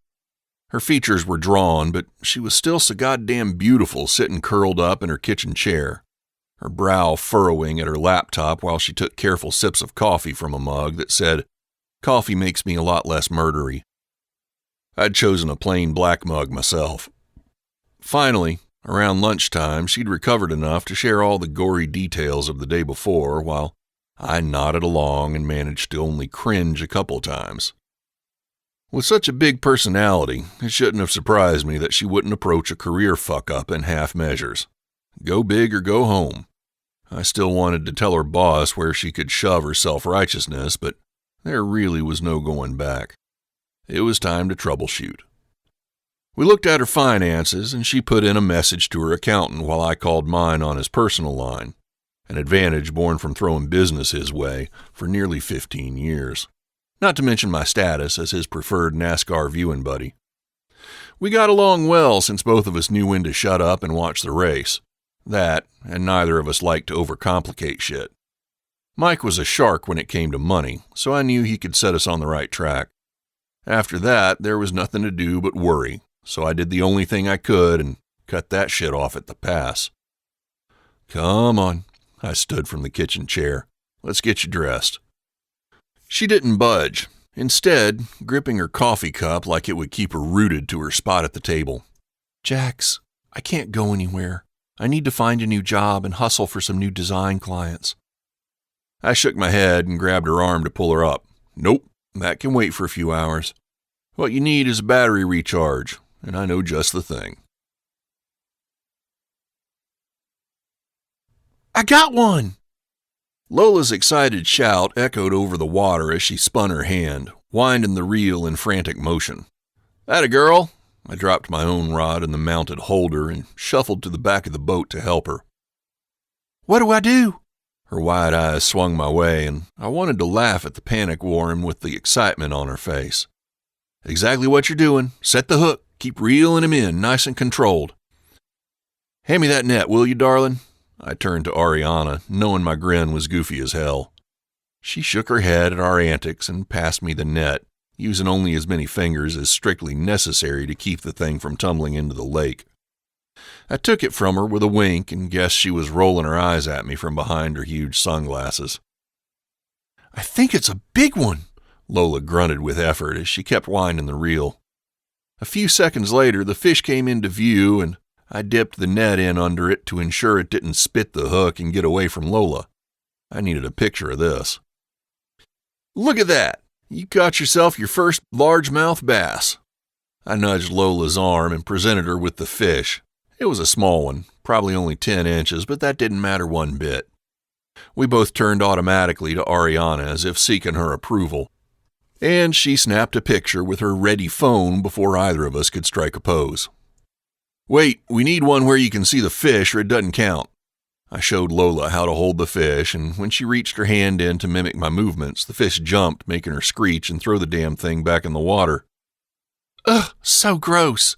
She held her hands out, fingers splayed as if she'd just manually plunged a toilet instead of touching a measly fish. That had Ariana laughing, and it was music to my ears. "I got photo bursts of that whole thing. Oh my God, you guys are ridiculous." She beamed at us and held her phone out to Lola. The kid quickly rinsed her hands in the lake water and went to squat beside Ariana, where she lounged in the captain's seat of my boat, her empty fast food bag tucked underneath. This not being my first rodeo, I'd chosen not to reveal the day's planned activities to Ariana when I dragged her with me earlier this afternoon. I swung through a drive-thru to give her hangover something to feast on and then aimed my truck to the east. On a whim, I put in a text to Lola to see if she was free and didn't hesitate to mention either Ariana's participation or my plan to follow up the fishing with ice cream. My kid may be a teenager, but she had the sweet tooth of a 6-year-old on Halloween. So, here I was, having the best afternoon in recent memory with the 2 females in my life. Who'd have thought? I watched them put their heads together, dark against light, as they giggled over the pictures, and Lola pointed to one or another. That one's going on my Instagram. Can you send it to me? Ariana touched the screen a few times. Done. Now that you've seen how it's done, don't you want to give it a try? I asked the brunette. I'm quite happy watching, thanks. Lola stood. I'm ready to go again. My chest threatened to burst through my shirt with pride. Lola practiced casting a couple more times, and I couldn't seem to dole out enough praise when she cast the lure a good distance from the boat. I'd be lying if I said it didn't do my heart good to see her enjoying one of my own favorite pastimes. It somehow managed to seal up one of the many cracks that had revealed themselves over the last 8 months. The weather wasn't the best for fishing. It was a bit too sunny and not quite the right time of day. But I was keeping us on the hot spots where I'd had success in the past. I cast my own lure again and turned to Ariana. How you doing? I wasn't a fool, so I knew the job crisis still dominated her thoughts. She shot me a small smile. Believe it or not, better. That warmed me even further. Good. Nothing like a day on the lake. Her eyes swept our surroundings in a slow arc. Yeah, maybe that's it. Or maybe it's me. I knew my bullshit had a knack for making her smile. 007, charmed and dangerous, she said, lacing it with a healthy dose of her sarcasm. I slowly reeled my line in as I grinned back at her. Now wasn't the time to push it. But the minute I got a look at her finances earlier, I'd had the thought that she shouldn't waste her time finding a new day job, and instead focus on launching her business now. What was the point in waiting 2 years when she already had such a strong start? The woman hadn't been joking when she said she took her finances seriously. It shouldn't take Mike long to review your numbers. He'll be calling to give us an idea of the big picture by early evening, I guess, and we can go from there. It'll be fine, you'll see. You sure are confident, I'll give you that. Confidence has little to do with it. Work smart, not hard. I punctuated my words with another long cast. Oh, God, I almost forgot your nuggets of wisdom courtesy of Papaw. You know it. And what exactly are you holding over this Mike guy that he'd spend his Saturday afternoon on a complete stranger? I shrugged and watched her chew on the straw of her drink while she looked me over. Nothing. I just give him my business and we occasionally catch a NASCAR race together at a bar. So he's just some guy you know and not some long-lost relative or the victim of some elaborate blackmail scheme? You give me too much credit. She watched me and I raised a brow, waiting for an explanation that probably wasn't coming. Another fishing boat passed, heading in the opposite direction. We exchanged polite nods and the customary, "Having any luck?" before they continued on their way. Ariana's watchful eyes followed them, and I cast my lure again. "That right there is apt," she murmured around her straw. "Come again?" "Nothing." When I narrowed my eyes at her, she set her drink down and decided to fill me in after all. "It's just that it makes sense you like fishing." "What's not to like?" I looked around as if only a fool could find the slightest fault in any aspect of our afternoon. She laughed. "I just meant that you sit here in your boat doing your thing, completely content. And when another boat happens along, you extend the bare minimum of what you have going on in that mind of yours before moving right along." Her hands moved past each other as they crossed in front of her. "It's a solo game." I squinted at the water and kept my hands moving through the motions of reeling the line in when I took her meaning. "Maybe at one time," I said to the water before swinging my eyes to Lola, where she cast her lure out of earshot of our conversation. But not anymore. My gaze moved to Ariana, trying to express my meaning without saying the words.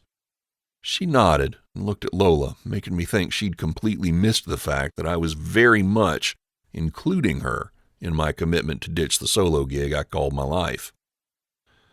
"Yeah, that's good, Jax." After a silent moment, she pushed herself to standing. All right, show me how to do this thing. I'm feeling like fried fish for dinner. Chapter 24. We're all adults here. Ari. Since stupid was my new MO, I decided to go all out and open up my personal crisis to Jax and his troubleshooting genius. The fact that this would undoubtedly lead to me opening up my legs to him as well only proved my lack of smarts. But hey, I suddenly found myself with a bunch of free time to kill.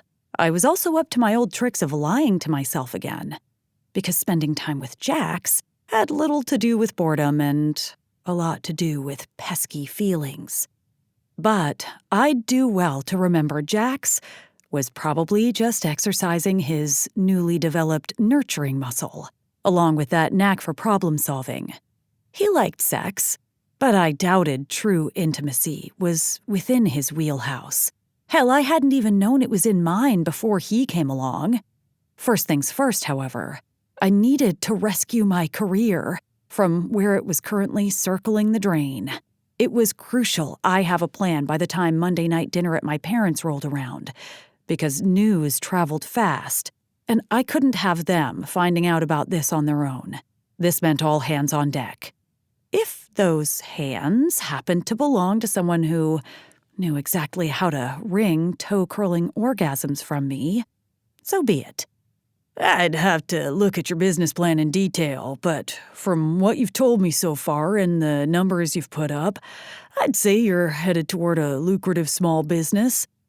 Let me put you in touch with my contacts in legal. I could hardly believe my ears, and neither could my heart if its incessant pounding was any indication. Mike's voice boomed through the speaker of Jax's phone, where it sat on the table between us. He'd just spent the last half hour talking to me about my design business and running through numbers he'd pulled together this afternoon. I don't know about that just yet, Mike, but I can tell you how much I appreciate you helping me out. I'll insist on paying you, of course. Not a chance, Miss Amante. If you decide to retain me as your accountant, we can talk then. But this one's on the house. Any friend of Jax and all that? I insist. I protested, and please call me Ari. Did I mention she's bullheaded? I kicked Jax's shin. I've been around enough to know when to quit before I get myself in trouble, Mike said with a chuckle. You just shoot me an email. Or call me when and if you want to follow up, okay? Okay. And thanks again, Mike. You're a godsend. Later, brother, Jax said before ending the call and pushing the phone aside. Feel better now? This time he addressed me with a smile, just this side of smug. But I had to admit he was right. Yes, thank you. No thanks necessary, darling. Just the fact that the tendons in your neck aren't threatening to pop out and scare the shit out of me anymore is thanks enough. I kicked him again and he laughed, before grabbing my arm and pulling both me and my chair closer to him. Then he dropped a kiss on my head, and every single part of me associated with my XX chromosomes swooned. Shit. I didn't do sweet. At least I didn't used to. Good God, I was easy. What do you say we order a pizza and eat it in front of a movie? Jax, I think we need to talk. He squeezed my shoulder, pulling me into his solid chest and not making it any easier for me to keep my head on straight. Frankly, I'm amazed you held out this long.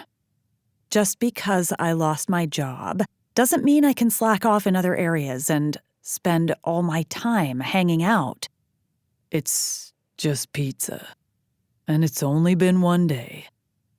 You deserve a break before soldiering on at breakneck speed, don't you think? We need to have rules. Ugh, even I was sick of me at this point. Rules don't sound as fun as my idea. I'm being serious. I narrowed my eyes at him until he gestured for me to continue. If we're going to... whatever, I need to lay some ground rules. I didn't let his scowl deter me.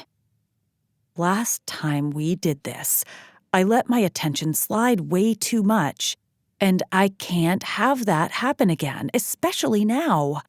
I decided I could concede one point. You're very distracting. He opened his mouth to speak, and I cut him off.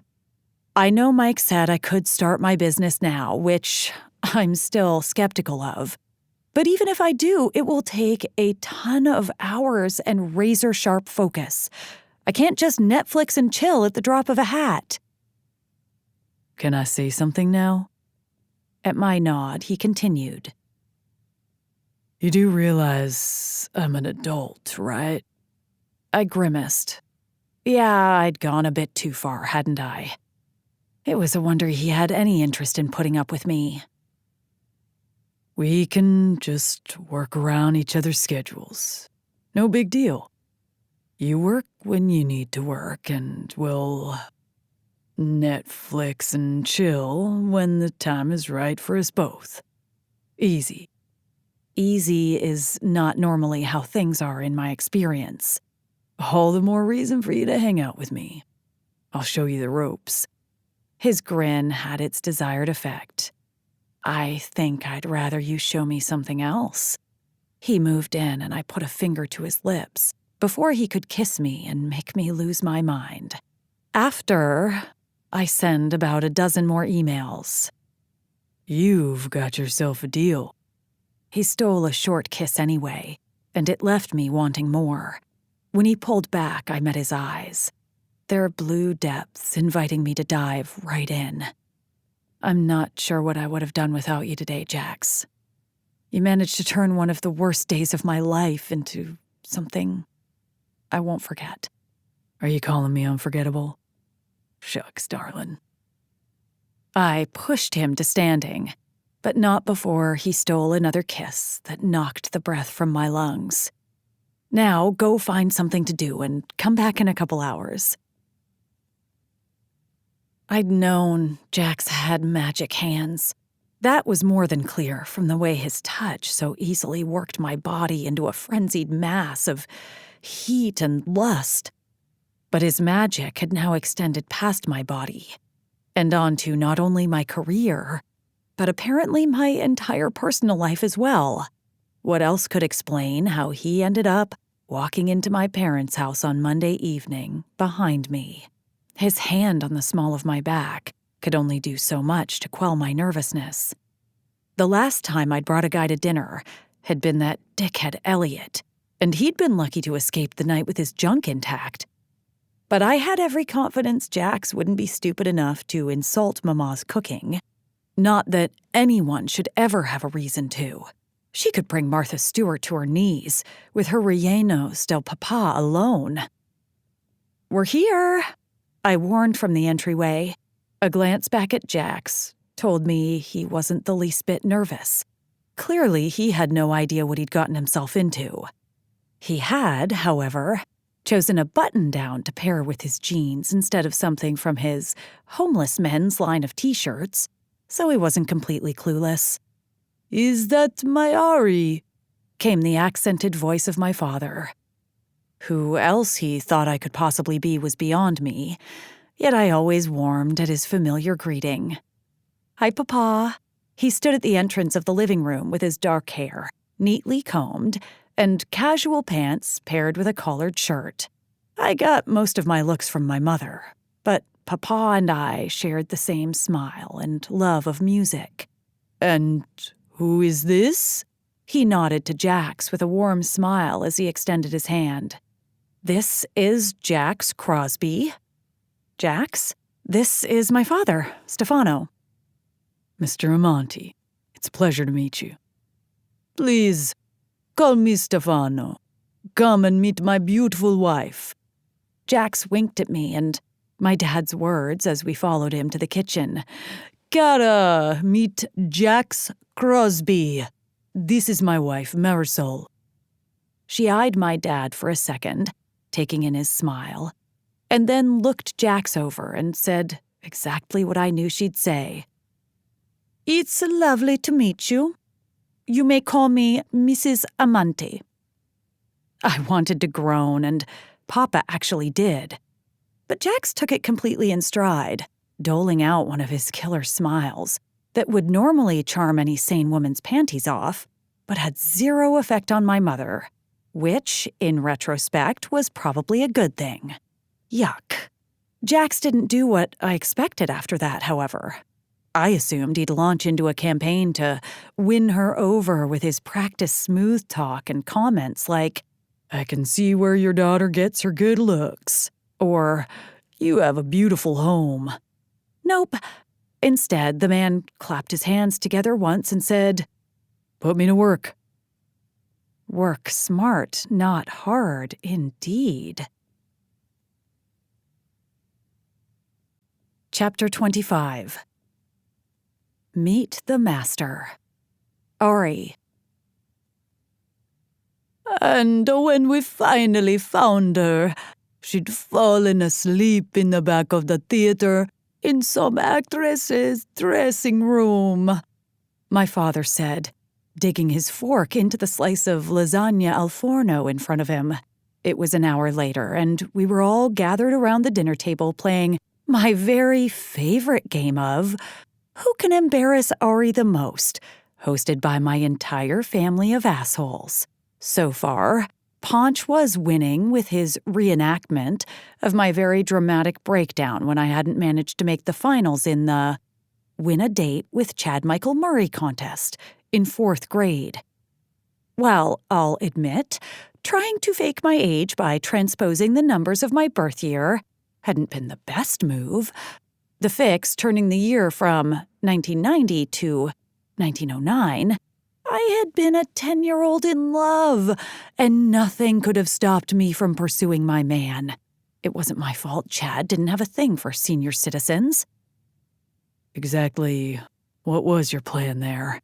Jax leaned back in his chair and draped a casual arm across the back of mine, drawing an exchange of glances between Mama and Papa. Good grief. I sat up straighter, feeling a need to defend myself. What my father neglected to mention is that Annie was my favorite play, and I'd been practicing religiously. I figured if I could go backstage and find the director, she'd let me audition. It worked in the movies all the time. How was I supposed to know that stuff didn't happen in real life? Jax watched me with a grin until I had to look away before I squirmed under his inspection. Too bad every other set of eyes at the table was watching the two of us like a cast of busybody hawks. Thank you, Em, for the vocab lesson. Even Gabe, thus knocking him down a peg from his position as my favorite person on earth. That title would now go to the guy who started Tom's for finally making slingback wedges so I can be charitable while still dressing to kill. I scowled at them all and took a sip of water to give myself something to do. So, Jax, what was the name of your business again? Gabe fought to regain his title. Jax finally ripped his gaze from me, and I could breathe normally again. The man turned my insides into fire and goo. It sounded gross, but I assure you it's fabulous. Precision Lawns and Landscaping. We've got a small office off Spring Garden, but our fleet of trucks is where most of the business lies. And you do good business? Mama asked in the most tactful manner she was capable of. Jax, helping her with dinner, had endeared him to her to a certain extent, but she'd never excuse bad business sense over something as simple as chopping vegetables. We do. Been going strong for about 16 years now. Ever since I started. I took on a partner a couple years back and expanded our scope of services. So business has been better than ever. Fiona works for Jax, I offered, trying to save him from the Inquisition. Undeterred, Mama continued. 16 years. You must have been young when you started then. So much for tact. Fiona makes excellent cannoli. My father raised a finger, ignoring Mama's continued line of questioning, and clearly missing her raised brows at his comment, because he continued, Not too sweet. Jax, still feeling it necessary to answer my mother, said, I was 24. I'll be 40 in a few months. Of course, everyone knows Mama makes the best cannoli. Paunch simpered, like the little douchebag he is.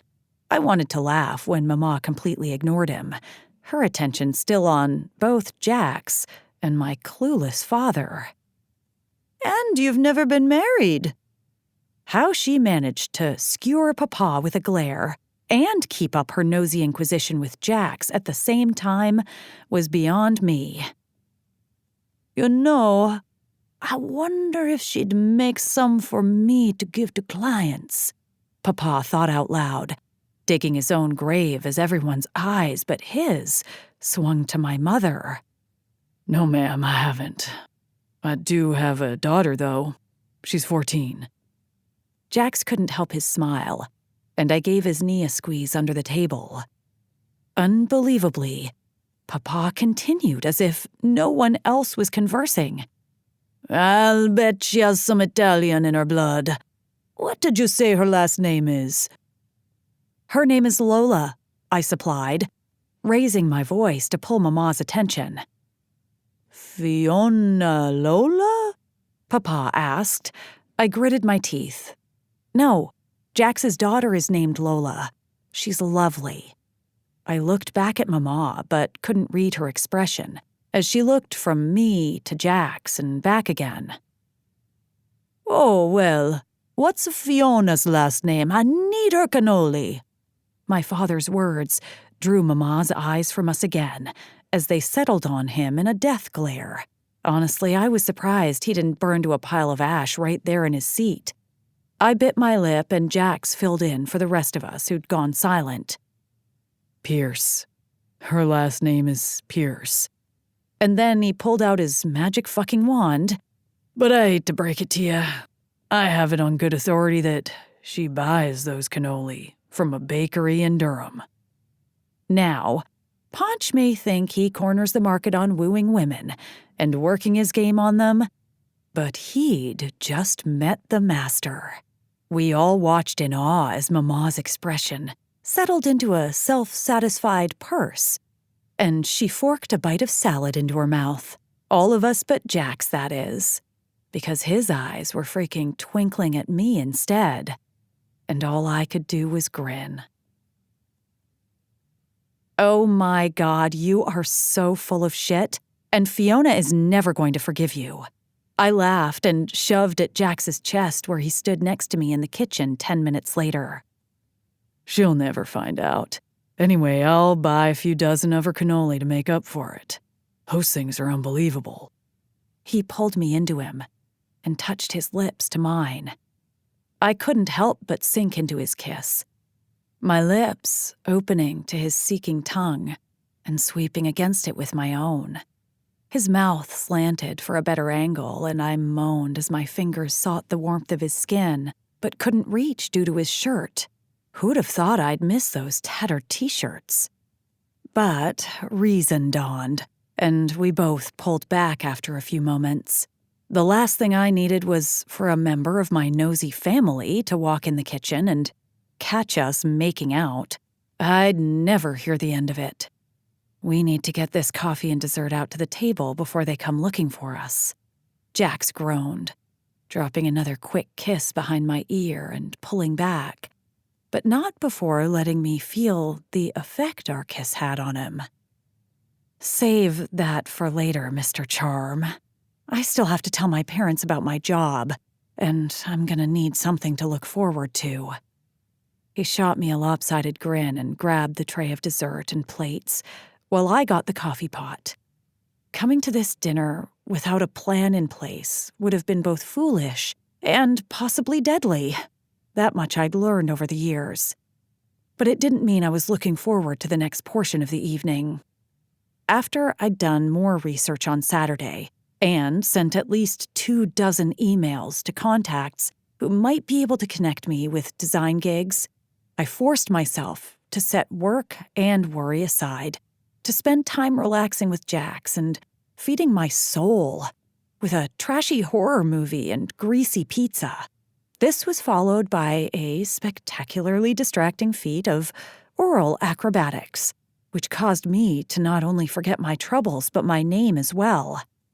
As in other areas of his life, Jax enjoyed taking his sweet-ass time. And I can say without reservation that the man knows his shit.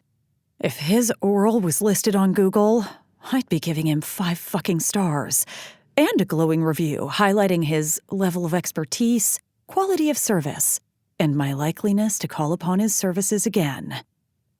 Recommending him to others would be the only part I'd skip. This was followed by a round of lazy sex, which was equally delicious in a different way. And after sleeping like a baby and waking up in Jax's arms, I returned the favor from the night before by giving him material with which to formulate his own Google review, if he so chose. Then he left to work on his papa's house, and I got to work on job hunting and sending out more design feelers before I had to leave for an extended band practice in the early afternoon. But the job hunting was depressing at best and kept sending my mind in the direction Mike and Jax had suggested. Maybe I could start my full-time business now instead of waiting. I'd long since scoured the market for the best health insurance and had taught myself basic bookkeeping and financial planning. My goal had been to have a year's salary saved as a safety net after all my expenses and the various investments I'd make into the business. But I wasn't quite there. I went over the numbers for the 100th time and consulted the notes I'd taken over Mike's call. If I could get the Dog Mountain Beverages contract, I'd be so very close to my goal. But it would still be another week before they made their decision, and I didn't know who my competitors were. In the end, I closed my laptop and got ready for practice. Since there was no show over the weekend, we worked on perfecting our set for the following weekend's 2 gigs and began playing around with a new song Laura and Maury had written last week. One of the upcoming gigs was on the outdoor patio of a local brewery, where there were no age restrictions, so I hoped Lola was free to come with Jax and take in the show if she wanted. The drumming of my heart at the thought of Jax watching me perform told me that giving in to temptation where he was concerned had been inevitable, and I may as well just embrace it. I wondered what our friends would think when they found out we were dating, or whatever we were doing. But all thoughts of our friends fled my mind when Jax showed up on my front porch Sunday night after practice with a bottle of wine and a new notebook. "For your new business," he said, before I pulled him into my house and kissed the shit out of him. It was almost unspoken from there on out that I'd be going into business full-time and ditching the idea of the day job. Web design would be my day job, just as I'd wanted for the past 4 years. When Jax had pushed the notebook across the table toward me, and I started making lists, I told myself I could change my mind anytime I wanted. What could it hurt to pretend for a few hours? But as the minutes had passed and we brainstormed ways to draw in business and set up my marketing plan, my excitement and determination had pulled ahead of my doubt. Before I knew it, I'd been making an attack plan on how to break the news to my parents and inviting Jax to dinner with the crazies I call family. Jax set the dessert tray, laden with small plates and a crostata from a local bakery, on the table while I picked up the first coffee cup to start pouring. My hands began a slight tremble, which he noticed immediately, spurring him to take over my chore and pour it himself.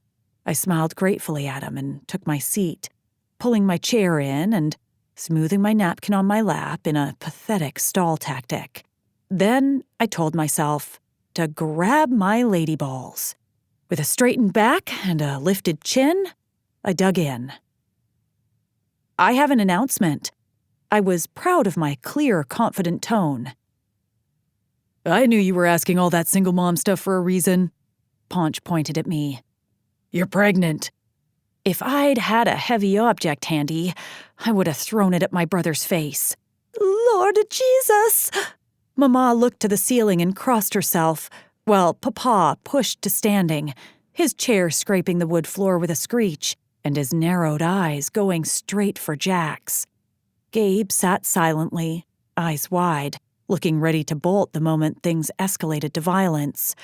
"Oh my God," I shouted, to which Mama sent me a disapproving glare, as if using the Lord's name in vain ranked right up there with an unplanned pregnancy. I fought my eye roll, and it was hard, let me tell you. I'm not pregnant. Oh. Papa sat down again, casual as can be, as if he hadn't just been about to defy his normal placid demeanor and rip Jax's head off for knocking up his daughter. Mama turned her glare from me to Paunch and smacked him on the back of the head, making me smile for the first time since I sat back down at the table. He just shrugged and dug into his dessert, like he hadn't almost just launched World War III. Once calm settled again and Jax had taken his seat, I glanced at him for a dose of courage and said what I'd come to say. "I'm officially going full-time with my design business." Mama nodded, not seeming surprised in the least. I'd been worried for nothing. "That's lovely, Ari. I'm happy business is going so well." I nodded back and smiled. "Thank you, Mama." I felt Jax's hand squeeze my thigh under the table and tried not to get turned on. "Just as long as you don't quit the realty office." Mama took a sip of her coffee, and my stomach dropped. "I'm not working at the realty office anymore. I'm going full-time with the web business, and that will be my main income." Her brows drew together. "I don't understand. Why would you do such a thing? You said yourself you needed 2 more years." "I didn't say I needed it, just that I was planning on it. Things change." I feigned nonchalance by forking a bite of dessert I wasn't hungry for. Mama looked at Jax, and then me before setting her cup down, way too calmly. "I see. It's interesting to me that you've had the same plan for years, and things suddenly changed when this one showed up." "Mama, Cara," Papa warned. "This has nothing to do with Jax." I don't know what possessed me, but I reached out my hand, threading my fingers in his and setting our joined hands on the table for all to see. "So it's just a coincidence?" She shook her head, answering her own question. "It's always the same." "You don't know anything about him." My gaze bounced to Jax, who was frowning but otherwise calm. "I know about all the young men you've brought around here over the years. They're all the same. Selfish boys who don't know how to treat a woman or stand up and be a man." I sputtered, furious with my mother, and trying my best not to scream. "That's not Jax. You can't judge him based on my past mistakes. He's been nothing but supportive and helpful while I've worked through this decision." She pushed her plate away, no longer pretending to enjoy dessert and coffee time. "And 6 months from now, when you're struggling to make ends meet and realize the mistake you've made, where will he be then?" "It doesn't matter." I dug my index finger into my sternum until it hurt. "This is my decision, not his. I can do this." "I have no doubt you can do this, when the time is right, when you're not one medical emergency away from bankruptcy." God, she was so stuck in the past, and I realized then how long she'd had me stuck there with her. Now is that time. I forced a calm to my voice. If I were going to be a business owner, I needed to be able to control my emotions. "Why? Why now?" She threw her hands out in exasperation, clearly not feeling the need to be calm herself. "Because I got fired, okay?" "Damn," Paunch said, earning himself yet another smack to the back of the head. Why he never learned not to sit next to Mama was beyond me. Chapter 26. Just a Man. "Aren't you so glad you came?" Ariana asked from the passenger seat. "My family is about as fun as a case of herpes." I watched the frown lines etching themselves around her mouth and eyes. Not that I have anything to base that comparison on, thank God, but they really weren't that bad. I'd enjoyed the easy rhythm of her family's back and forth, as well as the conversation topics, which ranged from baseball to local news to the family stories of a young Ariana. And seeing her among the people who'd made her into the woman I was coming to care for gave me new insight and explained some of her quirks, including her drive and her defensiveness, as well as her fierce loyalty to the people close to her. It was clear her family all adored one another, as much as they liked to rib each other and bicker. For someone like me who hadn't grown up in a close-knit tribe like hers, the full force of it could have been overwhelming or resulted in some form of jealousy or longing. But I hadn't felt that. My past had made me into who I was today, just like Ariana's had turned her into the bright, vivacious ball-buster I found myself addicted to. I was surprised at how comfortable I'd felt. Don't get me wrong, I'm not easily riled, but when I find myself in a situation like that dinner, where everyone is tethered by an intimate connection like theirs, I often start to feel itchy and restless. It was one of the reasons I normally kept myself on the periphery, always having an easy out at the ready. But tonight had been different. Even when things had turned south, I wanted to stay right where I was, holding Ariana's hand while she stood up for herself with her family. "Were we at the same dinner?" she asked incredulously, making me grin. Okay, so the dessert course could have gone better, but you said what you came to say and they all still love you, right? So that's the important thing. I reached over and squeezed her hand where it sat on her thigh. They'll get over it. "Didn't you hear the things Mama said about you?" I shrugged and turned onto the highway. Yeah, but she didn't mean any of them. She's just worried about you and wants the best for you. Ariana scowled, those frown lines digging deeper. "Why are you defending her when she talks such shit about you?" Because she wasn't talking about me. She was talking about some other guys I've never even met and some version of me she fears I'll turn out to be. Either way, it wasn't me, and it ain't ever going to be me. "How can you be so calm about this?" I bit my lip, trying my best not to smile again. Her mother's tirade truly hadn't bothered me, apart from it being so obviously upsetting to Ariana. And it hadn't kept me from helping her to clear the dishes and thanking them all for the evening. Mrs. Amante had grudgingly accepted my thanks and extended hers back for the help I'd given. And the rest of the family was warm in their parting words, so I wasn't seeing the big deal. First, because you're worked up about it enough for the both of us. I purposely didn't look her way, knowing she'd be glaring at me. And second, when a person fights with you about wanting you to be happy and secure, that's really not a fight at all.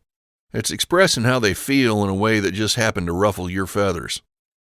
If that were the case, she could have calmly said she loved me and would support my decisions. This time she got a tilt of my head in her direction meant to communicate that she was wishing on leprechauns and pots of gold if she thought her mother would change her entire personality in one evening. At the risk of pissing you off, would you have done that? What do you mean? She crossed her legs and I almost got distracted. Say it was Gabe and he announced he was quitting college to start his own business. That's not the same. Humor me for one damn second, woman. She huffed. Fine. I tell him to get his ass back to school because it's important to have that degree and he's worked too hard to throw it away. She shook a finger at me. But not finishing a master's degree is different. Even if he didn't need the degree to start the business? She put her hand down and recrossed her legs. Shut up. What was that? My hand cupped my ear, putting me at risk for an act of violence. Shut up! All she did was shove my arm. Fine, I get your point. The degree is a safety net, just like my stupid steady income I just lost.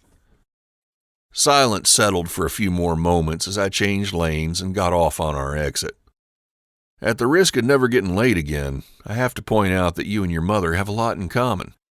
No, we don't. Her answer was quick and sharp.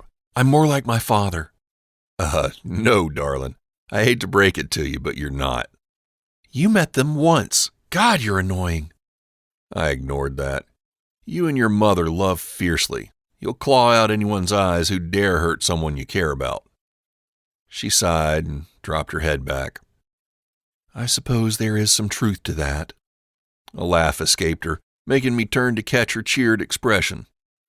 In fact, I've actually threatened that very thing before, with the added detail of using a rusty spoon to do the deed. All I could do is shake my head. You're so very frightening sometimes, you know that? I'm still pissed at her for saying those things about you, though. Her defense of me and my virtue did nothing but make me want to pull over and kiss her. I know. But once your business is up and running full time, and she sees how well you're doing, she'll realize I have little to do with all that. All the credit goes to you, and rightfully so. You're a really good date. Has anyone ever told you that? I can't say they have.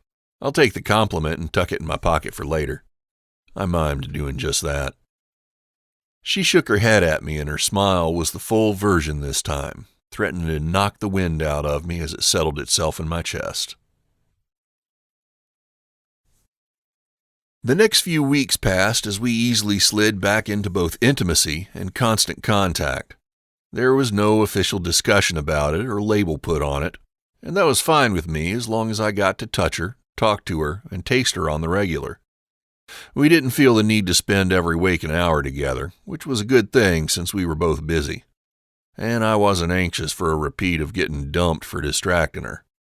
I had my job, Lola, and Papaw's place, which was almost ready. Nate's guys had made quick work of it, and I was just waiting for the inspection before I officially moved in.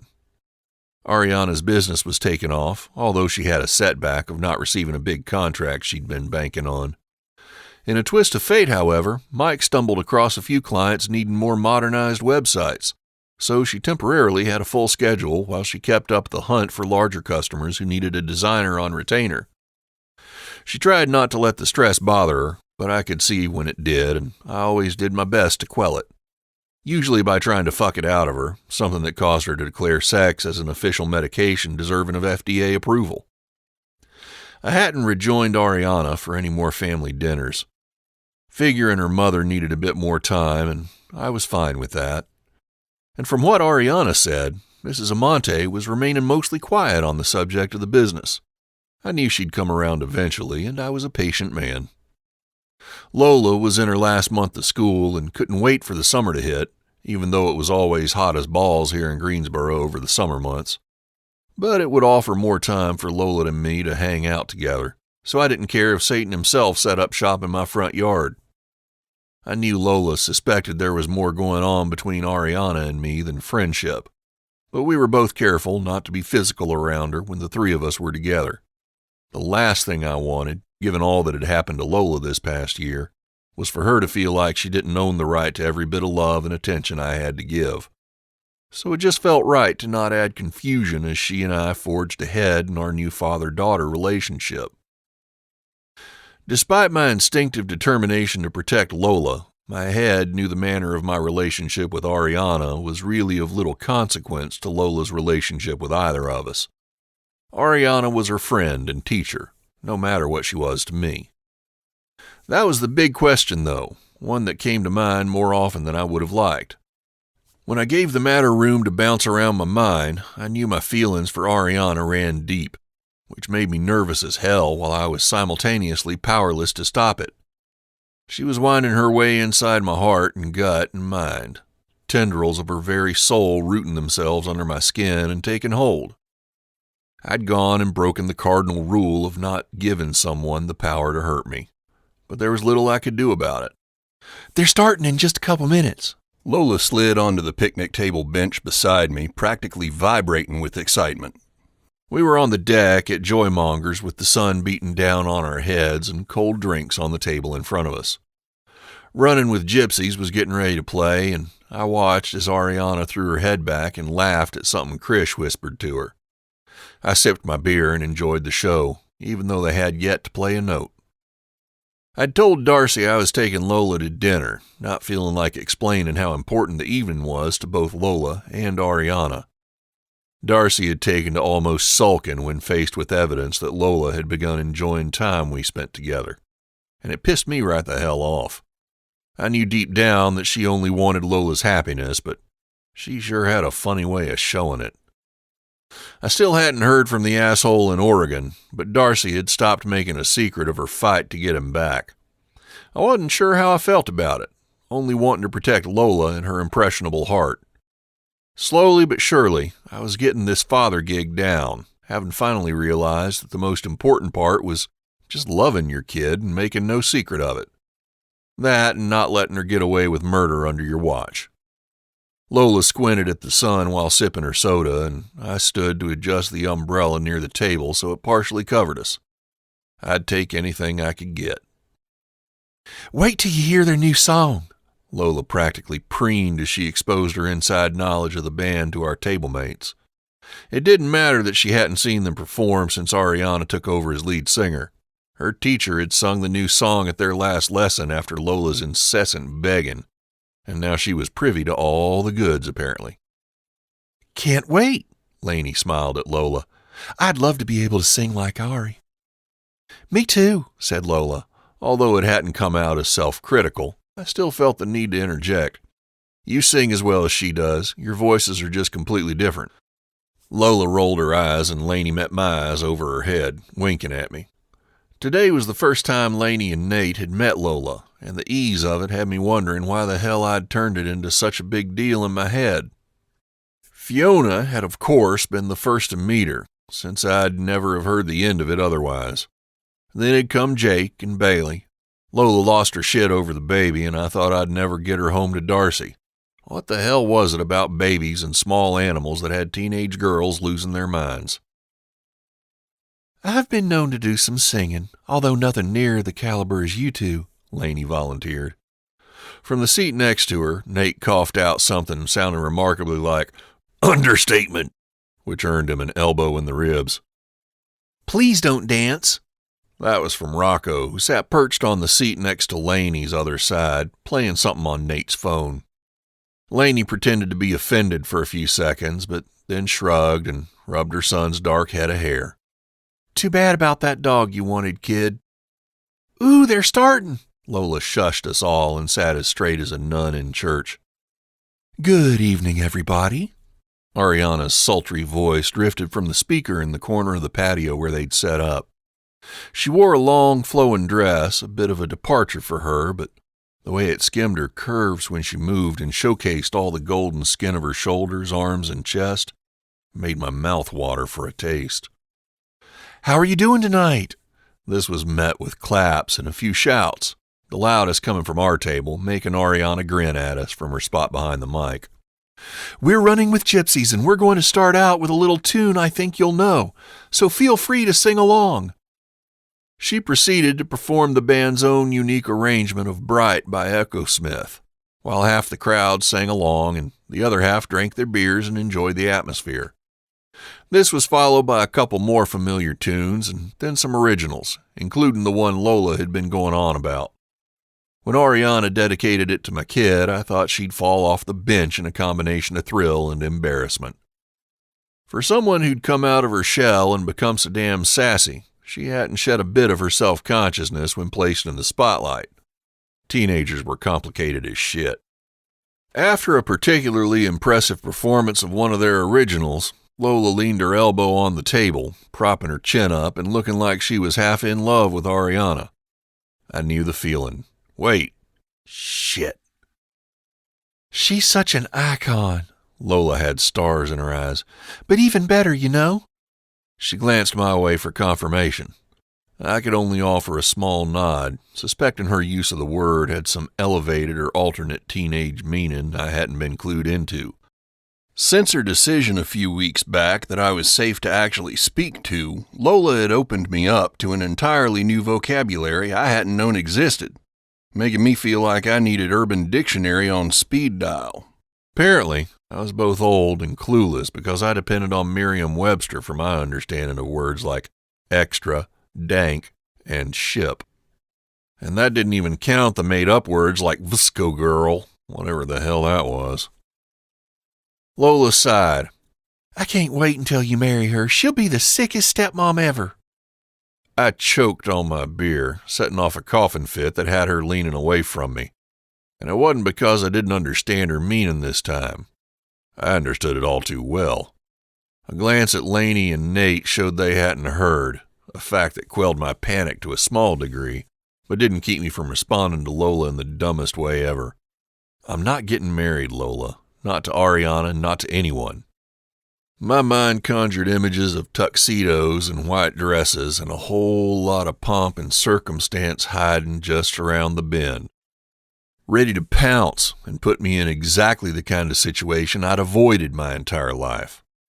The thought of irrevocably tying myself to someone else, and on purpose at that, had sweat beading on my forehead, and the urge to bolt from this patio in a squeal of tires and smoke sounded like a solid plan. Instinct had taken over and spoken for me. It was a reaction ingrained in me from so early on that it didn't occur to me to question it or try to stop it. It was one of my life's truths, even if closer examination would have proven I'd already moved past it with both Lola and Ariana. But, as I've said before, I'm just a man. Lola frowned at me in response, but didn't comment further. Instead, shifting her focus back to Ariana and the band as a new song began. The girl was full of crazy ideas. She wasn't even supposed to know Ariana and I were dating, for Christ's sake, and here she was talking about marriage. I shook it off and looked to the stage again, where Ariana gripped the mic, her beautiful eyes closed and her lips wrapping around the lyrics while the sweet melody washed over me. She was the modern embodiment of one of those famous sirens from mythology.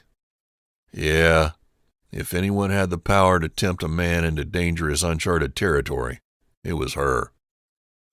It was easy to push aside Lola's comments, but in retrospect, I should have realized my words spoken in panic would be the beginning of a regrettable chapter in my life.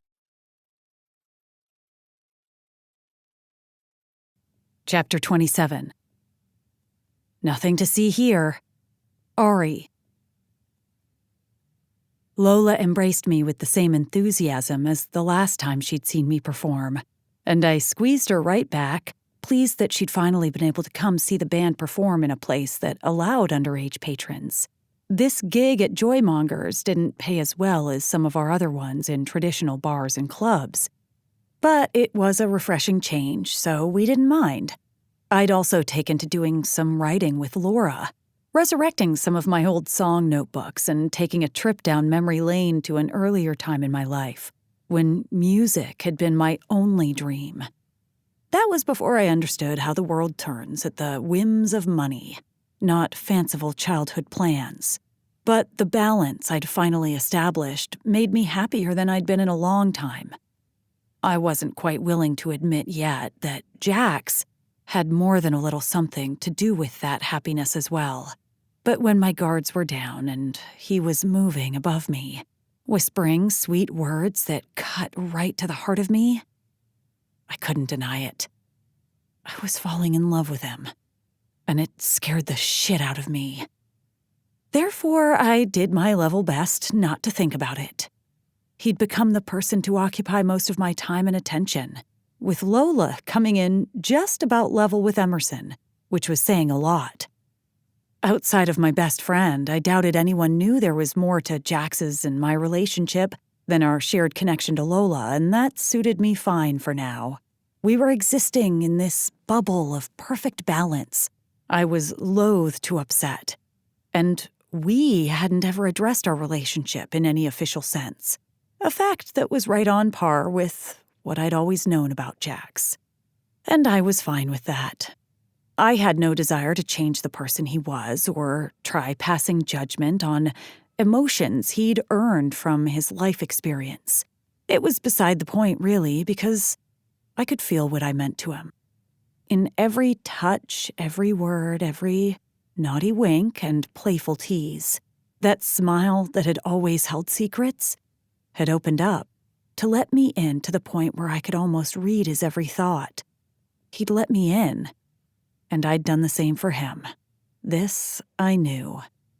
Another stellar performance. Jax shook hands with Maury and Krish and sent a wave to Laura where she was packing up her drum kit. Then he shot me a wink, making my uterus snap and say, "Yes, girl."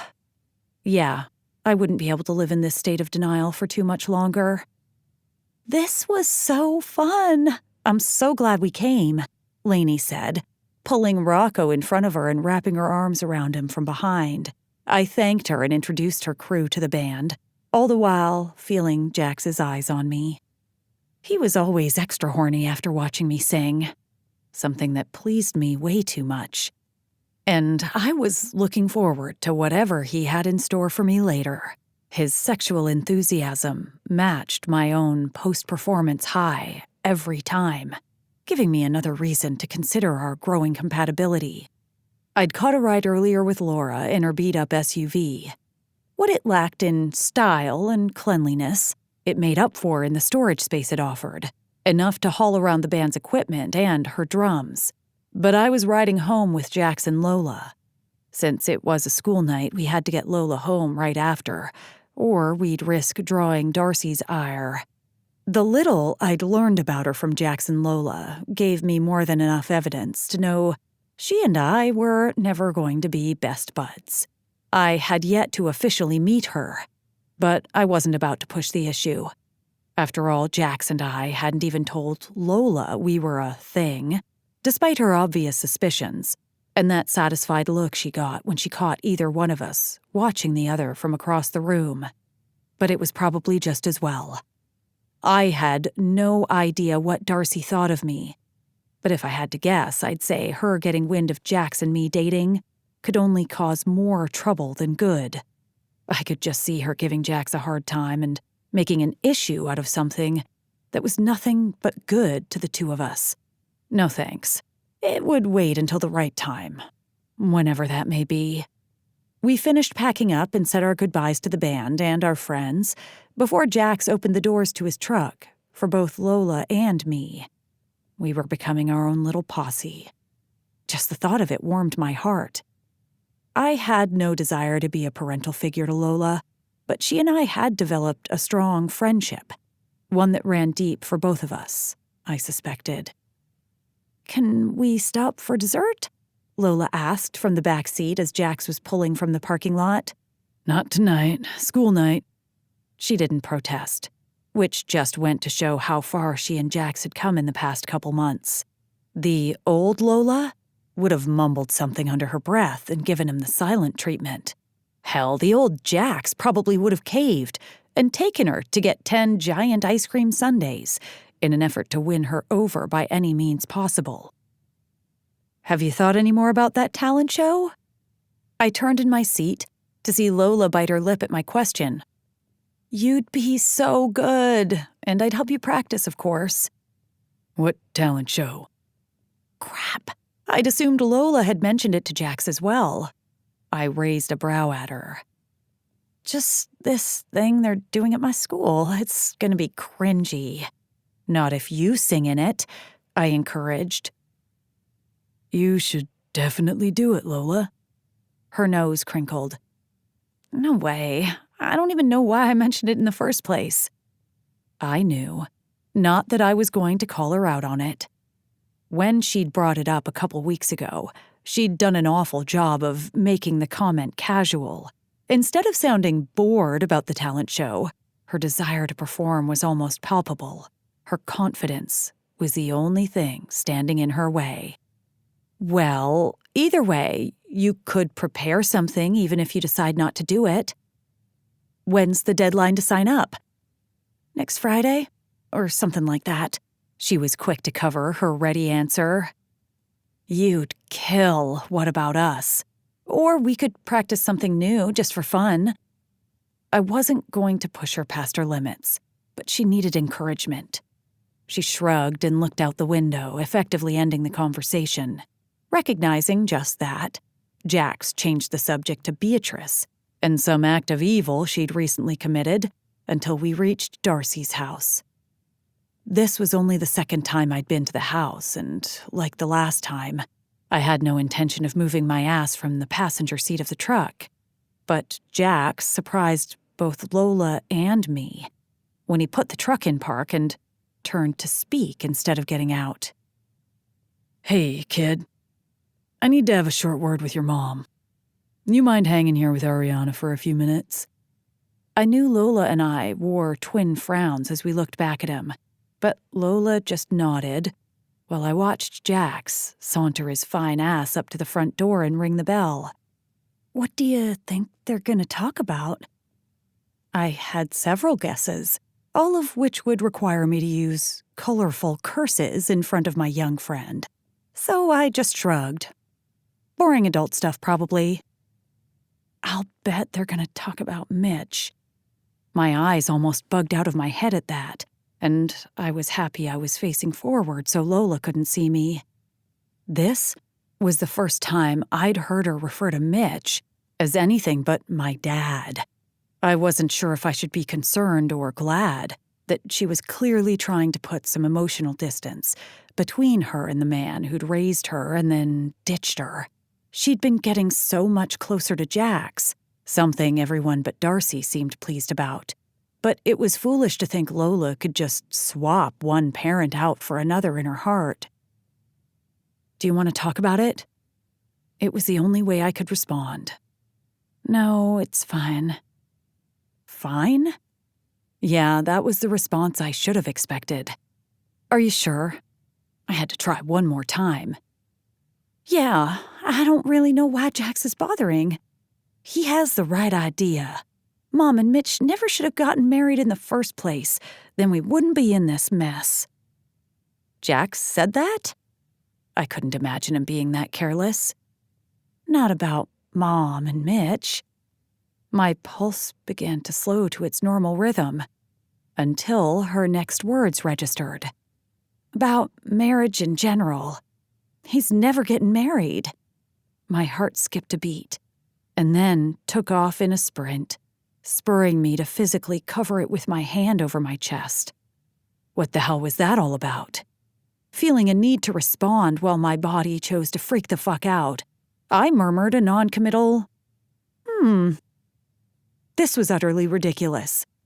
Why should I care that Jax told Lola he'd never get married? It wasn't like I had any desire to marry him myself, so it had absolutely no bearing on our current relationship. And really, it wasn't surprising in the least that he felt an aversion to the institution with the way he'd grown up. If my parents had treated me the way his had, I'd have written off more than just marriage.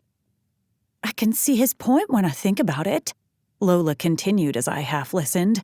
I don't know very many happy couples who grow old together, do you? I mean, that happily ever after stuff is so cliché.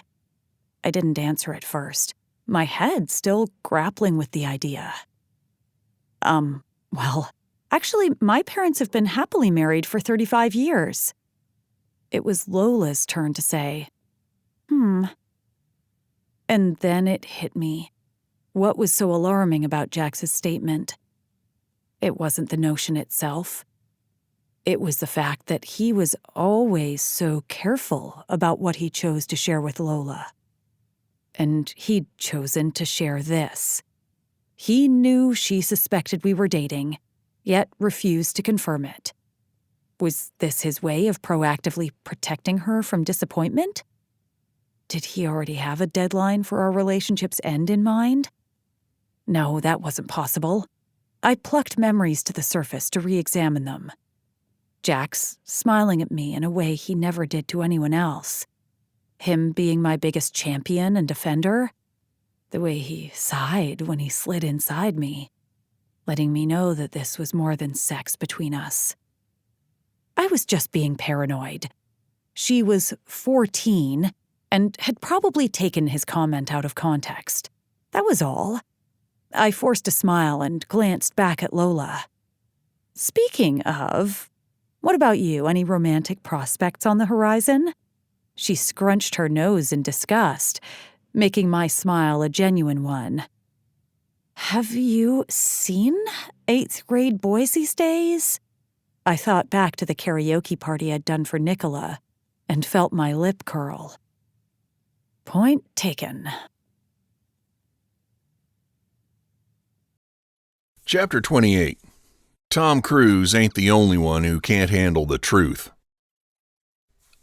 I can't say exactly what it was that made me so determined that tonight would be the night I'd finally get some answers.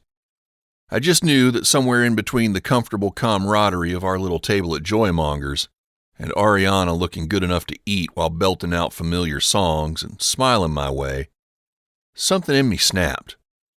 What Ariana and I had was something I'd never experienced before, and it made me consider all the possible things I'd closed myself off to all these years. Combine that with every smile and every milestone of Lola's I'd missed, and I was feeling cheated and in need of answers. Right fucking now. My fist connected with the door for a second round of knocking when I finally heard footfalls beyond and steeled myself to face Darcy. "Did you lose your key again?" She looked up, her smile fallen at the sight of me before she craned her head to look past me to the truck. "Where's Lola?" "In the truck. I need to talk to you." Not pausing for an invitation, I stepped past her into the entryway. "Did something happen?" In a manner of speaking. She left the door open and propped her hands on her hips. She wore shorts and a casual top that hung from shoulders that were thinner than the last time I'd seen her. "Stop being so cryptic and spit it out." I couldn't help but laugh, the sound sharp and humorless. Coming from Darcy, that demand was downright hilarious. Nothing happened tonight. Lola had fun, and I didn't even feed her any junk food. Darcy scowled, not appreciating my sarcasm. Since she obviously wanted me to turn around and head back out, I walked back over and shut the door, letting her know I was serious.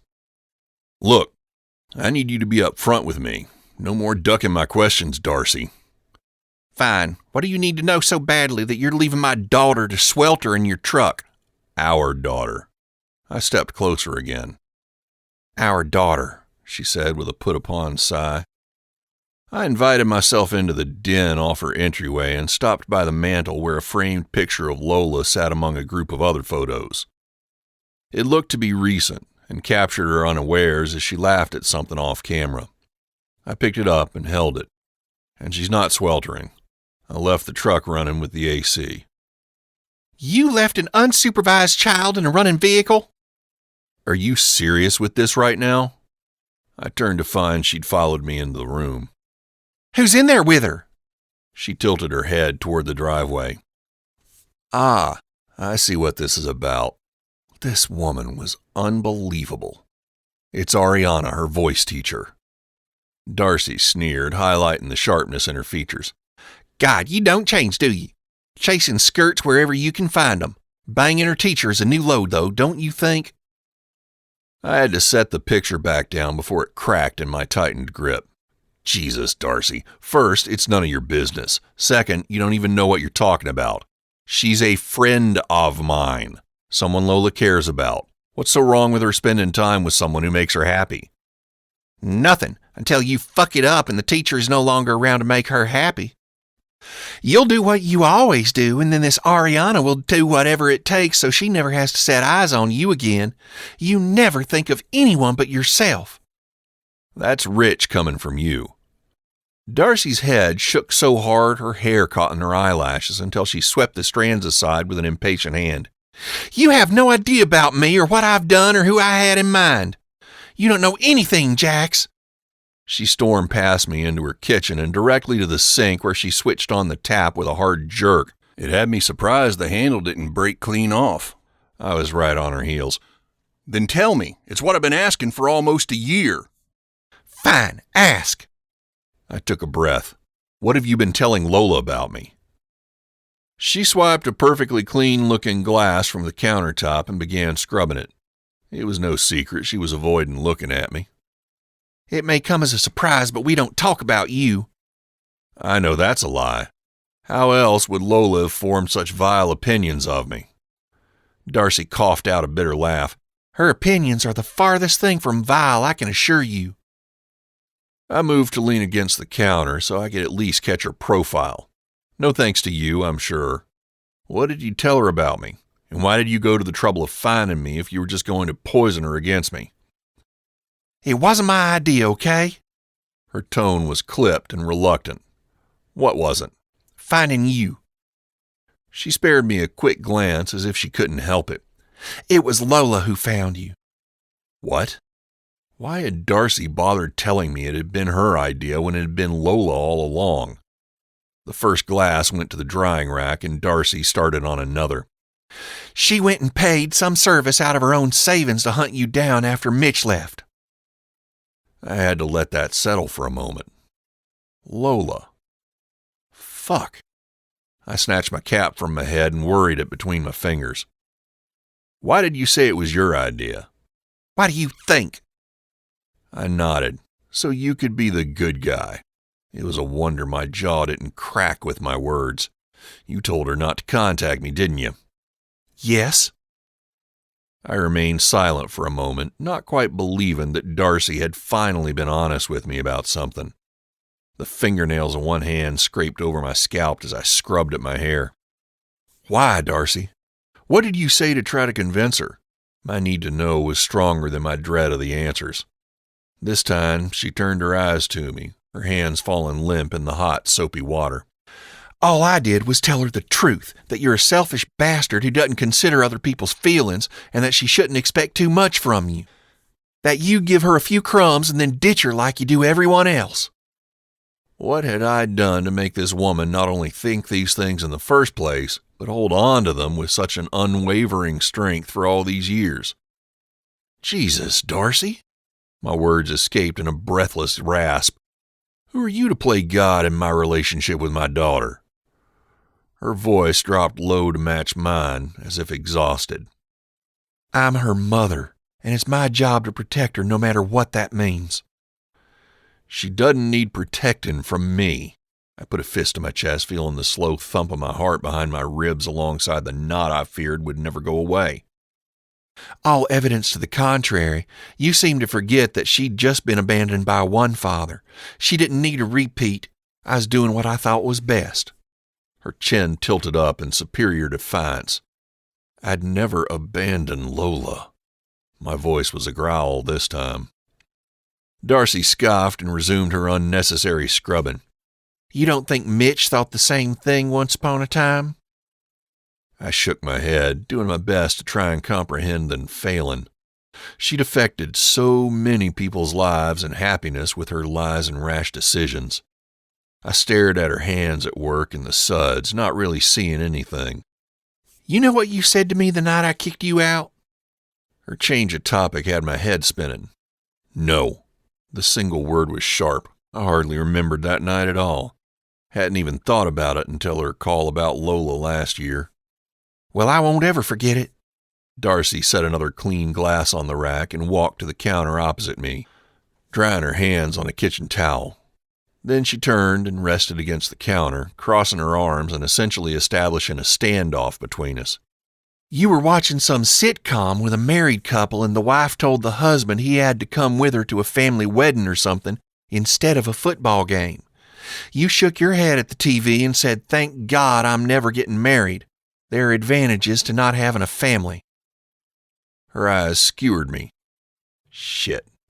My words to Lola earlier in the evening resurfaced, making me regret I'd ever opened my mouth. I didn't doubt Darcy's accounting of events. That sounded exactly like something I would have said. But I couldn't have Lola taking my defensive comments from earlier to heart. I'd have to talk to her and explain myself, whatever that would entail. But Darcy wasn't done. I looked at you and I remember thinking it was all suddenly clear. All the times you'd stop by unannounced instead of making plans ahead. The excuses you'd make when I'd try scheduling dinner with my sister and her husband. Your insistence on sleeping in your own bed instead of staying over after you screwed me. It was so obvious I felt so stupid I hadn't recognized it before then. She shook her head with a sardonic smile that had my skin feeling too tight. I realized you'd never intended to make any kind of meaningful connection with me. It was just you and your papaw, and that was all you had room for. You didn't want a relationship. You wanted easy sex and someone to stroke your ego when it was convenient for you. Instinct took over, my voice rising to echo through the kitchen. I was 25 years old, for fuck's sake! I didn't let myself examine if what she said had merit beyond that. Her voice remained calm. And I was 22 and apparently pregnant, although I didn't know it yet. So yes, I kicked you out and I started dating Mitch the next week. I was terrified when I found out I was pregnant. I knew she was yours, but when I went to tell Mitch, all that came out were the words, "I'm pregnant," and then he was making plans and proposing, and I don't know. I just went with it. She extended her hands as if pleading with me for understanding, or maybe forgiveness. I didn't say a word or move a muscle apart from the heavy expanding and contracting of my lungs with each breath. The minute they put her on my chest, I was so afraid Mitch would take one look at her and know she wasn't his. But he was blind to it. I never said anything, and Lola grew up happy with a mom and a dad who wanted her and wanted all the things that came with family and connection. She met my eyes again, and hers were brimming with tears. I would have wanted that too. Right? How could I not have? She was my daughter. Still, a sliver of doubt niggled. I shook my head and continued. You and I weren't meant to be, but me and Lola. Darcy mimicked my head shake and turned to busy herself with another task, her tone turning dismissive. There was nothing indicating that would happen. Nothing at all. You didn't even blink when I told you to leave. I deserved to know. You have no idea what it's like. She spoke to the counter. I deserved to know, I shouted and moved to stand closer where she couldn't avoid me. Her head snapped my way. Well, it's too late, and besides, you have her now. She hates me even more than she ever hated you. I felt my brows draw together. I find that hard to believe because until very recently the girl hoped I'd conveniently fall into a barrel full of hungry piranha. Well, now that's how she feels about me, okay? You win. Congratulations. She slammed down the stack of mail she'd been tidying. There's no winning here, Darcy, only losing. I wanted to tell her she brought it on herself, but it felt a bit like driving a knife into a drowning man. I could see her teeth clench around her next words. When she said she wanted to meet you, I didn't want to make that call. God, it was the last thing I wanted to do. But she couldn't be dissuaded, so I did it. For her. And you told her to expect me to be another disappointment in her life. I wanted to smash something and throttle Darcy and go wrap my kid in a hug tight enough to tell her everything she deserved in this life. You didn't love me, so why would you love her? Darcy's voice was barely a whisper. My lungs burned with my sharp inhale at her utter cluelessness. She's my fucking daughter, that's why. Jesus! I shoved my cap onto my head and turned to go. I'd gotten all the answers I could, and now I had to figure out what to do with them. Had I really brought this on myself with my carelessness and thoughtless dismissal of other people's needs? Careful to calm myself before approaching the truck, I took several deep breaths and tried forcing my mind to lighter thoughts without success. So I pasted on a painfully casual smile and went to tell Lola she could go in. When she gave me a barely there side hug on her way, I felt my heart slice open and considered that it may never heal again. Fuck Darcy. Fuck Mitch. And most likely, fuck me too. Being the owner of a dick, I did what we do best and put off heavy thinking in favor of losing myself in a beautiful, sexy, smart, tempting woman. Darcy's words threatened to tear down everything I thought I'd ever known about myself, and I wasn't ready for the full force of it. The uneasy sense that the rightness I'd recently found in my soul was in danger of slipping away clawed at the edges of my mind on our drive to Ariana's house, and I was determined to keep it at bay. Ariana knew something was off, but her protective streak extended to include me, so she let me stay quiet about it and instead worked her powers on me. With each stroke inside of her, I felt my insides working into a boiling pot of emotions I didn't know what to do with. Every cell of my body wanted to hand itself over to her care and show her how incredible and necessary she was. Neither of us spoke as we slid together in perfect rhythm, while sweat pricked our skin and we touched each other with Roman hands, mouths, and tongues.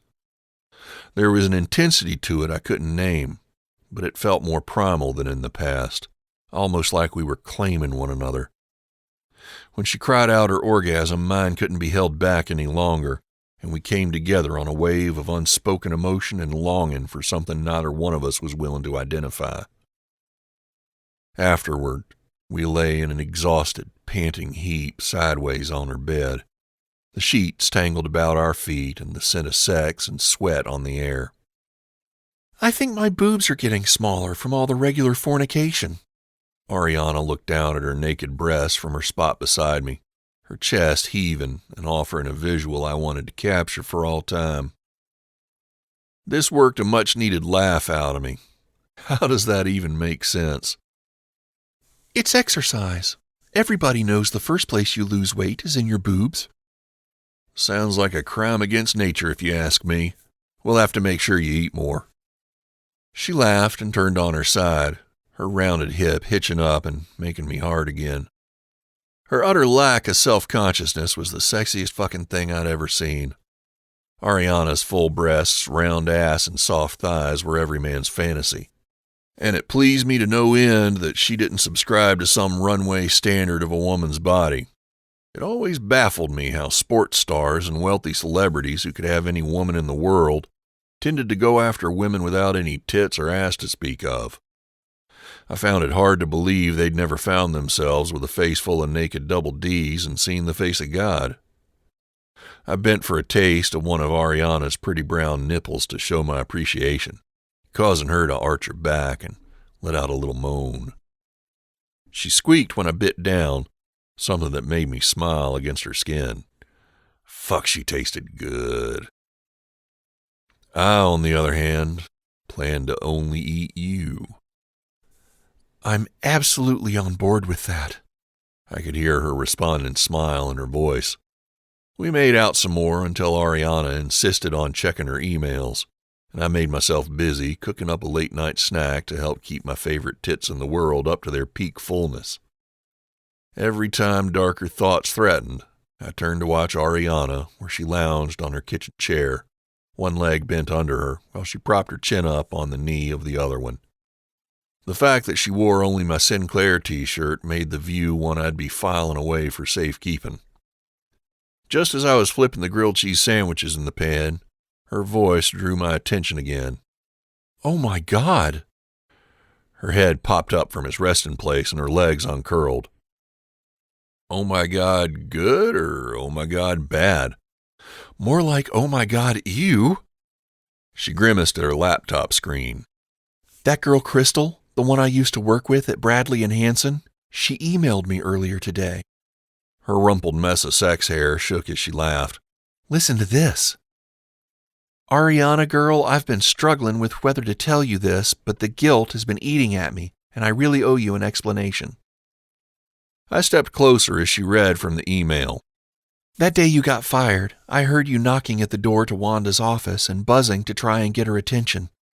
I know she said I was in there with her for a morning meeting, but that's not exactly the truth. Ariana looked up and cringed, making me wonder what in the hell was coming next. The truth is, Wanda and I have been having a thing, and we weren't exactly dressed when you were trying to get her attention. I've felt so bad about it ever since, and I thought you deserved to know it wasn't your fault. It was mine. If you want me to resign, I will. I'm so sorry. My wide eyes met Ariana's, and here I thought realty was boring as shit. Chapter 29. An Easy Fix. Ari. I notice you haven't brought your young man around again.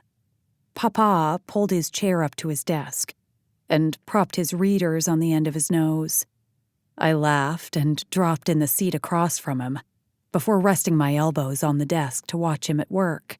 After the last time, is it any wonder? He looked up from the watch he'd begun examining. Papa loved to tinker with anything mechanical, and when I'd told him my watch stopped working, he'd insisted on taking a look, following our usual Monday night dinner. You, of all people, should know she bounces before she reins herself in. You surprised her. I don't get the sense Mama wants to hear anything about my life right now. This time, his look told me it was no secret to either of us, that I was full of shit and just feeling sorry for myself. He was quick to return his attention to my watch, prying the back off with a thin tool and carefully laying the watch back on the desk's surface. "She just worries about you."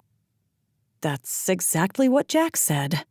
I reached out and ran a finger over the leather binding of the planner on his desk, careful not to get too close to his work. Ah, smart man. He was way too easy. I guess that was a good thing, though, since it balanced my mother out. He also said Mama and I were alike. I scowled when he laughed at that. Smart and observant. And asking for a punch to the kidneys. So is this why you called me in here to tell me how smart some guy is? Some guy? He watched me until I was the first to look down. Damn it. He could read me, and he knew I was trying to blow smoke up his ass. Giving me a few moments to decide if I wanted to respond, he removed the battery and blew a gentle breath into the watch's gears to remove any dust. When I didn't say anything, he continued. It's more than that, no? I sighed and leaned further into my upturned palm. It's complicated. This made him smile and nod his head. I couldn't read him nearly as well as he could me. Damn it. Is it the child? Lola? No. Maybe? In a roundabout sort of way, I guess. I sighed again, thinking over this past weekend. It was no mystery Jax had something heavy on his mind, and that something took the shape of either a little blonde teenager or a raging bitch of a woman who liked keeping secrets of her own. But if I'd learned anything about Jax, he liked to do things in his own time and placed a premium on his privacy, so there was no use pushing it. I took comfort in the knowledge that if and when he did feel like sharing, I'd be the first person he'd come to. I was confident in that. We'd become important to each other in a way that was different than I think either one of us was used to or entirely comfortable with. But it wasn't something I had any desire to turn my back on, no matter how scary it was. So I'd let him stew in his privacy for a while longer, just like I let him keep our relationship a secret between the two of us. Well, and Emerson and my family, for the time being. It wasn't like I wanted the attention it would surely bring. Yeah, I loved the attention I got on stage, but that was different. I could do without Darcy's scrutiny or anyone else's. Keeping things low-key for now was working, especially as we both tried determining our exact feelings for one another. But I'd be lying if Lola's comments in the car the other night didn't linger in the back of my mind, sowing seeds of doubt in quiet moments. The idea that maybe he wasn't sharing things because he didn't intend on being with me much longer wouldn't remain completely at bay, no matter how many times I told myself I was being ridiculous. That's an awful lot of sighing. Papa's mouth turned up at one corner before he swiveled his chair to reach into a box on the shelf behind him.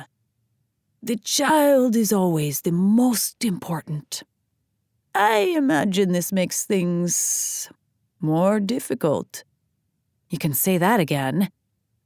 I have confidence you and your Mr. Crosby can manage. The two of you have an advantage on Tony and Rayella. Because we're not idiots?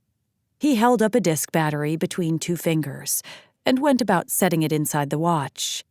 Because you, my Ari, don't have a selfish bone in your body.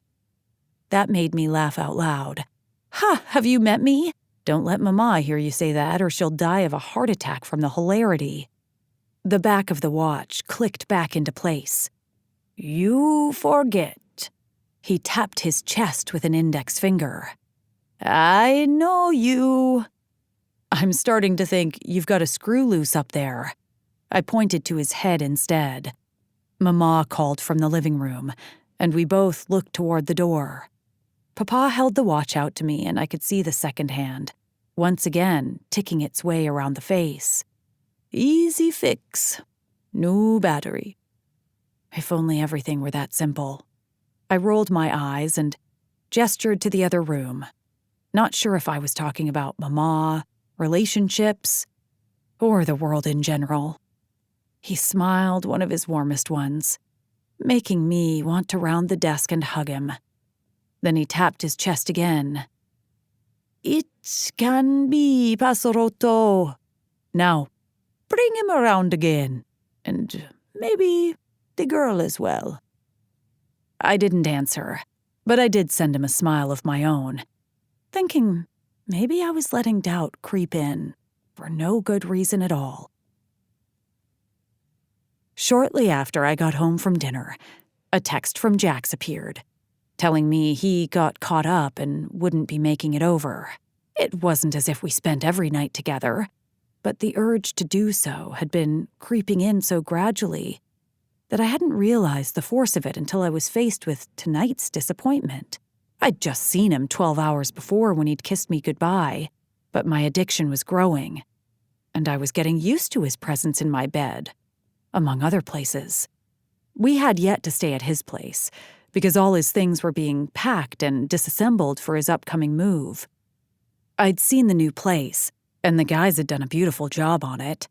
It sat on a couple acres of grass and tall pine trees, with a split-rail fence that made me want to buy a damn horse, even though I hadn't the first idea how to ride one.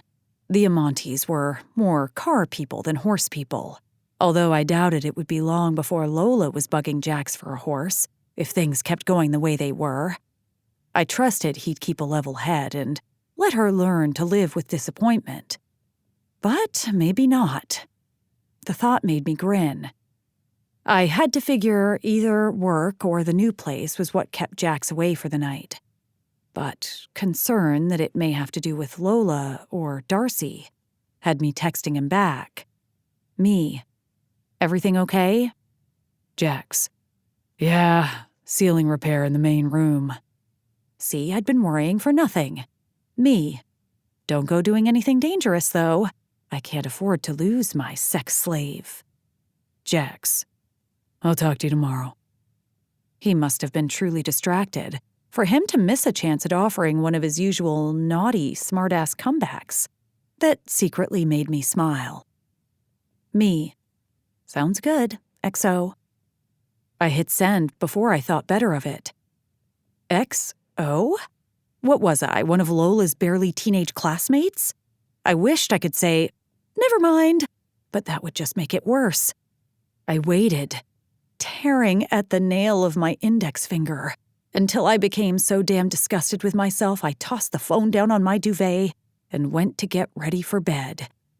The ping of my text message app had me sprinting back to the bedroom, toothbrush hanging out of my mouth and toothpaste in a froth around my lips, making me look like I was foaming at the mouth with rabies. But it wasn't Jax. It was Seth Fuller. Holy shit! I swiped madly at the screen, dislodging my toothbrush and spraying toothpaste everywhere. Seth, sorry for texting after hours, but I wondered if you were by any chance available for a phone conversation. I understand this is unusual, but I'd really like to speak with you. I took a deep breath, trying to calm myself. Me. Fuck yes! Backspace, backspace, backspace. Me. Please tell me you fired that bastard designer you picked over me. Backspace, backspace, backspace. Me. You should know I'm so desperate you could call me in the middle of sex and I'd answer. Backspace, backspace, backspace. Me. Of course, I'm available now. Not 5 seconds later, my phone rang. I gave it 2 rings and then answered with the best casual tone I could muster, even while my heart banged heavy metal music against my sternum. Hello, Seth. How are you? Ari, I'm so glad I caught you. What is your schedule like for the foreseeable future? I'll take you back to my previous statement. Fuck yes. Ceiling repair could surely be interrupted for something as phenomenal as this, right? I pulled into the gravel drive of the low-sitting ranch home, my headlights illuminating the freshly painted wood siding and wide front porch. A single light shone from inside the bay window, telling me exactly where I could find Jax. I hardly got the car in park before I was slamming the door and sprinting my way to bang on the front door with the fervor of a madwoman. But I couldn't help it. The door swung open to reveal Jax, his familiar messy scruff lining his jaw, clear blue eyes creased with confusion, and body encased in yet another threadbare t-shirt and a worn pair of Levi's. Before he could say a word, I launched myself at him, kissing him so hard I worried I might leave one or both of us with a bloody lip, and not caring in the least. Wrapping my arms around his neck, I pulled back to take in his face again. His gaze volleyed back and forth between my eyes and mouth before he groaned and leaned in again to capture my lips one more time. His kiss was softer than mine, and so much sweeter. He tasted of mint and a trace of whiskey, and I lost myself in him for a moment before breaking our kiss and leaning my forehead against his. He let out a ragged breath. "How did you know I was just thinking about you?" I couldn't help the smile that overtook my lips at his words. "Because I was just thinking about you. I have some news." I could feel his eyebrows try to lift where our skin met. "Oh, yeah?" "Big news." I fell back on my heels and pulled him further into the house, hearing the door shut behind us. I walked to the corner of the room, where an old leather recliner sat, a half-full glass of amber liquid and ice resting on the cardboard box propped up beside it. "What's the big news?" Spinning to face him again, I executed a bastardized version of a curtsy. "You are looking at the official new designer for Dog Mountain Beverages?" "No kidding." "Yep." Turned out the other design team had completely overextended themselves and stumbled right out of the gate. They missed their very first deadline, if you can believe that, and Seth was livid. He said the vote had been split on who to hire from the beginning, so it was a unanimous decision to bring me in to take over. "That's fantastic. I never doubted you'd land on your feet." His smile was slow, and I suddenly realized he looked exhausted. "I got the news and I don't know, I just jumped in my car and drove over here. I needed you to be the first to know." The gravity of that settled over me. The utter truth of it, too. "Wow." His tongue swept out to wet the corner of his mouth. "I mean, I'm honored." "Yeah, well," now that I had shared my news, I felt kind of silly for having made such a big deal of it. Driving like a crazy woman across town, speeding through neighborhoods with a huge stupid grin on my face, knowing that it wouldn't even feel real until I got to share it with Jax. And that was when I'd felt it. Perched behind the wheel of my car, needing nothing more than to get to him, I knew. I was in love with him. As an odd silence fell, I felt a flush begin crawling up my neck, a fact that annoyed the shit out of me. This wasn't me. I didn't let things embarrass me, but I feared it was more than just a simple case of awkward discomfort. Jax leaned against the wall, not meeting my eyes. He didn't tease me about my blush or come and swing me around in celebration, or press his lips to mine again. My eyes swept the room, taking in the sparse furnishings neatly in their place, the fireplace tools shining in their holder, the stained glass lamp standing tall in the corner of the room, and the ceiling unmarred by any trace of cracks or damage. Another glance around showed no signs of tools or even a speck of drywall dust. I felt my mouth turn down, just as sweat rose to the surface of my palms. When my eyes found Jax again, he had a hand to the back of his neck. It was his tell, and it had my head going light. "Did you get the ceiling fixed?" I almost didn't recognize my own voice. He said nothing, still not meeting my eyes. Stars began dancing in my vision as nausea rolled over in my stomach. "Jax!" I shouted, my tone sharp. If he thought I was the kind of girl who would be gentle and do this for him, he obviously never knew me at all. How had I been so stupid? That got his head snapping up. Creases of worry lined his forehead and eyes. What I'd mistaken for exhaustion was laced with something else. Pain. No fucking way. He didn't get the luxury of pain when he was the one choosing to inflict it, choosing to throw away everything we'd built between us.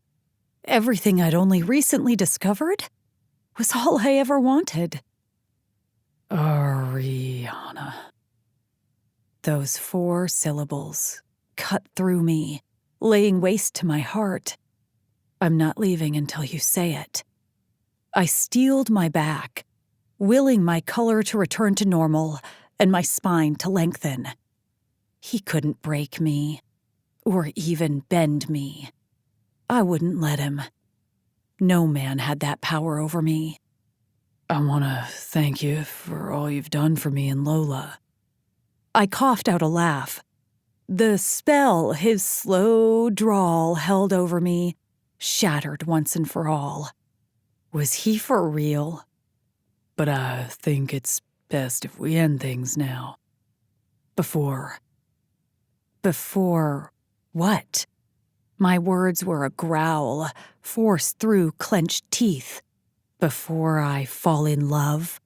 Too late, asshole. Before everyone gets too attached. Fucking hell. How had I not seen this coming?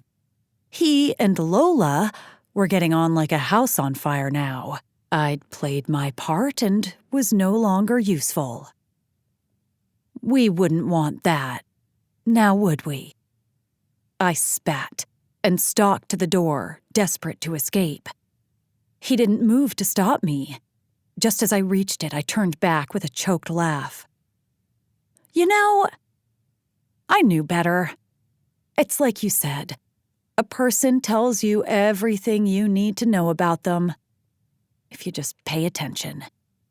Shame on me for not listening when you made it clear you walk this life alone. Ariana. No. I cut him off, with both my tone and a raised hand to the air between us. Do me a favor, would you? If you're gonna break Lola's heart, do it now, before she starts calling you Dad. I slammed the door behind me, not caring if I cracked the damn glass, and gave him one more thing to repair. He was so good at breaking things, I figured it was my turn. Then I drove home, this time slow and careful, through a haze of angry tears. Chapter 30. The Thing About Love. Earlier that day. It had all started about 30 years back with a pigtailed third grader named Mara. She was the first in a long line of girls to break up with me. We met in the hallway outside the principal's office. I liked that she carried a Josie and the Pussycats backpack, and she liked that her being taller than me was no big thing in my eyes. And even though I followed Papa's advice to open doors and offer to carry her books, it didn't save me from getting dumped on my ass when I chose some huge kid who'd been held back a time or two as my first pick for dodgeball instead of her. Mara clearly didn't have an appreciation for strategy or a healthy respect for winning. I quickly got over it and moved on, developing my technique as I got older and learning from my mistakes. Casual and fun became my go-to vibe with women, and when that turned out to not work for a girl, I'd never gotten self-righteous or bitter when she saw fit to rid herself of me.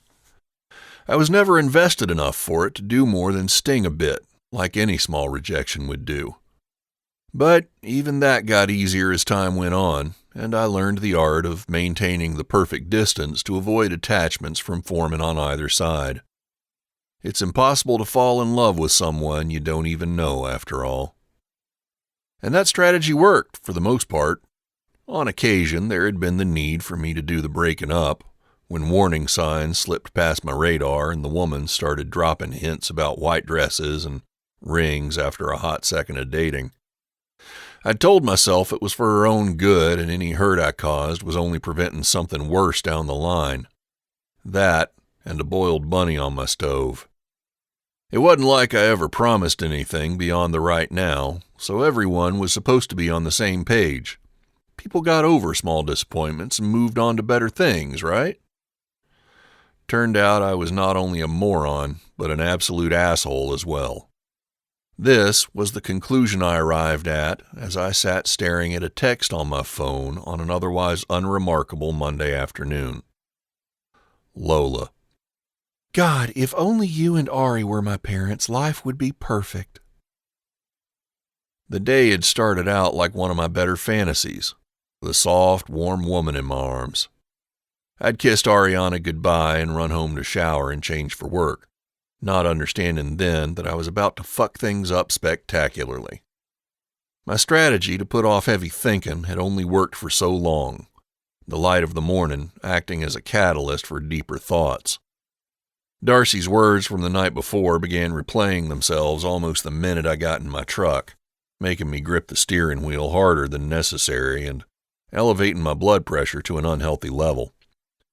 She'd said so many things I couldn't understand, things that never adequately explained why she kept Lola from me or let Lola think I wouldn't want her. My frustration with the woman knew no bounds. But by the time I'd rolled into work and shut myself in my office, there was one line rising to the top of the heap of bullshit and running in a loop through my head until it threatened to crack the damn thing open. You didn't love me, so why would you love her? At the time Darcy said it, it had been the most incomprehensible of all things she'd spouted, as if a father not loving his child would be a natural or understandable assumption. But I'd been ignoring the unspoken part of her words, the most telling part. Darcy had been in love with me back then, and I hadn't had the first clue. That was my first indication of not only the moron I'd obviously been 15 years ago, but the one I feared I still was to this day. As one would imagine, love hadn't been something spoken about or dwelt upon in my formative experience. It was a connection that existed between Papa and me as a consequence of nature, not a condition a person sought out or a living, breathing thing that could catch like fire and spread or grow in intensity until it consumed a person. I'd almost been smug in the youthful knowledge that that kind of love was a lie created by dumbass movies and good old-fashioned lust. And I had enough experience with lust to recognize it for what it was. I remembered 25. I was a smart-ass punk, thinking my shit didn't stink and charming my way into girls' panties without a care in the world. I like to think I'd gotten smarter and savvier over the years, and while that may be true in some areas of my life, I was coming to realize it wasn't so in my personal sphere. A massive headache took hold as the truth and consequences of it all settled over me while I sat dumbly at my desk. The stark memory of a realization I'd come to just a few weeks back washed over me again. The one that told me just because I kept myself at a distance didn't stop the people in my life from caring deeply about me, or possibly being hurt by my reluctance to share my business or lean on them. At the time, it had served as evidence that I should stop hiding Lola from the people in my life, but its origin had been my desire for Ariana to depend on me, and my jealousy of the friends she chose to open herself to. For the first time, I'd wanted a woman to need me, and was faced with the notion that she may not feel the same. How I hadn't connected the dots until now was beyond comprehension. No, Darcy hadn't been justified or the least bit rational in keeping Lola from me for all those years. But I finally understood where it had all come from, a broken heart. And the cruelest kind at that, kind that came with the knowledge that it was possible to love someone who wouldn't even remember you once they walked out your door. The utter indifference I'd clearly shown had wounded Darcy to an extent that would have consequences far beyond what a stupid 25-year-old kid could possibly have known. I forced myself into Darcy's shoes and could begin to see how trusting that man with her child's heart would probably have been unthinkable at a time like that. But I couldn't understand the continued denial, despite the complication of Mitch. Time and reason should certainly have eclipsed her muddled thinking. But it hadn't, and that was on her. As for her poisoning me to Lola, I suspected the damage done by Mitch leaving had fueled her renewed attitude toward me, and my kind. Not that it made that excusable either. Fiona knocked on my door, telling me she and Ollie were running out for an early lunch, and I was glad for the silence that settled over the office as they shut the door behind them. The headache was getting worse as my mind raced on. I couldn't help but let my thoughts go directly to my own parents. Would I trust them with Lola's heart? Not a chance. But a parent's love, I had come to see, was supposed to be a different breed, one that transcended choice or consequence, or even proximity. My undeniable love for Lola felt like it came from the very blood in my veins that ran the same in hers. Parents like mine were the exception, something I had recognized for years now. Despite my reluctance to acknowledge it, I'd never be so careless with Lola, even if I'd been so with Darcy. With that love in my veins came the consuming need to protect Lola from hurt and heartbreak. After all, that was why I'd been so filled with anger over Mitch and Darcy's callous behavior, hadn't it? For Mitch to feel the love for Lola in a way I did now and make the choice to leave her was unfathomable. It made no sense, blood or no blood, and it had broken my kid's heart. It still did, I imagine, just like mine had been broken by my parents doing the exact same thing all those years ago. A new flood of rage hit me. Rage at Mitch, at Darcy, and at myself. My head snapped up at the sound of my text app, Lola's message in green and white appearing on my phone's screen. Lola. Been thinking about your camping idea. I'll go if Ari goes. A girl needs her peeps, and I doubt I'd survive the wild without her. My first inclination was to let her guilelessness overtake my mind and do its best to erase the anger. Her words made me want to smile. I could just see Lola and Ari outvoting me in my plans for camping under the stars in favor of some rented camper van with air conditioning, a stocked kitchen, and cable TV. But it pleased me to no end that she'd taken a casual comment I'd made and was initiating a plan for us to spend time together. No matter if we were in a tent or out in the open or in a 4-star hotel looking at the stars from behind 2-inch plate glass, there was no one I'd rather do it with than those two. My two. It didn't escape me that my introspection about love and loss was only possible now that I knew the potential of both in my own life. I not only loved Lola, but I was in love with Ariana Amante, and I felt more alive and more vulnerable for it. It mattered little if she returned my feelings to the same degree. I was helpless against my feelings for her. Ariana had walls of her own. No matter that their origin was different, but I'd been scaling them with careful maneuvers just as she'd been doing with me. With time and luck, it was possible they'd be laid to waste until there was nothing left between us. I picked up my phone and typed a response to Lola. Me. Why does this feel like I'm being ganged up on? Lola. Probably because you are. Me. Sounds about right. Lola. What can I say? Ari is the only one who understands me. Don't worry, though. It's a girl thing. That did make me smile. Where I once felt pangs of jealousy at Ariana's easiness with Lola, there was a better understanding now. Lola's own walls had been there to protect herself from harm I could inflict by rejecting her. She hadn't needed such protection with Ariana. Ariana was her teacher, her friend, not someone with the power to break her heart. No, that lay with Darcy, Mitch, and me, and we'd all been doing a bang-up job of being clueless assholes.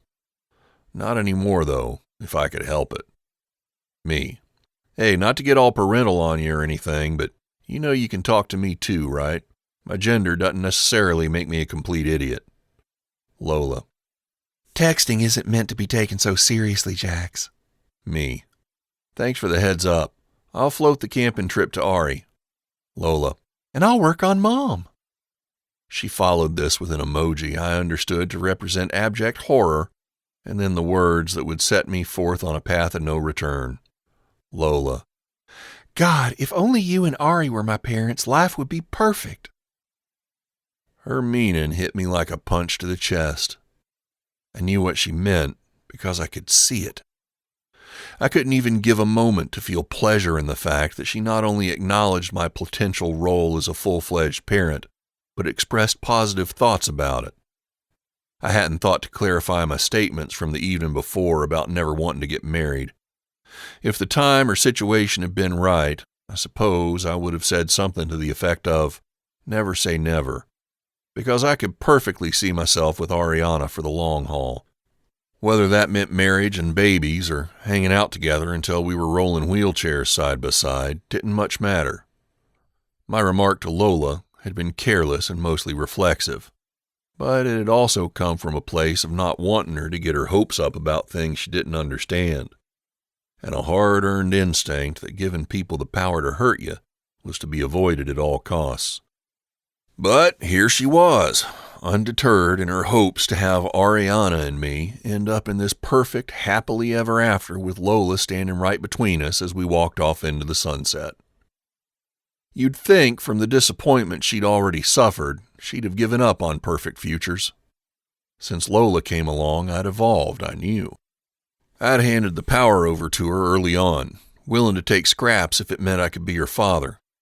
And I suppose I had to thank her for making me willing to give the same power to Ariana, because that woman could hurt me in the blink of an eye.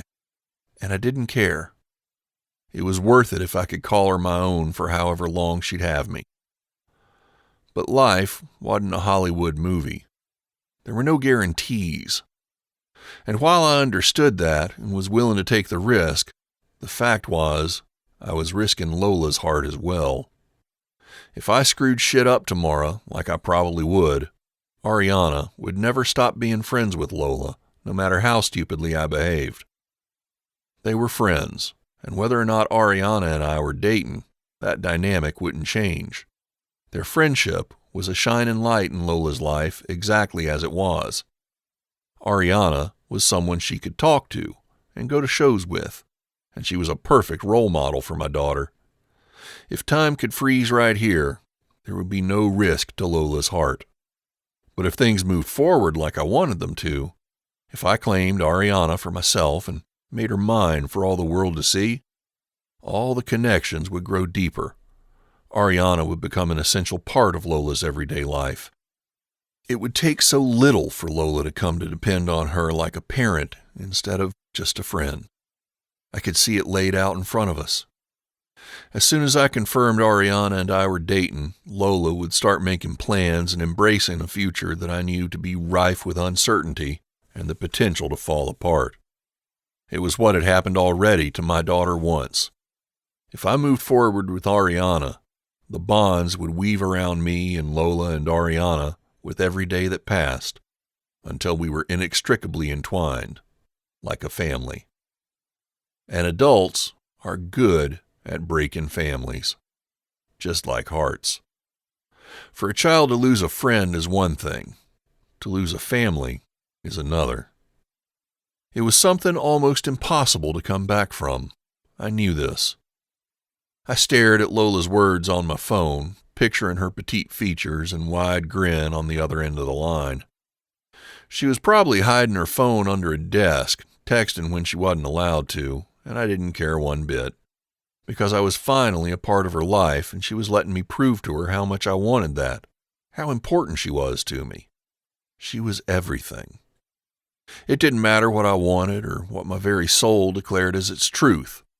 All that mattered was Lola. She was happy now. She and I were building this bond, and she had a friend and mentor in Ariana. And while Darcy wasn't my favorite person, she was Lola's mother, and I knew there was love there. Short of either of us dying, Darcy and I would both be Lola's parents until the end of time. This was what was right for Lola. It was her truth, and I owed it to her to protect it. I'd spent almost 15 years without giving her a thing, so the last thing I'd do was risk taking something away. I had no idea how to be in a committed relationship with a woman anyway. There was no doubt I'd fuck it up down the line. And when I was the one to drive Ariana away, Lola's broken heart would be all my fault. I'd hate myself for it, and so would Lola. I'd lose them both in one fell swoop. I couldn't bring myself to respond to Lola's text.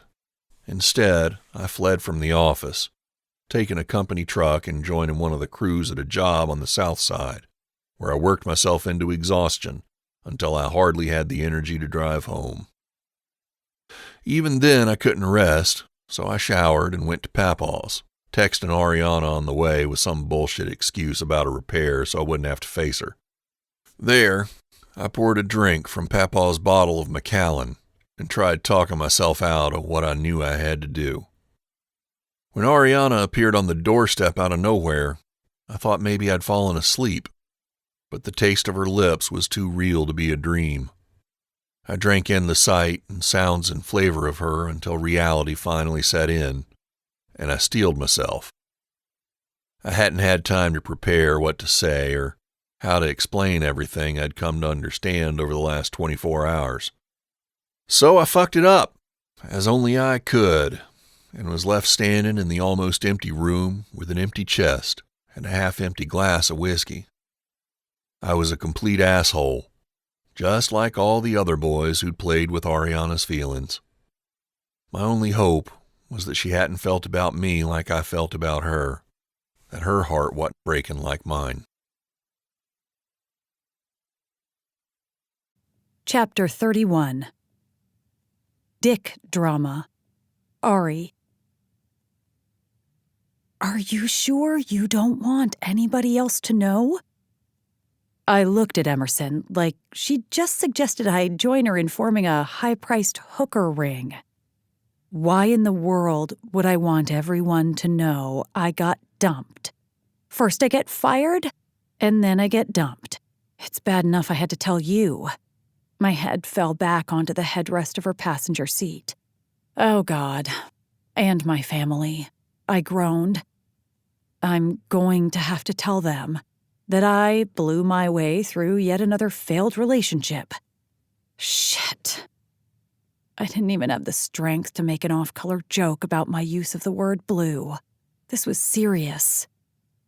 For support, it helps to have friends to get you through a rough patch. I grabbed the door handle and pushed it open. I'd rather just go to the game as planned. Emerson sighed and opened her own door.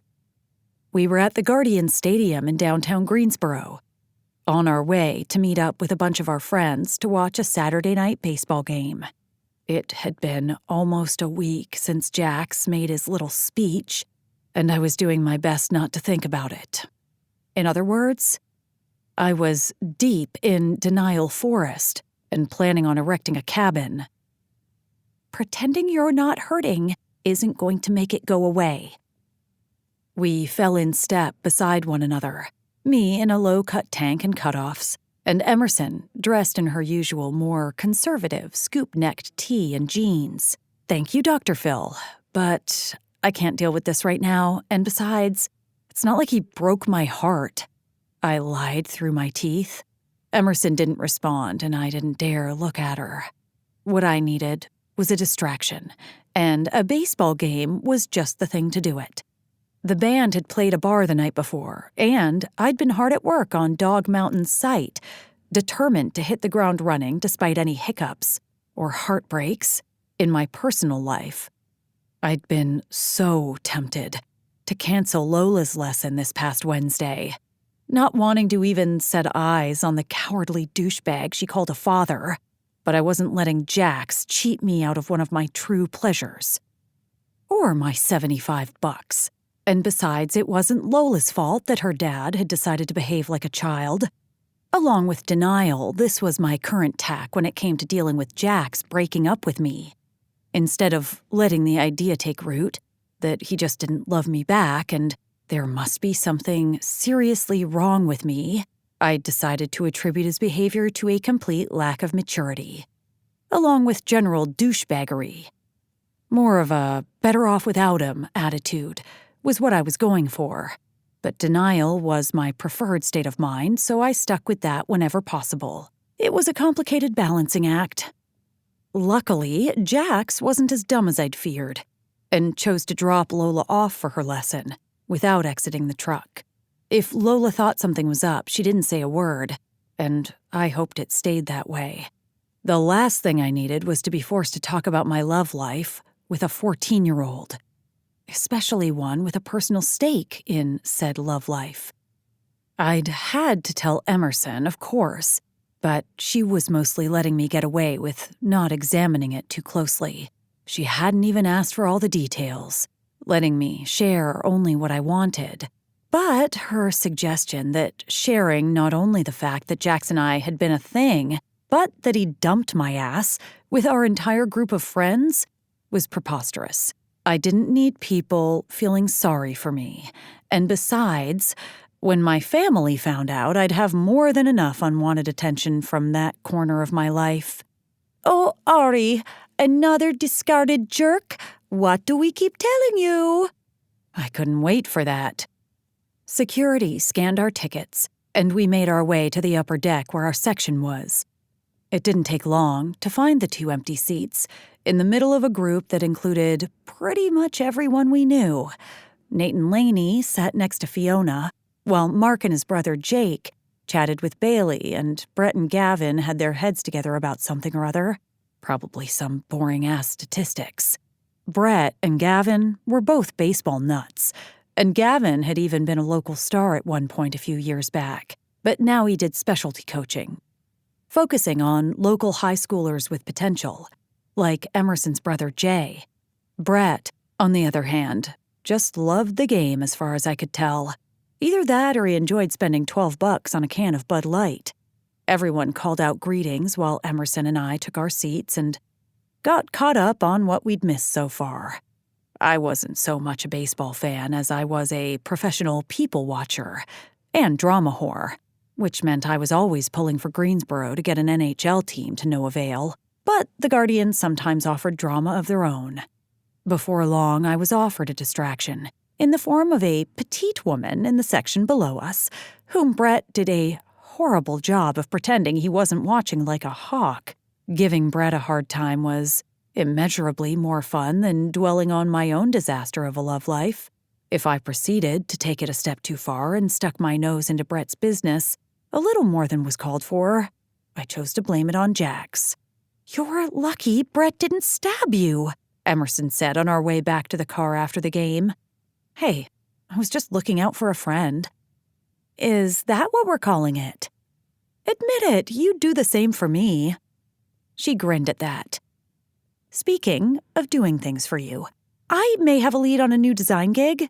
It wouldn't be a long-term thing, but work is work, right?" I pulled her into a side hug and swayed us toward her car. "You are the best friend a girl could have." "Now that you have the Dog Mountain thing, you're set though, aren't you?" "Not as much as I'd like, but almost there. One more small retainer and I'll feel a whole lot better." "You'll get it. I believe in you." I went for a smile, and I hoped it hit the mark. "Thanks, Em. What would I do without you?" We continued weaving our way, arm in arm, through the lot. Men can go to hell for all I care, as long as I have you. "Are you sure you don't want to talk about it some more? I mean, you hardly told me a thing." "Nope, I am just fine, but thank you." "Anytime, I mean it." She squeezed my waist to punctuate her statement and then let me go to unlock the car. "So, what are we going to do for your birthday this year?" And that right there was why she was my best friend. Knock, knock. "Who's there?" "Little old lady." "Little old lady who?" "I didn't know you could yodel." RJ giggled at the expression on my face. The kid was adorable. which was a good thing because he was mischievous as hell. He had Tony's dark hair, but Rayella's gray eyes, the same ones that pleaded with me to tell him another joke. He was doing my heart good, as well as offering an out for me to not talk about my love life over family dinner. "So, Ari, when are you bringing Jax around again? Our property management company is looking for a new landscaper." Or not. I schooled my expression before turning to Paunch, who seemed to have pulled this question out of his ass.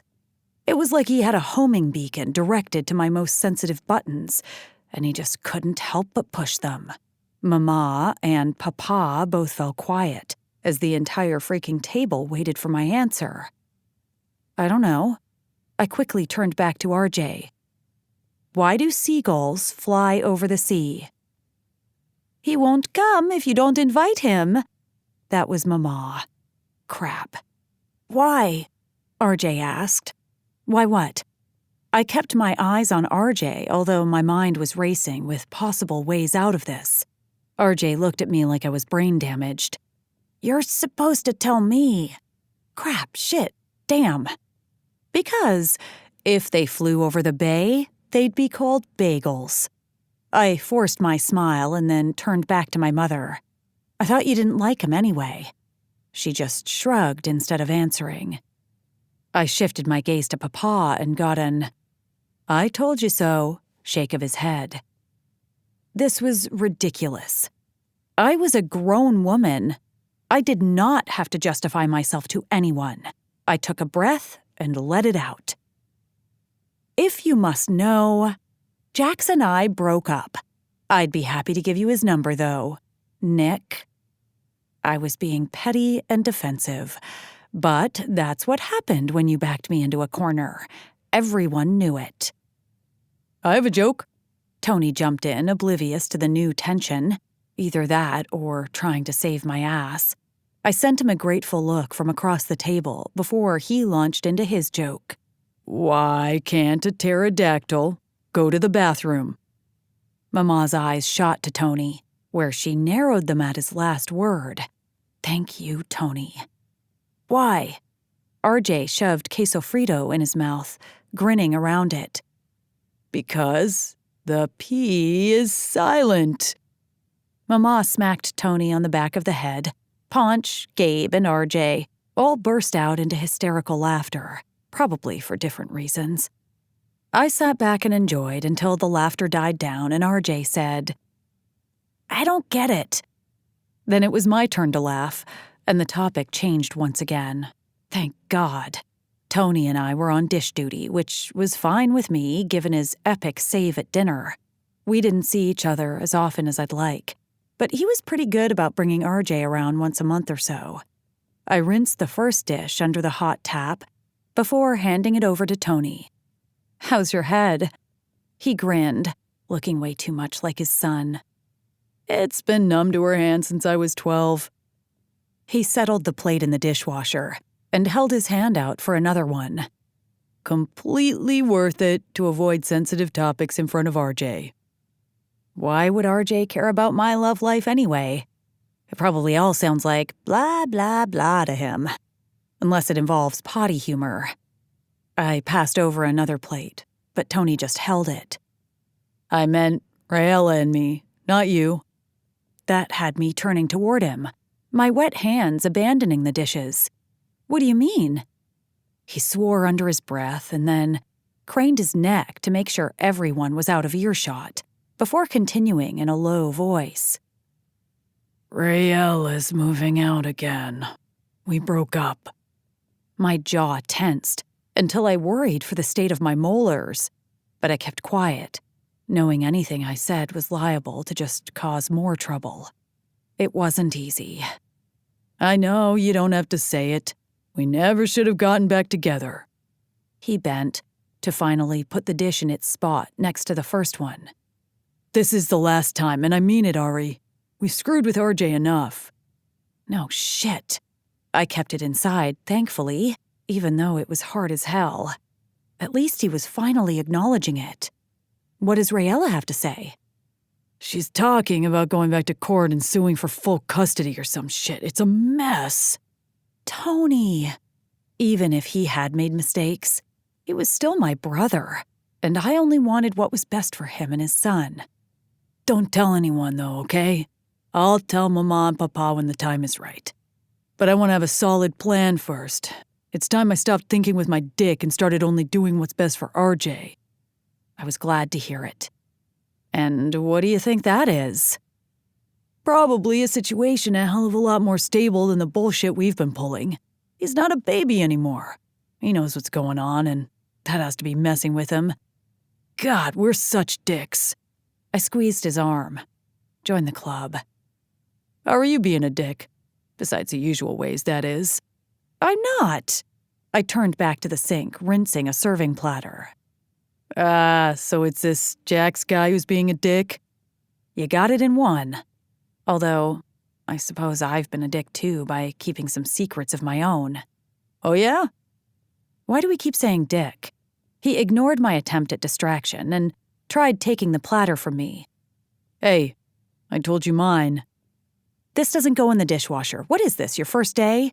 I fake glared at him and handed him some utensils instead. At the tilt of his head, I caved. Fine. I'll have to tell them anyway. Remember that band I used to be in back in school? Yeah, the Hillbillies or something. He grinned and I flicked hot water at him. Running with Gypsies. Well, I'm their new lead singer. No shit? No shit. Congrats, sis. That's great. Why would you keep that a secret? Why do you think? The last thing I need is a lecture on wasting my time on something that doesn't pay, and that probably had something to do with me losing my day job. What's this? An unexpected voice came from behind us. Shit. I'd been too busy wagging my tongue to notice Mama had walked into the kitchen. I turned to see her with a downturned mouth and the dirty tablecloth draped over her arm. Mama? Her eyes stayed on me.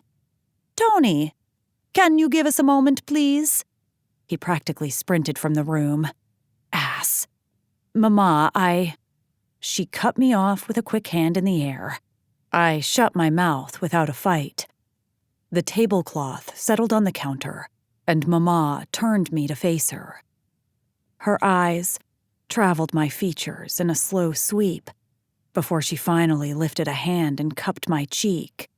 It was possible I'd hit my head sometime earlier in the day, and this was all a strange dream. I fully expected a flock of neon penguins to march through the kitchen, or Colonel Sanders to spontaneously appear and start serenading me with a rap about fried chicken. It was the only explanation for why Mama wasn't lecturing me. Beautiful, she said in a soft tone. My vision blurred as my eyes got wet. Mama. It was all I could get out. Beautiful girl, beautiful voice, beautiful heart. Her other hand touched my sternum. I'm hard on you because I only want the best for you. I know. I brought a hand up to swipe at a tear that had escaped. And I'm so very proud of all you've accomplished and the woman you've become. Another tear fell, and my chest got so tight, it felt like it was trapped in a vice. I hated crying. I'm sorry you felt you couldn't share your success with me. I know it's my own doing, but I worry. I took in the lines on the face I knew like the back of my hand, and the parentheses etched between her eyes by her sincerity.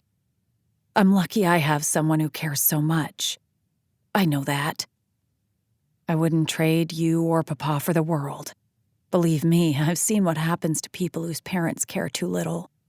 Her lips curved in a sad smile, and I squeezed her hand, while I worked to get my breathing under control. Well, I suppose you'll never have that problem. Mama gave a short nod. We both laughed, relieving a bit of the seriousness. Then, it just tumbled out. He broke my heart, Mama. There was no stopping the tears after that. I spilled out the entire sordid tale to my mother, leaving out the hot sex, of course. I told her about Jax and Lola and both of their families, and about how Jax had made me depend on him and fall in love with him, and then changed his mind. It was like a switch turned off. Like all of a sudden I didn't mean anything to him anymore. It sounds to me like it has little to do with you. That's the problem, isn't it? I don't seem to matter to him. Mama shook her head. I saw the way he looked at you. It might have been why he made me so wary. I crossed my arms, reaching for anger and sarcasm over heartbreak. Believe me, the man could charm the panties off a nun. I cringed. Sorry. She gave me a pass, making me reconsider that dream theory. No, I mean the way he looked at you when you weren't paying attention.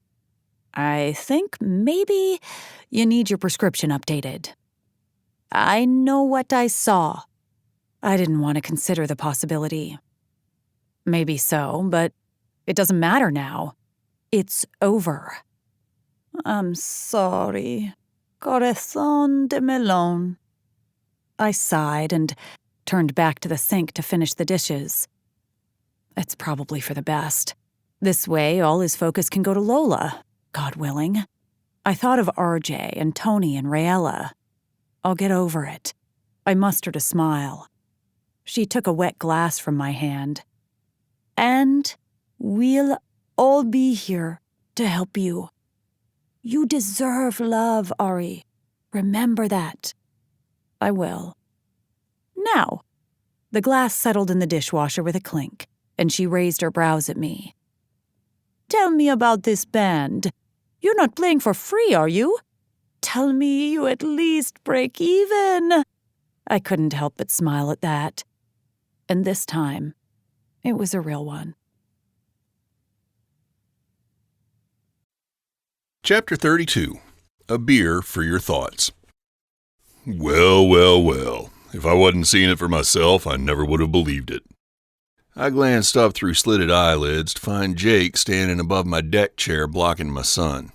Jax Crosby taking a sick day. Damn, Fiona. I'm not taking a sick day. I told her that. And since when have you taken up the role of Florence fucking Nightingale? Fatherhood has made you soft. I shaded my eyes with a hand, summoning my most pitying look while doing my level best not to be a complete asshole and ask him to scram. The whole point of a personal day was to keep things personal, wasn't it? Since Fiona threatened to come herself, I volunteered to spare you that nightmare. My reply was immediate. I take back every last insult I was preparing in my head. Jake grinned like the devil and pulled up another nylon deck chair, making himself comfortable. Great. Fatherhood makes us all soft, so don't you go pretending you're immune. Wasn't that the truth? I closed my eyes, letting the sun's rays spill over me in my quest for numbness. Not to be rude, brother, but I'm kind of busy right now. Was there anything in particular you needed? Nope. I felt rather than saw him lean back, in no hurry to leave. Silence settled, and I did not one thing to relieve it. If he insisted on being a pain in my ass, I wasn't doing anything to help him along. My right hand sought out and found the cold beer sitting on the concrete by my side. Eyes still closed, I took a long drag, letting the condensation drip down the back of my hand before letting out an exaggerated "ah" and holding the bottle to my chest. Sorry, I would offer you one, but I'm all out.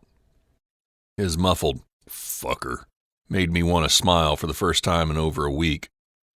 More silence. Then the squeak of his chair let me know he was about to make this little visit even more unpleasant and unnecessary. Look, man, I don't do this heart-to-heart shit. You know that. Then why you'd want to start now is a mystery to me, brother. If you promise not to speak another word, I may be able to find one more beer. Just saying. He cleared his throat, and I knew right then there'd just be more beer for me. But I've been watching you. leaving you to yourself. Sounds like a great plan. He ignored me. There are a hell of a lot of things I admire about you, Crosby. You're shrewd as shit, you're fair, and you take things in stride with no ego and no drama. You trying to make me cry, pretty boy? I knew I was being an asshole, but I didn't need this today. That right there proved my point. I tilted my head his way and cracked an eye open. And what point is that? The Jax I know doesn't take easy shots. He'd say something like, "That's one hell of a compliment, Jake. Now come over and have a beer. Let's talk about NASCAR." I grunted, knowing he wasn't wrong. Something's changed, and I know what it is. Goosebumps pricked the skin of my arms despite the sun's heat beating down on them. I shouldn't have been surprised Jake found out about Ariana and me. It had only been a matter of time. But the last thing I wanted was to get relationship advice from a guy who couldn't possibly understand my complicated history or my present clusterfuck. This was why I kept things light with people, wasn't it? If he expected me to wax poetic about how much I missed that damn woman and how I felt like my insides were trying to crawl out of me without her, he was not only a pain in my ass, but crazy to boot. Brother, while I appreciate your concern, and especially you sparing me from whatever onslaught Fiona would have, he cut me off. Going from only having to worry about yourself to all of a sudden being responsible for the happiness and... It was my turn to cut him off. This was turning into Wimbledon. The happiness and health of a kid is a huge change. I opened my mouth for my turn again and then snapped it shut as his words registered. He took advantage of the opening to continue.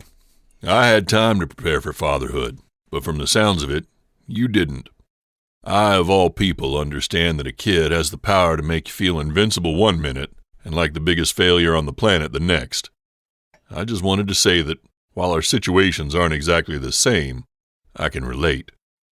And if you ever need a hand, just holler. I turned my shoulders so I could fully face him. Just how long have you been preparing this little speech? Believe it or not, I just came up with it on the ride over. Not half bad, huh? And there was that superhero smile of his. I've heard worse. But, unfortunately, he wasn't done. Don't think we haven't noticed you've been moody as a teenager lately. You're about to lose your beer privileges for good, just to warn you.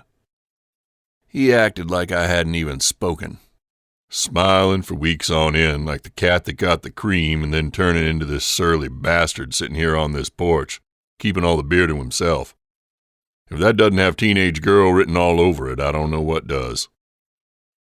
Fuck me running. I finally got rid of Jake after about an hour, during which he finished lecturing me, and I eventually offered him a beer. But I'd lost the taste for mine, my head running with images of Ariana smiling at me from her spot on the pillow next to me.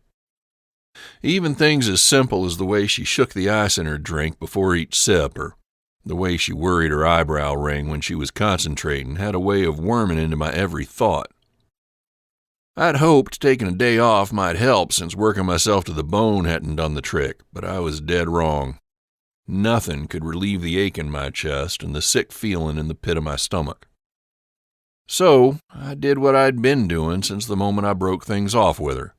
I went to the only bright spot in my life these days. Me. What do you say you ask your mom if I can take you to a movie on Friday? Lola.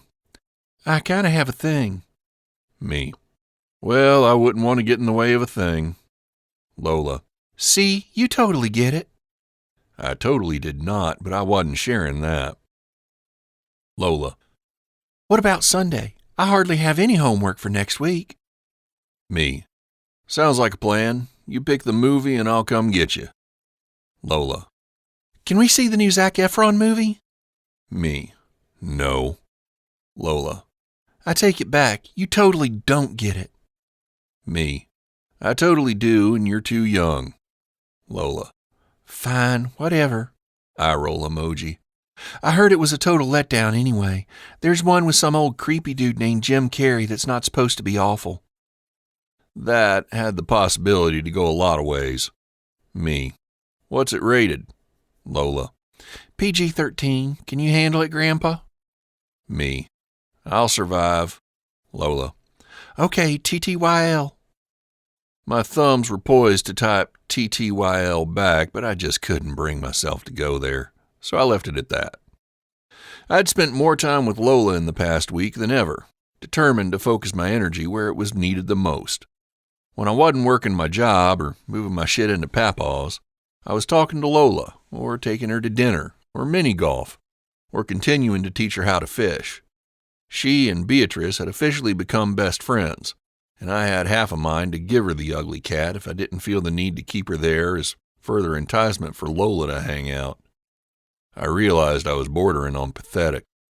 Since our talk, or fight, or whatever you'd call it, Darcy had been eerily agreeable about Lola and me spending time together. Perhaps I'd gotten through to her, and she was somehow attempting to make amends.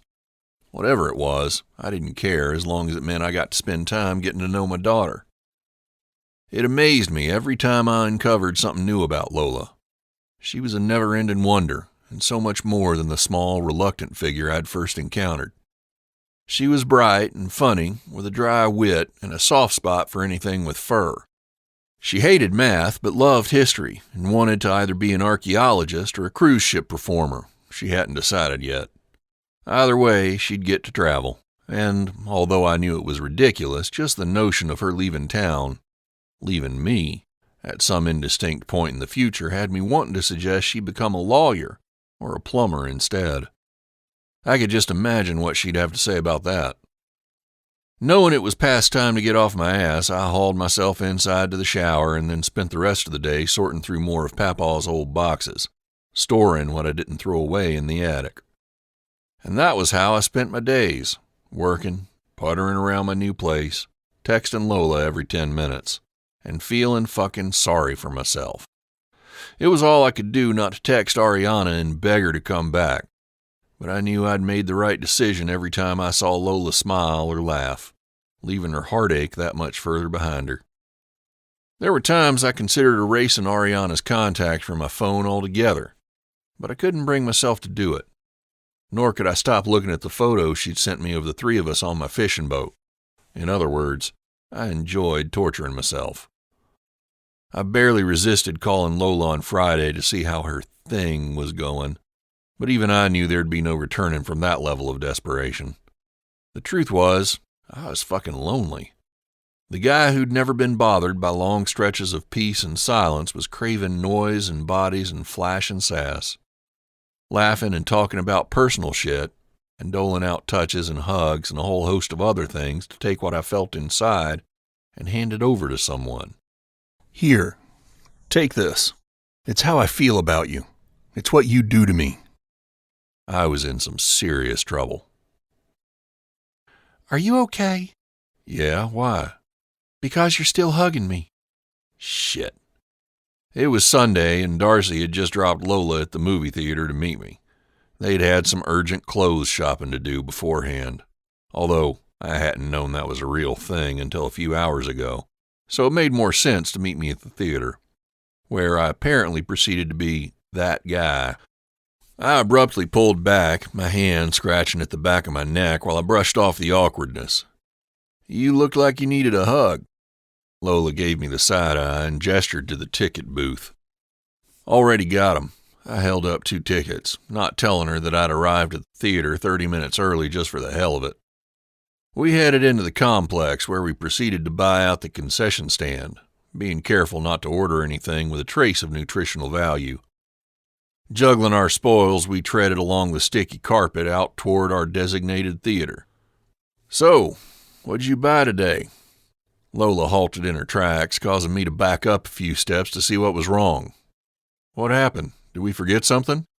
Because there's enough food here to cause an obesity epidemic for an entire city. Okay, that's it. I had not one clue what she was talking about and considered for a moment that she may have been wearing a Bluetooth headset and not even talking to me at all. But no, her ears were free and clear. What? She glanced around and then dragged me over to a low plastic bench outside one of the theaters where she set her armfuls of food and drink down and propped her hands on her narrow hips. You just asked me about shopping. Yeah, so? I didn't see the problem. Clothes shopping. I like to know what you're up to, what kind of stuff you like. Jax, we need to have a come-to-Jesus talk. I laughed, blowing the notion off with a shake of my head since my hands were full. About what? I cocked my chin toward the theater. Hey, we're going to miss the movie. It's just previews. Sometimes that's the best part. Her mouth firmed. Jax, stop stalling. Who are you and what'd you do with my kid? When did you get so bossy? Since about birth. I considered that and couldn't exactly argue, especially when she rose a perfect know-it-all brow at me. I know what's going on. Danger.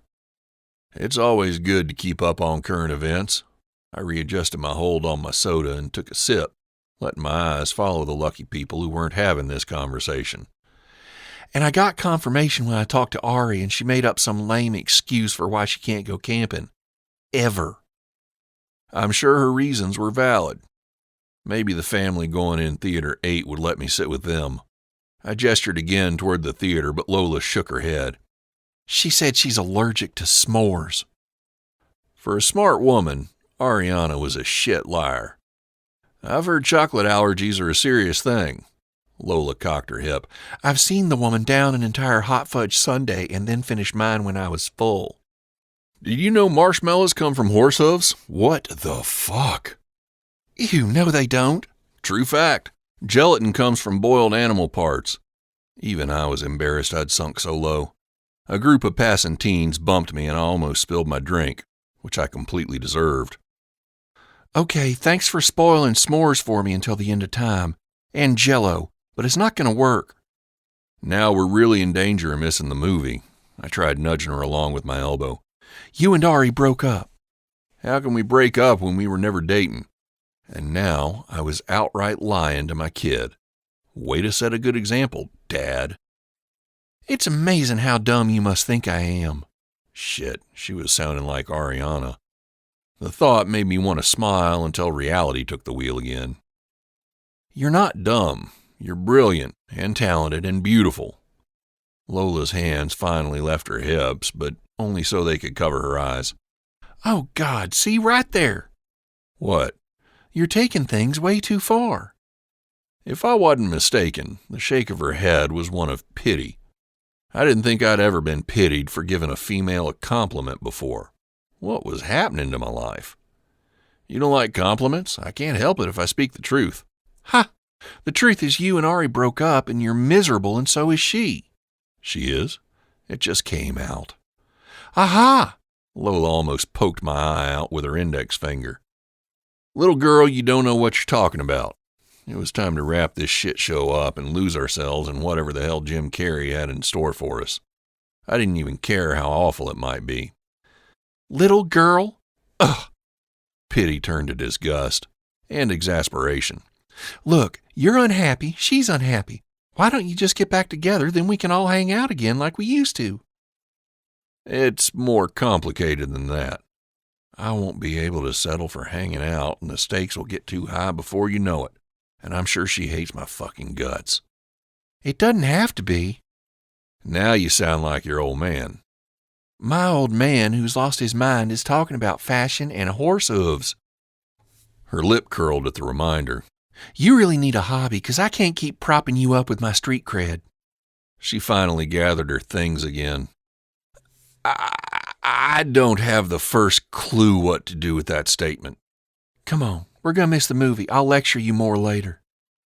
I can't tell you how much I'm looking forward to that. I spent the movie half watching the ridiculousness on the screen and half lost in Lola's comments about Ariana. Was she really miserable without me? But even if she was, there was no solution. We'd both just have to get over it somehow. Unfortunately, while I was completely unfocused, Lola had the opposite problem. What'd you think? I asked as the credits rolled, neither one of us in a hurry to stand with the crowd. I kind of liked it. That Jim guy was actually not awful. I started to shake my head at her, but froze at her next words. So, about Ari. I groaned, which only made Lola grin at me. I only have one more question. There is a God. Do you want her to be your girlfriend? First of all, how did I end up on the Lola show? This kid had a future in cable access if that was still a thing. And second, how in the hell was I supposed to answer that question? So, I didn't. How about you? Any boys I need to threaten? You're terrible at this. Thank you. I thought about telling her I wasn't being sarcastic. I already know the answer. I just wanted to hear you say it. Can I ask where you get all this stuff, this pseudo-psychology bullshit? I put a hand up to stop her before she answered. I'd forgotten about the Kardashians and their never-ending advice. Never mind. You guys are so great together. Why wouldn't you do everything you could to make it work? I just don't get it. Lola shook her head, losing enough of her bossiness to let genuine disappointment bleed through. I don't know what possessed me, but I opened my mouth and actually answered. Because some things you just don't come back from. What did you do? Oh my God, did you cheat on her? Did she cheat on you? Did you tell her butt looked big? And the attitude was back. I wanted to laugh but tamped it down. No, that's not what I meant. I sighed. Okay, I'm going to be straight with you, because you're proving to me you're mature when it comes to these things, big butt comment aside. She nodded, eyes eager. I meant that adults have a tendency to screw shit up eventually, and it has consequences beyond what they might realize, and hurt can leave deep scars you never recover from. You're talking about Mitch, aren't you?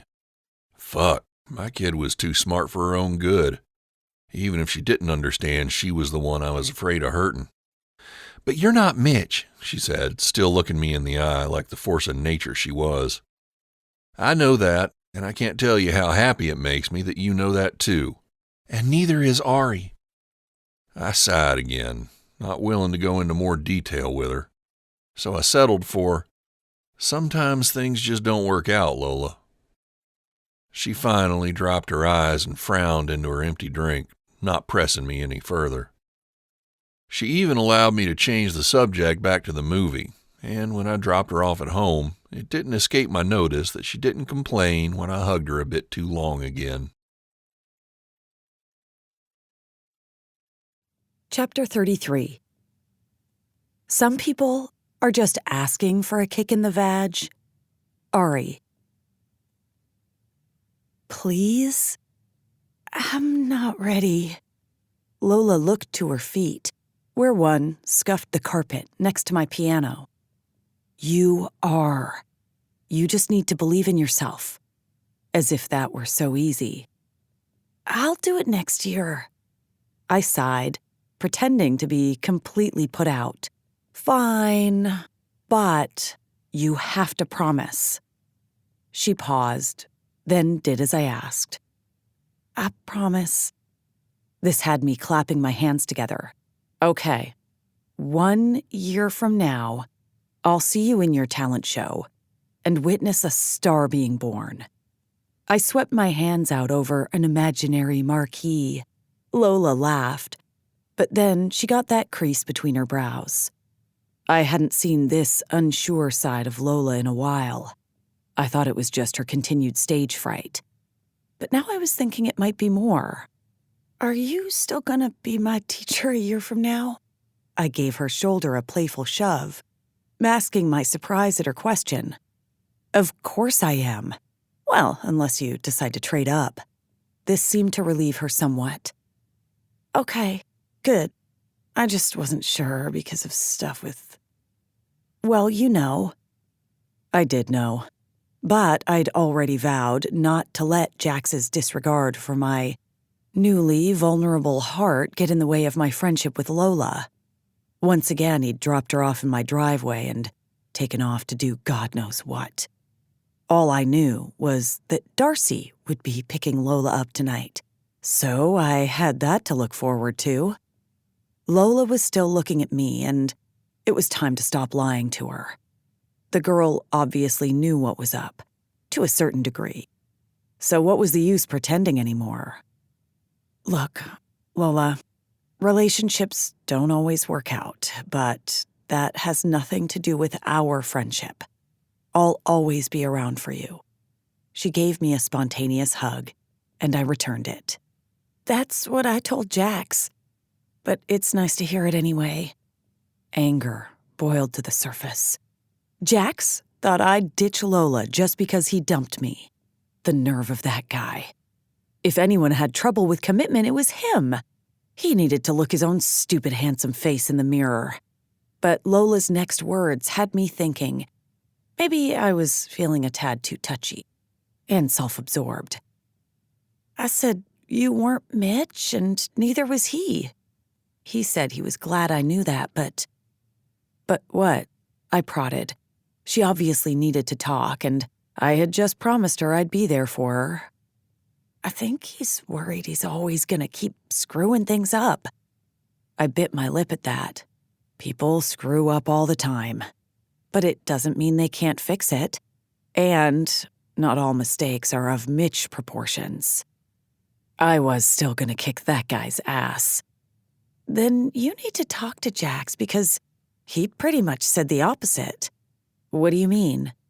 "He said adults do things you can't come back from and it leaves scars on the people involved." She kept her eyes on mine. "But you just said things can be fixed."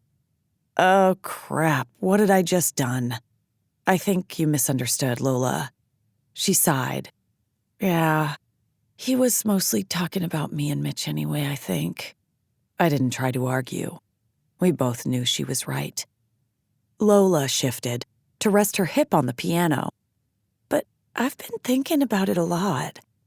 I can't help thinking, if Mitch hadn't left, I'd never have gotten to know Jax. I'd never have known my real dad. Not really. God, this girl was killing me. I'm happy you and Jax have gotten close, Lola. I'd never begrudge either one of them that. And from what Lola had shared, Jax was taking this fatherhood thing to a whole new level. It was a relief, I'll admit. Not that I should have been surprised when I let myself set my bitterness aside. She sighed. "Do you think you guys will ever get back together?" I gave her a sad smile. It was all I could offer. "Even if he apologizes?" "It's not about apologies. We're just not right for each other." "But that's crazy." She threw her hands out in exasperation, at a level only a teenager could express. "You guys are great together. I told Jax the same thing." "Lola, I understand the urge to play matchmaker, but when you get older, you'll understand that relationships only work if the feelings are even." "What does that mean?" My fingers absently ran over the piano keys in silence.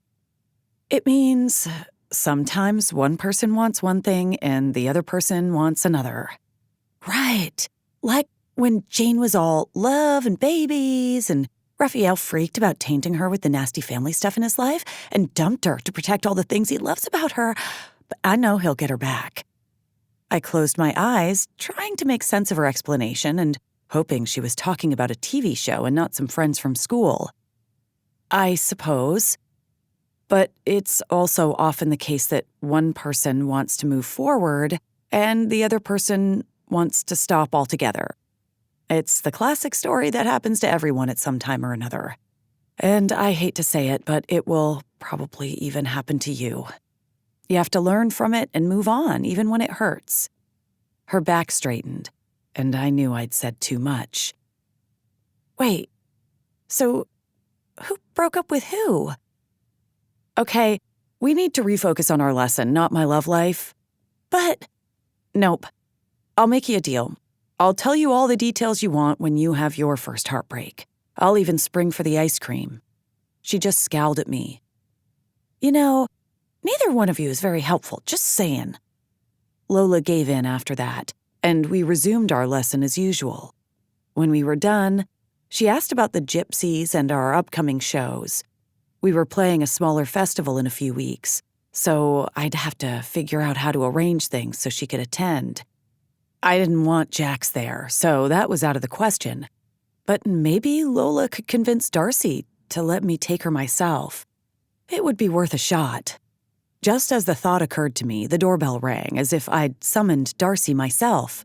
Without my permission, my pulse picked up a faster rhythm. "Let's ask my mom!" Lola raced to answer the door. And then there she was, the mother of Jax's child, and the one who'd caused everyone so much pain.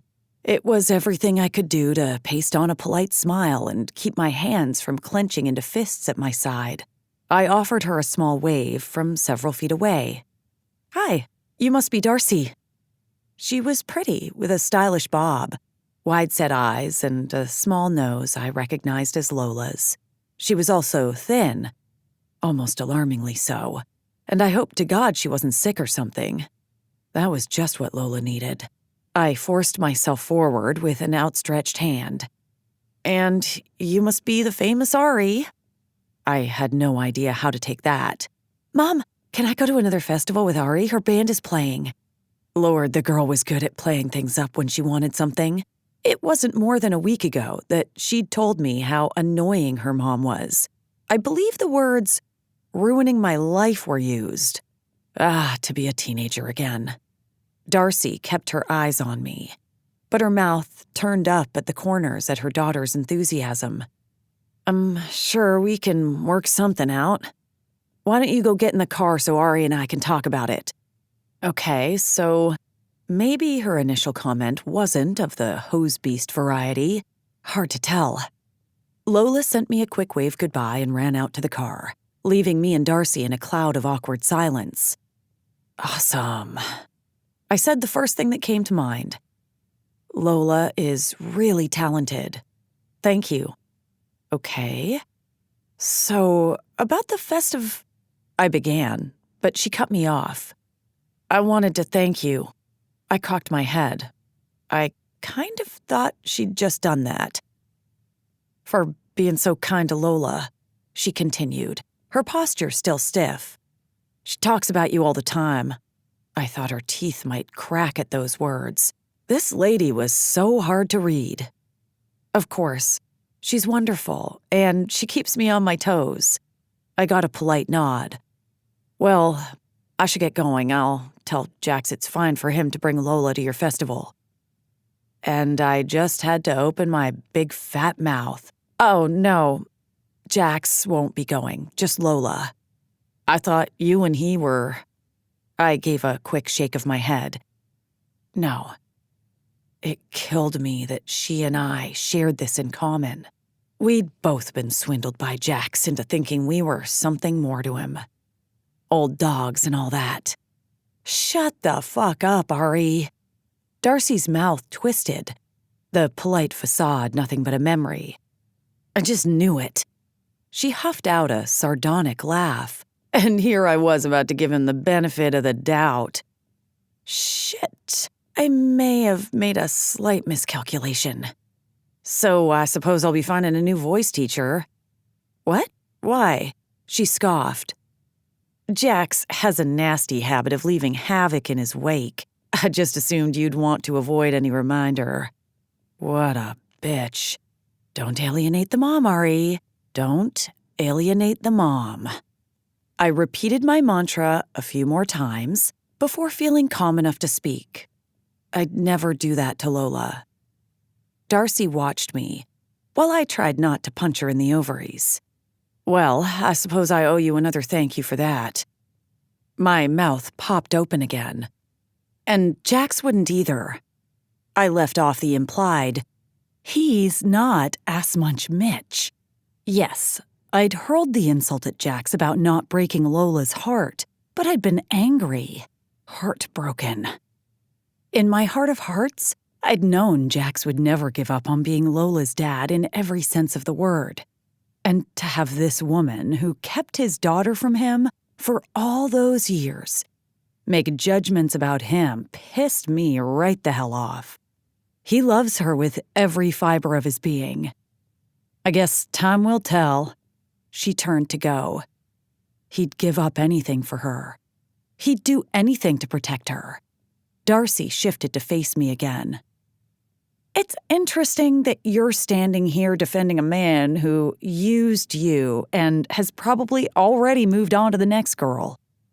How had she not been kicked in the vag by this point in her life?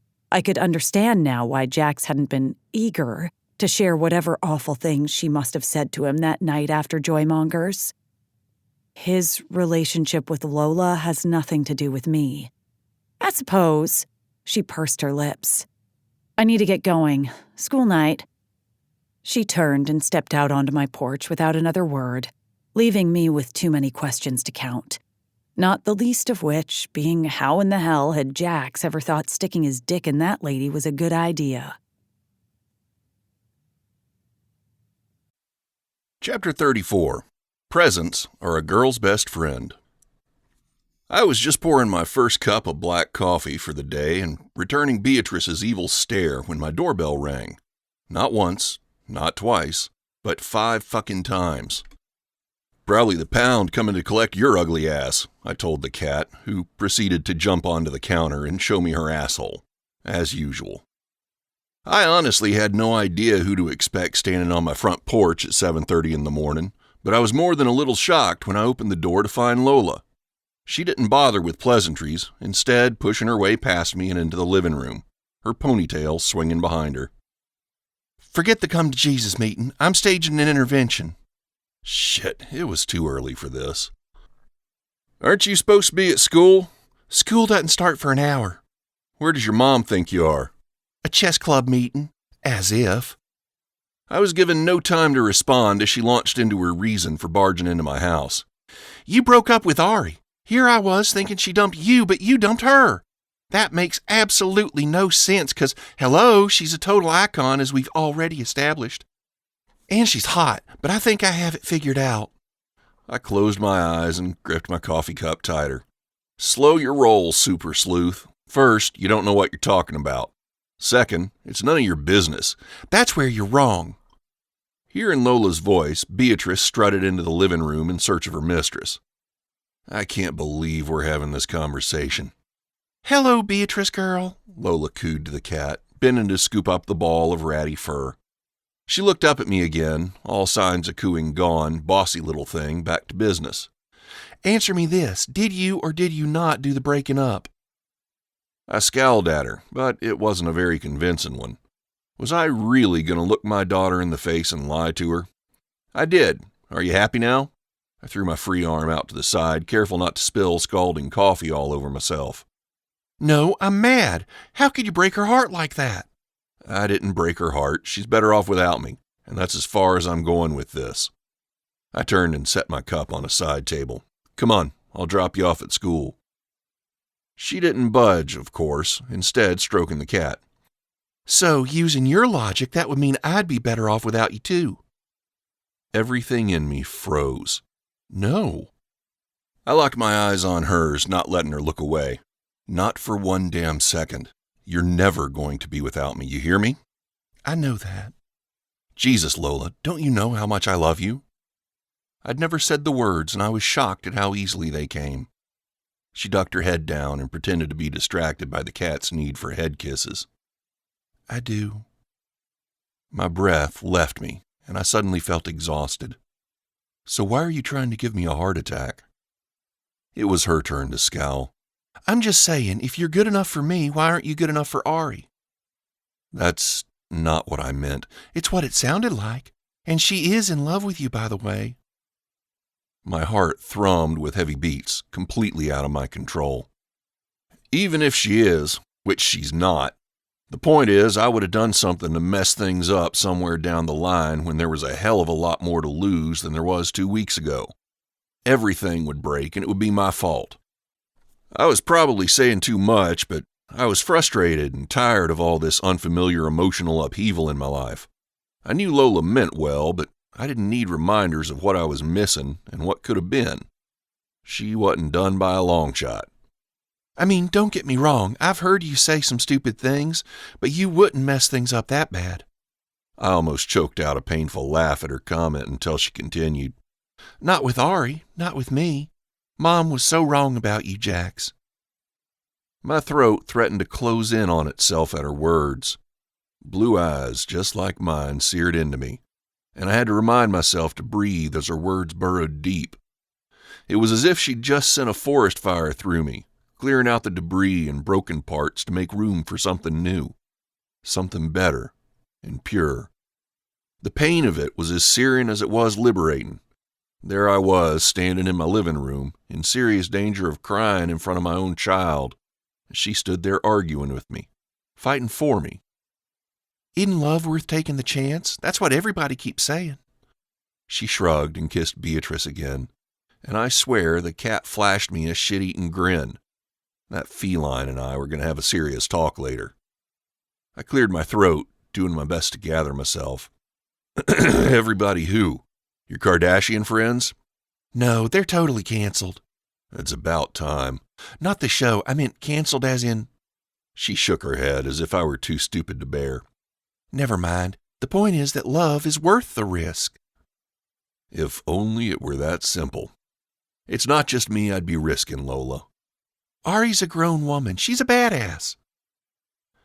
My emotions were all over the place because all I could do was grin at that. Even with the turmoil coursing through me, my daughter was letting me see the real Lola. No holds barred. She was fierce and opinionated and passionate and loyal, just like someone else I was trying to forget. Lola grinned back at me for a few seconds, but then it fell from her lips like a lead weight. Oh my God. She dropped Beatrice to the floor where the cat headbutted her shoe. It's me. I took 2 quick steps toward her, my hands out. No, little girl, it's me. She started pacing and my nerve endings buzzed. I couldn't have her thinking she held any responsibility for adult problems, for my problems. I'm a work in progress, Lola, and I own up to my many issues. This has nothing... She cut me off. I'm not a little kid, Jax. I know things don't always work out, but I'm not made of glass.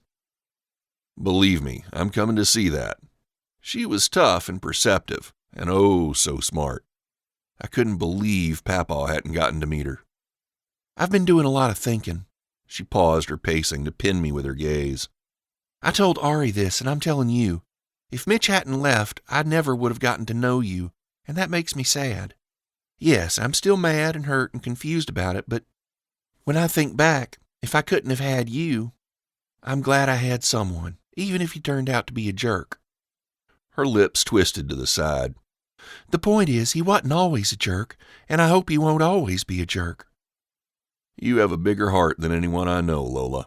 I'm not sure how you turned out that way, but it makes me so proud of you.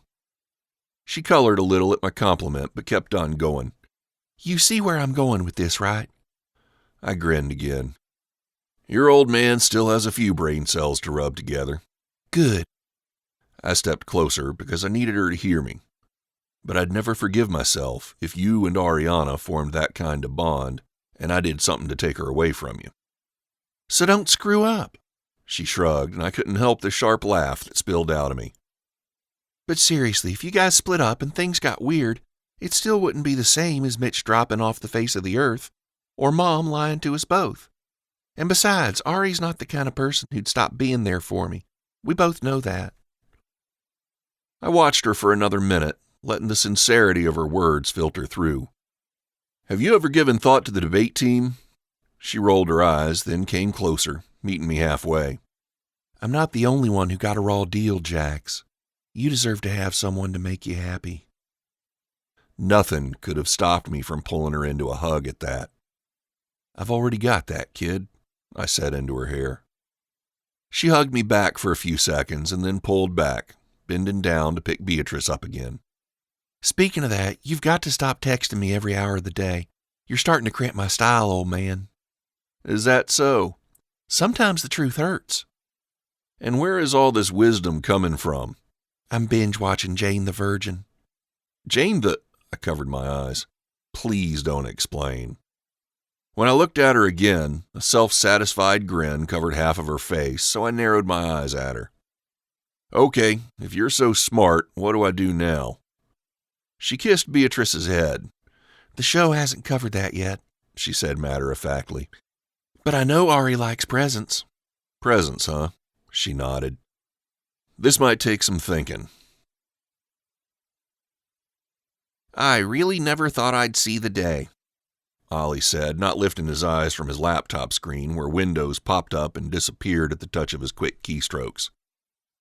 That makes two of us. Nothing illegal, though, you hear me?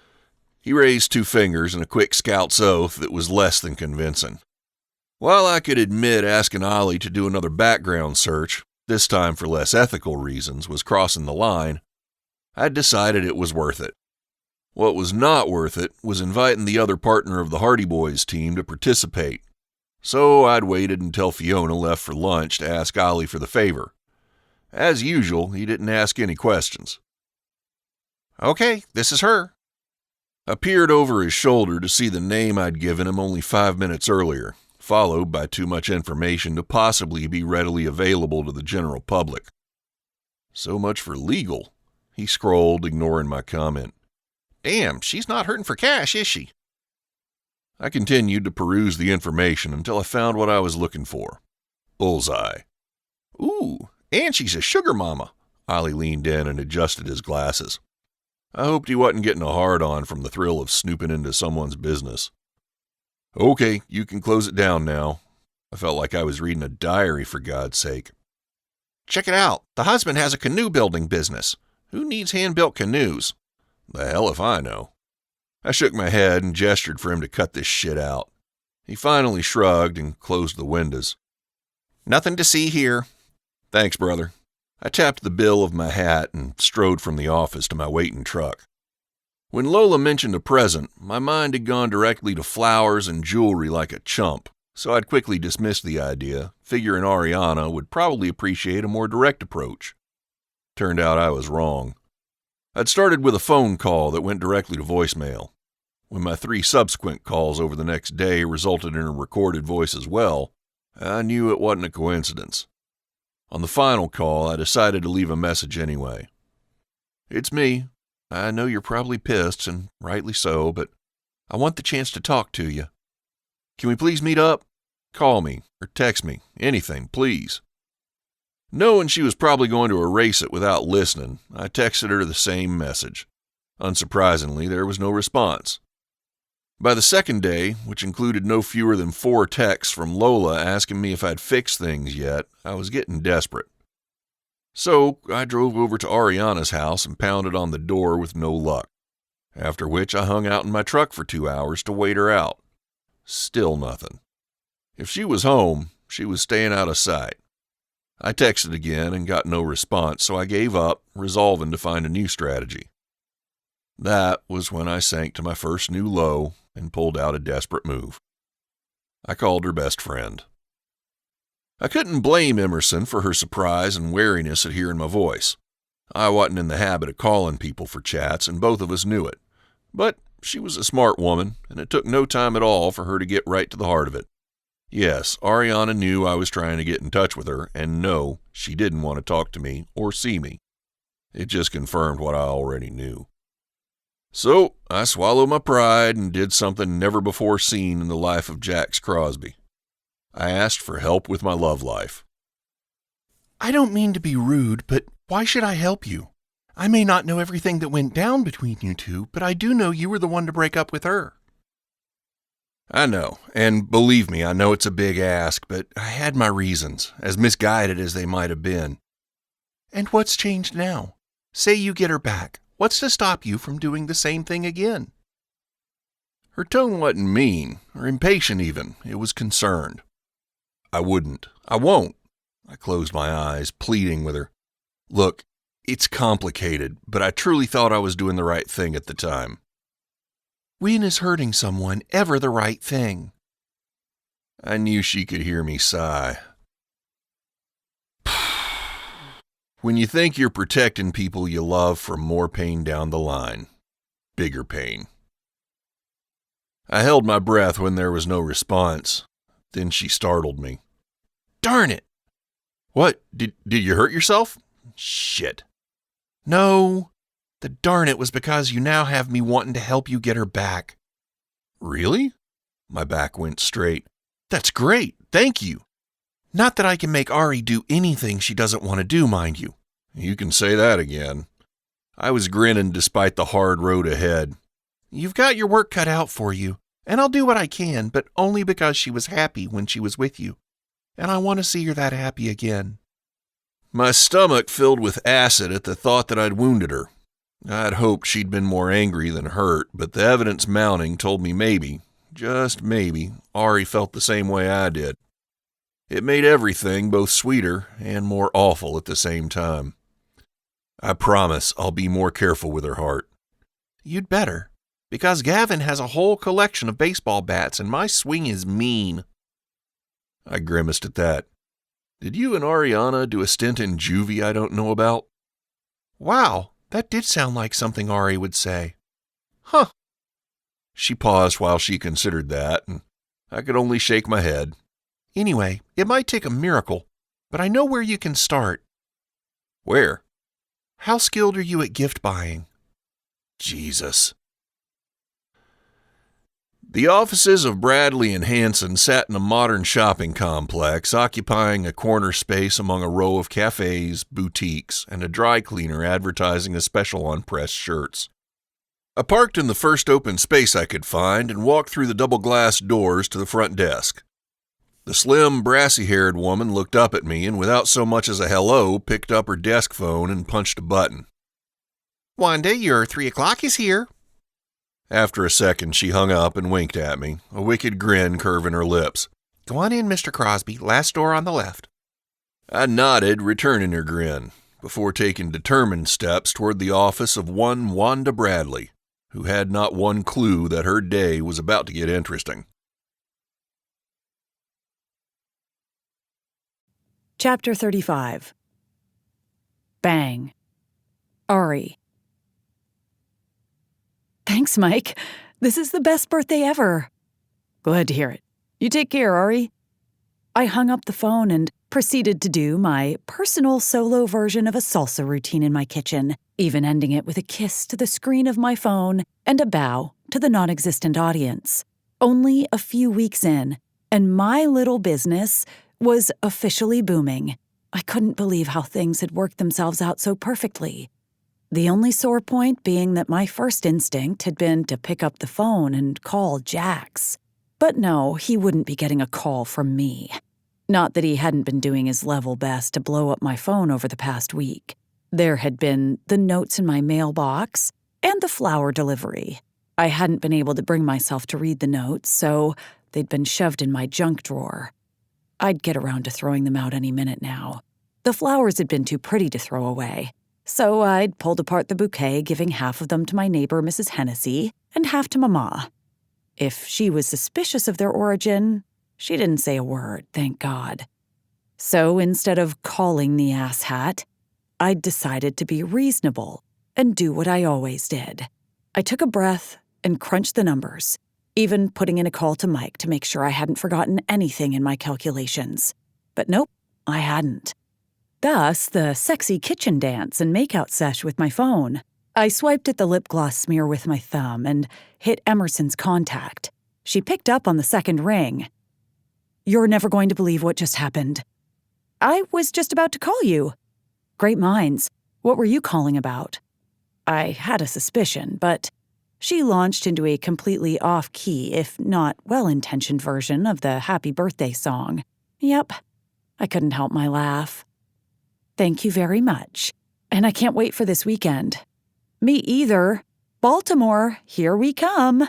"So, what's this news?" I can still hardly believe it myself, but you know how I told you I needed one more open-ended contract to secure my business income? Yeah? Well, guess who just called me? Come on, the suspense is killing me. Crystal. I smacked the counter for emphasis. Huh? Crystal from the realty office? Crystal who, has a special relationship with your old boss? The very same. You're gonna have to throw me a bone here, I'm confused. I started pacing away my excited energy. It turns out Crystal was promoted to office manager this week, and her first project in her new position is to fire the jackass nephew and hire someone to do a complete overhaul to their website bringing it to a level that can compete with the big guys. Listings, contact forms, chats, interactive presentations, the works. And since changes come in every day, the contract scope is huge. As in, I could drop everything but Dog Mountain and this project and still be fine. Holy cow! Holy shit is more like it. I freaking giggled into the phone. Congratulations! And on your birthday, too. It's like the universe delivered a present for you. I waited until the contract was emailed over before I could even let myself begin to believe it. Wanda must have lost her mind. Either that or Crystal should consider teaching a course in Cunnel. Nope. Not another syllable. I bit my lip to keep from cackling. I mean, if it put Wanda in the mood to throw business my way, please shut up. I grinned hard. But seriously, Wanda must be going through something for her to do a complete 180 like that. She loves that hack of a nephew, and she never subscribed to the merits of the kind of website I wanted. Well, like I said, the universe is on your side. My smile threatened to split my lip open. Thank you, universe. Best present ever. Oh! Emerson gave a startled squeak. What? Did I just remind you that you forgot to buy my gift? I teased. My mood was ridiculous. No, that's not it. Aw, shucks. You shouldn't have, but I'm so glad you did. I laughed. This was the kind of Ari comment Emerson usually laughed at too, but she gave me nothing. You know I'm kidding, right? You could wrap up your shoe and give it to me and I'd be happy. My euphoria dipped as suspicion took over. What's the matter? Did you buy me something gross? You didn't get me a guinea pig, did you? I felt my skin crawl. You know how much those things freak me out. I mean, seriously, they are way too similar to rats to be anything but creepy as fuck. It's not what I got you. It's what I think someone else got you. Oh man, he's good. Somebody else got me a guinea pig? What is wrong with people? Not a guinea pig. Something a bit bigger than that. Emerson's voice was way too cautious for my liking. If you say ferret, I'm hanging up on you. She let out a nervous titter. What the hell? No, nothing mammalian at all. Although, did you know a group of ferrets is called a business? Isn't that cute? Seriously? Sorry. So, what I meant to say is that a certain someone may have gone a bit insane and gotten you something more in the neighborhood of a job. I felt the blood drain from my head. Thankfully, there was a kitchen chair handy. Yeah? I could practically hear her cringe over the phone. I'm giving you 60 seconds to tell me what in the ever-loving hell you're talking about, or I'm coming over there and burning every single one of your Brooks Brothers suits. Jax was right. You do sound like you did hard time in juvie. Emerson? Bang, bang, bang. Oh my God. Oh my God. Oh my God. Yeah. Just like that, yes. Good freaking Christ on a bike. I just had to get the room that shared a wall with the new couple. I swear Brett and his new girlfriend Liv were competing for the world record in both loudest orgasm and fastest ejection from a hotel in history. You could hear those two from down the hall. If I weren't in such a mental kerfuffle about my own love life, I might have thought to congratulate them both. Yes, I just said kerfuffle. God, I love it when you talk dirty. Okay, that was enough. I grabbed my keycard and purse and headed down to the hotel bar. A bunch of us were spending the weekend in Baltimore to not only celebrate my 30th birthday, but to catch a Black Dogs game as well. Liv's cousin had just been moved up from the Guardians in Greensboro to a real live major league team. And we'd all been invited to check out a home game tomorrow afternoon. Since the band had this weekend off and my new contract didn't start until next week, I was free to enjoy. Most of us had come in early to make a whole weekend of it, or make a solid attempt at breaking world records, as the case may be for some. I was considering the possibility that I may never have sex again in my life. When we checked in earlier, there had been this hot guy giving me the eye from across the lobby. He was tall, with model-esque cheekbones and biceps for days. But nothing. I felt not one thing when his eyes swept me and he shot a smile my way. My cooch was broken, and it was all Jax's fault. And thanks to his insane move to get me my new contract, he was occupying my thoughts even more than he had before. Meaning I only had enough brainpower left to operate my keycard and read a wine list. Thank God I'd finished my work before I left. I plunked my ass on a bar stool and ordered a cab sauv, wondering for the 100th time what the hell Jax had been thinking. As soon as I'd hung up the phone with Emerson the other day, I called Crystal. It hadn't taken much to get her to spill her guts. She apparently thought the whole thing was adorbs and totes romantic. Emerson had been right that Jax was behind the entire thing. The sneaky bastard had remembered not only my complaint about the company website, but Crystal's mea culpa email as well.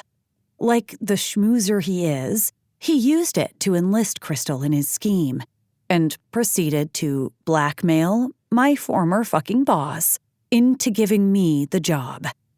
The man was off his rocker.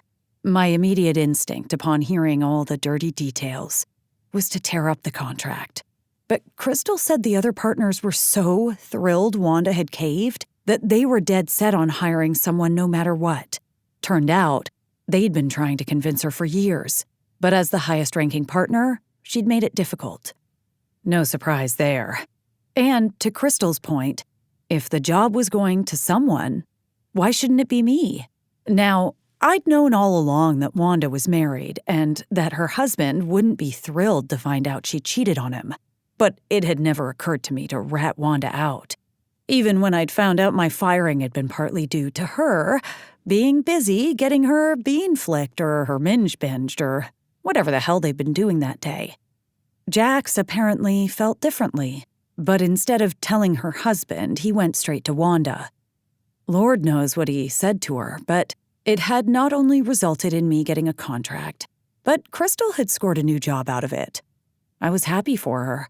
She'd been working there even longer than I had, and she deserved the boost, despite her awful taste in women. The thing I didn't get, though, was that for all his attempts at contact, Jax had been radio silent on the matter. Yes, I'd finally caved and listened to a few voicemails, but only to hear what he had to say for himself for going all gangster and blackmailing a realtor. But all his messages said were that he was sorry and wanted the chance to talk to me, and that he missed me. I took a gulp of my wine. But why would a person go to all the trouble of breaking the law and making this grand gesture, only to leave the credit completely unclaimed? Hell, I'd thought I owed it all to Crystal until Emerson figured it out. That was the part I didn't get. Doing something huge like that for someone without them knowing is the kind of thing you'd do for a stranger who was dying of some awful disease, or a mom who'd made some giant sacrifice for you, or someone you really, really loved. Shitballs. Nope. Jax didn't love me. He felt guilty, that was all. Or he was horny. It was a toss-up. Horny guilt, that was probably it. I took another healthy swallow of my wine and muttered more curses to myself. "What's that?" the bartender asked. I forced a smile. Nothing. Just a woman driven mad by a sexy, slow, drawling, sort of sweet jerk. My phone buzzed with a text, and I was so distracted I didn't even think to check who it was from before reading it. "Jax, I'm standing on your porch. Open the door, Ariana." Damn him. Damn him for invading my brain. Damn him for breaking my heart. And damn him for ruining my wine and cussing session by confusing the hell out of me. My thumbs were typing before I could think better of it. "Ari, I'm not home, so you may as well scram." "Jax, Where are you? We need to talk. Ari, I don't have anything to say to you. Jax, please, tell me where you are and I'll come to you. I turned my phone off and finished my wine. At least I could be assured I was at a safe distance, 4 hours away from the man and his determined, bull-headed ass. When the elevator reached my floor, I craned a cautious ear to the empty hallway. There was no fucking to be heard, so I assumed Brett and Liv had screwed each other unconscious. At least somebody was getting some sleep around here. I had a feeling it was going to be a long night. Chapter 36. I don't think that's the word you were looking for. I was officially taking back every negative thought I'd ever had about Fiona's meddling. The woman was like Wikipedia, but for personal shit. All it had taken was a casual comment on a call about some bullshit office crap I made up, and I was up to speed on everyone's weekend plans. Turned out Ariana hadn't been lying. Not only was she not home, she wasn't even in North Carolina. Checking my blind spot, I changed lanes as I neared the outskirts of Baltimore. I was going to throw everything I had in this last-ditch effort to get Ariana to talk to me, and just maybe have a shot at getting her back. Once again, I'd let my past dictate my future, and I was done with that. Lola, and her giant heart and faith in me, had shown me that I wasn't protecting anyone. Instead, I was cheating everyone out of something that could be amazing.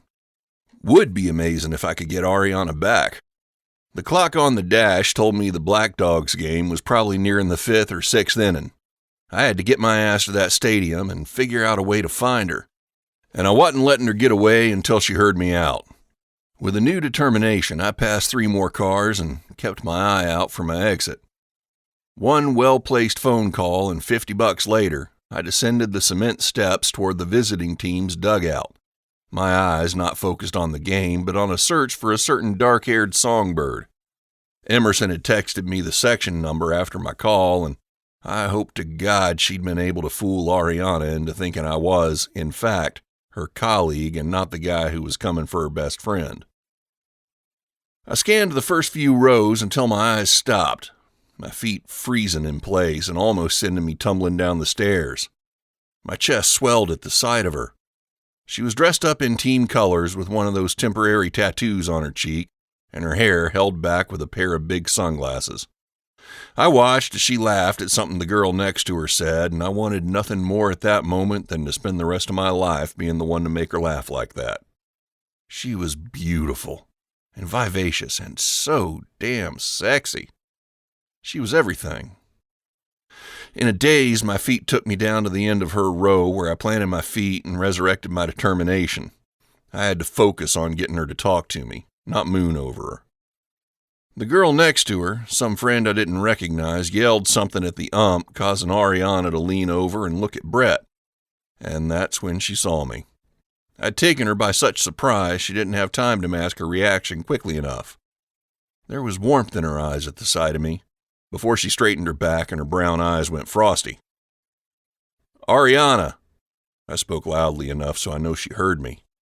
Brett and Gavin turned my way, greeting me with a surprised wave, but Ariana pulled her phone out and pretended not to hear me. "Jax, hey!" It was a good thing Emerson had a successful career as a lawyer because that woman was a piss-poor actress. But it didn't matter, because I only had eyes for one person. The same person who was just as bad at acting, if her fake fascination with her phone was anything to go by.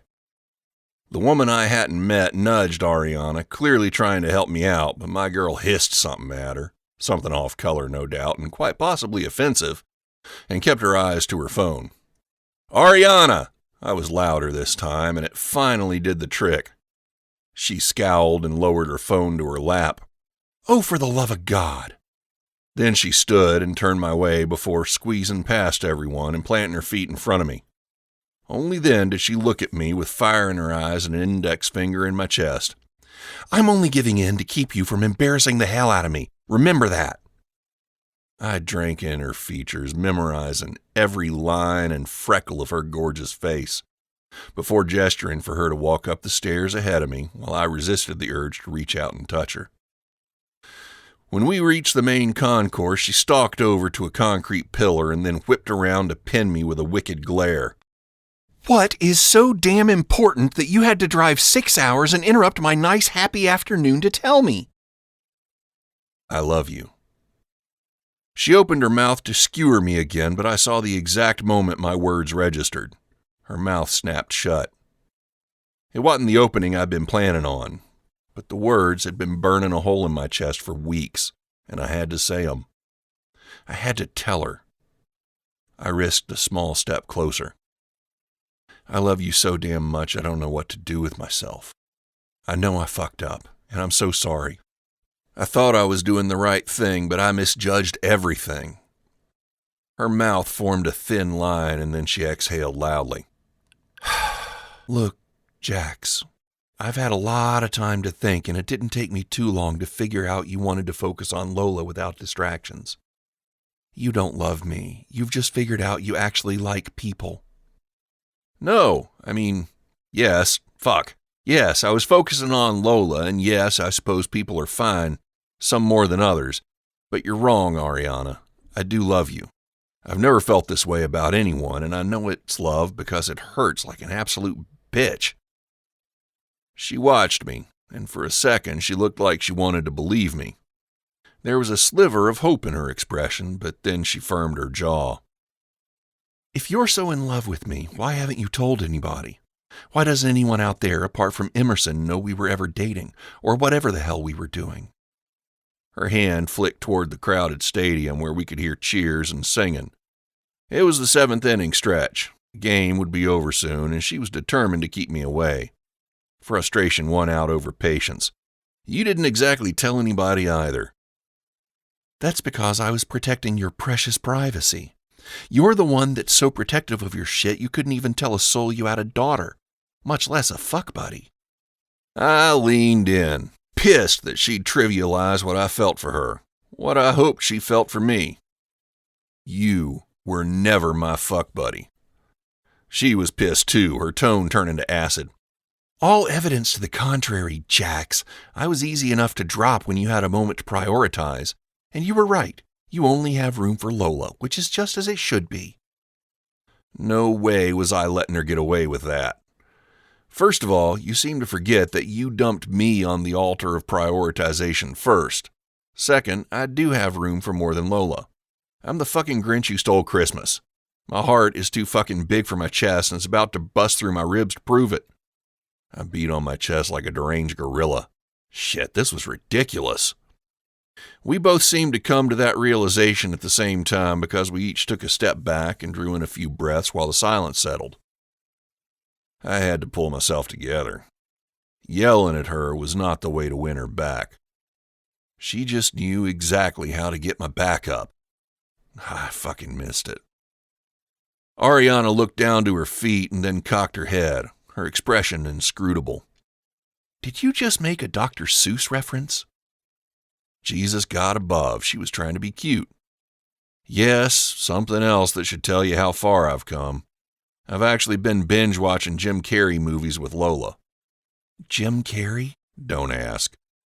Have you gotten to Eternal Sunshine of the Spotless Mind yet? That shit's next level. I stepped in again. Would you shut up and listen to what I'm trying to say? Ariana's spine straightened. Not if you're going to tell me to shut up. It's like you've never met me. I chewed the inside of my cheek and looked to the ceiling for patience. Fine. Can I please have a minute of your time to explain? She crossed her arms and harumphed but didn't speak, her eyes going anywhere but my face. Taking that as my cue, I took a breath and dove in, mentally crossing my fingers that I wouldn't fuck this up. After I talked to Darcy, I panicked. I saw what I'd been doing my whole life by avoiding connections, just like you said in the fishing boat. But more than that. I'd been careless with people's hearts, and I wanted to get one thing right for a change by giving Lola all of my attention. She still wouldn't look at me, so I couldn't gauge how well I was doing. I hurried on, wanting to avoid interruption. But she had all these stars in her eyes, jumping ahead to a future that involved the three of us together. Chancing another step, I dropped my voice low. I wanted it, Ariana. You have to believe me. I wanted it more than the air I'm breathing. When I said that stupid thing about shutting us down before getting too attached, I meant Lola. One more step. It was already too late for me. Her breath visibly hitched in her chest, but her eyes were on her feet. All I could see was Lola's heart breaking all over again if she became even more attached to you. And then things didn't work out. I couldn't let her lose yet another parental figure. I knew without a doubt I'd be the one to screw it up, and then her broken heart would be on me. My hand hit my chest, and the movement finally had her eyes lifting. They welled with tears, and it was torture not pulling her into me. But I had to finish. Ariana drew in a deep breath through her nose while I continued. She'd have reason to hate me again, and rightly so. I figured breaking things off with you before you were a central figure in her world was the right thing to do. It didn't matter that you were already at the center of mine.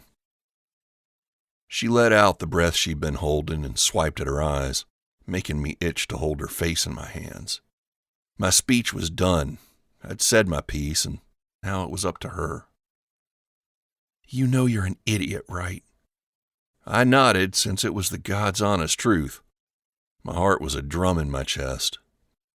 I've been made aware. It seems your opinion is shared by a certain 14-year-old who's not only smarter than I gave her credit for, but a whole lot more evolved.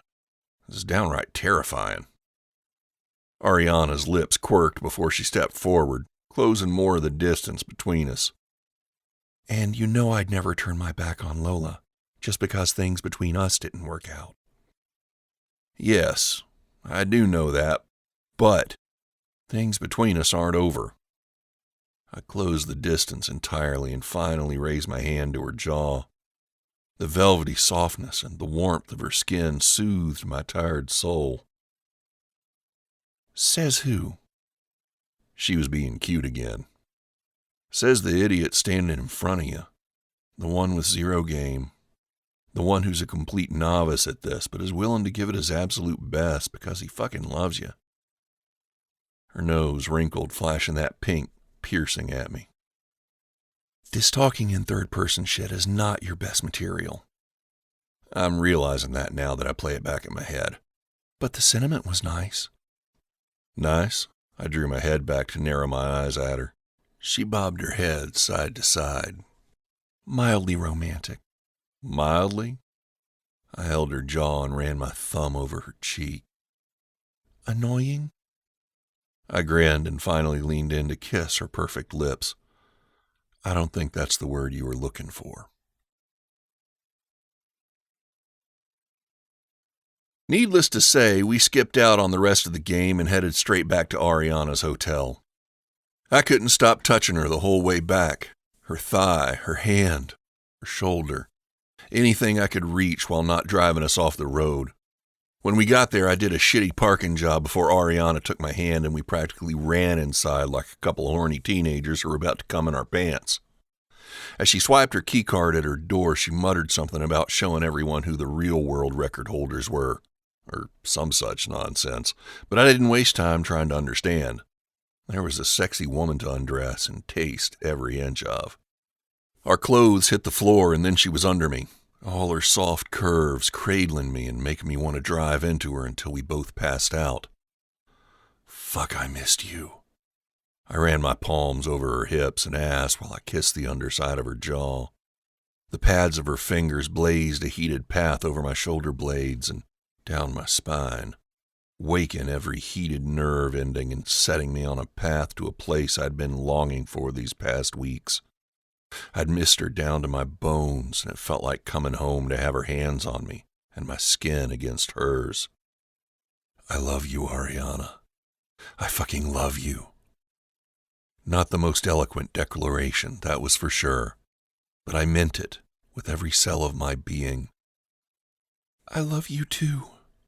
And for the second time in as many hours, Ariana's eyes got wet, telling me everything I needed to know about the sincerity of her words.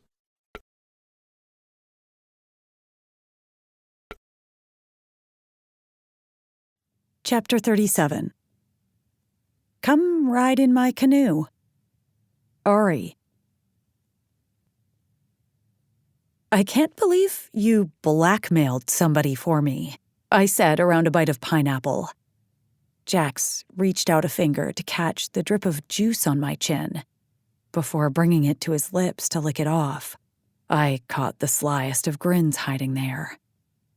I didn't blackmail anyone. Yes, you did. Wanda? No, I did no such thing. He watched me eat with wide eyes, but his innocent routine wasn't working on me. After our enthusiastic round of sex, culminating in an orgasm that left me unable to hear in my right ear for over a minute, Jax declared we needed nutrients to fuel us for the rest of the evening. We'd considered heading home to one of our own beds, but decided the drive would be too torturous. So we settled for Jax quickly throwing on some clothes and running to the convenience store for granola bars, Gatorade, and a giant fruit cup, which I was currently devouring. While he was gone, I'd texted Emerson that I'd be officially unavailable for the rest of the night, and tomorrow as well. I was just being realistic. I leaned an elbow to the bed. So she just magically fired her beloved nephew and hired me for $1 gazillion, even though she thinks I was a shitty employee? Oh, and promoted Crystal too? In a manner of speaking. He reached in for a grape from my container, and I pulled it out of his reach. Jax, do I look stupid to you? Most certainly not. You look beautiful and sexy, he drawled, leaning forward to drop a kiss on my lips while simultaneously stealing his fruit. I totally let him. Stop trying to distract me with your charm. As we've established, I have a hard time controlling it. Oh God, I'm not sure I want to hear this explanation. His responding grin made my thighs clench. Wanda and I had a nice talk. Even shared a cup of coffee, if I remember correctly. I rolled my eyes, while Jax absently ran a wet finger over my naked hip. I told her I'd heard good things about the group, and I was looking to put my condo on the market. I wanted to laugh at that. It was both true and ridiculously sneaky. And that it was a shame they didn't have the online presence of some of their bigger competitors. I may also have inadvertently mentioned I did a lot of work with local builders who I thought I'd heard talking about a need for new contacts in the local realty scene. But I can't be sure. You didn't. I straightened again, not caring that everything God gave me was on full display. Jax got distracted for a moment, but managed to rein himself in. Like I said, my memory's a bit foggy on that one. Anyway, I mentioned how helpful Crystal had been and that she had some great ideas as well as some solid contacts in website design. One person in particular who is very hot right now and almost impossible to get without an in. I let that sink in for a minute. I couldn't believe how well he'd read and played Wanda. Well, I could, but it was still impressive. I do believe I've met the master. I leaned forward to kiss his cheek while I shoved a piece of pineapple in his unsuspecting mouth. Jax just laughed and then closed his lips around my fingers to suck off the juice before releasing me and giving me an eyebrow raise. The master? That does conjure some intriguing mental pictures. Perv. I pushed back again. There must be more, though, even if you dangled money and prestige in front of her.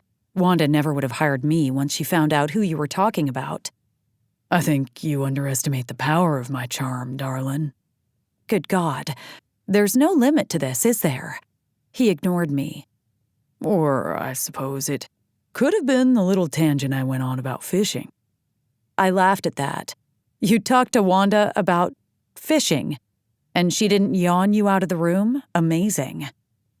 Not at all. Jax pulled me back down to the bed, so I laid on top of him, with my fruit propped on his hard chest. I couldn't help but smile down at the man. In fact, I told her all about how my girlfriend and I love to go fishing. In fact, we're in the market for a boat.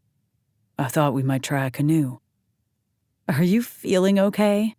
I will be once I get my nice new hand-carved canoe. Wanda turned me on to a local guy who makes them for a living. Small business, but he's hoping to grow it. Seriously, Jax, I'm sure there's a hospital around here somewhere, or I could just Google your symptoms and hope for the best. Nope, I've never been better. If you say so. I had no idea what he was talking about, but I didn't care much either. The fact was, he'd done this incredibly thoughtful thing for me just because he cared. And that was the best feeling in the world. It almost made all those losers from my past worth it. I reached over to set the fruit on the table by his head and then settled myself so as much of me as possible was covering as much of him as it could. We were skin to skin and heart to heart. And it was perfect. Thanks for looking out for me, Jax. Even when it wasn't your job to do that. Always. He caught my hand in his and settled them both on his chest. Best job in the world. Turns out you're in here, and I'm not letting you leave. In your grinchy heart? I felt my lips curve around my words. Jax nodded. In my grinchy heart. Tell me the truth. You're in love with Jim Carrey. I'm not in love with Jim Carrey. I mean, Bradley Cooper I could understand, but... Not him either. Chris Hemsworth I could totally understand. Nope. Chadwick Boseman? Are you listing off Hollywood celebrities you're hot for while you're laying naked on top of me? He rolled us, and I yelped as he settled between my thighs. Then I grinned. Chadwick who? That's more like it. My thoughts exactly. Epilogue. Ari, 2 months later. I still don't get why I'm not allowed to run the damn thing. You do realize I did this for a living not so long ago? Because you need to relax and focus on the birthday boy. I curled my lip at Fiona as she and Emerson shooed me away from the karaoke deck on Nate and Laney's brand new pool terrace. The man is 40, and let me tell you, he's far from a boy. I smirked at that last part, and Emerson groaned, just as I'd planned. Just go have fun, will you? I shrugged and gave up, heading back to the group gathered on the deck. The backyard was hopping with party guests. Kids splashed and shouted in the pool, while a couple of the guys manned the grill and the other adults chatted over cold drinks. I spotted Tony and Paunch talking to Jake by the pool, where they could keep an eye on RJ as he made friends with Rocco through the age-old tradition of water gun fighting. Lainey and Liv arranged paper goods and side dishes on a long folding table, while Mark and Bailey argued about something, not bothering to lower their voices. In other words, it was business as usual. I scanned the crowd of friends and family until I spotted the 2 people I was looking for, and made my way over.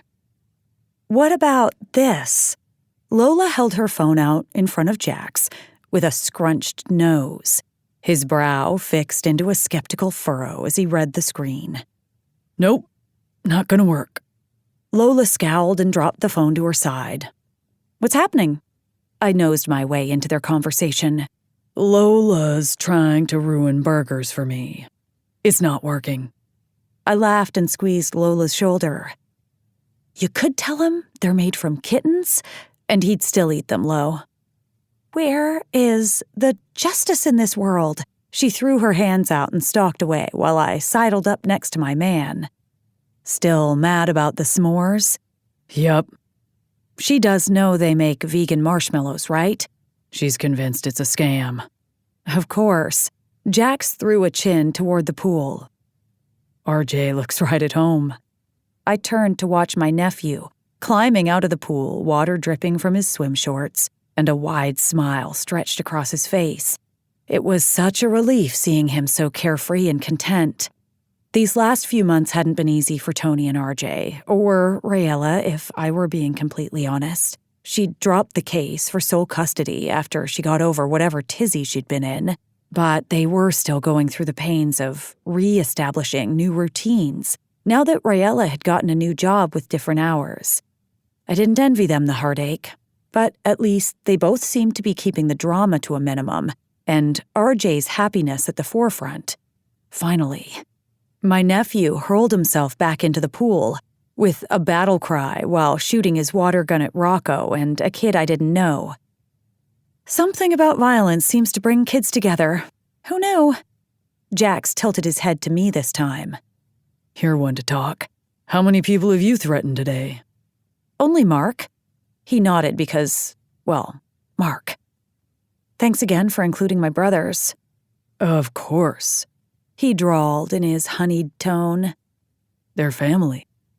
Not that I really had any say over the guest list, as you well know. I chuckled from that. From the minute I spilled the beans about Jax's 40th birthday, Fiona had taken the reins and commandeered the entire event. Luckily, she knew Jax well enough to keep things casual, but it didn't stop her from going all out on food and the guest list. The Murphys' backyard was teeming with people from all corners of Jax's life. Some of the senior crew from Precision were here, as well as a couple local builders and a few of his pawpaw's old friends. Even Mike was here, making small talk with Gavin and Brett on the far side of the lawn. Well, you're brave for taking on my family. I said it, but we both knew I didn't mean it. Over the past 2 months, Jax had become a fixture at the Amante Monday night dinner table. He got along so well with my dad and brothers, I thought one of them might break down and propose. And while she wasn't a lovesick idiot vying for attention like the rest of them, even Mama approved, although she did her best to pretend she was still reserving judgment. But I'd caught the look on her face when we brought Lola to their house a couple weeks ago, and Jax spent the entire night watching his daughter with his secret smile. My mother liked what she saw, and so did I. If you'd told me a year ago that I'd be madly in love with a smart-ass, smooth-talking father who loved to tease me and call me darlin', I'd have called you a dirty whore if you were the sort of friend who liked that kind of thing. Otherwise, I'd probably have just called you crazy. But here I was, irrevocably addicted to this man who annoyed me just about as much as he flipped my belly over and made me want to kiss him senseless. And I loved his daughter almost as much.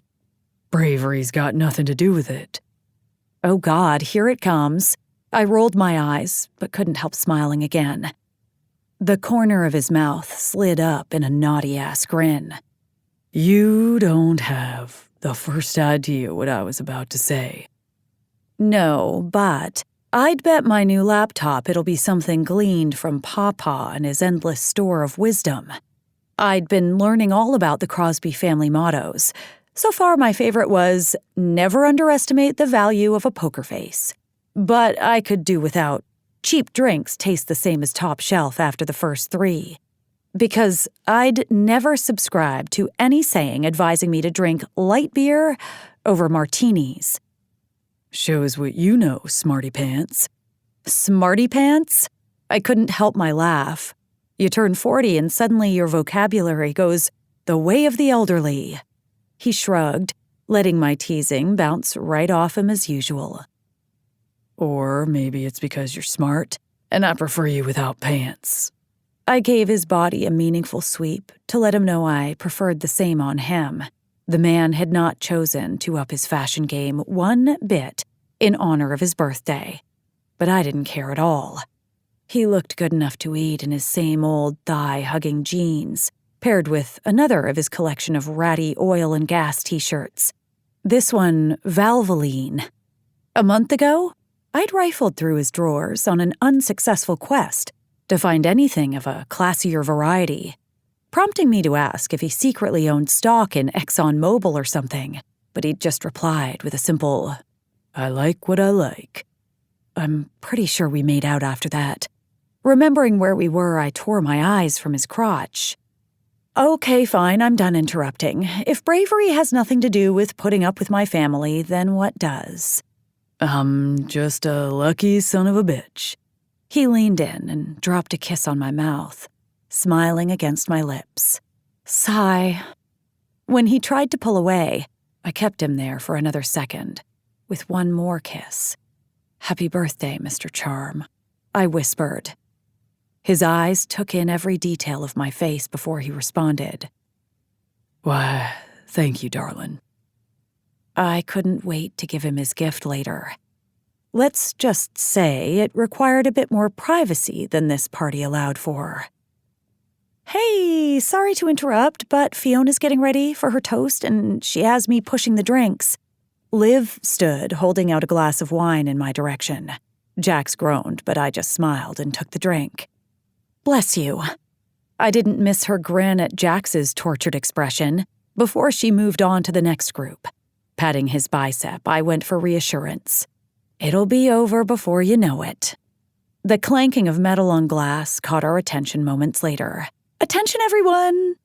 Everyone but the kids in the pool fell silent and turned to the blonde in a pink sundress and 4-inch heels. Yes, at a backyard barbecue. Lola wound her way through the guests toward us again, carrying a glass of what looked like champagne.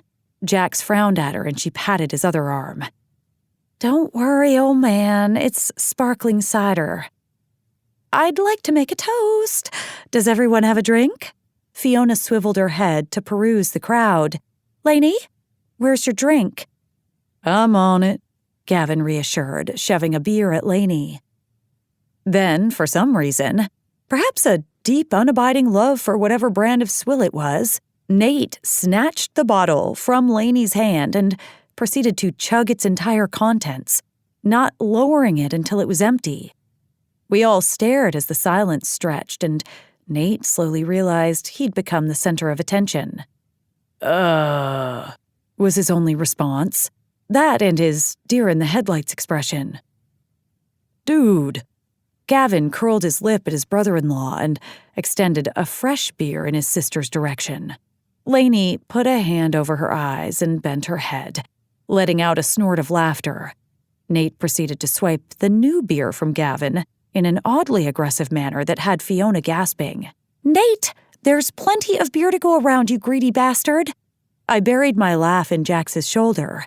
Gavin's mouth dropped open and he pointed an accusing finger at Nate.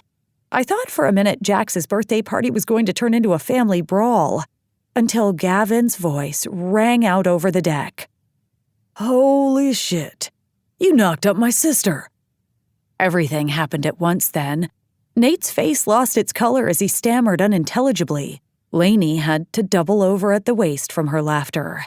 Gavin cringed as an unpleasant visual of his sister and Nate clearly invaded his brain. Fiona dropped her full glass of wine on the deck as she hurled herself at her best friend, face streaked with happy tears and her excited screams shattering any silence that lingered. And Jax turned to me with a relieved, "Thank Christ." This had me laughing into his shirt again while Lola clapped her hands together on his other side, no doubt squirming with excitement at the prospect of another baby to fawn over. I'm sure Jax was happy for Lainey and Nate, but the relief at no longer being the center of attention at this shindig had clearly been impetus for his comment. My smile threatened to break my face in half. I looked between Jax and Lola, unable to quell the rise of love inside me, at the sight of them and marveling, as I often did, at how easy it had been to slide into love with them both. I'd thought love was some barrier to cross, or another goal to add to my list. But that wasn't how love worked. It was a gift you were given without strings or expectations, and all you had to do was open your hands and say yes. Given my affection for presents, I shouldn't have been surprised that, in the end, it was so natural for me. Jax.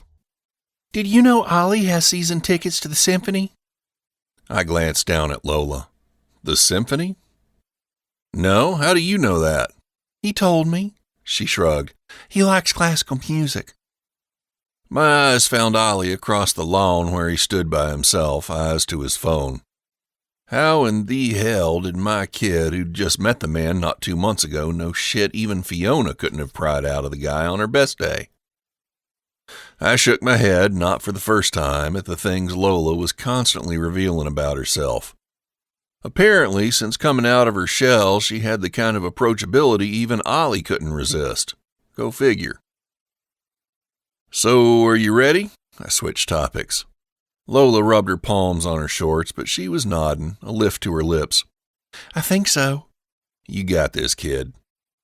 I threw her a wink, and she turned to the karaoke setup where Brett's girlfriend Liv was singing some awful Olivia Newton-John song from the 80s. Don't get me wrong, the classics are great, but some things were meant to be left in the past. I'd shaken my head at the women's insistence that there be karaoke at this party. After all, I was about as far from a teenager as one could get. Truth be told, I'd resisted the entire idea of a party in the beginning, but all it had taken was one pleading look from Lola, and before I knew it, the hive had descended to do their worst. In the end, getting pulled into the fold of friends and family hadn't been nearly as difficult as I'd feared. Since Papaw passed, I'd almost forgotten what it felt like to be part of something bigger than myself, and the more time I spent with Ariana's family and our group of friends, the more I realized exactly what I'd been missing. There were still times when it felt like too much, but I was striking a new balance with Ariana and Lola at the center to keep me grounded. Ariana clapped and whooped the loudest when Liv finished her song and bowed to the crowd with a laugh. Olivia is totally your bitch, girl. I shook my head, content in the knowledge that the little kids were inside playing Xbox and my girlfriend wouldn't be on the receiving end of any parental glares. Between the way both Ariana and I cursed, it was pretty much a lost cause where Lola was concerned. It was one fatherly fail I could live with. There were much more important things to being a good father than watching my mouth all the time. My eyes moved back to my daughter. She'd recently cut her hair into a short style that made her look older than I liked, not that I'd ever give voice to my opinions on it. She stood next to me with her spine straight and shoulders back, a new confidence to her that made me feel both proud and protective. She was coming into her own, and this time I was around to see it, and I couldn't be more grateful. With the exception of a few setbacks, Darcy had been surprisingly accommodating when it came to arranging for Lola and me to spend time together. She'd even reached out to Ariana at one point to apologize for something she'd said or done that I hadn't been aware of. When I'd worked myself up at the news, ready to rip Darcy a new one, Ariana just barked at me to stop, reminding me how good things were and that we all needed to keep facing forward instead of getting caught up in the past. She was right, of course. Hating Darcy wasn't worth the energy, especially when things with Lola were going so well and she was thriving like she was. Lola was even set to stay with me for 2 weeks while Darcy went to Oregon trying to work things out with Mitch. She'd asked Lola if she wanted to come, but my kid said she'd rather stay with me.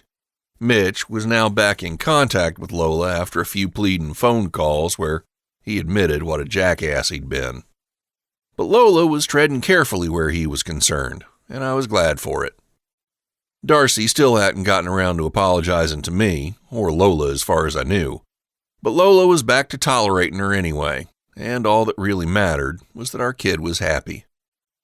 Emerson took the mic from Liv over at the karaoke stand, and Lola looked up at me, a naughty twinkle in her eye.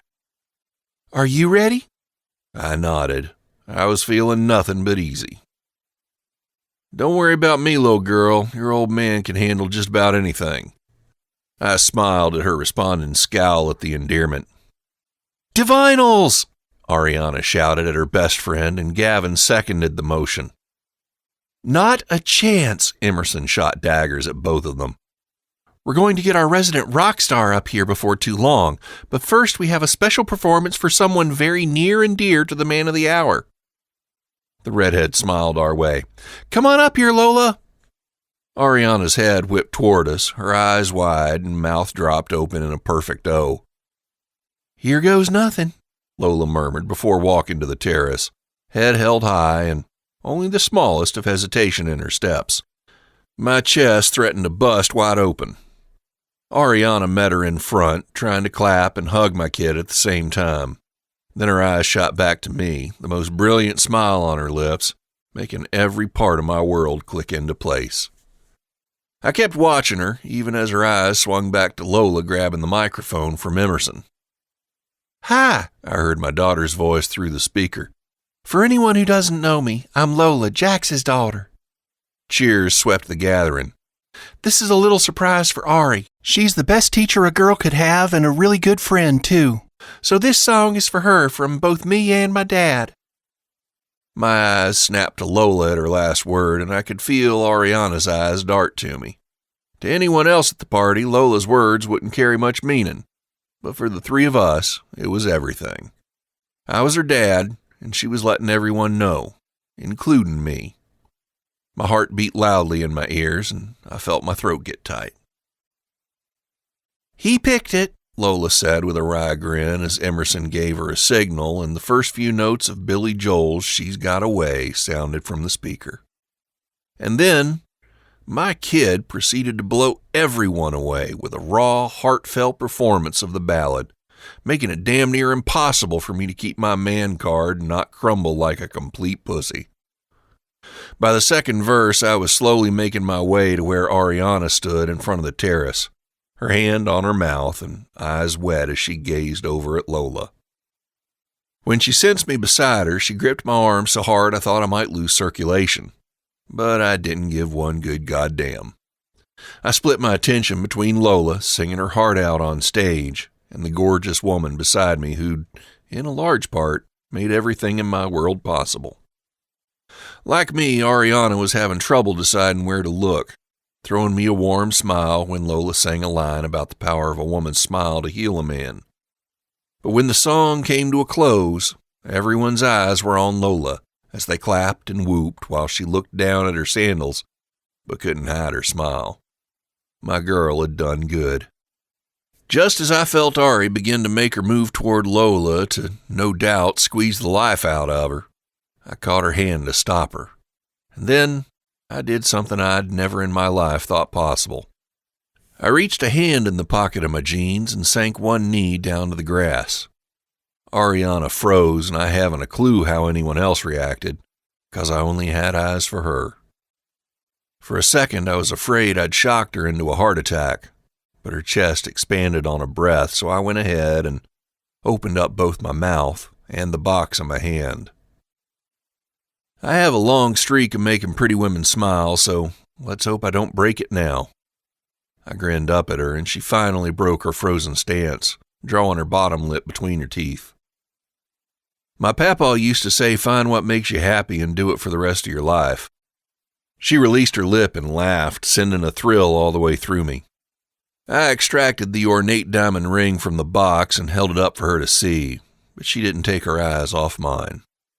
Ariana Amante, would you do me the honor of singing to me, Arguing with me, threatening to punch me and letting me love you for the rest of my life? A few laughs and a couple sighs sounded around us, and I ignored them all. Ariana's breath hitched, and for what was probably the first time in her life, she appeared speechless, as she just nodded vigorously and came at me so hard I almost dropped the ring and fell backwards on the lawn with her on top of me. Not that I would ever complain at having her over me, under me, beside me, or anywhere else that had her lush body against mine. She found my lips with hers, and I drank in her taste and that spiced coconut scent I'd always associate with her. My free hand pulled her closer as she sighed into my mouth, and I deepened the kiss. Cheers and catcalls erupted all around us, and then Lola was pulling me up. Oh my God, you guys are so embarrassing. But she was smiling just about as wide as I imagine I was. Ariana finally stood upright and pulled Lola into a hug, recovering her powers of speech. I can't believe you, you little sneak. Lola laughed and hugged her back, and then I finally put the ring on Ariana's finger and held on to both my girls, knowing there was no one in this world as lucky as me and wondering what in the hell I'd done to deserve it. An hour and approximately 50 congratulatory handshakes later, the crowd had dispersed, and I sat on an Adirondack chair facing the yard with Ariana's perfect ass nestled in my lap. I mean, you are seriously good at this. She admired the ring sparkling from the hand stretched out in front of us. I shook my head since this was the 5th time she'd expressed that same sentiment. I briefly considered something from a Cracker Jack box, but I wanted you to actually say yes, I teased. In truth, I'd gone to the jeweler with a picture of Ariana from her band's website. It was taken at a show they recently had in Raleigh, where they'd blown the crowd away with a full set of originals. They were really beginning to make a name for themselves, something I knew made everyone both proud and excited. I'd had to stare the jeweler down when he spent way too much time looking at the photo of Ariana. But he'd come through in the end with a ring perfectly suited for the vivacious siren. I can't tell you how happy I am to be marrying a smart man. I wrapped my arms around her and adjusted her in my lap so I could feel more of her. And I still can't believe how you guys pulled one over on me so easily. 2 steps ahead, darling. Always 2 steps ahead. She huffed out a laugh and turned a smile at me, telling me how ridiculous she found me.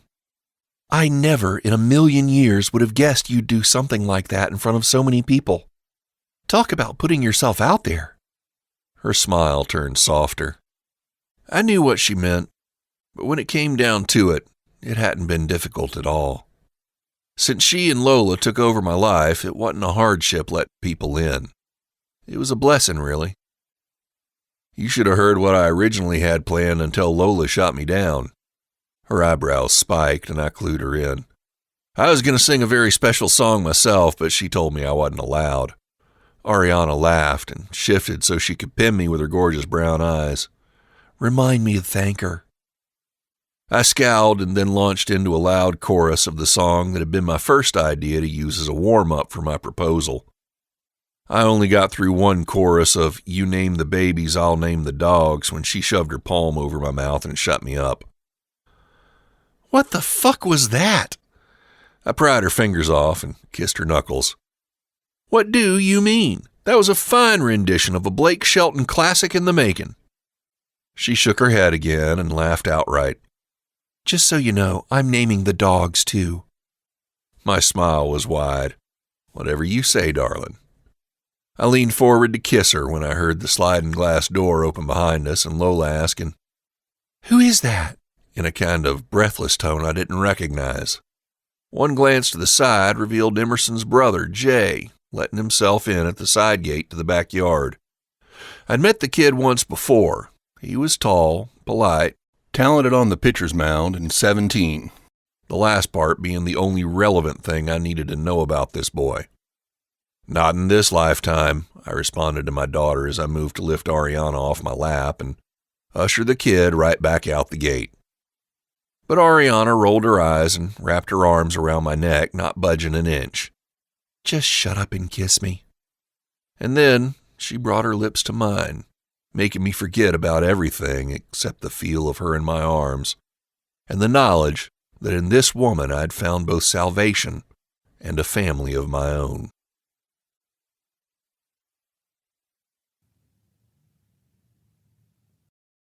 You've been listening to The Runaround, a single dad romantic comedy, Carolina Connections, Book 6, written by Sylvie Stewart, narrated by Matt Hicks and Reagan West.